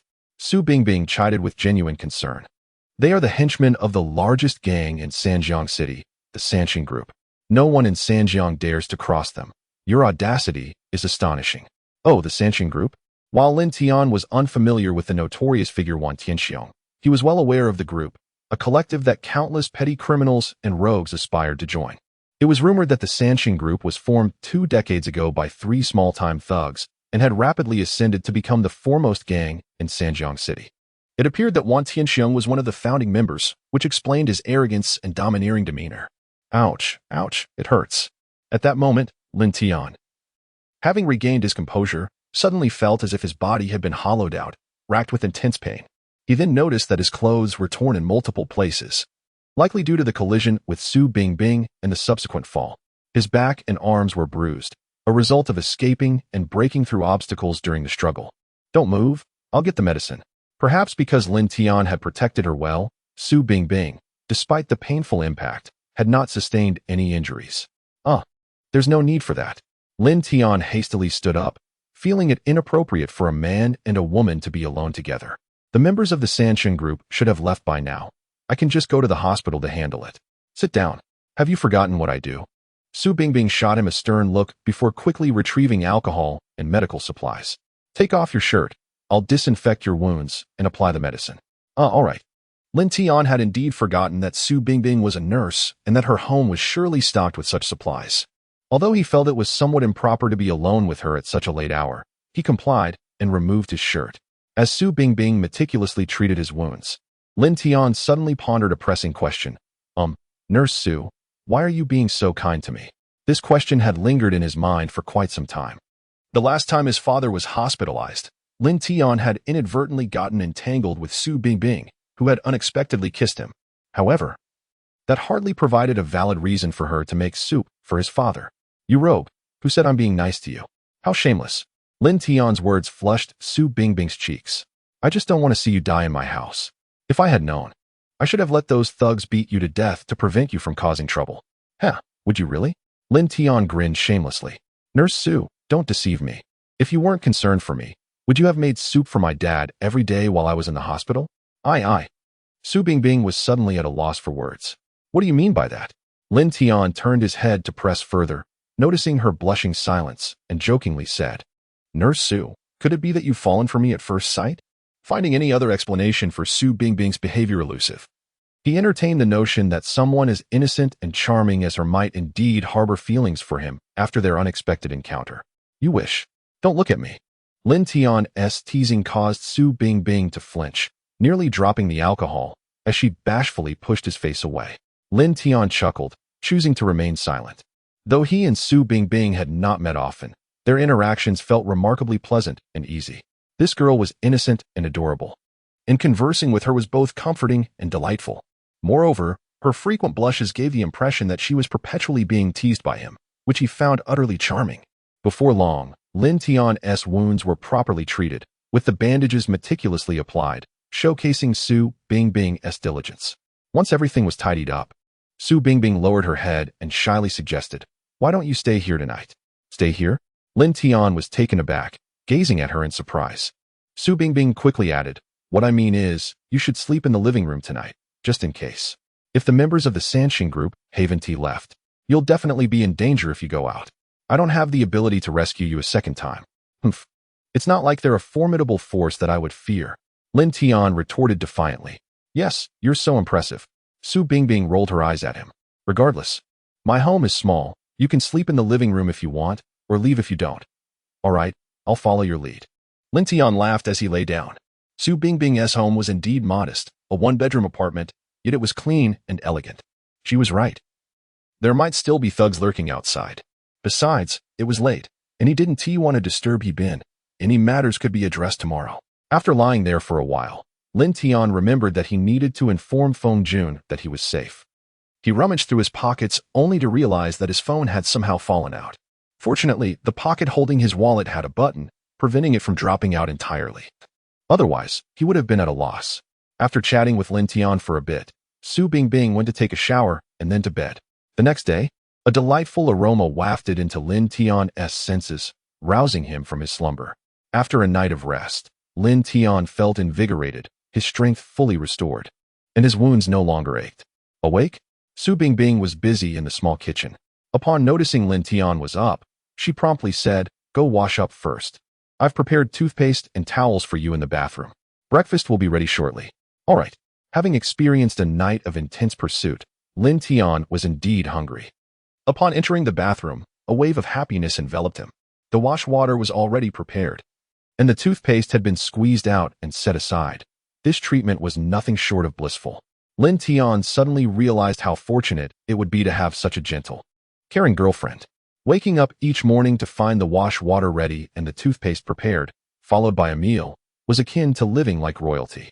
Seated at the dining table, a steaming bowl of beef noodles was placed before him. It appeared that she had just purchased the beef that morning and cooked it fresh. "Eat up. Why are you just staring at me?" Under Lin Tian's gaze, Su Bingbing became shy once more. "All right." Lin Tian immediately took a bite and found it delicious, indistinguishable from that served in a noodle shop. "Bingbing, I never expected your culinary skills to be so impressive. No wonder my dad kept praising the soup you made after returning home. Whoever marries you will be truly fortunate." "Really?"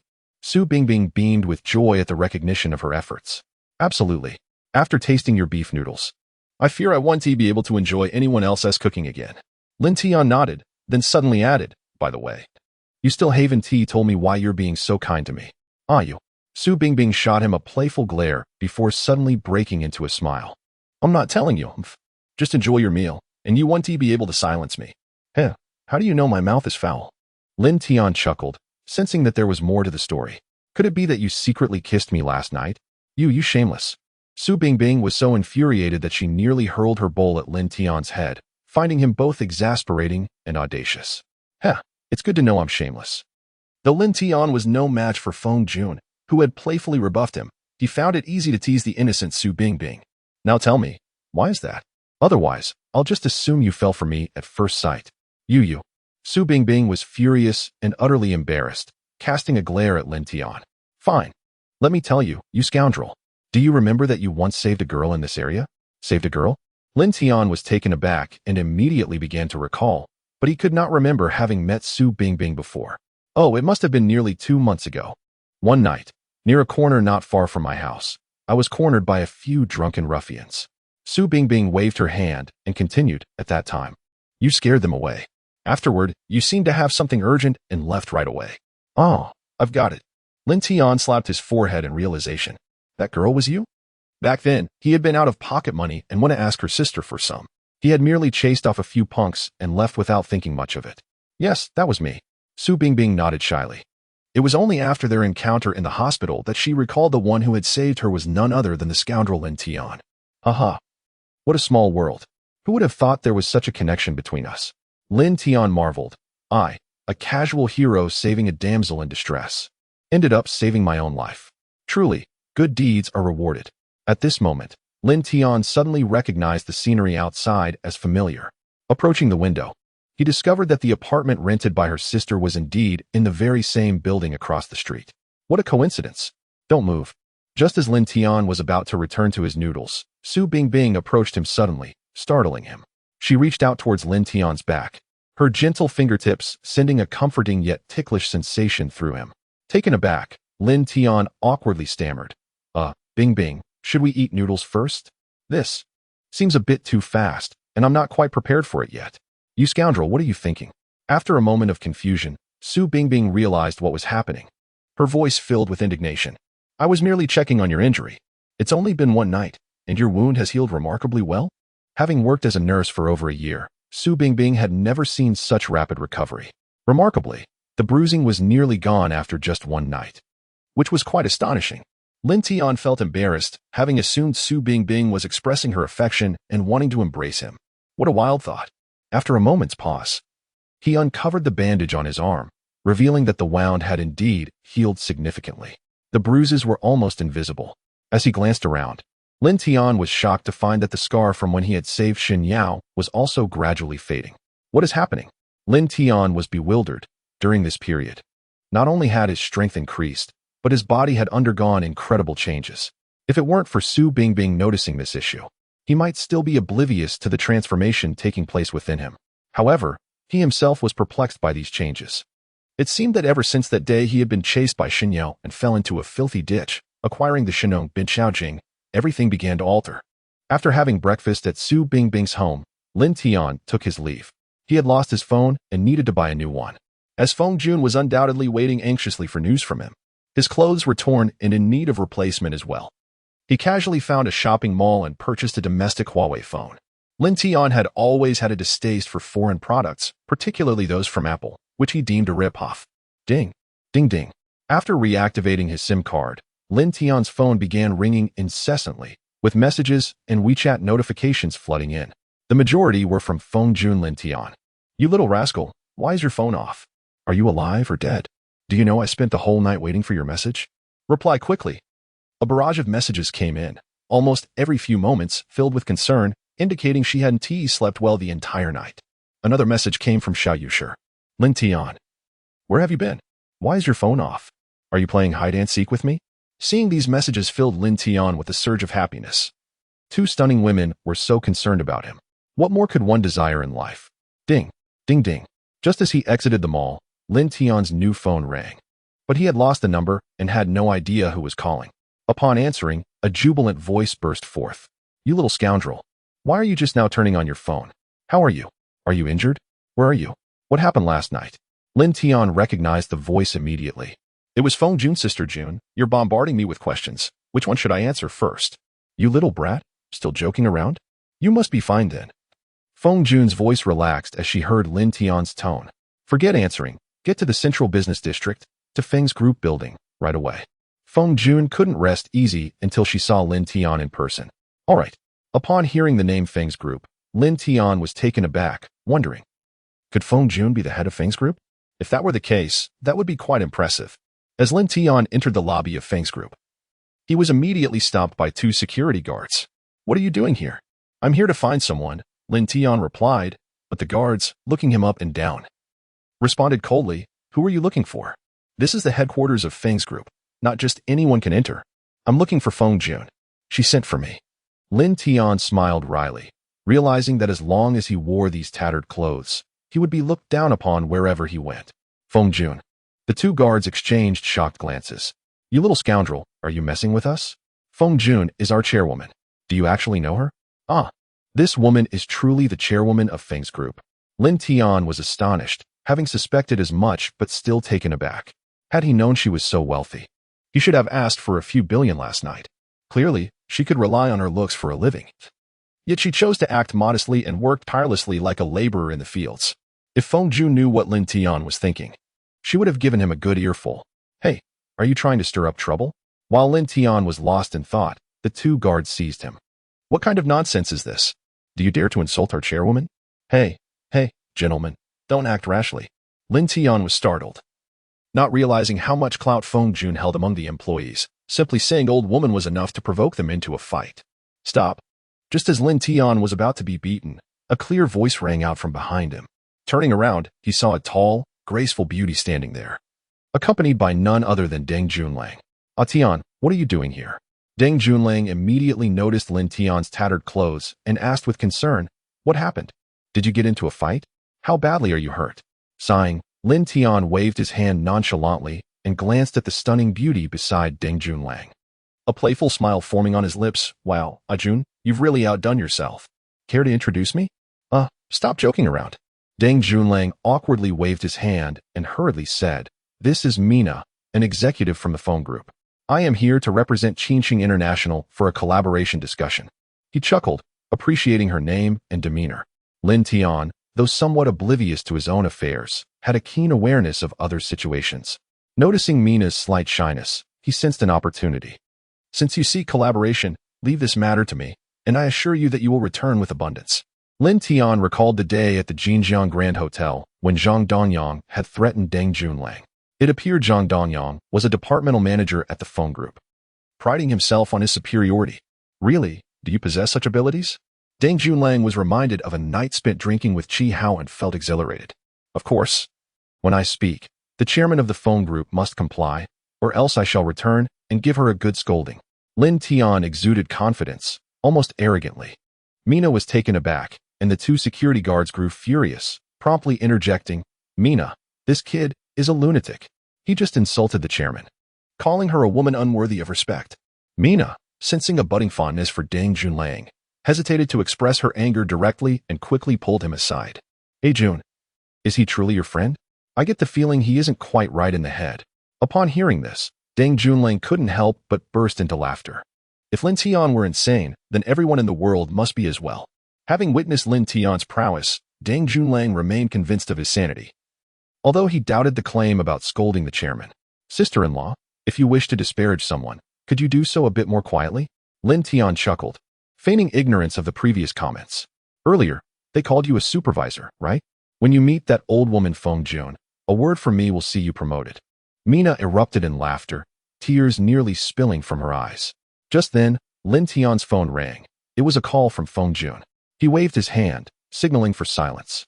All right, stop laughing. The chairman is calling me. He answered the call on speakerphone, and Feng Jun's voice boomed through. You little rascal, have you fallen into a pit? Where are you? Both security guards and Mina were left astonished. Indeed, that was the unmistakable voice of Feng Jun, the highest authority of the phone group. All right, I'm coming. Lin Tian replied with a smug grin, hanging up.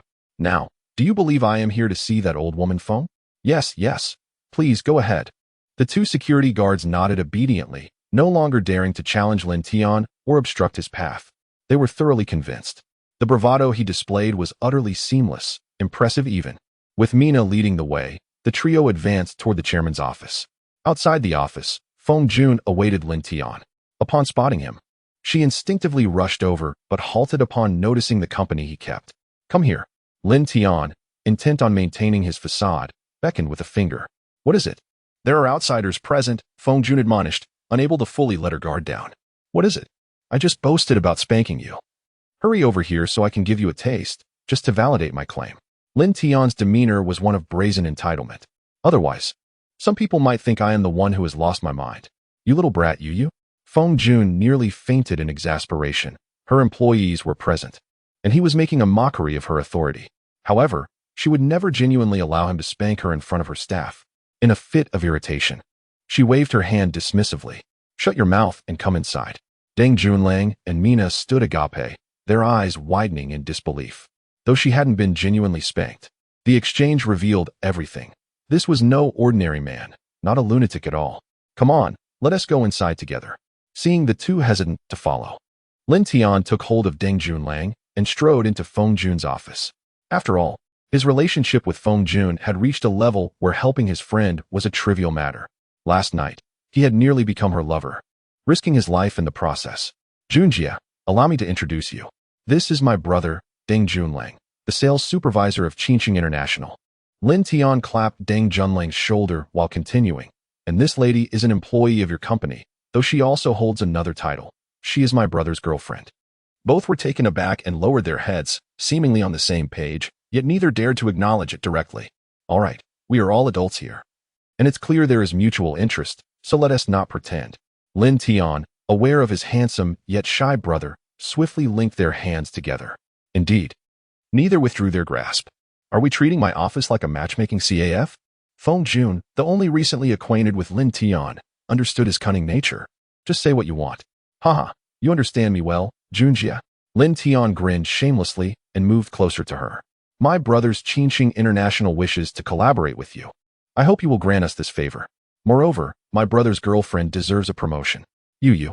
Feng Jun was exasperated. While these matters were relatively trivial, she was irked by Lin Tian's tone, as if he were the chairman of the phone group himself, overstepping his bounds. What do you mean you? I have already made my boast. If you refuse, I might just have to spank you. Following the events of the previous night, Lin Tian felt that he and Feng Jun had crossed into a realm of intimacy, having shared experiences both appropriate and inappropriate. Only the final barrier remained unbroken. Oh, perhaps that barrier is no longer there. Thus, he felt free to speak his mind, as long as it brought joy. You little rogue. Feng Jun, infuriated, pinched Lin Tian's ear, finding some satisfaction in it. Fine, I agree. Mina, you are now promoted to my special assistant. You will be fully in charge of the collaboration with Jinjiang International. Present me with a proposal for review. Yes, thank you, Chairman. Lin Tian's words had indeed resolved everything, and both Mina and Deng Junlang were overjoyed. After expressing their gratitude, they hurriedly exited. Once they had left, Feng Jun exploded in fury, seizing Lin Tian's ear. You little rascal, what did you just say? How dare you suggest spanking me? Are you looking for trouble?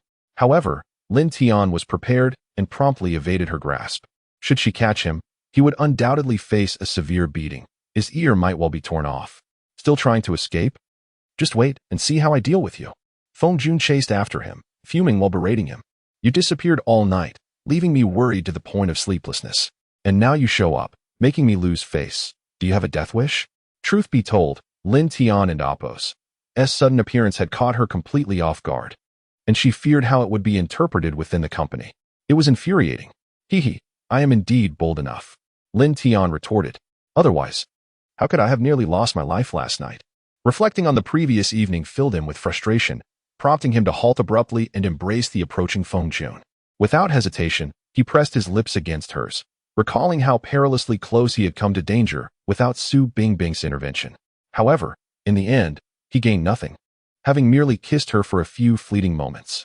The mere thought of this made Lin Tian's courage swell. In this instant, Feng Jun was bewildered, instinctively attempting to push Lin Tian away, yet finding herself unable to resist his near-manic fervor. Moments later, sensing Lin Tian's emotions, Feng Jun surrendered her resistance, gently wrapping her arms around him, willingly offering her warmth as a token of her affection. It was perhaps the only way she could repay him. Or maybe this small man had already nestled deep within her heart, rendering her incapable of refusal. Time seemed to stretch in the office. Eventually, when Feng Jun could no longer breathe, she shyly pushed Lin Tian away, her enchanting visage radiating even more brilliance. Lin Tian, in a state of blissful satisfaction, released her. Unable to suppress his silly grin, truly experiencing the essence of romantic entanglement.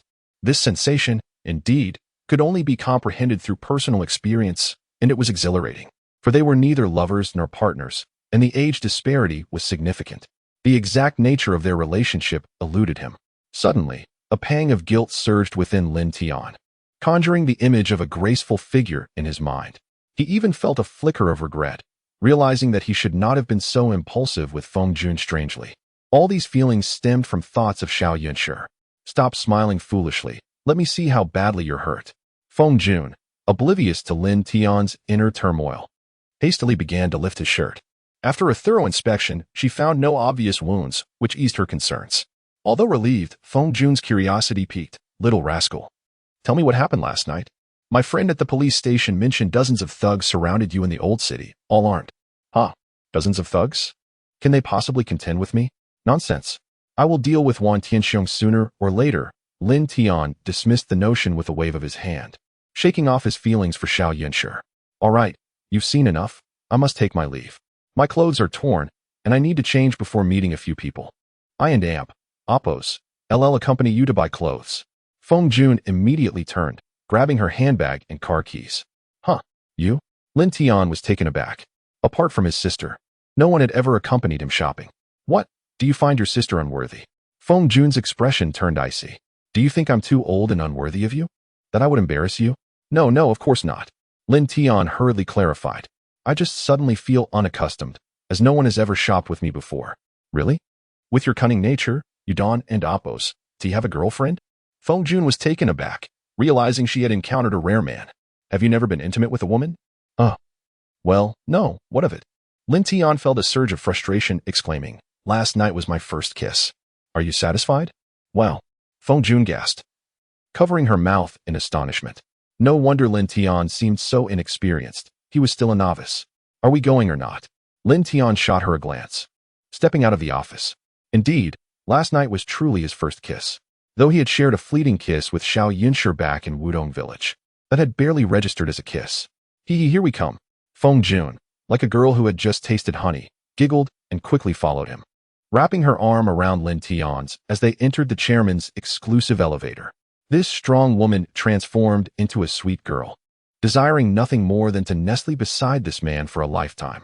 Arriving at the garage, Feng Jun pointed to a BMW 7 Series. Little rascal, this car will be yours from now on. Do you like it? What? Are you planning to keep me? Lin Tian glanced at Feng Jun with a hint of mischief. Keep you? Dream on. Feng Jun intended to gift Lin Tian a token of her appreciation, but he twisted her words, causing her to slap the back of his head in exasperation. All right, if it's not about keeping me, then forget it. Lin Tian feigned heartbreak, leaving Feng Jun both amused and exasperated. In truth, Lin Tian couldn't drive, and even if he could, he wouldn't casually accept such gifts. Money, cars, and houses were things he preferred to earn himself for true peace of mind. As Lin Tian approached the passenger seat, Feng Jun suddenly leaned closer, teasingly saying, Little rascal, how about I support you instead? Huh? Lin Tian was taken aback, staring at Feng Jun in a daze.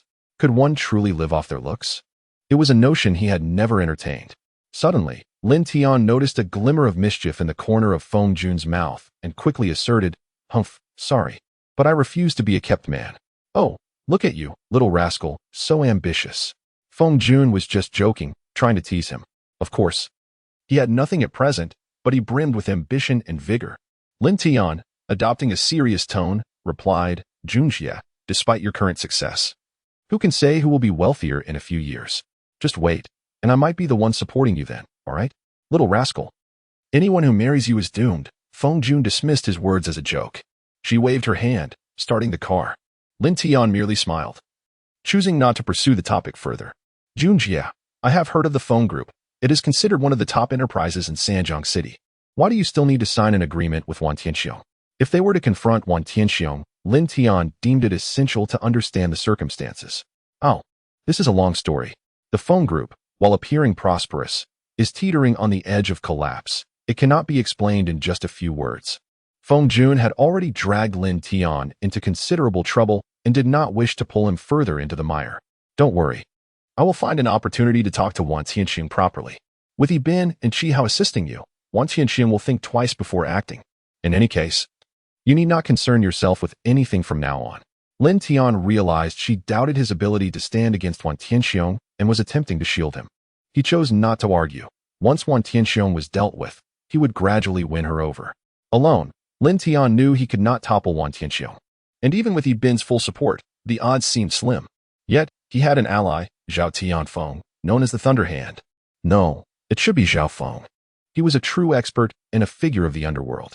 Just from last night's chaos, he could effortlessly dispatch Wan Tianxiong's thugs with a mere flick of his wrist. If all else failed, he would have to ask Lin Guiyuan for assistance. After a brief drive, Feng Jun brought Lin Tian to an upscale international mall. His tattered appearance immediately attracted derisive glances. This is the place, no alternatives. Lin Tian, unable to bear the scrutiny, quickly ducked into a men's clothing store filled with English signage. Inside, he felt like a beggar, and the customers regarded him with disdain. Even Feng Jun found the judgment difficult to endure. Welcome to the Versace boutique. Upon entering, the sales associate bowed and greeted them. Wait, this is Versace? Lin Tian was taken aback, quickly retreating. This was a top-tier luxury brand. His usual attire never exceeded 100 yuan. And he had never shopped at such a prestigious place. All right, this will do. I think it looks good. Though audacious in his demeanor and connections, Lin Tian retained his humble disposition. Feng Jun quickly grabbed his arm, insisting on shopping for him. Only in such places would he find suitable attire. Welcome, esteemed lady. The sales assistant immediately perceived the exceptional attire of Feng Jun, while Lin Tian appeared rather unsophisticated. Might I inquire if you are selecting garments for your boyfriend? She queried. Yes, my boyfriend. Feng Jun was taken aback by the assistant's words, unsure of how to respond. Yet Lin Tian was quite pleased, exclaiming, the sales assistant truly has a discerning eye, haha. However, the sales assistant began to feel conflicted upon closer inspection. The ages of the two seemed misaligned. It was hardly her fault, as Feng Jun's impeccable upkeep rendered her age indiscernible, coupled with the fact that she was entwined with Lin Tian's arm. What kind of eyesight do you have? Do I really look that youthful? Feng Jun remarked, her expression stern. Take another look. What kind of relationship do we share? The assistant, taken aback, hesitated before tentatively suggesting, You two wouldn't be mother and... Exactly. We are indeed mother and son. Feng Jun exclaimed joyfully, deliberately raising her voice. Now, quickly assist my dear son in selecting a few suitable casual outfits, from head to toe. The sales assistant was astonished, truly mother and son? Upon further observation, she mused that perhaps it was indeed plausible. Please, come inside. Lin Tian, however, felt rather disgruntled. Casting a resentful glance at Feng Jun, as if to say, you win this round. I'll make sure to reclaim this advantage. Feng Jun, unperturbed, smiled with satisfaction, preferring to maintain the guise of mother and son rather than a romantic couple in front of strangers. After all, her age could easily allow her to play the role of Lin Tian's mother, adding a touch of playful mischief to the situation. Feng Jun and Appo's reaction stemmed from her uncertainty in navigating her relationship with Lin Tian. At her age, with a daughter older than him, how could she possibly be romantically involved with Lin Tian? Even if he were willing, his parents would undoubtedly disapprove. It was a dilemma she grappled with internally. But what? Then were they? Lovers? Who would be the lover? Was Lin Tian merely her kept man, or was she his mistress? Such thoughts were distressing. With a heavy heart, Lin Tian began trying on clothes. Soon, he emerged in a light blue casual outfit that was quite striking. The adage clothes make the man was vividly illustrated in Lin Tian and Appo's transformation from an unsophisticated fellow to a dashing young gentleman. Not bad at all, you little rascal. Your physique is surprisingly impressive. Feng Jun's heart raced as she admired Lin Tian, pondering how many girls he might charm in such attire. Indeed, you look splendid. A perfect model for those garments. The sales assistant, now convinced of their familial bond, observed, at a glance, you two resemble not a mother and son, but rather a couple. Lin Tian, feeling increasingly frustrated, shook his head at Feng Jun's delight, her demeanor suggesting she was eager to take advantage of him. He chose to remain silent and continued trying on various outfits. After several successful selections, Feng Jun waved her card to settle the bill. Lin Tian glanced at the receipt. Noting each outfit cost around 30,000, he sighed, realizing he couldn't afford to pay for them himself. He resigned himself to being her kept man. After lunch, Lin Tian attempted to contact Zhao Feng for assistance in dealing with Wan Tianxiang, but his calls went unanswered. With no other options, he decided to visit Lin Guiyuan. Stop right there. This is a military zone, no civilians allowed. As he stepped out of the car and approached the villa, 2 guards blocked his path. What are you doing? Be careful. Don't point your weapons at people. Lin Tian exclaimed, startled. Brother Feng? Brother Jiang? Do you not recognize me? It's Lin Tian. Ah. Young Master Lin? Upon hearing his name, the guards quickly lowered their weapons, their embarrassment palpable. We hardly recognized you in those new clothes. Is the difference really that significant? Lin Tian mused, bemused by their reaction. My apologies, truly. We didn't and Appo's recognize you. You look exceptionally handsome. They replied, acutely aware of his status as their superior and Appo's god-grandson. Everything is fine. Lin Tian chuckled. Is grandfather Lin at home? Yes, Miss Han is here as well. They're both inside. Feng Qing replied. Just a moment ago. Lin Lao was mentioning you. All right, I shall go in. Upon hearing that Han Yuzhu was present, Lin Tian felt a twinge of reluctance, but knew he had to enter to find Zhao Feng. Ah, look who it is, our esteemed young Master Lin. Han Yuzhu took a moment to recognize him, then remarked sarcastically, "That outfit certainly suits you." Since her last visit to Lin Guiyuan, Han Yuzhu had learned of Lin Tian's connection to him. Had she known then, she would have refrained from intervening on his behalf when he was detained. "Are you astonished by my charm, Han Yuzhu?" Lin Tian struck a pose and twirled. "Come, observe how I compare to the male gods of our school." "Disgusting." Han Yuzhu dismissed him, her irritation flaring as she turned away to sit down. Why does she react so strongly upon seeing him? Gu Hongji sighed, exasperated. "Young Tian, don't mind Yuzhu. I've spoiled her. Please, take a seat." "Old Master Gu, it's quite all right. I won't hold it against a woman," Lin Tian replied, deliberately emphasizing the word and opos. "Woman, and opos. What's wrong with being a woman?" Han Yuzhu retorted, hands on her hips, clearly agitated. "Lin Tian, clarify what you mean." Nothing at all." Lin Tian stammered, surprised by her intensity. The gentlest woman at the university was riled up, a revelation of the depth of their underlying tensions. "Nothing at all. Is that so?" Han Yuzhu stepped forward, seizing Lin Tian's collar, her intentions to reprimand him evident. "All right, you two little adversaries, if you wish to bicker, find a more private place." Lin Guiyuan chuckled at the scene. "Young Tian, what brings you here today?" "Hee. Grandfather Lin, you have keen insight." Lin Tian grinned as he took a seat. "I was hoping to ask Zhao Gu for a favor, but I couldn't reach him by phone. Surely you know how to contact him?" "Oh, you're looking for Zhao Feng?" Lin Guiyuan regarded Lin Tian thoughtfully, choosing not to pry further. "He is currently abroad for some special reasons and cannot be reached by phone." "Abroad?" Lin Tian's expression shifted to concern. "Old Master, Zhao Gu hasn't gone off to undertake some secret mission, has he? When will he return? You should not be meddling in matters that do not concern you," Lin Guiyuan admonished. Lin Guiyuan shook his head and said, "If there is something to discuss, just tell me." However, Lin Tian, not wanting to alarm Lin Guiyuan just yet, decided to keep his cards close to his chest. After all, how could he explain to the old man that he was competing with Wan Tianxiong over a woman in her 40s? If Lin Guiyuan found out, he would surely skin him alive. After a brief moment of hesitation, Lin Tian made an excuse to leave. As he was departing from the villa, Lin Tian suddenly halted, his gaze shifting back and forth before landing on Fangcheng and Jianghua. "Ahem, young Master Lin, why are you looking at us like that?" the two asked, startled and somewhat unnerved by his intense scrutiny. "Hey, brothers, don't call me that.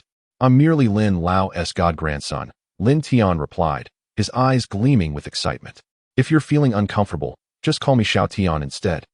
Is that appropriate?" They wondered. After all, they had never seen Lin Guiyuan treat anyone with such fondness, and they were hesitant to presume too much. Particularly, the jade pendant Lin Guiyuan wore was something he would not easily part with. Yet he had gifted it to Lin Tian. "Of course, it's fine," Lin Tian replied with a mischievous smile, enthusiastically addressing the two. "Are you on duty tonight? Let me treat you to some drinks, shall we?" Jianghua and Fangcheng exchanged puzzled glances, clearly speculating about Lin Tian's intentions. Being Lin Guiyuan's guards, they were well aware of the importance of being perceptive. Seeing Lin Tian's expression, they sensed something was amiss. Fangcheng quickly interjected, "Xiao Tian, we're actually switching shifts tonight. If you have something to say, just speak up. We're not strangers." "Indeed, I do have something I need your assistance with." "Since that's the case, I want to hold back." Lin Tian replied eagerly, "Please give me your phone numbers, and I'll call you later. How about we eat first and then discuss business?" "All right." Both Fangcheng and Jianghua, being soldiers and valuing camaraderie, readily agreed, understanding the benefits of maintaining a good rapport with Lin Tian. With their assistance, Lin Tian felt a surge of confidence. Lin Guiyuan had mentioned that both Fangcheng and Jianghua were former Special Forces soldiers, so handling a few lackeys would be a breeze for them. After leaving, Lin Tian arrived at the Jinjiang Grand Hotel. Inside the office, Xiao Yunshi spotted Lin Tian peering sneakily from outside and promptly hurled a stack of documents at him. "You rascal, you actually remembered to come back? Hey now. No need to be so angry." Lin Tian chuckled as he picked up the papers and returned them to her. "Your hotel rooms are too pricey. I can only afford to stay outside." "Humph, you wouldn't know how to stay in my room anyway," Xiao Yunshi thought to herself. Although their relationship had progressed significantly after the incident in Wutong Village, they were still not at the point of sharing a bed. More importantly, their relationship remained undefined. "What? Are you hoping I'd stay in your room?" Lin Tian, unbothered, replied naturally, even more so than with Feng Jun. "I'm just afraid that if I can't control myself tonight, I might end up Well, you know what I mean. That wouldn't be good. Go to hell. Xiao Yunshi laughed shyly, tossing the documents at him once more. Stop moving. Lin Tian was tidying up the papers when Xiao Yunshi suddenly shouted. Her gaze fixed intently on him. Have I become more handsome? Is someone enchanted by my looks? Lin Tian waved his hand in exasperation. Noticing the surprise on the faces around him, it seemed no one had anticipated he could possess such charm. How vain. Who would ever like you, you ridiculous rascal? Although Xiao Yunshi was slightly captivated, she was more shocked and quickly grabbed Lin Tian by the collar. Quickly tell me, who bought you this outfit? Coughing awkwardly, Lin Tian felt a twinge of guilt. Why must it be someone else? Couldn't I have bought it myself? Don't play dumb. You think I don't know how much money you have? Xiao Yunshi was furious and felt something was off. This outfit is from Versace's spring collection. It must cost several thousand. How could you possibly afford something so extravagant? Speak up. Good eye. You see right through me. Lin Tian was momentarily at a loss for words. After a brief pause, he decided to act nonchalantly. I'm just extraordinarily charming. Lately, I've been lucky enough to be supported by a wealthy lady. Isn't that fantastic? You shameless brat. Hearing this, Xiao Yunshi felt relieved, but was still irked by Lin Tian's flippant attitude, promptly slapping him. If she didn't give Lin Tian a good whack, her heart wouldn't feel balanced. All right, enough of the nonsense. I'm actually here to discuss important matters. Humph. With an indifferent snort, Xiao Yunshi returned to her seat. Dressed like that, you're quite the sight. It suits you. As she spoke, Xiao Yunshi retrieved a beautifully crafted box from her drawer. Upon opening it, Lin Tian discovered a Cartier watch, worth several tens of thousands. Cough. Yunshi, is this for me? Yes, love it or leave it. This watch was something Xiao Yunshi had painstakingly selected that morning, costing nearly 100,000, making her heart ache. She had wanted to give it to Lin Tian immediately. But couldn't find him, and his phone was unreachable. Of course, I'll take it. With her tone, Lin Tian felt compelled to accept. By the way, I came to see you because the last batch of vegetables is ripe and needs to be harvested. If you don't hurry, the yellow flowers will wilt. Xiao Yunshi waved her hand dismissively. I sent a vehicle this morning. Lin just called to say there are a total of 520 pounds. Oh, you're quite efficient. Lin Tian calculated briefly and grinned. The total price is 120, 320. After rounding, I'll charge you 120,000, adding that to the previous total. It comes to 320,000. Can we settle the bill now? I have no money. Xiao Yunshi realized with exasperation that this rascal had come just to ask for money. Despite her generous gift. What? No money? Lin Tian laughed helplessly, immediately attempting to remove the watch. Miss Xiao, are you playing me for a fool? I know the Jinjiang Grand Hotel is struggling financially. If you don't have money, why buy such an expensive gift?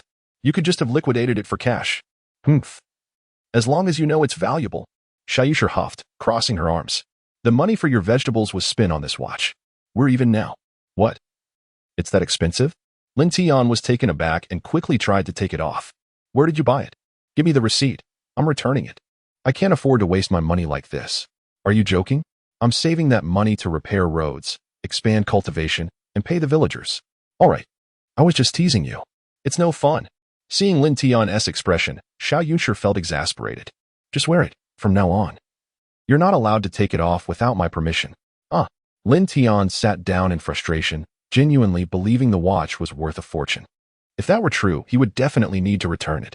He regretted wearing branded clothes now. You financial fool. You get all worked up when money is involved. Xiao Yunshi waved her hand dismissively. Wait a moment. You can go to finance and withdraw money. I've already made arrangements. Hey, my Yunshi truly cares for me. Thanks. Lin Tian's offhand remark caused Xiao Yunshi to blush again, though he remained oblivious. By the way, Yunshi, do you know about Sanshin Group? Humph. Why are you asking about them? As soon as Sanshin Group was mentioned, Xiao Yunshi's expression turned icy, evidently filled with disdain and hatred for that name. Not much. Just a hint of curiosity. Lin Tian paused for a moment, but paid no heed to her reaction. How much do you know? Do share with me. The Sanshin Group harbors nothing good. They are utterly nefarious. Their vast empire today has been built upon cunning plunder, and retribution is inevitable. Xiao Yunshi initially hesitated to speak, but warned him, I advise you to steer clear of anyone associated with this group. They are not to be trusted. The Sanshin Group encompasses numerous enterprises today, such as Sanshin Media, Sanshin Entertainment, and Sanshin Real Estate, all of which are run by a bunch of scoundrels. You must not associate with them. All right, I understand. Lin Tian was taken aback to learn that such a formidable entity as the Sanxing Group owned the bustling Sanxing Entertainment Club in Sanjiang City, which was, in fact, under Wan Tianxiang's control. He had visited this club a few times with classmates, and the atmosphere inside was simply appalling. The women there were exceedingly uninhibited, reveling regardless of their wealth, drawn to indulge in a night of pleasure. Now, he had a target in mind. Lin Tian had always been one to repay grudges. Having nearly been killed last night, he felt compelled to teach Wan Tianxiang a lesson. That evening, Lin Tian hosted a banquet for Fang Qing and Jiang Hua at the Jinjiang Grand Hotel. After a hearty meal, Fang Qing immediately inquired, Xiao Tian, what can my brothers assist you with? Speak plainly, and we shall execute it flawlessly. Ha ha, I thank you both in advance, Lin Tian replied. Indeed. The influence of Lin Guiyuan was effective. Tonight, we are going to cause some chaos. However, we must keep this from the old man. Are you both up for it? Ha ha, I knew you had something up your sleeve, Jiang Hua laughed heartily. It has been a while since we last took action. I am eager to unleash some pin-up energy. Indeed, we brothers have come prepared tonight, without any identification, ready to enjoy ourselves as we please, Fang Qing added. Clearly aware of Lin Tian's intentions, the three of them took a taxi directly to the most vibrant and grandiose KTV, the Sanxing Entertainment Club. Xiao Tian, are you sure we haven't come to the wrong place? Upon their arrival, Jiang Hua and Fang Qing exchanged surprised glances with Lin Tian. Of course not. I intend to smash this place to pieces, Lin Tian replied coldly. Do you have any objections, or are you afraid of the owner here? Haha. We are certainly not afraid, they responded awkwardly. As long as you are happy, it matters not to us. It is merely the Sanxing Entertainment Club. Let's proceed. Excuse me, gentlemen, do you have a reservation? The trio approached, laughing heartily, but the hostess quickly attended to them. None. Lin Tian was there to create a ruckus. So he wasted no time and charged inside. Lead me to the most luxurious emperor's suite. Furthermore, bring forth the finest wines and the most stunning, fiery women. I apologize, sir, but our emperor's suite is currently occupied. The hostess, recognizing Lin Tian's distinguished attire, hesitated to offend him. I sincerely apologize. May we arrange another luxurious suite for you three? To express our regrets, all expenses tonight will be at a 20% discount. Humph, a 20% discount? Do you think I lack money? Lin Tian scoffed, his demeanor audacious. I am Lin Tianxiang of Sanjiang. Do I need your petty coins? With a disdainful snort, he declared, I am curious to see who has the audacity to seize my exclusive suite. With that, Lin Tian strode toward the largest, most opulent suite of the Sanxing Entertainment Club. Hearing Lin Tian announce his name, Fang Qing and Jiang Hua suddenly understood. It turned out that Wan Tianxiang of Sanjiang had offended Lin Tian, and he was here to stir trouble. However, the name indeed resonated with a certain bravado that elicited amusement. The Lin Tianxiang of Sanjiang. Wait, Lin Tian should have said Lin Tianxiang. What a formidable name. How furious would Wan Tianxiang be if he were to hear this? Sir, the Emperor's suite truly is guests, and they are our most esteemed patrons. Several hostesses, shocked, attempted to intervene. Yet, Lin Tian would not be deterred. He held no ill will toward them. After all, they were merely laboring for their livelihoods. Bang! Arriving at the suite door, Lin Tian kicked it open, abruptly halting the revelry and music inside, causing a few girls to scream in fright. Who the hell are you to interrupt? The patrons inside the suite erupted in rage, but as the lights illuminated, their fury quickly dissipated. At that moment, Lin Tian recognized his old acquaintances, Xie Yi and his snobbish classmate, Zhang Dongong. Lin Tian's anger ignited as he surveyed the scene, which was utterly intolerable. With scantily clad individuals. After 3 seconds of shock, Lin Tian snapped back to reality and began snapping photos on his phone, causing chaos among the guests. Lin Tian, you lunatic. What are you trying to do? Xie Yi, who had long harbored resentment toward Lin Tian, was now seething with fury. Having sought an opportunity to settle the score after being humiliated previously, he had heard from Shun Yao that Lin Tian was nothing more than a penniless peasant without any connections or influence. Xie Yi, it seems you still haven't learned your lesson. Lin Tian, uninterested in settling scores today, coldly gestured. This matter is none of your concern. Take your friends and leave immediately. Lin, are you out of your mind? Xie Yi, fully aware of what Lin Tian possessed on his phone, refused to budge. If you know what's good for you, hand over that phone. Otherwise, I will make you enter standing and leave horizontal. This was not the Yuhai Bay private club, and there was no Chi Hao here. If Xie Yi were to swallow his pride today, he would no longer be a man, nor could he continue to exist in Jinjiang City. With a determined heart, he resolved to confront Lin Tian for both old grievances and new. Very well. Since you refuse to leave, I shall take it upon myself to teach you a lesson and avenge Xin Yao's humiliation. You think you can intimidate me with your numbers? I have more than enough strength to handle you. You pathetic loser. Xie Yi's friends, numbering over 10, rallied together. Brothers, take him down. Beat this kid senseless. If anything happens, it will be on me. Good. In the room, aside from Zhang Dongyang, Xie Yi and the others lunged at Lin Tian. Yet, these privileged youths, despite their robust physiques, stood no chance against Lin Tian's prowess. With a single punch for each, they quickly lay sprawled on the floor, unable to rise. Stop. At this moment, the bouncers from the Sansheng Entertainment Club finally arrived. Witnessing Lin Tian effortlessly take down a group of wealthy heirs, Fang Cheng and Zhang Hua were taken aback. With their discerning eyes, they quickly realized that Lin Tian had never trained but instead employed street fighting techniques. Nonetheless, his strength was tremendous. A single blow was enough to incapacitate them. Even they, with military backgrounds, would have struggled to endure a punch from him. Brother Liang, help, help. As the bouncers appeared, Xie Yi finally saw a glimmer of hope for revenge and immediately called out to their leader. He could hardly believe that Lin Tian was so formidable, taking on 9 of them as if it were effortless. Young Master Xie, please remain calm. I will certainly provide you with a satisfactory resolution. The leader of the club, Liang Qingyun, wore a chilling expression as he turned to the trembling girls in the private room. You few, why aren't you quickly helping young Master Xie and the others up? He then fixed his cold gaze on Lin Tian and said, Do you know whose territory this is? And who you have struck? He sneered. Are you trying to intimidate me? Lin Tian had been waiting for this moment. With a faint smile, he replied, Isn't this the territory of Wan Tianxiong? And isn't that trashed the young director of the Hao Yuan Hotel group? This is not the first time I have dealt with him. You presumptuous brat. Do you think you can casually utter the name of our brother Xiong? Liang Qingyun was secretly alarmed, but couldn't he recall who Lin Tian was? What do you call yourself? Since you are aware it's brother Xiong's territory, do you wish to court death by causing trouble?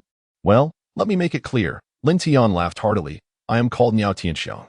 Niao Tianxiong? Liang Qingyun momentarily failed to grasp the situation, only noting that Lin Tian's name sounded similar to their esteemed Wan Tianxiong. He had no idea that Niao was not equivalent to Liao. Very well, Mr. Liao, is it? Look at your attire. You are no ordinary person. This is the domain of the infamous lord of Sanjiang City, and this young Master Xie is an important guest in my establishment. Isn't your behavior a blatant disrespect? Bah, what respect does Wan Tianxiong deserve? I have trampled him before. What is Xie Yi to me? Lin Tian coldly retorted, Listen well, I am Endopos, Niao Tianxiong. Endopos, did you not understand? At that moment, Fang Cheng and Zhang Hua could no longer contain their laughter. They found these people utterly foolish. After all this time, they had failed to realize that Lin Tian was mocking them and insulting Wan Tianxiong. Brother Liang. He isn't a person of significance, nor does he bear the surname Liao. His name is Lin Tian, just a poor scoundrel, a small-time thug. Suddenly, Xie Yi comprehended the situation and excitedly exposed Lin Tian's true identity. He claimed to be Liao Tianxiong to insult the Lord. This brat is clearly here to stir up trouble. Oh my God. Xie Yi could hardly fathom that Lin Tian had the audacity to act so brazenly. However, the prospect of Lin Tian seeking his own demise thrilled him, and he could hardly wait to witness his downfall. Indeed, young Master Xie, you're astute. Far more so than some fools. Lin Tian merely smiled, unabashedly boasting. To be honest, I came today to seek revenge against Wan Tianxiong. Young Master Xie, you have simply found yourself in the wrong place at the wrong time. Get him. Upon hearing Xie Yi's words, Liang Qingyun finally grasped the situation and, enraged, shouted, How dare you utter such insolence towards Niao Tianxiong? Are you attempting to urinate on his reputation? Indeed, my brothers, do take care of this. Lin Tian felt confident enough to take on Xie Yi's ilk, realizing that they were no match for him. He leisurely settled onto the sofa, lit a cigarette, and prepared to enjoy the show. Little Tian, watch closely. This is what true combat looks like. Fang Cheng and Zhang Hua laughed, stepping back to the center of the imperial box, readying themselves for the incoming onslaught. The battle, one of many against few, was destined to be a massacre. The skilled fighters moved with remarkable precision. Fang Cheng and Zhang Hua, back to back, faced the barrage of attacks, only retaliating with lethal force when necessary. In mere moments, dozens of lackeys lay sprawled in the private room, moaning in agony, unable to rise. "You, who are you?" Young Yun, witnessing this chaos, surrendered. He too was a skilled fighter, but felt utterly impotent. Even Wang Gangong, a top aide to Wan Tianxiong, was no match for them. Huh? How is it that such incompetence serve under Wan Tianxiong? Lin Tian clapped his hands and stood up nonchalantly, declaring, "Last night, I had Wan Tianxiong beneath my heel. He sent a truckload of men to confront me, but failed to capture me. Now what do you think I am?" The events of the previous night were known only to Wang Gangong and another lackey, and it was evident that Wan Tianxiong had been truly enraged. You were the one that the Lord swore to kill?" Swearing to kill me? How impressive. I'm trembling in fear." Lin Tian suddenly shouted. "Call that trash Wan Tianxiong to come here immediately." Yang Yun, not daring to hesitate, quickly placed the call. While waiting, Lin Tian approached Feng Cheng and Jiang Hua, whispering, "Brothers, when the main character arrives, if we find ourselves at a disadvantage, we make our escape outside where it will be safer." Given their intentions to cause havoc, Lin Tian was well prepared. Feng Cheng and Jiang Hua understood his meaning and were aware that they were backed by Lin Yuan, making it imperative not to be captured.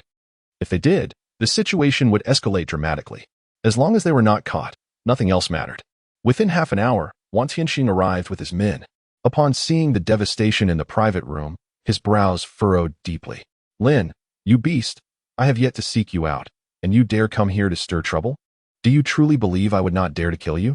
Stunned for a moment, Wan Tianxiong then turned his furious gaze toward Lin Tian, shouting at the top of his lungs. What was happening today was merely a matter of settling scores. How could it be acceptable that he was allowed to attack while Wan Tianxiong could not retaliate? Confident in the protection of Feng Cheng and Jiang Hua, Lin Tian faced Wan Tianxiong without fear. "Wan Tianxiong, I shall give you one last opportunity. Dissolve your so-called agreement with Sister June and vow not to disturb her again. Then today as events can be put to rest." What? These words sent Wan Tianxiong into a complete fury, and he charged at Lin Tian, unable to contain his rage. "You beast, say that again. I will destroy you." However, his impulsive charge was restrained by Wang Gangong and another burly man. They were skilled fighters and recognized that Feng Cheng and Jiang Hua were formidable, thus refraining from acting recklessly. Wan Tianxiong, you fool, still so impulsive. Do you believe that charging in will be of any use today?" Lin Tian merely smiled. "I, Lin Tian, am not a mere insignificant character who can be crushed at will. Today, you can either sit down and negotiate with me, or we can engage in a fight to the death. The choice is yours." To avoid unnecessary trouble, Lin Tian preferred to resolve the issue concerning Feng Jun amicably, hoping that Wan Tianxiong would be reasonable and cease his antagonism. Suddenly, Wan Tianxiong burst into laughter, a sound tinged with bitterness that sent chills down one's spine. At this moment, he displayed the demeanor of a true tyrant. Lin Tian's imposing presence felt like that of an ant before a giant, causing him to tremble slightly. "Lin Tian, do you think you are the only one with connections? I, Wan Tianxiong, have dominated for 30 years. What storms have I not weathered? Do you think you can threaten me?" This time, Wan Tianxiong truly regarded Lin Tian as a formidable opponent. "Today, I shall sit here and observe what tricks you can conjure up. If you do not bring me to my demise, I will ensure yours." Until this moment, Wan Tianxiong had perceived Lin Tian as merely an audacious clown with some connections, easily crushable at his whim. However, after several confrontations, he found himself at a disadvantage. Thoroughly humiliated, even receiving slaps to the face.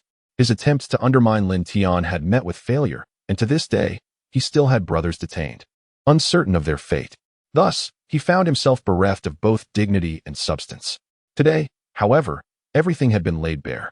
Now, that exudes the demeanor of a true hero.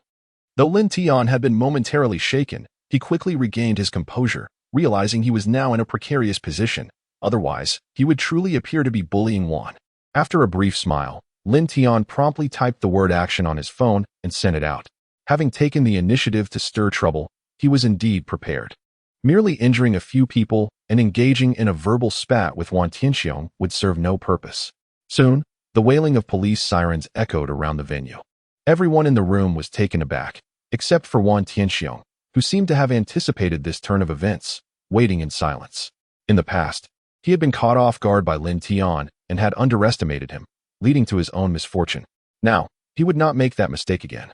Oh no, Moments later, a manager rushed in urgently. Brother Liang, Mr. He has come. Director He himself has brought people. Calm down. There's no need to panic. Before the manager could finish, Wan Tianxiong waved dismissively. I understand. Go and reassure the guests. Tell them it's nothing serious.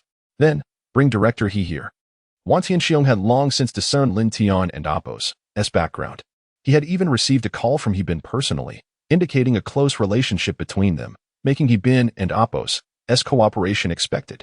He had not wished to completely sever ties with Lin Tian, yet Lin Tian had insisted on disrupting his affairs, audaciously trampling on him and slapping his face. This is where I draw the line. Soon, He Bin arrived with 2 captains, and upon seeing the fallen individuals in the private room, he shook his head in dismay and approached Lin Tian. You. After receiving Lin Tian's call, He Bin had advised him to avoid unnecessary trouble. Even if it were to come to blows, one must maintain discretion to avoid losing face. With so many of Wan Tianxiong's subordinates sprawled on the ground, how could they possibly manage the aftermath? What shocked He Bin even more was that Lin Tian appeared to have only 3 companions. Director He. This man surnamed Lin barged into my establishment with 2 others, indiscriminately attacking my guests and injuring dozens of people. How do you plan to resolve this matter? Wan Tianxiong seized the initiative and immediately declared, if you doubt it, just ask around. The people here are witnesses. Indeed, this man surnamed Lin is nothing short of a villain. Xie scrambled to his feet, rushing to He Bin. Director He, look, we have all been injured by him. We were merely singing when he suddenly stormed in to commit violence. Quickly arrest him. Yes, exactly. His men attempted to intervene and were also severely injured by his 2 companions. Another wealthy young man immediately echoed, Director He, we demand a medical examination and intend to sue him, bringing this villain to justice. Please, arrest these 3 thugs at once. What? Wasn't Lin Tian here to trouble Wan Tianxiong? How has he ensnared himself in this predicament instead? These individuals speak with such righteous indignation that He Bin finds himself at a loss to defend Lin Tian. The reality was undeniable. He could not disregard the truth. Moreover, all present were renowned scions of the 3 Rivers City. Should a disturbance arise, he would be unable to quell it. Yet, Lin Tian merely smiled, remaining silent. Director He, what are you waiting for? Do you intend to show favoritism simply because of your relationship with this Lin? After the crowd had voiced their complaints, Wan Tianxiong began to strategize. Or, would you prefer I make a call to the municipal bureau and report this matter to Director Wu? Upon hearing this, He Bin's expression darkened. He inwardly regretted allowing his sense of pride and obligation to draw him into this murky water. He was further incensed by Lin Tian's apparent ignorance in seeking trouble, only to entangle himself further. Suddenly, as everyone believed victory was assured, Lin Tian stood up, applauding enthusiastically. It appeared as though he was celebrating. Surname Lin, are you still able to smile at a time like this? Xie retorted scornfully, today. I shall see how you escape. A rustic dare to challenge me, utterly unaware of his own mortality. How foolish. Lin Tian waved his hand dismissively, casting a disdainful glance at the crowd. Do you truly believe you have secured victory? Lin Tian, though perhaps lacking in wisdom, understood the significance of evidence. While speaking, Lin Tian turned to Fong Cheng. Brother Fong, please send me the footage on your phone. Certainly. Fong Cheng promptly complied, transmitting a video which subsequently played segment by segment, revealing Xie and others attacking Lin Tian, as well as Wan Tianxiong's subordinates assaulting Fong Cheng. What you? Upon witnessing this, Xie and the others erupted in fury, realizing they had overlooked the fact that Lin Tian had recorded the entire incident. Haha, splendid. The awkwardness for He Bin was finally alleviated. Wan Tianxiong, Xie to Xiao, what do you have to say now? Who was truly bullying whom? If self-defense is a crime, then what is the law for? Bring them all back for thorough questioning. Since they had already offended Wan Tianxiong, He Bin decided to assist Lin Tian in dealing with him, especially since Wan Tianxiong was notorious for his misdeeds. Wait, Lin Tian's tactic caught Wan Tianxiong off guard. Director He, what can 2 short videos prove? Xie Xiao and the others were my guests. Had this surnamed Lin not barged in, none of this would have transpired, would it? Although this is a public space, entering without permission constitutes trespassing, which is theft. Wan Tianxiong refused to yield, stating, my employees are merely protecting the interests of my guests. Xie Xiao, you should check if anything was stolen. Indeed, we have lost many valuable items. Xie and the others, being astute, quickly grasped Wan Tianxiong's insinuation, and each began to falsely report their losses of various precious belongings. such as jewelry and luxury watches, all clamoring at once. Enough. Wan Tianxing immediately interrupted. Xie de Xiao and his companions suspect the surname Lin of theft, hence their actions. My people were merely safeguarding the lives of the guests. Haha, Wan Tianxiong, you truly are remarkable. No wonder you remain an indomitable force in Three River City. With this alone, you set yourself apart. He Bin was well aware that this was merely a pretext. If that is the case, then let us take everyone back to assist with the investigation. As the owner of the establishment, you bear responsibility as well. Please come with us. He Bin, do you truly wish to oppose me? Wan Tianxiong erupted in fury, slamming his hand down. For if he were taken away by He Bin today, even a stroll around would be a defeat. The following day, the entire Three Rivers City would echo with the news of his fall from grace. Having been ensnared by a mere boy. What is the meaning of this? Wan. He Bin was secretly startled, but having been cornered by Lin Tian, he could not retreat. I am merely conducting official business. I request Boss Wan's cooperation to avoid disrupting the normal operations of the establishment. Is that not so? He Bin. You and I are both reasonable individuals. There is no need for such pretense. Wan Tianxiong, now harboring animosity towards He Bin as well, retorted, since Director He refuses to give me, Wan, any face, surely you would not deny Director Wu's consideration? Ding ding. Just as Wan Tianxiong finished speaking, He Bin's phone rang.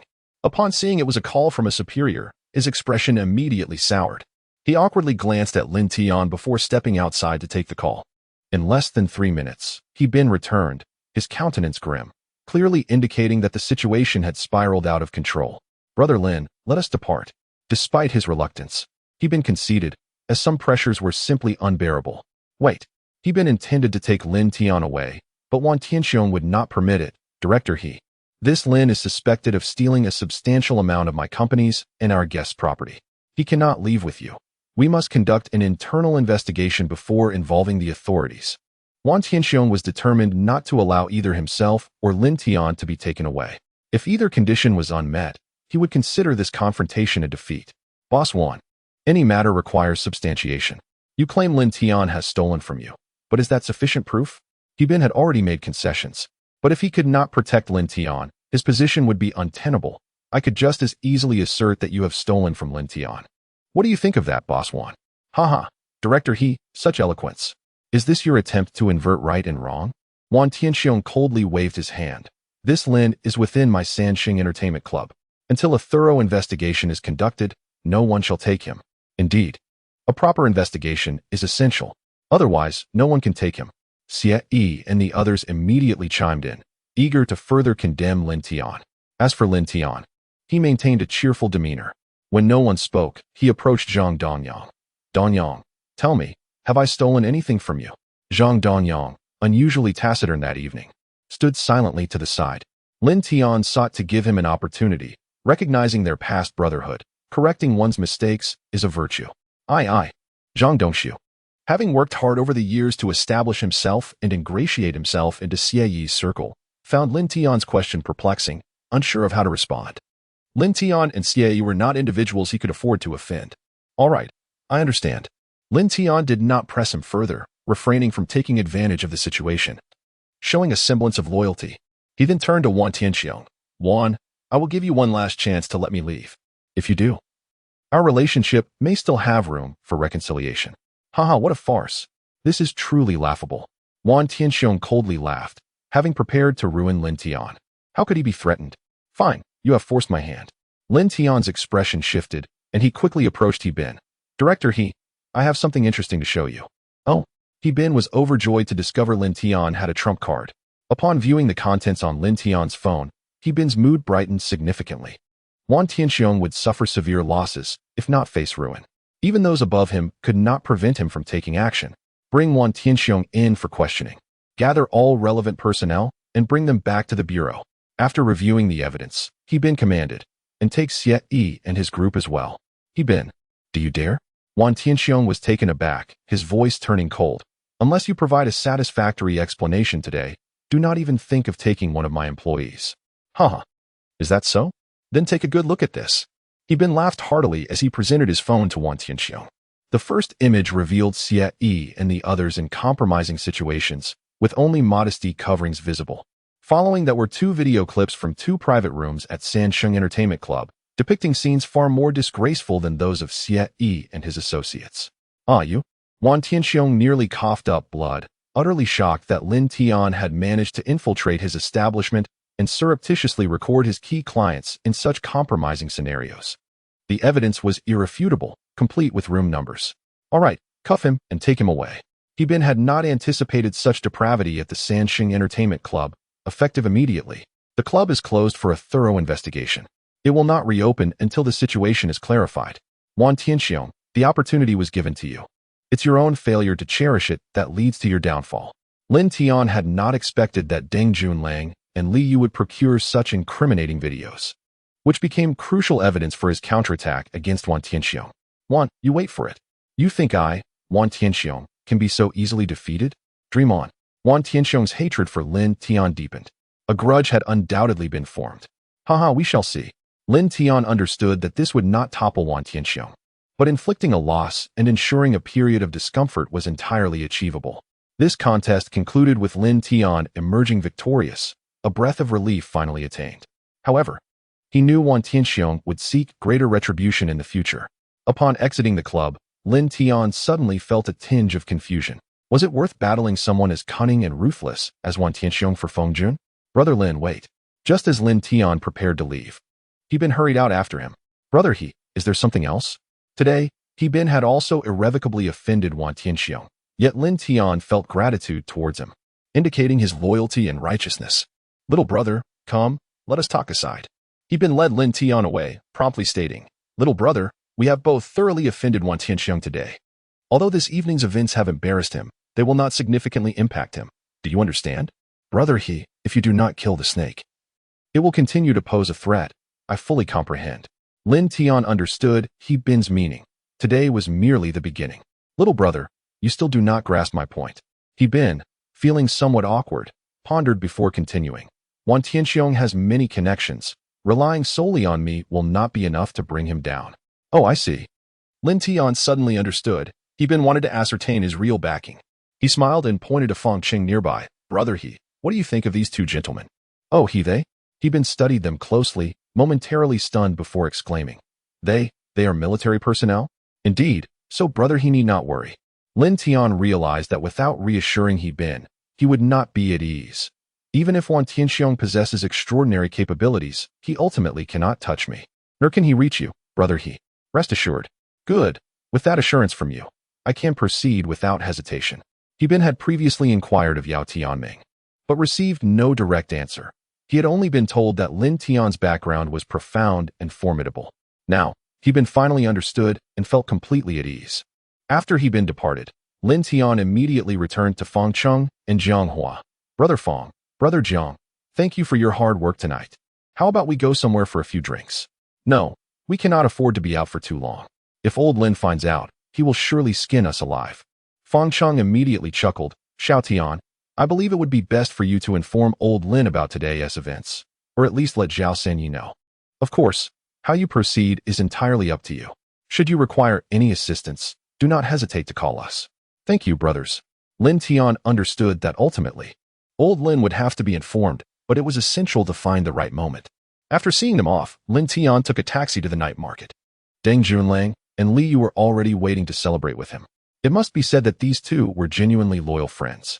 Upon hearing that Lin Tian had nearly been killed by Wan Tianxiong, they were furious and immediately offered to help him. Meanwhile, after Feng Cheng and Jiang Hua got into the car, they couldn't contain their laughter any longer. After a hearty laugh, Feng Cheng, somewhat dejected, said, Old Jiang, do you think when Zhao Sangu returns, he will give us a good thrashing? Absolutely. If he finds out we helped Xiao Tian destroy his business, he will definitely want to deal with us. Jiang Hua replied, equally distressed but with a hint of a bitter smile. But I am more curious if Xiao Tian realizes that Zhao Sangu also has a stake in the Sansheng Group's industry. Will he be upset enough to cry? Haha, indeed. The Sansheng Group is comprised of 3 titans. Wan Tianxiong ranks first, the clever strategist Lu Yixing ranks second, and the thunderous Zhao Sangu ranks third. Feng Chen continued, these 3 became sworn brothers 20 years ago and built their empire together. With Xiao Tian and Wan Tianxing at such odds, who will Zhao Sangu side with upon his return? Aha, I cannot say. Jiang Hua shook his head. But if old Lin finds out, he would certainly be delighted to intervene and completely eradicate Wan Tianxiang. Without him, how could Zhao Sange have fallen to the level of a rogue? If Lin Tian had heard the conversation between Fang Cheng and Jiang Hua in the taxi, he would have been utterly astonished. He could never have imagined that one of the founders of the Sansheng Group was none other than his revered older brother, the thunderous Zhao Feng. Upon arriving at the night market, Lin Tian quickly spotted Deng Junlang and the others. As he approached, he was struck with disbelief. Oh my. You two have become a pair? Jun, Mina, you two move fast. Meanwhile, here I am, still a single dog. What single dog? Are you kidding us? Deng Junlang, feeling shy, awkwardly released Mina's hand and immediately urged Lin Tian to sit down. If you're single, what does that make the two of us, old and young bosses? Cough, cough, don't misinterpret. The girl you saw last time is not my girlfriend. She was just pretending. Lin Tian said with an awkward smile as he took a seat. As for Director Feng, she is my sister, not what you think. It must be said that Deng Junlang acted swiftly. Having just played matchmaker between him and Mina, they were now cozied up together. Cut it out. Only a fool would believe you. There are hardly any men without a little trickery up their sleeves. Deng Junlang was too lazy to expose Lin Tian, for fear of creating an unfavorable impression. Lin Tian smiled, and then turned to Li Yu. You? When did you get a girlfriend? Why haven't you introduced her to me? Oh right, I forgot to introduce her. Tian, this is my fiancée, Qin Shui. We are getting married next month. Li Yu looked at the girl beside him with a face full of happiness and said, consider this your invitation? Will you be my best man? Look at you. You're doing so well now, so handsome. What? You're getting married? Lin Tian was genuinely taken aback. They were both slightly older than him, but only just 21. Sure, I'll gladly accept the role. Lin Tian was elated for his brother's wedding. However, he noticed that Qin Shui didn't seem particularly happy. Well, being the best man will be quite impressive. They have been in a clandestine relationship for over 3 years, so it's about time they tied the knot. Deng Junlang remarked. By the way, Qin Shui, this is our old classmate Lin Tian, whom we often talk about. He is doing quite well now. Even the bank president and the director are treating him like a brother. Hello, Tian Gu. Qin Shui had already heard about Lin Tian from Li Yu. Although she wasn't in the best mood, she still greeted him warmly. Don't call me Tian Gu, just call me a Tian. Lin Tian waved his hand jovially. You're getting married, so I'll definitely prepare a generous red envelope. Tonight, I and Oppos am treating you. Order whatever you like. Thank you, Tian Gu. Although Lin Tian said this, Mina didn't dare to overstep and quickly began ordering dishes playfully. Lin Tian chuckled helplessly and then asked, by the way, Jun, you? How did you manage to obtain that video? Lin Tian was curious, given that the security at Sansheng Entertainment Club was quite tight. It was no small feat to acquire such footage. All thanks to Nana. Deng Junlang laughed awkwardly, pointing at Mina. If it weren't for her, we would have surely disappointed you tonight. Oh, so it was Mina who did me such a great favor. It seems she has a talent for espionage impressive. Lin Tian understood now and smiled. Setting you two up has proven to be the right decision. In the future, if you need anything, just let me know, and I will ensure it gets done. I can't take the credit. Tian Gu has already helped me immensely, Mina said. Having transitioned from a minor supervisor to the special assistant to the chairman, all thanks to Lin Tian's assistance, she was more than willing to help him in return. Not long after, Feng Jun called, evidently aware of Lin Tian's activities that evening, and asked to meet at the villa. However, Lin Tian refrained from going, fearing he might lose control. Shortly after, he'd been sent a message stating that all major Sansheng entertainment clubs in Sanjiang City had been shut down. The next day, after sobering up, Lin Tian finally had some leisure and began to focus on his agricultural endeavors. Around 10 o'clock, Lin Yi arrived in the city to meet Lin Tian, and together they headed to the automotive market to purchase A and Oppos, Zhonghua and Oppos, light truck. The purchase cost nearly 12,000, nearly causing Lin Tian heartache. However, there was no alternative. They would need a vehicle for deliveries and restocking in the future. Afterward, they directly went to Chao Ming's vegetable base. As they surveyed the base, Lin Yi looked around, puzzled. Xiao Tian, is this where you're acquiring your new vegetable varieties? Yes. Lin Tian understood what he was implying and waved his hand dismissively. Brother Ji, I'll be frank with you. The seedlings here are just like those from other places. No wonder Lin Yi felt that the vegetables from this base weren't even half as good as those grown by Lin Tian. This was indeed strange.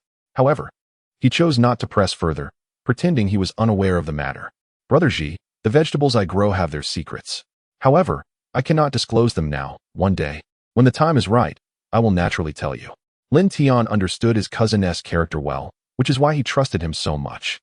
Once I'm on the right track, I will involve Uncle Heir and the others. At that point, earning millions or even tens of millions will be no issue. Cough.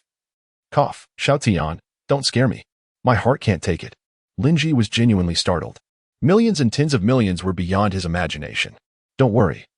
I'm not one to speak carelessly, so you don't need to explain anything to me. Lin brothers, my apologies for being late again. Moments later, Chao Ming arrived. So, are you here to procure seedlings again? How many do you need? I can have them prepared right away. Haha, Brother Chao, don't rush. I'm here for the same reason as last time. A few hundred seedlings should suffice for now. Lin Tian smiled slightly. However, in a few days, I will need a large quantity of seedlings. I would like to establish a long-term cooperation with you, Brother Chao, and request your assistance in providing various seedlings. Oh, a long-term collaboration? Chao Ming expressed some confusion. Brother Lin, if there's such a large demand, why not cultivate it yourself? Growing seedlings is quite simple. It merely requires the right temperature and moisture. If you are uncertain, I can teach you. Thank you, Brother Chao. Unfortunately, I lack the time to cultivate them myself in the short term. In about half a month, I will need a batch, approximately 10,000 seedlings each time. Lin Tian had indeed considered this. However, it would pose challenges in explaining things to the village.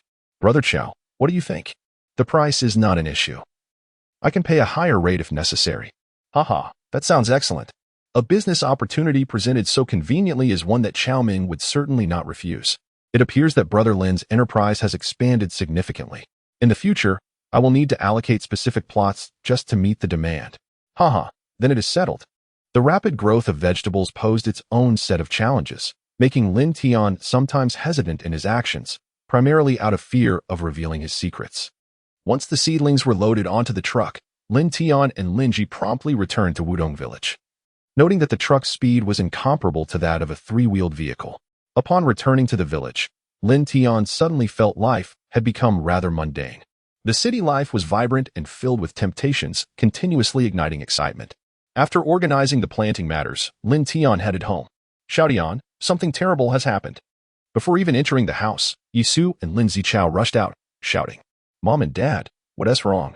Yisu began, not asking if Xiaoyan was brought back, clearly indicating that some significant issue had arisen. I and Oppos, LL explained.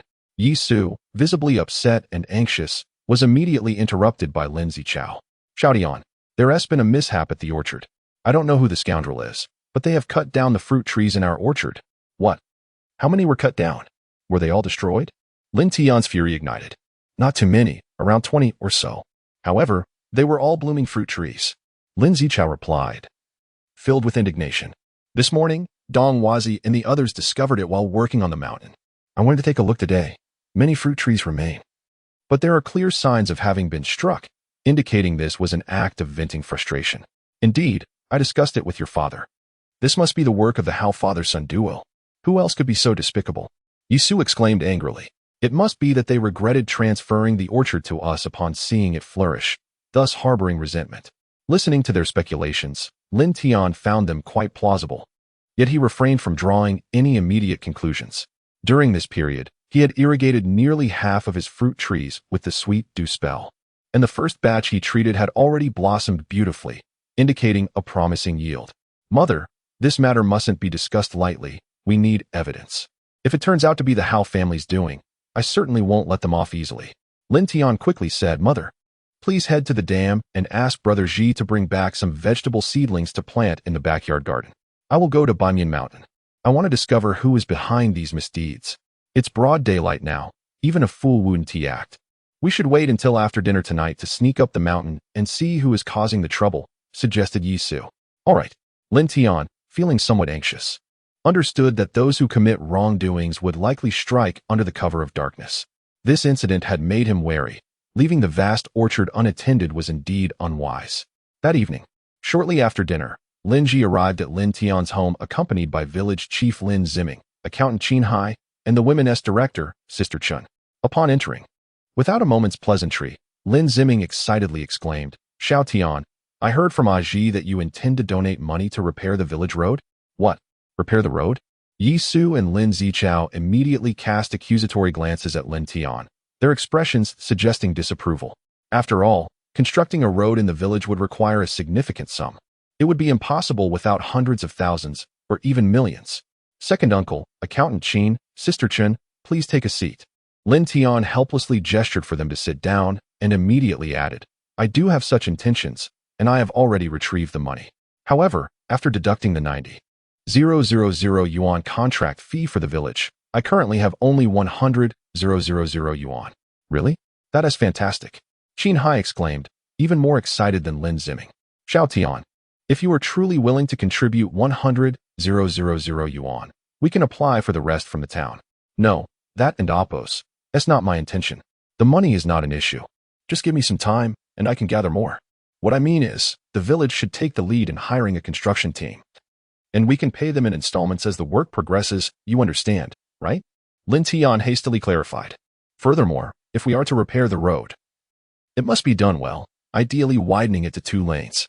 However, this will require land acquisition. So the village needs to negotiate with the affected farmers to see if they can compensate from elsewhere. Lin Tian was not concerned about the amount of money. What mattered to him was ensuring the road was constructed properly and wide enough. In the future, when he transforms Wutong Village into a genuine vegetable and fruit base, he must ensure that transportation is not a limitation, easily allowing Wutong Village to evolve into a tourist resort.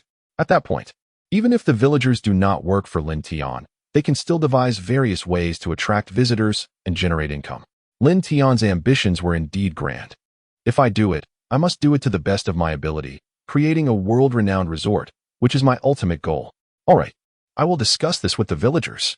Lin Ziming, familiar with Lin Tian and Appos' thoughts, eagerly accepted this responsibility. For years, Lin Ziming had wished to contribute to the village. And now the opportunity had finally arrived. With Lin Tian having resolved the most challenging conditions, what more could he say? What could the villagers possibly argue? After chatting for a while, Lin Tian formally handed over the 90,000 yuan contract fee and the 100,000 yuan startup funds for the road construction, totaling 190,000 yuan, to Accountant Qin Hai. Additionally, he allocated some funds for Lin Yi to purchase farming machinery. The remaining funds were given to Yi Su to distribute wages to the villagers who were harvesting vegetables. Later that night, at 10 o'clock, Lin Tian stealthily ventured out. Regardless of who was causing trouble behind the scenes, he must uncover the culprit. Otherwise, the 300 acres of orchard on Baimian Mountain would be utterly destroyed. They had begun to blossom, and if they were to be cut down now, who knows how they would retaliate once they bore fruit. As he approached Baimian Mountain, a chill breeze swept over him, causing Lin Tian to shudder involuntarily, an unsettling feeling rising within him. In the city, he had faced dozens of pursuers without fear. Yet now, traversing this dark path, he felt a twinge of trepidation, hesitant to look around for fear of encountering something unsavory. Had I known, I should have brought Dong Wazi and Li Ergu along, he thought. However, it was too late for regrets. He steeled himself and pressed on. Is there truly someone here? After quietly surveying the orchard, Lin Tian suddenly spotted a shadow flit past and vanish swiftly. Unsure if he had merely imagined it, or if there was indeed something amiss, he decided to pursue it. After several minutes, he caught sight of a figure, though the moonlight obscured the details, revealing only a petite silhouette. Before long, the figure crouched beneath a peach tree. How dare you attempt to cut down my trees?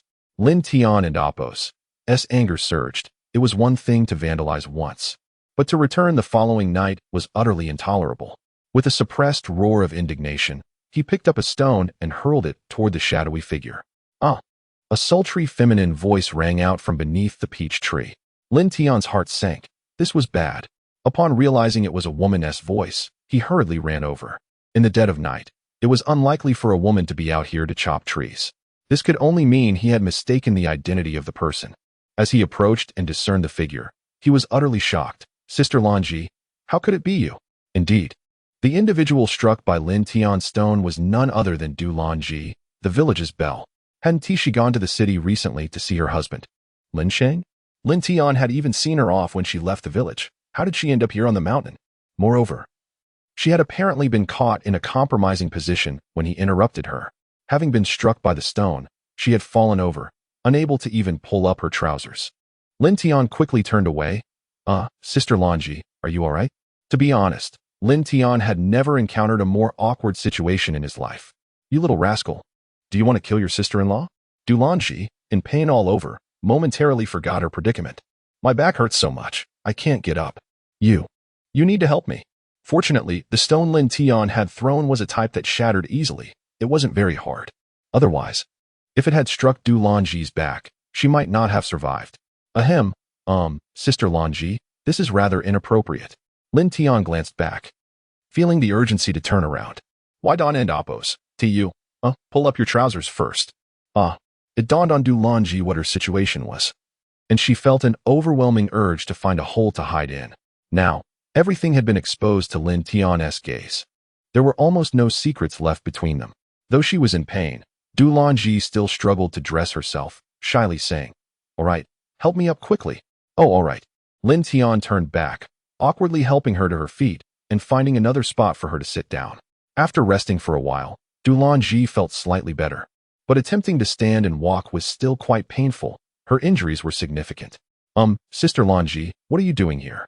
The awkwardness began to ease, and Lin Tian, feeling frustrated, inquired, "How can you still ask?" Mentioning this brought a wave of frustration to Lin Yi. "Didn't I hear that someone was cutting down the fruit trees in your orchard today? While I was walking by the creek this evening, I saw Tao San sneaking up the mountain, so I followed him." "What? Tao San is the one trying to chop down my trees?" Lin Tian was instantly alarmed. This meant he too was a suspect. A resident of the village, was among the impoverished households. His wife had tragically succumbed to a severe illness in their earlier years, leaving him to care for their frail son. During their time in the upper fields, he had harbored the most resentment towards Lin Tian for leasing land to cultivate vegetables. Little did he know, he had departed too swiftly for me to keep pace, and soon he vanished from sight. Lin Yi continued her response, expressing her frustration. "While I was searching for her, you little rascal knocked me over. Such kindness met with ingratitude. It infuriates me." Surprisingly, Lin Yi was not particularly angered by Lin Tian's actions, as it was merely a case of mistaken identity. However, she never anticipated that while she was relieving herself, Lin Tian would stumble upon her in such a vulnerable moment. Sister Lin Yi, I truly apologize." "It was not my intention," Lin Tian hastily apologized. "I thought you were a thief chopping trees. It's entirely my fault for not assessing the situation properly before reacting." "All right. I understand. I hold no grudge against you." Lin Yi, who had received considerable assistance from Lin Tian over the years, could not genuinely blame him for the unfortunate incident. "Nonetheless," she lamented, "but now, my entire body feels broken, and I fear I cannot descend the mountain. What shall we do?" Well, although there is a thatched hut on this mountain, it is uninhabitable." Lin Tian found himself in a predicament, contemplating the best course of action. "Perhaps we should wait for Sister Lin Yi to rest for a while, and I can carry you down the mountain." "Very well, that seems to be our only option." Lin Yi nodded in agreement, as it appeared there were no better alternatives. "By the way, Xiao Tian, from now on, please call me Sister Lin Yi." "Why is that?" Lin Tian was taken aback. After addressing her as sister for so long, the sudden shift to sister felt peculiar. Because Lin Yi's expression shifted to one of sorrow, tears glistening in the corners of her eyes. Before long, she succumbed to tears, sobbing uncontrollably. Hey, Sister Lin Yi, what troubles you? Please do not cry." Lin Tian, unafraid of hardship but wary of the tears of women, felt a surge of panic at her weeping. In the dead of night, amidst desolate mountains, it seemed as if he had wronged her. After considerable effort to console her, he found her tears flowed like an unrelenting tide, leaving him at a loss for words as he wiped away her tears. "Lin Sheng is a scoundrel. He is utterly inhuman, a beast," she cried, clinging to Lin Tian, her anguish pouring forth. "What has Lin Sheng done?" Lin Tian soon grasped that Lin Sheng had wounded her heart. He had heard that Lin Sheng had been working at a construction site, recently aligning himself with a wealthy boss, occasionally taking on small contracts that proved quite lucrative. Otherwise, Lin Yi would not have remained idle at home, merely caring for her elderly mother. This scoundrel, I devoted myself to caring for his mother at home, while he was out maintaining a mistress and even fathered a child with her. Lin Yi's resentment found its outlet as she lamented, "This beast intends to divorce me. All these years, I have been blind, deceived by him for so long." "What?" Lin Tian was utterly astonished. He had always thought of Lin Sheng as an honest and dutiful man in the village. How could he be so shameless? A dual life, a child born from infidelity, It was astonishing that a mere laborer could engage in such affairs. Few would likely believe it. It was no wonder Lin Sheng kept such a beautiful wife hidden away, rarely bringing her out and seldom returning home. However, Lin Tian found himself envious of her situation. All right, Sister Lin Yi, or rather, Sister Lin Yi. It would be best to recognize such a man early on. It is not worth dwelling on. After a moment of contemplation, Lin Tian hastily reassured her. You are still so young and beautiful. Surely, you need not fear finding a worthy partner. If you desire, there are countless affluent suitors waiting to cherish you. What is Lin Sheng to you? Suddenly, Lin Tian's thoughts drifted to Xiao Yunshi and Feng Jun. If only he could marry one and keep the other hidden. Life would be perfect, leading him to the pinnacle of happiness. However, this fleeting thought was swiftly shattered by the voice of Shen Yao. Moments later, Dulanji's tears continued to flow, prompting Lin Tian to comfort her once more. Sister Yunji, please, do not cry. Your tears break my heart. Lin Sheng is nothing but a trifling matter. If it were me, I would have kicked him aside immediately. Then I would seek someone wealthier, younger, and kinder to you. How would that infuriate him? You are so beautiful. With a mere gesture, countless admirable men would vie for your affection. With a sudden burst of laughter, Dulanji, whose spirits had already lifted, chuckled. Really? Is my sister truly that beautiful? Of course it is true. Lin Tian responded, feeling slightly awkward at their close proximity. If I were Lin Sheng, I would cherish a beauty like you for a lifetime. Then, you may have your sister. Dulanji, seemingly moved by Lin Tian and Appo's words, contemplated surrendering to her desires or seeking revenge against Lin Sheng. After all, she was a woman scorned, and with her husband's betrayal, what did she have left to lose? This, Lin Tian stammered, quickly retreating. Sister Lin Yi, I was merely making a metaphor. Surely you understand. Are you afraid? Dulanji, now more aware, found herself unperturbed by the awkwardness. Do not think I am unaware. You and Hao Jian are of the same ilk. When I washed clothes by the river, did you not steal glances at me? I never minded. You must have enjoyed it immensely. No. That is not the case. Lin Tian stammered, feeling truly embarrassed. He had thought he concealed his admiration well, only to discover she had always been aware. It seemed she sometimes intentionally revealed a bit more to heighten his enjoyment. Do you truly believe I am blind? Suddenly, Dulanji lunged towards Lin Tian, pinning him to the grass, leaning in to kiss him. Women, too, experience moments of loneliness. It just so happened that Dulanji did not harbor ill feelings towards Lin Tian. His stolen glances had, over time, morphed into a form of mental indulgence. And on this night, amidst the desolation of the mountains, with just the two of them, she could no longer restrain herself. Desire enveloped them both. Lin Tian, a young man of limited resolve in such matters, found himself unable to resist. Soon, all feelings of shyness and guilt dissipated, leaving him wholly immersed in the warmth Dulanji offered. For Dulanji, there was a sense of fulfillment, both physically and emotionally.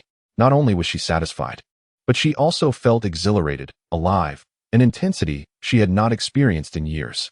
In that moment, she realized she was still youthful and capable of embracing a new life. However, Lin Tian soon grew dissatisfied with the status quo, asserting his desires. With a sudden shift, Dulanji cried out in pain, tears streaming down her face. Lin Tian, suddenly recalling her injuries, hurriedly rose to assist her. In the aftermath of their impulsive encounter, all fervor vanished into thin air. They both sat awkwardly side by side, gazing at the dim sky and the scattered stars. After a prolonged silence, Lin Tian found himself at a loss for words. He quietly invoked the sweet dew spell, for this area had yet to experience its effects. Upon casting it, Lin Tian was astonished. As time progressed, the potency of the sweet dew spell had significantly increased, now capable of covering an area of 3 acres with a single application. Moreover, it can be cast more than 10 times in a single day. The remaining orchard can be fully irrigated within a few days, alleviating the burden significantly. After several consecutive uses, Lin Tian finally paused. How delightful. Suddenly, Dulanji spoke up. Xiao Tian, do you feel it? It seems like there's no wind, yet it feels so refreshing. The wound on my back feels cool and comfortable. Really? I didn't notice. Lin Tian dismissed it, assuming Dulanji was just feeling awkward and trying to strike up a conversation. No way. With such a refreshing sensation, you actually can't feel it? It's so pleasant. Such a unique feeling. Dulanji glanced at Lin Tian and couldn't help but stretch her arms in enjoyment. I feel completely at peace. As if I've merged with nature. My spirits have lifted greatly. and the pain from my wound has diminished. Seeing Du Lanji in such a state of bliss, Lin Tian began to wonder if she was genuinely experiencing something extraordinary. With the calmness around them and a gentle breeze, how could he possibly not feel it? Such a beautiful sensation. Suddenly, Du Lanji stood up, looking utterly enchanted, even more so than when she had kissed Lin Tian moments ago. No way. After a long pause, an incredulous thought emerged in Lin Tian's mind. He sensed that Du Lanji's transformation was due to the Guanlu spell. Vegetables, animals, fruit trees, and other flora and fauna undergo changes when nourished by the Guanlu spell. Thus, it stood to reason that it might possess remarkable effects on humans as well. Just moments ago, Du Lanji had been enveloped in the aura of the Guanlu spell. Therefore, it was highly likely that she had received its nurturing, which explained her comfort and the alleviation of her pain. Realizing this, Lin Tian immediately cast the Guanlu spell on Du Lanji once more. A sudden transformation occurred at that moment. The Guanlu spell, which could cover an area of 3 acres, suddenly concentrated all its power upon Du Lanji. Ah, how delightful! After the power of the spell descended, Du Lanji exclaimed, "Xiao Tian, do you feel it? It's like being bathed in a spring breeze. It's exhilarating." Indeed, the Guanlu spell had extraordinary effects on humans. Moreover, when cast upon individuals, it seemed to autonomously select its area of influence. How marvelous! Du Lanji's reaction was a testament to the spell's efficacy on the human body. Initially, her back had been in excruciating pain, making it impossible for her to move.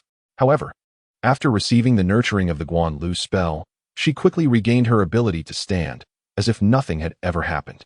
With curiosity brimming, Lin Tian decided to cast the Guanlu spell on himself to experience this miraculous sensation. However, the spell proved ineffective on him. When cast upon himself, it automatically directed its energy toward a 3-acre area. Lin Tian had hoped to use the Guanlu spell to restore his energy and strength, enabling him to continue casting it indefinitely, but that plan was thoroughly thwarted. After a while, Du Lanji's spirits improved significantly, and the pain in her back seemed to have vanished. Suddenly, she turned to look at Lin Tian with intense eyes. Sister Lanji. At that moment, Lin Tian felt as though he were being scrutinized by a rogue, his heart racing. What are you staring at me for? What is wrong with me looking at you? Am I not allowed? Du Lanji was not a naive girl like Xin Yao or Xiao Yunshi. She was a mature woman who would not conceal her thoughts in such a situation. You can look. As Du Lanji approached him step by step, Lin Tian panicked, unsure of how to react. He felt an overwhelming desire but also sensed it was inappropriate. As she drew closer, Du Lanji's intentions became increasingly evident, prompting Lin Tian to take a few steps back. Sister Lanji, let us head back down the mountain. You little rascal, are you really going to leave me behind? Du Lanji appeared somewhat reluctant, playfully pouting as she moved closer, whispering, "Once we leave this village, there may not be another opportunity." Cough, cough. Du Lanji's boldness startled Lin Tian. Naturally, he felt conflicted. He longed to surrender to her, but reason reminded him that he absolutely must not. Let us go down the mountain. After genuinely declining, Lin Tian admired his own restraint. He had managed to resist, proving himself to be a good man. However, Du Lanji felt disheartened, thinking, "You little rascal, today you're pretending to be serious. I will have my way with you eventually, humph." Lin Tian was oblivious to Du Lanji's thoughts. He started walking away, and when he noticed she remained still, he sighed. "Sister Lanji, let us go. There are wolves on the mountain." I'm not going anywhere. You're carrying me." Du Lanji stomped her foot playfully, waiting for Lin Tian to obediently return. "Great. I've entangled myself with another." Lin Tian sighed inwardly. With Du Lanji, he had now attracted 3 women. He shared an extraordinary bond with Xiao Yunshi and Feng Jun, having had unique interactions with both. Observing Du Lanji's demeanor, he realized that if he didn't carry her down the mountain and satisfy her whims, it would lead to trouble. Reluctantly, he approached her and squatted down in front of her. At least you're perceptive." Climbing onto Lin Tian's back, Du Lanji felt triumphant. Her mood lifted. This time was entirely different from the last. Du Lanji disregarded any distinctions between genders, tightly wrapping her arms around Lin Tian's neck as she nestled against him. It seemed that in his presence, she rediscovered a long-lost joy and sweetness. This little man had rekindled feelings in her heart that had nearly withered away. Upon returning, her motivations were twofold: to ensure the well-being of her elderly grandmother, and to indulge in nostalgia for this little man, Lin Tian. As they descended the mountain step by step, Lin Tian found himself increasingly flustered. Each movement was filled with temptation. He could only silently remind himself, do not falter, do not succumb. He was acutely aware that one lapse in resolve could lead to grave mistakes. As they walked, Lin Yi suddenly remarked, Xiao Tian, if I were to leave, would you miss me? I. Lin Tian was taken aback. It was certain that she would divorce Lin Sheng, making her departure inevitable. At that moment, he was unsure how to respond, feeling that any answer would be inadequate. Yet, he knew he would indeed miss her. You little rascal. Can't you even offer a comforting word? Noticing Lin Tian's silence, Lin Yi playfully tapped him. Of course, I would miss you. Reluctantly, Lin Tian conceded. Humph. At least you have a bit of conscience. Lin Yi paused for a moment, then suddenly asked, Xiao rascal, if I were to remarry, would you be upset? What? Lin Tian genuinely felt unprepared to answer that question.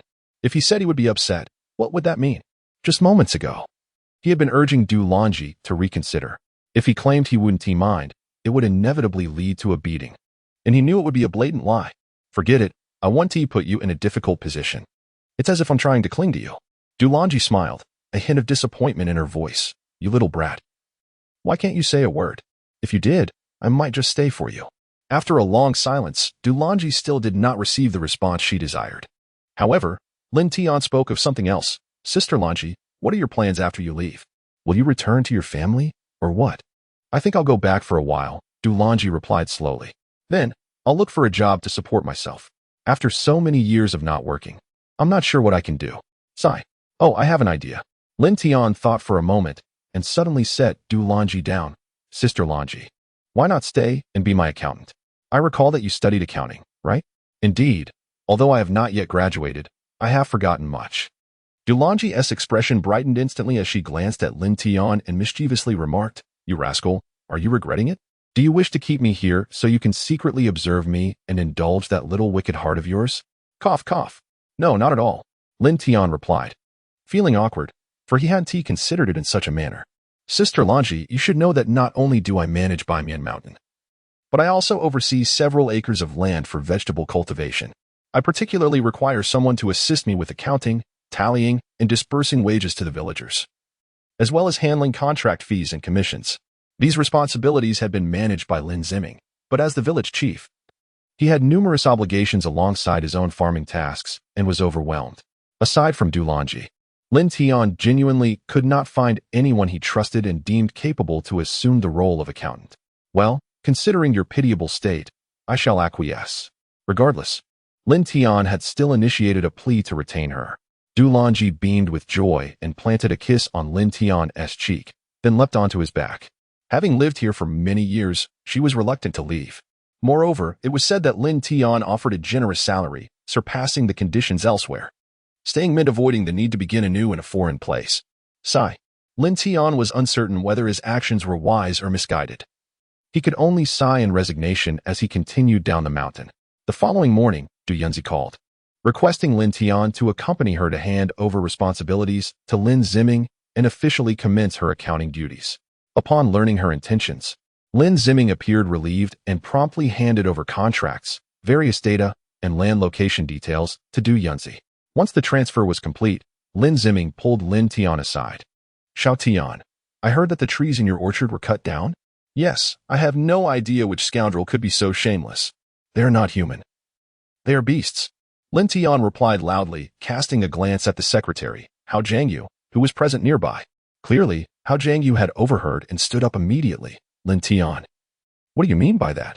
Why are you looking at me while you speak? Secretary Hao, if you're not looking at me, how would you know I'm glancing at you? Lin Tian dismissively waved his hand. Whoever did this, if I find out, I will ensure they pay dearly. The matter of the felled trees was certainly intertwined with Hao Jian and his son. At that moment, Hao Jian must have been filled with regret. Unfortunately, the orchard transfer contract and the rental fees had already been paid, and it was too late for him to reconsider, leaving him to unwittingly assist Lin Tian. Humph. Whether you investigate or not, I will. Hao Jian's facade remained calm, but internally he felt uneasy. It seemed as if he hadn't been involved at all. Suddenly, a child's cries pierced through the air from the square outside the office. Lin Tian, unable to continue his argument with Hao Jian, rushed outside and found several children gathered around the flagpole, with one child lying unconscious in the center. What happened? Lin Tian dashed over to discover it was Tao San's son, Tao Xiaoji, lying on the ground, his breathing faint and intermittent, coughing up white foam. We were playing fine, and suddenly Xiaoji just collapsed. A child named Hei Hua replied, clearly frightened. Step aside, as Lin Tian was checking Tao Xiaoji's pulse. A rather self-important figure squeezed through the crowd. It was the village doctor, Hao Jian, who happened to be Hao Jianyu's brother. In the village, Hao Jian was more esteemed than Hao Jianyu, as he was the only medical practitioner available to the villagers. After assessing Tao Xiaoji's condition, Hao Jian exclaimed, Lin Tian, step aside. This child is having a seizure. We need to get him to my clinic immediately. You're talking nonsense. Lin Tian's brows furrowed instantly. Hao Jian, don't assume that just because he is foaming at the mouth, it's a seizure. He is suffering from pulmonary edema and is in grave danger. Hurry. Fetch me a set of needles. Pulmonary edema is a pathological condition characterized by an excess of fluid in the pulmonary vasculature. When excess fluid enters the lung interstitium or alveolar space, it results in pulmonary edema. During an episode, one experiences difficulty breathing, coughing, pallor, and often expels foamy sputum, occasionally tinged with blood. Tao Xiaoji's situation mirrored this precisely. Lin Tian's memory of the Shinong Binchao Jing had already provided him with the symptoms and treatment methods. Hao Jian, despite being an experienced doctor, was merely a quack. Lin Tian could hardly bear to imagine what would have happened had he not arrived today. Tao Xiaoji's life would surely have been lost. Lin Tian, you little scoundrel, what do you mean by this? Hao Jian was infuriated by Lin Tian's outburst. Feeling quite uncomfortable. Are you the doctor, or am I? What do you know about pulmonary edema? You're the quack. You know nothing. Lin Tian was not inclined to debate further. He turned to Lin Ziming, who had just emerged. Second uncle, hurry to the clinic and fetch a set of silver needles. Xiao Tian this. Lin Ziming was taken aback, as he had no idea Lin Tian possessed medical skills. Hesitant, he knew time was of the essence. So Lin Tian shouted urgently, go, quickly. With no alternative, Lin Ziming complied. Lin Tian had never lost his temper in such a manner. Thus, Lin Ziming felt compelled to acquiesce. Lin Tian, do not act recklessly. If you disregard my advice and something happens to the child, I will not bear any responsibility. Hao Jian retorted coldly. Just shut up. Lin Tian had no time to argue with him. He shouted in anger, quietly casting the Guanlu spell to nourish Tao Xiaoji's body and alleviate his breathing and coughing. Pulmonary edema can indeed be life-threatening. Tao Xiaoji's condition was extremely dire. He could succumb to respiratory failure at any moment, and there would be no time to rush him to the hospital. He is here. Soon. Lin Ziming returned with the silver needles used by Hao Jian, but he was visibly anxious. Xiao Tian, can you really handle this? Xiaoji's health has always been poor. If anything goes wrong, it will be troublesome. There is no time. Lin Tian had no opportunity to explain further. He quickly unbuttoned Tao Xiaoji's clothing and proceeded to perform acupuncture with fluid grace. After several rounds of needling, Lin Tian appeared increasingly adept, swiftly grasping the acupuncture techniques outlined in the Shinong Binchao Jing. He controlled the location and pressure with great precision. What is this? As the saying goes, an outsider sees the spectacle while an insider observes the subtleties. Hao Jian, an experienced doctor, had some knowledge of traditional Chinese medicine. Lin Tian's technique left him astonished. Cough, cough. Before long, Lin Tian completed the acupuncture, and Tao Xiaoji suddenly began to cough violently, expelling foamy sputum, his complexion finally improving. He ceased coughing, indicating that Lin Tian's treatment had taken effect. Xiaoji. At that moment, Tao San, having heard the news, rushed over, drenched in sweat and on the verge of tears. Bursting into the crowd, he found Tao Xiaoji was unharmed and finally exhaled in relief. He scooped Tao Xiaoji into his embrace and began to weep. Dad, don't cry. I'm fine now. Children from impoverished families often mature quicker than their peers. Although Tao Xiaoji was only in the second grade, he understood. Dad, it was brother Lin Tian who saved me. Yes, it was Lin Tian. After releasing his son, Tao Sen looked awkwardly at Lin Tian, a sense of guilt washing over his face. You needn't thank me. I merely happened to be here. Xiaoji has poor health. How could you allow him to suffer from pulmonary edema? Lin Tian coldly waved his hand, reproaching. If I'm not mistaken, he initially only had a cold that led to pneumonia. But how could you let it deteriorate into pulmonary edema? If it were any later?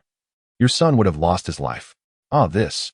Tao San dared not retort and immediately cast a resentful glance at Hao Jingtong. For it was he who had been treating his son's illness. What are you looking at me for? I merely treated your son's cold. Hao Jingtong exclaimed, flailing his hand in a panic, coldly adding, Lin Tian, just because you say it's pulmonary edema, does that make it so? If it truly is, you should be able to treat it. Don't attempt to cast blame upon me. Whether or not you are casting blame, you know in your heart. Lin Tian dismissed the need for explanation. Tao San, you should take your son to the hospital in town for a checkup. A simple x-ray will clarify things. All right, I will go at once. Tao San immediately hoisted Tao Xiaoji onto his back, but after taking a few steps, he suddenly halted. Casting an awkward glance toward the Hao brothers. Ahem, I have no money.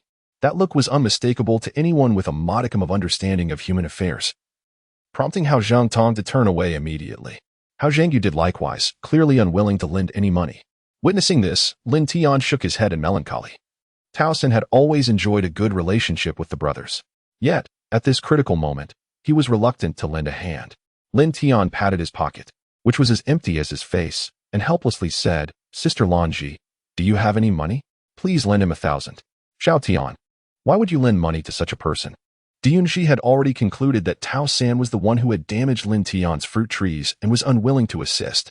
Fine, if you have the money, give it to him. Consider it a loan from me, Lin Tian replied, having nearly reached a conclusion himself, yet feeling pity for Tao Xiaoji.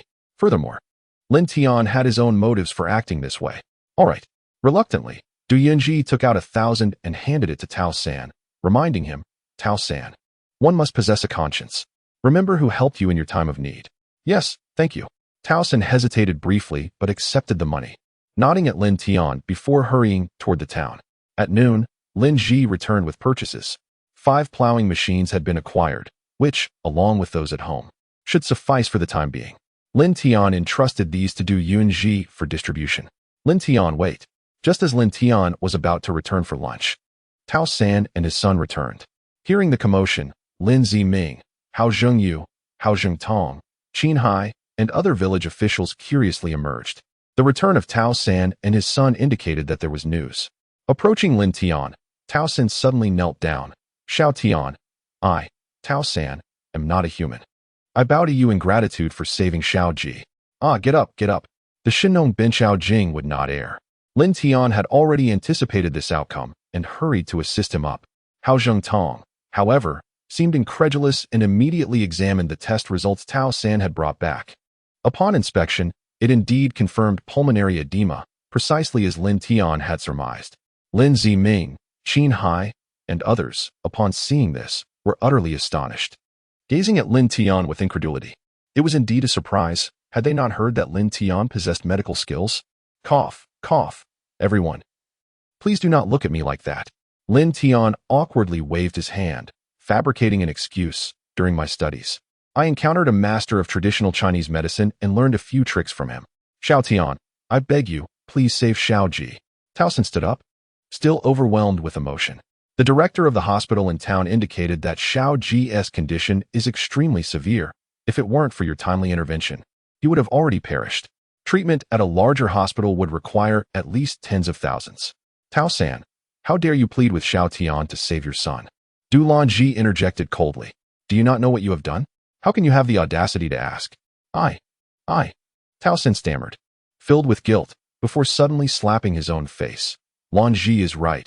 I, Tao San, am not human. I should not have chopped down the trees in Xiao Tian and Appo's orchard. I am not human. What? It was you? Lin Ziming exclaimed in fury. Tao San, why would you do such a thing? Do you have any idea how much Xiao Tian has sacrificed for the village? How can you act in such a manner? Tao San, tell us why you did this. Du Lanji demanded. If you cannot provide a reasonable explanation today, even if we pity Xiao Ji, we will not help someone like you. I. Tao San hesitated, glancing at his pitiful son before ultimately pointing at Hao Zhengyu. It was him. Hao Zhengyu incited me to do this. What? Hao Zhengyu? It was indeed you? Lin Ziming grew even angrier, grabbing Hao Zhengyu by the collar. You beast. I suspected you were up to no good. Today, I will teach you a lesson for your shamelessness. Lin Ziming is well known as a paragon of virtue, possessing an exceptionally gentle temperament. However, Today he found himself utterly incensed, unable to tolerate the actions of Hao Jian any longer, and felt compelled to confront him physically in order to alleviate his frustration. The entire village was striving towards a brighter future, yet Hao Jian was not serving the people. Instead, he was sowing discord and seeking personal gain, even resorting to petty revenge. Calm down, old Lin. Qin Hai and several villagers, alarmed by Lin Ziming's loss of control, hurried to restrain him. Let me go? I swear I will deal with that scoundrel. He is no leader of Wutong Village. Lin Ziming seethed with hatred for Hao Jian, shouting that he would take action against him, having willingly entrusted his orchard to Xiao Tian. He now felt a pang of jealousy upon witnessing the blossoming of others' fruit trees and the impending harvest. Is this even human? All right, uncle, what do you have to say? Lin Tian interjected, gesturing for calm. Tao-san, please explain, what exactly is happening here? Very well, I shall speak. Previously, my intention to help Xiao Tian grow vegetables was misguided. I sought to earn money for Xiao Ji's medical treatment, but my plans fell through, leaving me dissatisfied. Tao-san, realizing he could no longer conceal the truth, continued. Hao Jian, aware of my thoughts, deliberately instigated trouble, claiming he was deceived by Xiao Tian into relinquishing his hard-earned orchard, allowing Xiao Tian to reap the benefits without any effort. He even proposed that if I secretly went up the mountain to cut down the fruit trees, he would give me 10,000 yuan to treat Xiao Ji. Dad, how could you consider doing something like this for money? Tao Xiaoji, feeling much better, looked at his father in disappointment. Though only in second grade, he understood the concept of morality. Xiaoji, your father was wrong. It was my lack of ability that led to this moment of folly. Xiao Tian, I truly regret my actions. Taosan expressed deep remorse, realizing that all the mischief stemmed from Hao Jingyu's schemes. Enough. Upon hearing this, Hao Jingyu could no longer remain silent. Tao-san, you beast, what nonsense are you spouting? There is no truth to your claims. Cease your slander. Humph. Whether it's slander or not, the truth will reveal itself. Your cattle trampled on Chinsa's land, and you extorted over 10,000 yuan from her. If you doubt it, we can ask Chinsa herself. Taosan had thrown caution to the wind. Moreover, you shamelessly took your cattle to town to sell, only to be caught. Tests revealed your cattle were diseased, a contagious illness. I was present in town when you bribed officials to cover it up. You scoundrel, are you truly extorting us? Chinda Fa, Chinsa's son, arrived just in time. Upon hearing this, he swiftly kicked Hao Jingyu in the abdomen, causing him to double over in pain. The Fa, that's enough, stop. Lin Tian quickly intervened, reminding them that violence would lead to responsibility. I suggest we call the police and let them handle this. Indeed, let us call the authorities. Lin Ziming, having regained his composure, suggested. Let the police deal with this scoundrel and ensure he faces legal repercussions. Additionally, I will report this matter to the town. No, please don't. At this moment, the gravity of the situation dawned on Hao Jingyu, and he was filled with fear. Ziming, Lin Tian, I acknowledge my mistakes. I beg you, do not involve the police. I will accept any punishment. Just please spare me the law's wrath. Otherwise, I will be ruined. The heavens may forgive certain transgressions, but self-inflicted woes are inexcusable. Although letting him off lightly could yield some profit, Lin Tian was resolute that Hao Jingyu must face justice.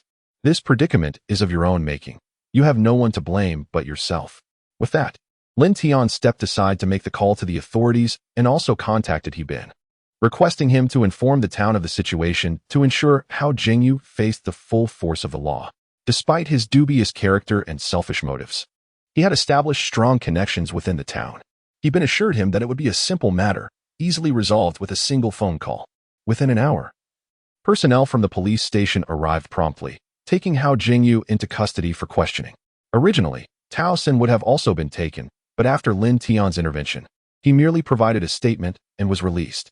Furthermore, Lin Tian arranged for Tao Xiaoji to receive medication, assuring that after a month of treatment, he would be well. Since Hao Jingyu's departure and the subsequent removal from his position, the skies over Wutong Village seemed to clear, with Lin Ziming now implementing policies with ease. The previously daunting task of land acquisition for road construction was swiftly resolved.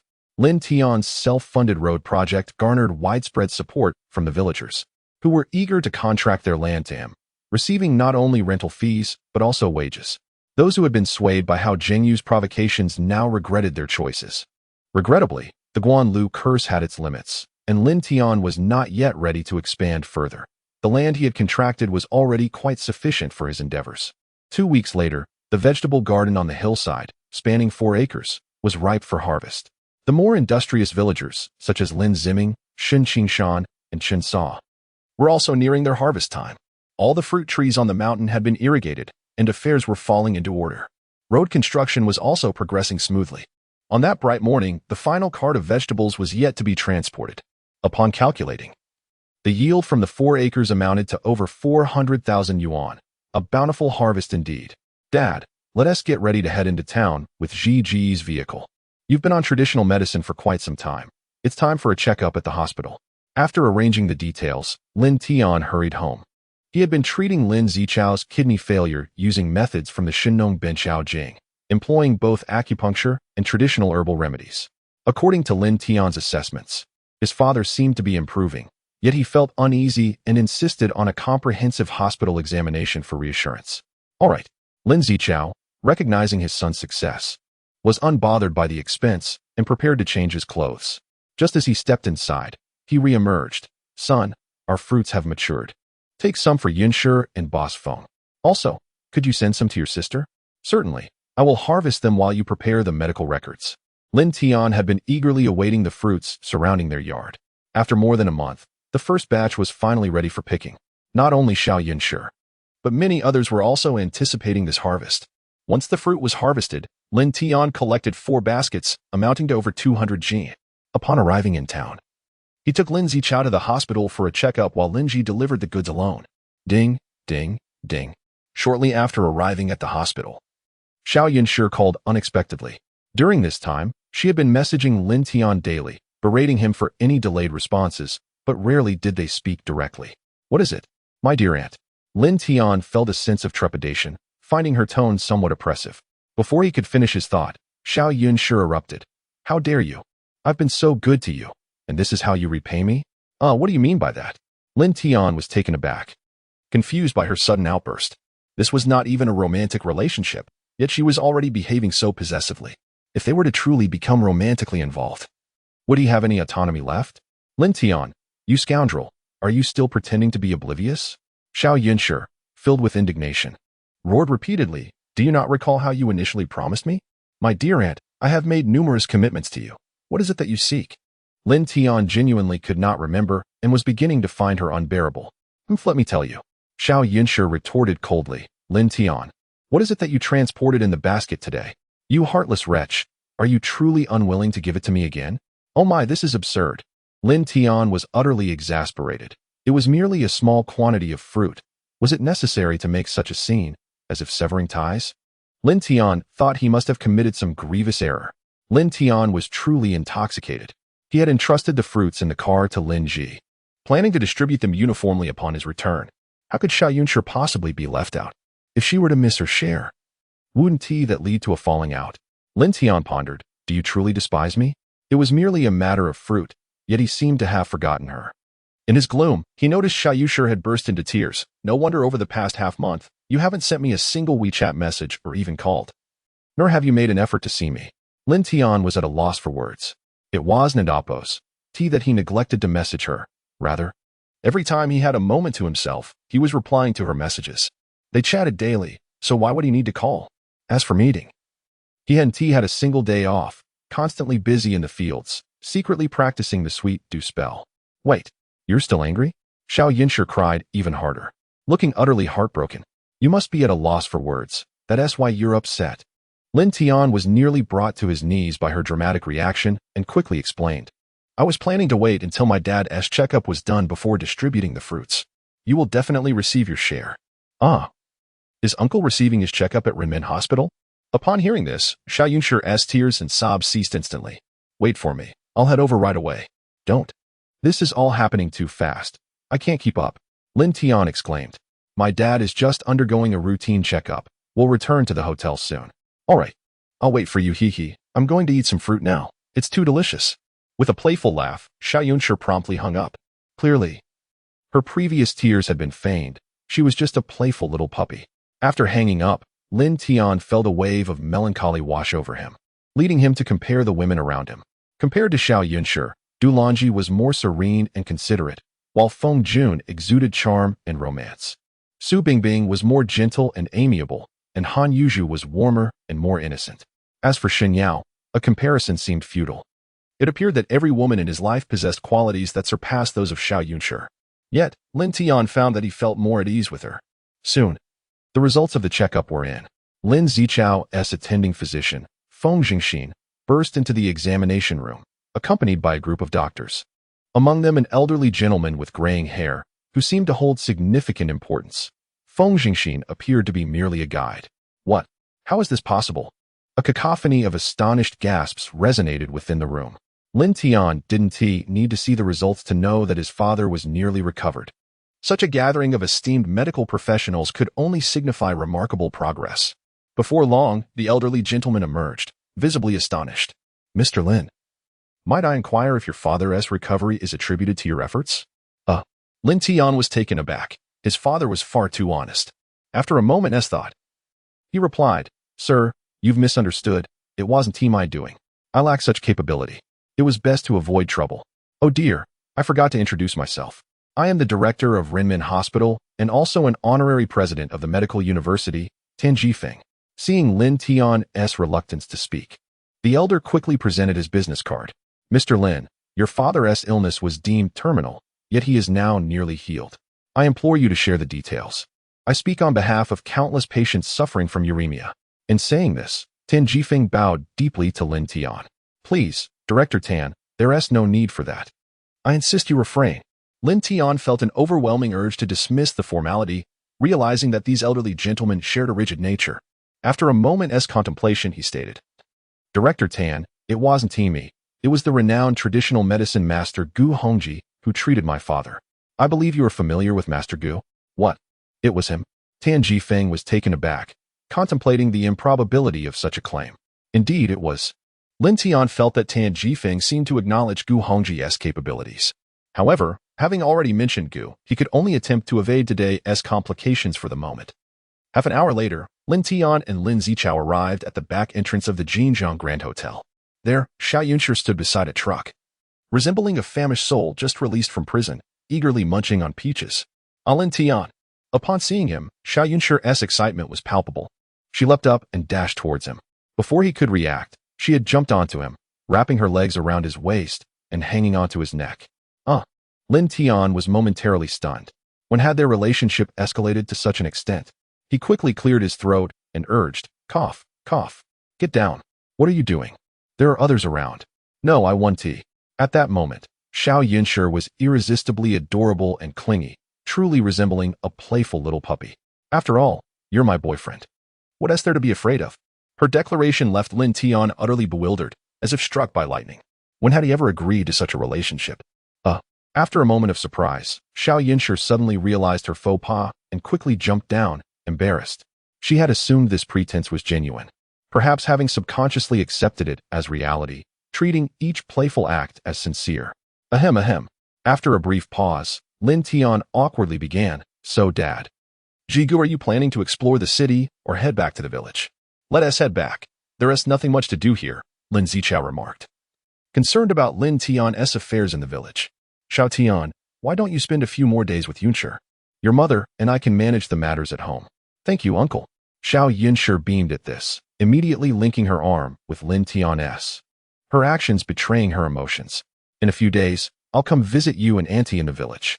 During this time, only Xiao Yunshi knew how much she longed for Lin Tian.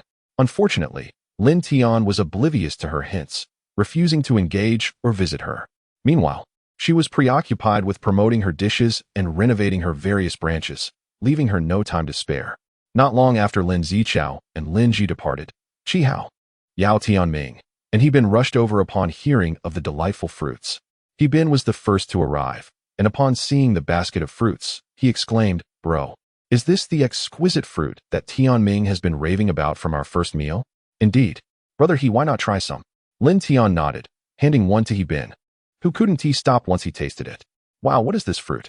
It's so fragrant and delicious. I need to fill a basket right away. Without finishing one, He Bin immediately began to fill a basket, showing no restraint. Lin Tian hurriedly intervened. Xiao Yunshi had already claimed a basket for herself, and he couldn't allow He Bin to take another. Brother He, that basket is for you, Brother Yao, and old Chi. What? He Bin felt disheartened. Though he refrained from taking a basket, he quickly selected and bagged fruits, fearing that Yao Tianming and the others would arrive and find none left. Lin Tian could only smile at his eagerness. Thankfully, he had cleverly hidden the other 2 baskets. Otherwise, they would have been completely emptied by these fruit bandits. Ultimately, He Bin felt too embarrassed to continue filling his basket and finally ceased. After placing the card down, Lin Tian immediately pulled Lin Tian to the side. Brother, Wan Tianxiong has been released, and the Sanxing Entertainment Club is about to resume operations. What is the situation? Lin Tian was shocked to learn that the Sanxing Entertainment Club could still operate despite the solid evidence against it. Furthermore, He Bin had exerted all his efforts. Yet Wan Tianxiong had so effortlessly resolved his troubles. Alas, we have underestimated Wan Tianxiong. His influence is far beyond our imagination. Ruling for 30 years is not without reason. He Bin, feeling helpless, explained, this time, he has shifted all responsibility onto his subordinates, claiming ignorance. Moreover, with the pressure from his backers, it is a stroke of luck that he was detained for half a month. It seems that we are in peril moving forward. Lin Tian could easily envision the extent of Wan Tianxiong's hatred towards him. Since this is the case, we cannot hold back. He must be eliminated. Placing oneself in a dangerous position was never Lin Tian and Oppo's modus operandi. When dealing with ruthless individuals, one must be even more merciless, more ferocious, and utterly ruthless, striking hard enough to inflict pain and even extinguish the source of danger directly. With you saying that, brother, I am at ease, He Bin said. Having come specifically to discuss this matter with Lin Tian, I have already sent someone to secretly search for evidence of wrongdoing by the Sanxing group. Let us tackle this with a dual approach and completely dismantle this so-called Iya. Let us eliminate Iya. With this, He Bin and Lin Tian stood united, sharing both honor and disgrace. Not long after, Chi Hao and Yao Tianming finally arrived. Upon discovering that He Bin had selected all the good items, they nearly smashed his car in their eagerness to seize them, much to the amusement of Lin Tian and Xiao Yunshi. Having acquired the goods, they both coincidentally brought up the matter of Wan Tianxiong, urging Lin Tian to call upon them if needed. After spending the afternoon with Xiao Yunshi, Lin Tian was finally free to leave. Carrying 2 baskets of fruit, he hopped into a taxi. One basket was destined for Lin Yuan as a bribe to seek his assistance, while the other was sent via a courier to Feng Jun's home, a delightful surprise for her. At the villa entrance, Fang Cheng and Jiang Hua were on duty. Xiao Tian, you haven't come by in over half a month, have you? Upon seeing Lin Tian, the 2 greeted him warmly. Old Lin has been enjoying the vegetables you sent through someone. His appetite has greatly increased these past few days, and he keeps mentioning wanting to visit your home. Currently, Lin Tian's vegetable yield had dramatically increased, and he had sent some to both Lin Yuan and He Bin. Oh, the old man is so happy. That's wonderful. Lin Yuan was in high spirits, and he felt confident that his requests would be met. After a moment's thought, he decided to leave the fruits outside. My brothers, you may eat what's inside, but you must not take any away. These are the old man's favorites. If you dare to diminish his portion, be wary of the repercussions. Is this the same quality as last time's cherries? The 2 were taken aback, knowing that Lin Tian's offerings would certainly not disappoint. Just see for yourselves. Lin Tian chuckled, grabbing a handful and heading towards the villa's living room as their reward. As for how much they dared to take, that would depend on their own boldness. Lin Tian stealthily approached the door, intending to surprise Lin Yuan, only to find that the hospital director, Ten Jifeng, was also present. This turned into an unexpected shock. Haha, old Tan, your guest has arrived. As Lin Tian approached, Lin Yuan noticed and beckoned him over. You little rascal, your mischief knows no bounds. Not only do you deceive people, but you've also taken to telling tall tales. Cough, cough, the 3 old gentlemen are here. Lin Tian felt somewhat awkward, realizing he should have just fabricated a random name instead. With an awkward smile, he presented the fruits. Come, 3 old gentlemen. Let us ease the tension with some fruit. Get out of here. You didn't even wash them. Do you fear for my stomach? Lin Yuan had little patience for dishonesty and those with low moral standards. Come, continue. I want to see how you will spin this lie. Old sir, are you sure you want to have any? Lin Tian mischievously smiled. If you don't eat, I shall, as there isn't much fruit to go around. What? These are the same quality as last time's cherries? Lin Yuan suddenly jolted and snatched the fruits from Lin Tian's hands. These These are even more exquisite and delicious than before. The cherries from last time were merely watered with the dew spell shortly before ripening, naturally inferior to fruits that had a longer growth cycle. You clever boy, you know how to please. Although Lin Yuan was aged, he was still a true gourmand, immediately devouring the fruits without a care for cleanliness. Seeing this, Gu Hongji and Tan Jifeng were intrigued and promptly grabbed some for themselves. Once they tasted the flavor, they immediately understood and began competing with Lin Yuan for more. Unfortunately, the two old men together could not match Lin Yuan and Appo's appetite, and he claimed the majority for himself. Once he had finished what Lin Tian brought in, Lin Yuan reached out. You little rascal, is that all? Hurry up and bring out the rest. I don't believe you only brought this little. Ha, indeed. Old Grandpa Lin has sharp eyes. Nothing escapes your notice. Lin Tian shamelessly grinned and began to negotiate. Old Grandpa Lin, vegetables and fruits are all yours to enjoy. However, I have a small favor to ask of you. Ah, you rascal. So you came here with ulterior motives, and now you dare to negotiate with me? Lin Yuan looked at Lin Tian with surprise, then broke into a mischievous smile, suddenly calling out, Feng Cheng, Jianghua, quickly bring in everything this little rascal has brought. Move quickly. Ah, Lin Tian, upon hearing this, was momentarily dumbfounded, suddenly realizing how astute these old fellows were. You little rascal, trying to play tricks on me? You're still too inexperienced. Seeing Lin Tian's expression, Lin Yuan knew he was right, bursting into laughter. I've been playing mind games with my enemies long before your father was born, kid. All right. Old sir, you are indeed superior. Lin Tian had nothing more to say, surrendering with a pitiful expression, which sent the three old men into peals of laughter.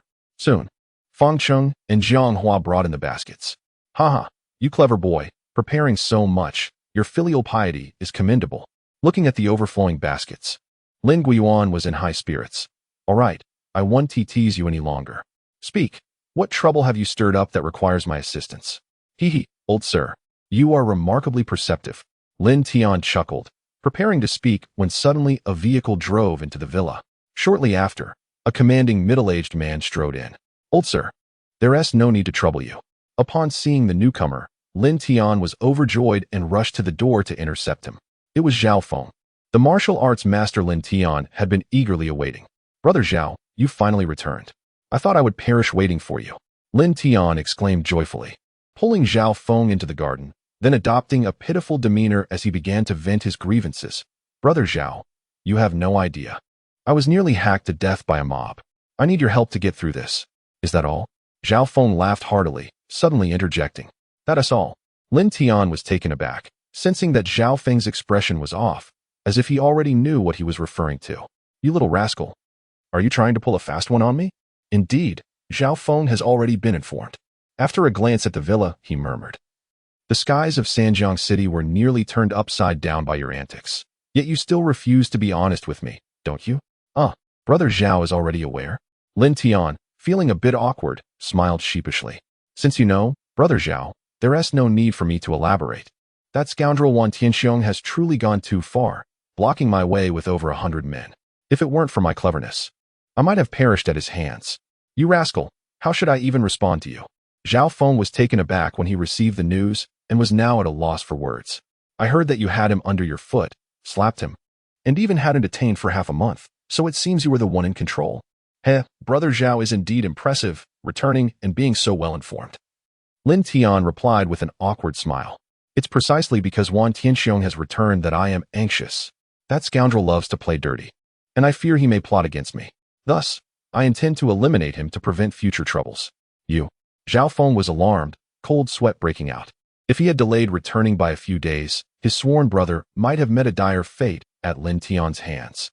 He had just heard that Lin Tian was seeking Lin Yuan's assistance. Brother Zhao, what's with your reaction? Lin Tian questioned, puzzled. Do you know Wan Tianxiong? Is it difficult for you? Cough. Let us say I know him, Zhao Feng replied, uncertain how to respond, fully aware that their relationship had reached an irreconcilable state. If this matter were not handled properly, the consequences could be dire. On one side was his brother, and on the other, a great benefactor. More importantly, Lin Yuan harbored a dislike for Wan Tianxiong. If he intervened, Zhao Feng's brother would be doomed.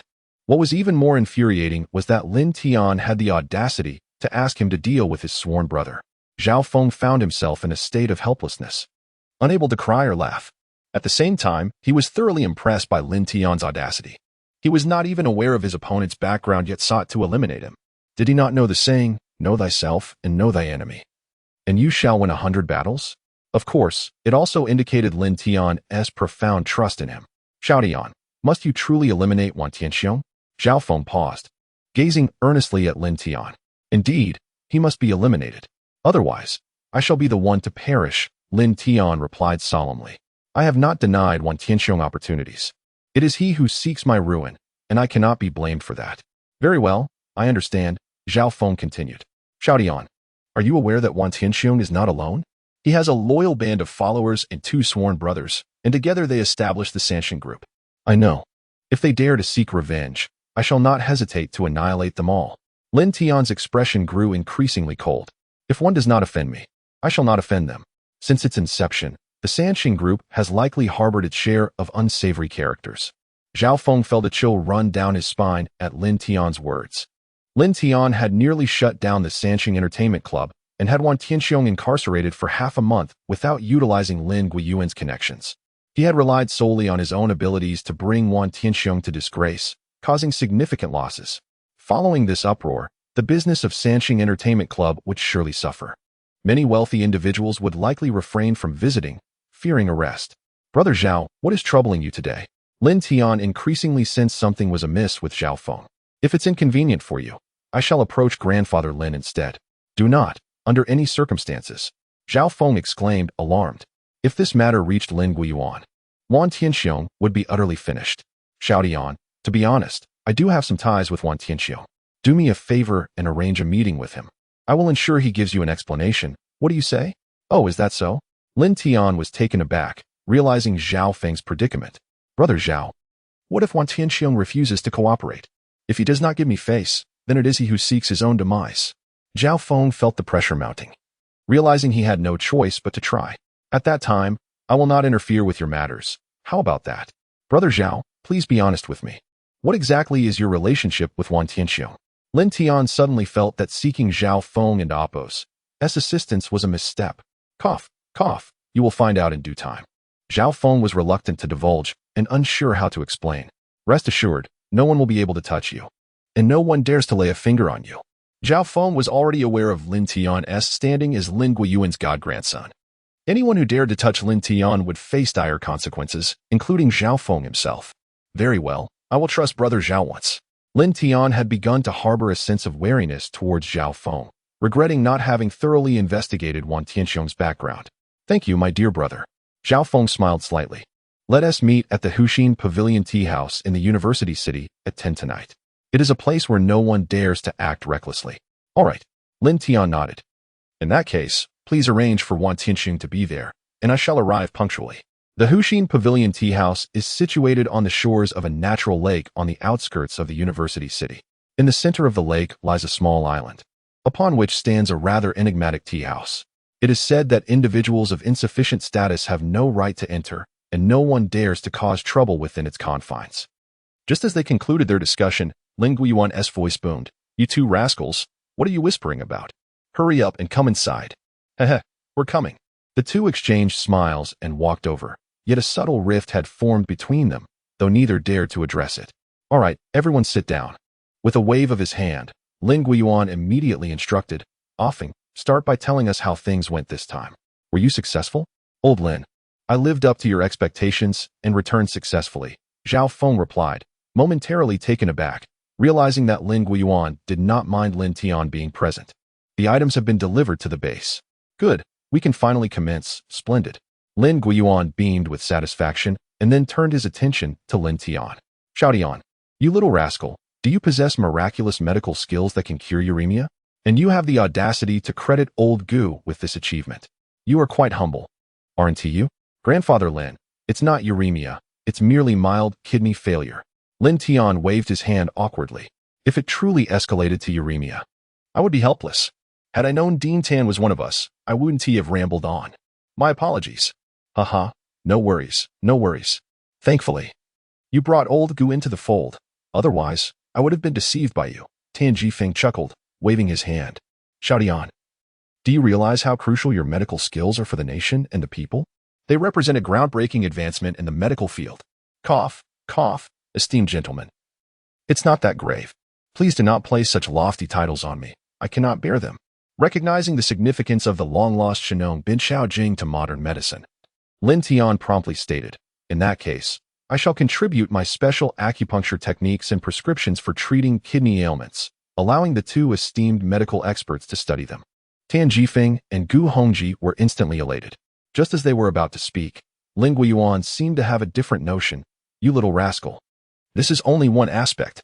With such medical prowess, you should make greater contributions to the nation and the people. The three of us old fellows have a research project, and you should join us. Upon hearing this, Zhao Feng, Tan Jifeng, and Gu Hongji were taken aback once more. Upon reflection, it seemed that Lin Tian truly possessed such abilities, potentially leading to the success of their research. No. Lin Tian is acutely aware of his own limitations. This is simply impossible. I lack the capability for such an endeavor. When faced with ailments, relying on the Shenong bin Xiaojing can indeed yield miraculous cures. However, engaging in research would be utter nonsense. The moment discussions on the project commence, Lin Tian would undoubtedly be left in the dark, instantly exposed. Why is this impossible? Let me tell you, if you think you can slack off, you are sorely mistaken. The three elderly gentlemen have already concluded that Lin Tian is a master of traditional Chinese medicine. I assure you, whether you agree or not, you must comply. At worst, I shall have the guards take you away. Lin Grandpa, you cannot treat me in such a manner. Lin Tian felt like crying. This was an absurdity. Pushing him into a corner.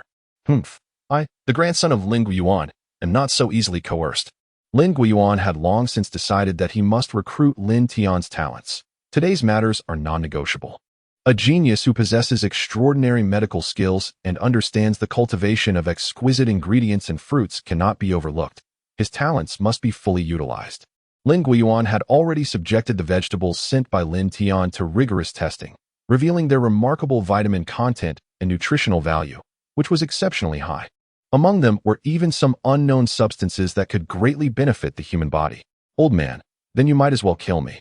Lin Tian could not explain and would absolutely refuse to comply with such demands. After all, he had only just begun his university studies. Even a facade would crumble under scrutiny.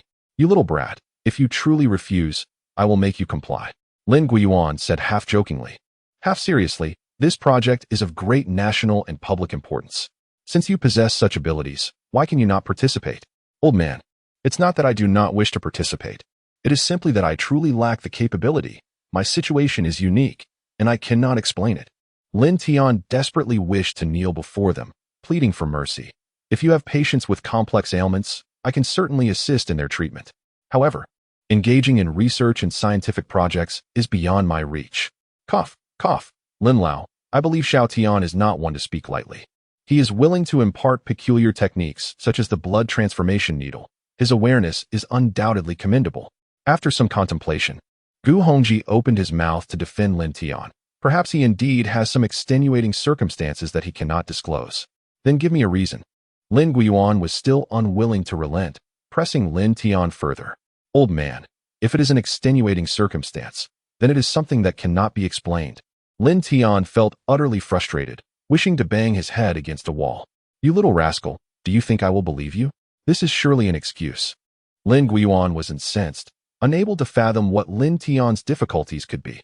Regardless, you must provide me with an explanation today. Otherwise, I shall not permit you to leave. Let us see who can outlast whom.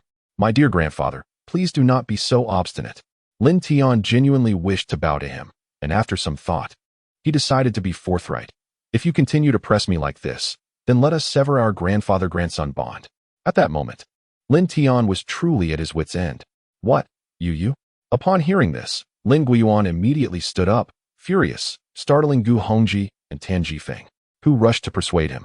Lin Lao, Xiao Tian was merely speaking in jest. Do not take offense. This time, things had escalated.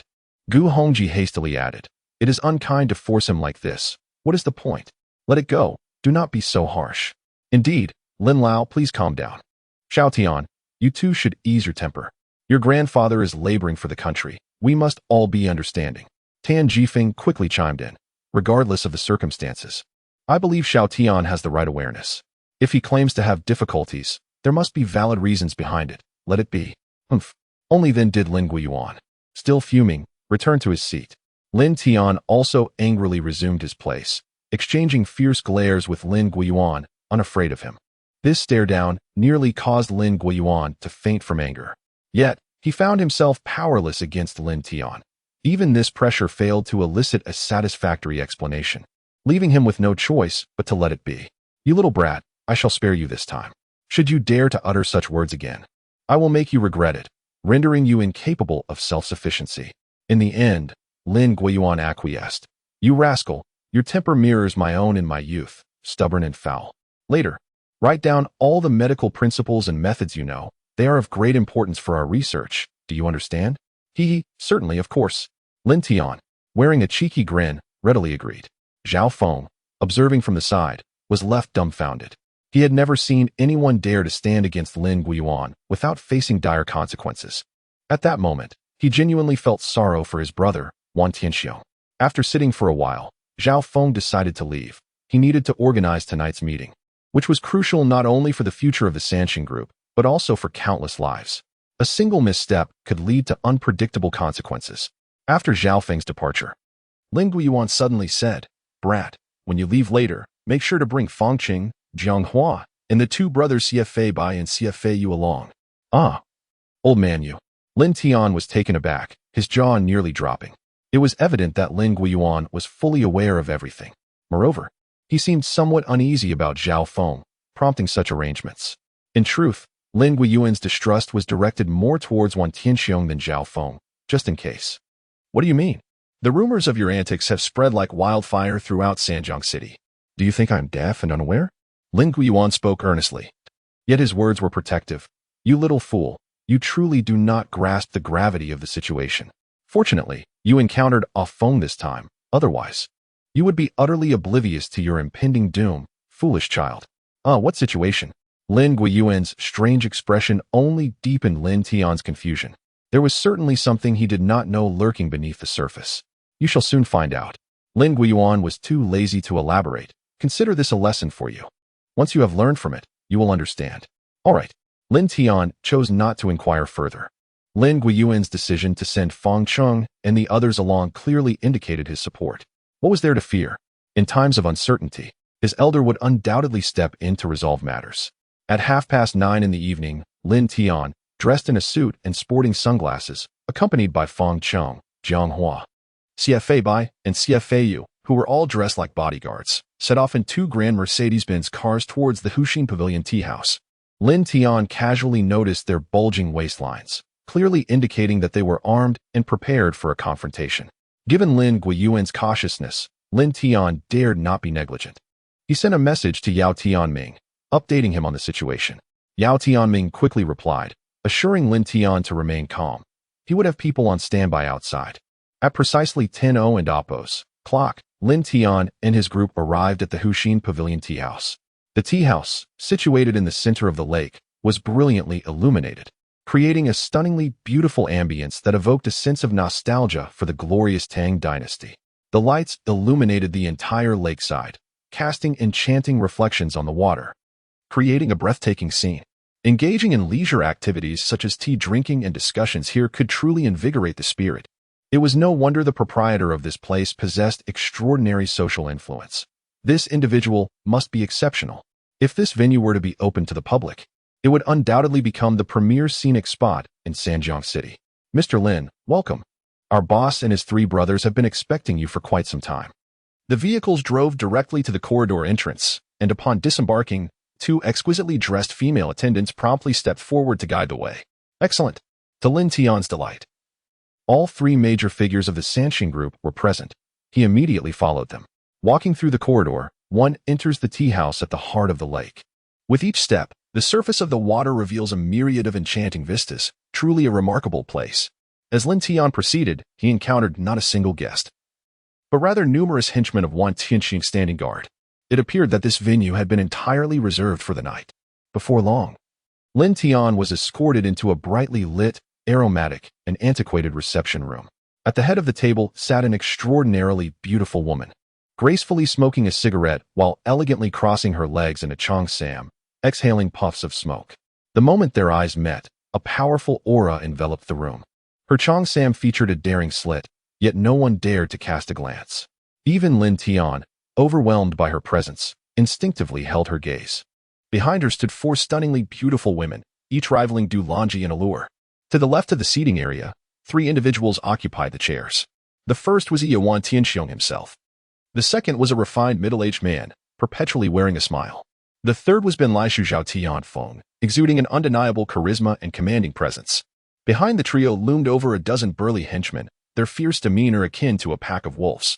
To the right, an empty chair awaited Lin Tian, clearly reserved for him. Without hesitation, Lin Tian confidently approached and took the seat at the rightmost position, facing Yuan Tianxiong.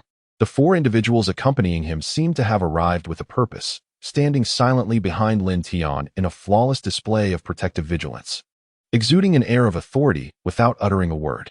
"Bring the tea." The captivating woman glanced at Lin Tian and clapped her hands. At that moment, Zhao Feng also turned his attention towards Lin Tian. Upon noticing the 4 individuals behind him, his body involuntarily shuddered. He recognized them all too well. Even in altered attire and dark sunglasses, they were unmistakable. These were Lin Guiyuan's most trusted 4, now dispatched to Lin Tian, sending a clear message. Even the King of Heaven could not touch Lin Tian. After a beautiful waitress served tea to Lin Tian, Zhao Feng stood up, somewhat distressed. Clearing his throat, he promptly began the introductions. "Xiao Tian, allow me to introduce you. This stunning beauty is the owner of the Huxin Pavilion Tea House, Lung Bixin. The gentleman beside her is the second in command of Sanxing Group, Zijuoxing Lu Yixing." Having finished his introduction, Zhao Feng took his seat again. "Bixinjia, I hope I'm not intruding today." Although Lin Tian was not a man of the underworld, he was familiar with certain customs of the realm. He rose slightly and clasped his hands, saying, "Might you introduce me to the 3 distinguished gentlemen across the table?" Lin Tian, not lacking in perception, was acutely aware of the situation. "Ha, Bixinjia, I like that title for this charming compliment. I shall not feel like a mere intermediary today." Lung Bixin was well acquainted with Lin Tian's illustrious reputation, and upon finally meeting him, she found him to be incredibly youthful and audacious. "The 3 gentlemen across from you are Yuan Tianxiong, Lu Yixing, and Zhao Tianfeng. 20 years ago, these 3 formed a brotherhood, establishing their dominion together." A young man nearly brought Yuan Tianxiong to his knees, shaking the entire Sanjiang city and even the entire Tiannan province. Indeed, Zhao Tianfeng possesses an extraordinary identity. Upon hearing this, Lin Tian's suspicions were confirmed. No wonder Lin Guiyuan had mentioned that he would be attending a lesson tonight. Lin Guiyuan spoke wisely. Had he not encountered Zhao Feng this time, he would have been oblivious to the manner of his demise. It is indeed ironic and foolish to seek aid from Yuan Tianxiong's sworn brothers to confront him. This serves as a lesson steeped in blood. At this moment, Lin Tian gained a true understanding of himself, foolish, naive, and utterly oblivious to the vastness of the world. His arrogance led him to believe the world was his to command, unaware that he had forgotten the very essence of knowing oneself and one's adversary. "Little brat, do you not realize how laughable you are?" Observing Lin Tian and Appo's demeanor, Yuan Tianxiong suddenly burst into laughter. "Is it your unbridled arrogance that grants you such confidence?" "Shut your mouth, Yuan Tianxiong," Lin Tian retorted, his mood foul. "If it were not for Brother Zhao, your life would have long been extinguished, and you would not be here spouting nonsense. Little brat, you are courting death. Do you think that bringing 4 men here would instill fear in me?" Yuan Tianxiong seethed, slamming the table in anger. "Wolf, go and kill this little brat." "Yes, sir." A cold figure leaped forth from behind Yuan Tianxiong, aiming directly for Lin Tian's chest. Clearly, this individual was a master, more formidable than Wang Gangyang. "Humph." Seeing this, Fang Chung snorted coldly, stepping forward to meet the attack with a punch of his own. With a resounding crash, their fists collided, both men staggering back in equal measure, an even exchange of power. "Very well, indeed you possess skill." Wolf, feeling disgruntled by the stalemate, charged forward once more. Fang Chung, unafraid, immediately responded in kind. Just as they were about to clash again, the cold and graceful figure of Lung Bixin suddenly intervened, her movements swift and unseen, sending both masters flying back with a mighty thud. "Humph, this is my territory. Who dares to act recklessly?" In this moment, Lung Bixin shed her elegance. Becoming a woman of unparalleled strength, whoever dares to strike shall find themselves at odds with me. Yes, my apologies, Boss Ling." Even Wan Tianxiong, upon witnessing this, swiftly altered his demeanor, bowing in deference, clearly wary of her power. At this juncture, Lin Tian realized that Zhao Feng had not deceived him. The Huxin Pavilion Tea House was indeed an extraordinary place, perfect for negotiations. Nevertheless, Lin Tian remained unfazed, helping Feng Qing up and maintaining his composure. The martial world will always be the martial world, never ascending to the realm of the court. Brother, since you have promised reconciliation, do not act so impulsively. Impulse will never resolve our issues. Zhao Feng, with a resigned demeanor, approached Lin Tian. Little Tian, as brothers, you have shown me great favor. I implore you to spare my elder brother. Third brother, what are you saying? Wan Tianxiong, though initially agreeing, was incensed to see Zhao Feng grovel before Lin Tian. This little brat must apologize to me, grovel at my feet, and compensate for all my losses. Wan Tianxiong, it appears you have not yet been humbled enough, Lin Tian. Equally temperamental, shot back. Do you believe that with a single call, I could bring your Sanshin group to its knees? What? Are you speaking nonsense? Do you think my Sanshin group is made of paper? Wan Tianxing scoffed, amused by the audacity of this peasant who dared to speak so boldly. Third brother. Hear this little brat. Wan Tianxiong continued. What does he take us for? How can you still call him brother? Such a person deserves death. Do you not believe me? Lin Tian replied, a faint smile gracing his lips. If you doubt my capabilities, perhaps you should inquire with your third brother whether I possess such power. Wan Tianxing fell silent, turning to Zhao Feng, who could only bitterly nod in agreement. What? The entire room gasped. Even Long Bixin's gaze toward Lin Tian shifted. Filled with newfound respect, Wang Gangyang silently rejoiced that he had not acted against Lin Tian, grateful for the favor he had extended. Third brother, are you jesting? After a long pause, Wan Tianxiong swallowed hard, glancing back at Zhao Feng. Wan Tianxiong had indeed investigated Lin Tian, only to discover he was merely a peasant who had recently dropped out of school. Strangely, he had formed close ties with Qi Hao, He Bin, and Yao Tianming. Brother, how could I joke about such matters? Zhao Feng's internal struggle was known only to him. Had I returned a day later, the Sansheng group would have vanished. Therefore, do not act rashly, otherwise, I cannot save you. Hearing this, Wan Tianxing felt a chill run down his spine and sat down in defeat, genuinely frightened. After a long moment, his unwillingness surfaced. Third brother, tell me, who exactly is backing this little brat? Brother, I am sorry, but I cannot disclose that. Zhao Feng waved his hand in resignation. Some matters and boundaries must not be crossed. My real name is Zhao Tianfeng, but I changed it to Zhao Feng for this very reason. Such nonsense. As brothers, what is there that cannot be discussed? Wan Tianxing protested, his frustration boiling over. The humiliation he felt was unbearable, and he could not comprehend Zhao Feng's implications. If I must die, I want clarity and closure. Not knowing Lin Tian's true backing, Wan Tianxing could hardly swallow the bitter pill, unable to accept the notion of enduring such humiliation. The resentment of losing a wife, the disgrace beneath his feet, the sting of a slap. These were indignities no man, even one of status in Sanjiang City, could bear. Brother, just heed my advice. Zhao Feng's words were cut short by Wan Tianxiong's interruption. Third brother, do you know what this little brat once claimed? He said, he is in Sanjiang. Sanjiang City is the domain of our three brothers. He calls himself Jin Sanjiang. How can we, as brothers, exist? Furthermore, he dared to claim. He referred to himself as Niao Tianxiong. The more Wan Tianxiong spoke, the more he seethed. He dares to stand above me, urinating down upon me. Am I to endure such indignities? Am I Wan Tianxiong a coward? Having already lost face, Wan Tianxiong no longer cared about humiliation. Uft. Upon hearing this, Lung Bixin and her four beautiful companions could no longer contain their laughter. Jin Sanjiang, Niao Tianxiong. How domineering and how ridiculous. Sigh. Zhao Feng was aware of this jest, yet what could he say? Lin Tian, in his youth and impetuosity, behaved absurdly, which was, after all, typical of a young man with such capabilities. Thus, even if I wish to reconcile, do you not desire peace? Lin Tian's expression grew cold. In truth, Lin Tian was not inclined toward reconciliation either. Yet, with Zhao Feng in the middle, confronting Wan Tianxiong seemed unrealistic. Kid, it matters not who you are or who stands behind you. The animosity between us will not be easily resolved. Unaware of Lin Tian's true backing, Wan Tianxiong could not swallow his pride. Unless you restore the honor you have taken from me, we have nothing left to discuss. Dream on. To return it would mean allowing Wan Tianxiong to retaliate, and Lin Tian would never acquiesce. The more they spoke, the more apparent it became that their negotiations would falter. To Lin Tian, even in reconciliation, Wang Tianxiong posed a threat. One could never know what schemes he might concoct in the shadows. Very well, if that is the case. Then war it shall be. Wang Tianxiong showed no signs of retreat, his expression dark and foreboding. How dare you claim the right to wage war? At that moment, Fang Cheng and his 3 companions suddenly stepped forward, their guns drawn and aimed squarely at Wang Tianxiong. What? They actually mean business. Wang Tianxiong's subordinates immediately recoiled in fear. Even Lung Bixin dared not speak out against such boldness. Those who wield such weapons could not be mere ordinary individuals. No wonder Zhao Feng would say that a single phone call from Lin Tian could obliterate the Sanxing group. You. Wang Tianxiong was taken aback.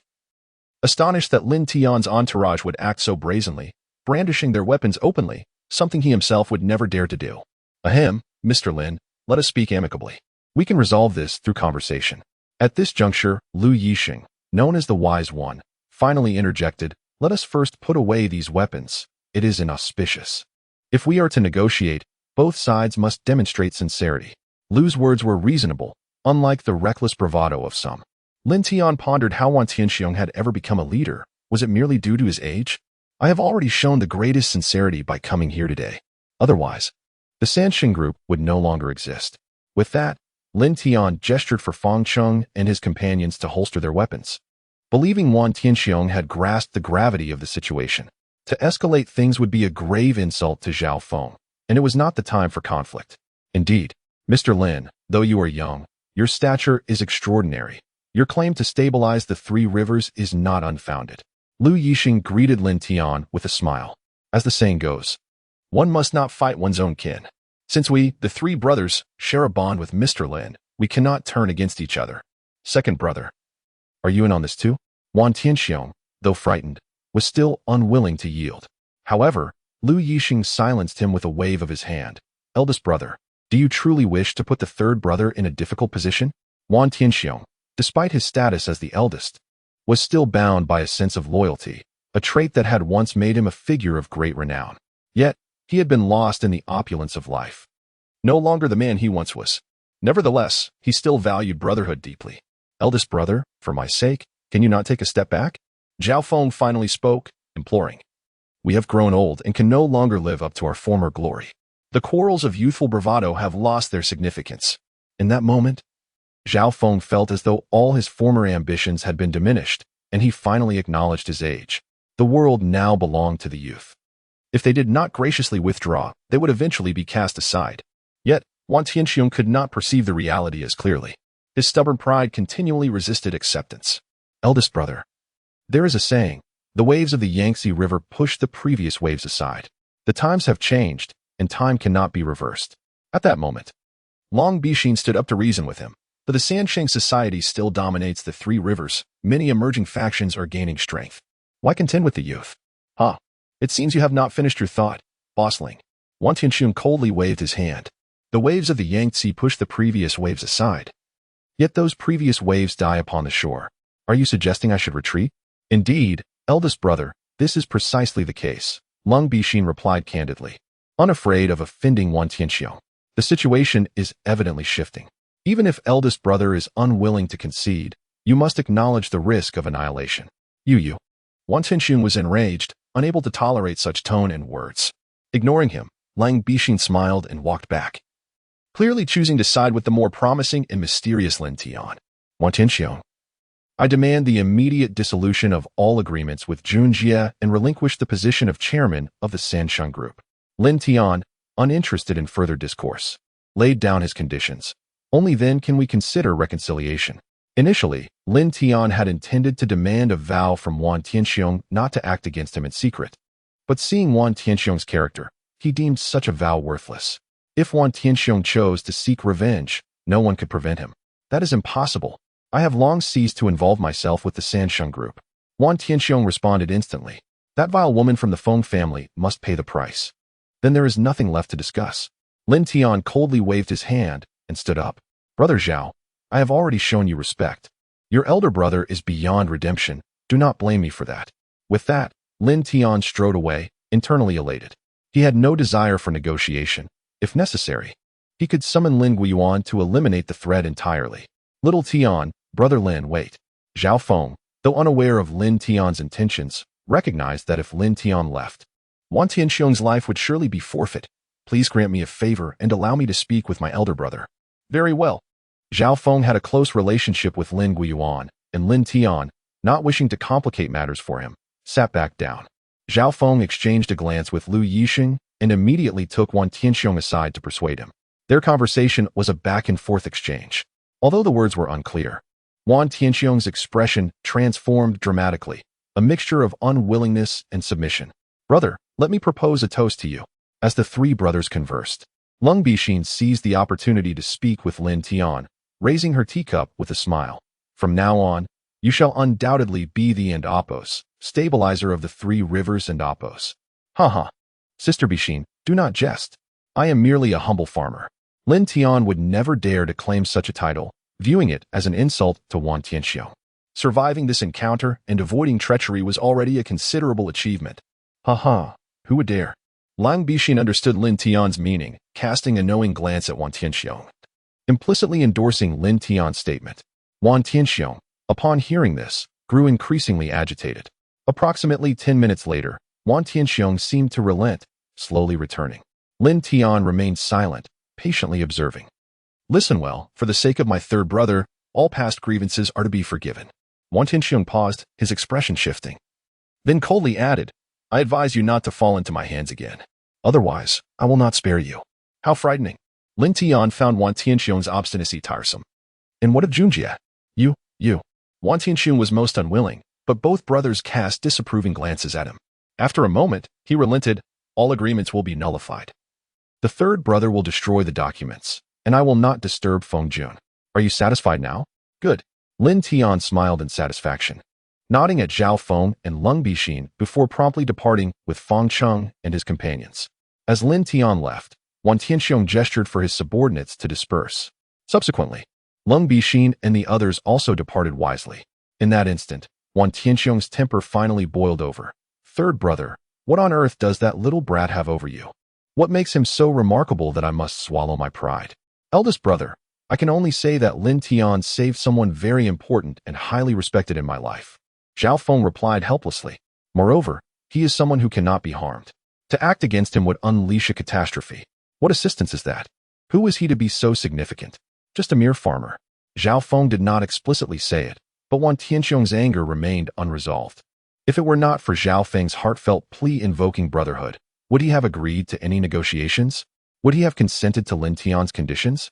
Brother, why do you refuse to heed my advice? I shall reiterate. He saved my most respected person. He must not be harmed. Zhao Feng felt a deep sense of frustration. Previously, he had not sensed it much, but this time it was unmistakable. The once valiant and loyal Wan Tianxiong, a paragon of heroism, was no more. In his stead stood a self-important king of Sanjiang, whose vision and temperament had transformed. He had become foolish, narrow-minded, and absurd. Zhao Feng had long been aware of Wan Tianxiong's coercion of Feng Jun, but as a brother, he could only offer subtle hints and not overtly intervene. As anticipated, trouble had indeed arisen. Lao San, could it be that Lu Yixing, after hearing Zhao Feng and Apos' words, pondered for a long time and suddenly awoke to the realization, wait. He too bears the surname Lin. Could he be from Yinjing? At this thought, Lu Yixing was taken aback, his face displaying despair, especially after Zhao Feng's inadvertent nod. In that moment, he was utterly shocked, nearly collapsing onto the ground. He finally believed Zhao Feng's words. Had Zhao Feng returned a few days later, the Sansheng group would have truly been obliterated, and none of them would have escaped. Lao Air, what do you mean by that? Wan Tianxiong was perplexed and uninterested in pondering. Lao Air, Lao San, who exactly are you referring to? Brother, I must caution you to conceal your hidden intentions and refrain from any underhanded actions. Zhao Feng yearned to disclose Lin Tian's identity directly, yet he could not. Besides Lu Yixing, even Wan Tianxiong remained oblivious. Do not blame me for not warning you. Whoever dares to touch him will meet their end. Alas, it is already too late. As soon as Zhao Feng's words fell, Lu Yixing suddenly recalled something, slapping his forehead in a panic, his face etched with hopelessness. Ergo, what do you mean by too late? Zhao Feng, alarmed, rushed to Lu Yixing's side. Could it be that you? In that moment, Zhao Feng was not concerned for Lin Tian, but rather for Wan Tianxiong. If Wan Tianxiong truly harmed Lin Tian, then Lin Yuan would undoubtedly be furious. While he might not be implicated, there would be no escape for Wan Tianxiong and Lu Yixing. Lao Air, Lao San, what are you afraid of? Wan Tianxiong replied dismissively. It matters not. Once the little red rascal leaves the pavilion, he is as good as dead. He has his men and guns. I have mine. Let us see who perishes first. Brother, you are a fool. Zhao Feng exclaimed in horror, raising his hand in frustration but hesitating to strike. After all, this was his elder brother. A blow would obliterate any remaining affection. Although furious, Zhao Feng understood the gravity of the situation and promptly urged, Ergo, quickly. Make a call to stop this. Otherwise, we shall be utterly doomed. Lao San, it is too late. Lu Yixing felt powerless. Before we arrived, we had stationed people outside the pavilion. If the one surnamed Lin did not leave with any of us three, he was to be shot on sight. This matter, Lu Yixing had carelessly forgotten. Now, they had truly courted disaster, bringing calamity upon themselves. Foolish, foolish. Zhao Feng felt a mix of anger, sadness, and disappointment as he sprang into action, hoping he could still make it in time. He had clearly told Wan Tianxiong that he would handle everything, mediating this enmity. Yet, Wan Tianxiong had completely misconstrued his intentions and showed no regard for his feelings, instead laying a treacherous ambush. It was futile. It was already too late. At that moment, Lung Bixin returned, blocking Zhao Feng at the entrance, her expression one of deep anger. What? Could it be that Xiao Tian has already fallen victim? Zhao Feng was taken aback, his footing becoming unsteady. Impossible. The four around him are elite warriors. They would not be so easily shot down. San Yi, you speak the truth. His four companions are indeed elite warriors. Even if I were to intervene personally, it would not be a certainty to eliminate Lin Xiaoge. Lung Bixin waved her hand dismissively, irritatedly smoking as she walked toward the main seat. Rest assured, Ye's men have long been dealt with by my people. I, Lang Bixin, conduct business. How could I allow my guests to encounter misfortune on my territory? Good, good. Zhao Feng felt immense relief and immediately bowed to Long Bixin. Boss Lang, I cannot express my gratitude enough. Should you ever need my assistance, please do not hesitate to ask. Boss Long, have you overstepped your boundaries? Wan Tianxiong, filled with resentment, objected. My men were lying in wait outside the pavilion. Why must you rescue that little rascal? Wan Tianxiong, do not test my patience. My rules are my own. Not even you, nor the top figures of the provincial city can disregard them. Long Bixin, fuming, pointed a finger at Wan Tianxiong. You fool, where has your youthful grace gone? You ought to step aside, otherwise the Sanxing group shall inevitably fall under your mismanagement. You are a fool. I am saving you, do you understand? You, Wan Tianxiong, furious at being berated, seethed with anger but dared not retaliate against Long Bixin. Foolish one, do you think Lin Xiaoge is unprepared? Yao Tianming has long stationed special police in the periphery. Lung Bixin remained unfazed, regarding Wan Tianxiong as nothing more than a clown. Had my people not discovered the plot early, your men would have already been apprehended. You still wish to harm others. Do you not see that every one of your subordinates is a waste? What? At this moment, Wan Tianxiong was utterly awakened, never having anticipated that Lin Tian had arranged for a backup. Wan Tianxiong, get out. From now on, do not set foot in my pavilion. Wan Tianxiong had violated the rules and nearly brought calamity upon Lang Bixin. His refraining from attacking was already a courtesy. A youth, accompanied by elite warriors as bodyguards and police lying in wait for protection, could not be a simple character. Zhao Feng would rather endure the humiliation of his elder brother's submission than let this feud escalate, which spoke volumes. Boss Lung, please calm your anger. Lu Yixing, ever diplomatic, interjected. Today's events stem from my and my brother's lack of foresight. I hope Boss Long can forgive us. Lu Yi, do you have the standing to speak? You, too, share the blame for breaking the rules. As the strategist of the Sansheng group, are you also so foolish? Lung Bixin spared no mercy. Lin Xiaoge is right. It is time for the Sansheng group to undergo a reshuffle. In my view, only Zhao Sanyi is a person of understanding. You two have only regressed. Humph. We are leaving. Wan Tianxiong, thoroughly humiliated, would not linger, storming off in a rage. Boss Long, I apologize on behalf of my two brothers. Forgive me. After bowing deeply, Zhao Feng hurriedly departed. Today's negotiations bore no fruit. Lin Tian might have had the intention for dialogue, but his two elder brothers had no desire for such. merely seeking to exploit the opportunity to undermine Lin Tian. Regrettably, by the time Zhao Feng rushed out, Wang Tianxiong had already departed. Though Lu Yixing lingered a moment longer, offering Zhao Feng a helpless smile before leaving, clearly opting out of further involvement. Within the pavilion, Cold Bixin sighed repeatedly as she watched the three influential figures depart, unsure of whom to mourn or lament for. Sister, who exactly is this handsome young man surnamed Lin? So impressive, so charming, so domineering. I am utterly captivated. At that moment, one of Cold Bixin's skilled subordinates playfully approached. Since when has there been someone in Sanjiang whom even Thunderclap Xiao Tianfeng fears? Stop daydreaming. Such a man is not someone you can aspire to. With a charming smile, instructed, detain Wang Tianxiong for the time being. He may prove useful in the future. And it would also grant me a favor with this Lin gentleman. Meanwhile, Wang Tianxiong, seething with rage in his vehicle, found himself overwhelmed with resentment towards both Lin Tian and Cold Bixin, with no outlet for his fury. The agreement he had made with Zhao Feng and the outcome of the negotiations quickly faded from his mind. Wolf, tell me, how can I possibly eliminate Lin Tian and that brazen woman, Cold Bixin? Wang Tianxiong bellowed in frustration, his voice hoarse with anger. That cunning vixen and the vile Feng Jun are both aligned with the Lin family. They all deserve to perish. I shall make it known that I, Wang Tianxiong, am the eternal sovereign of Sanjiang City. Wolf, he continued, Cold Bixin has long been famed as one of the Apos, 13 guardians, and Apos, her martial prowess surpassing even that of the third master. To kill her would be utterly impossible.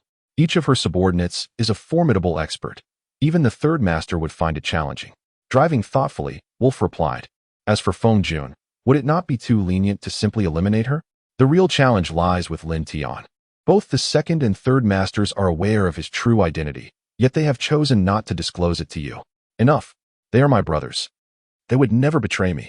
Wang Tianxiong, devoid of humor, stated, I entrust you with the task of eliminating Lin Tian. Can you accomplish it? If you succeed, you shall immediately ascend to the 4th seat of the Sansheng group. Wolf coughed nervously. I fear I may not be able to kill him. I am no match for any of the 4 who stand behind Lin Tian. His gaze was fervent, yet he hesitated to commit. However, while I may lack the ability to kill him, there are others who can, provided you are willing to pay. Moreover, we could avoid unnecessary trouble and maintain good standing with the third master. Ah, how could I not have thought of that? The third master is clearly apprehensive. This individual must possess considerable connections. Killing him would indeed invite disaster. Realization dawned upon Wang Tianxiong, and he commanded, Wolf, I entrust this matter to you personally. The cost is of no concern. My only stipulation is that you must secure the life of that Lin fellow.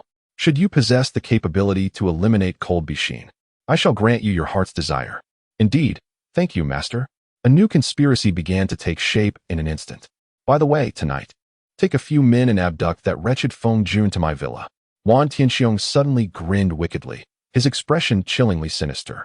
That vile woman. Has she not consistently defied me?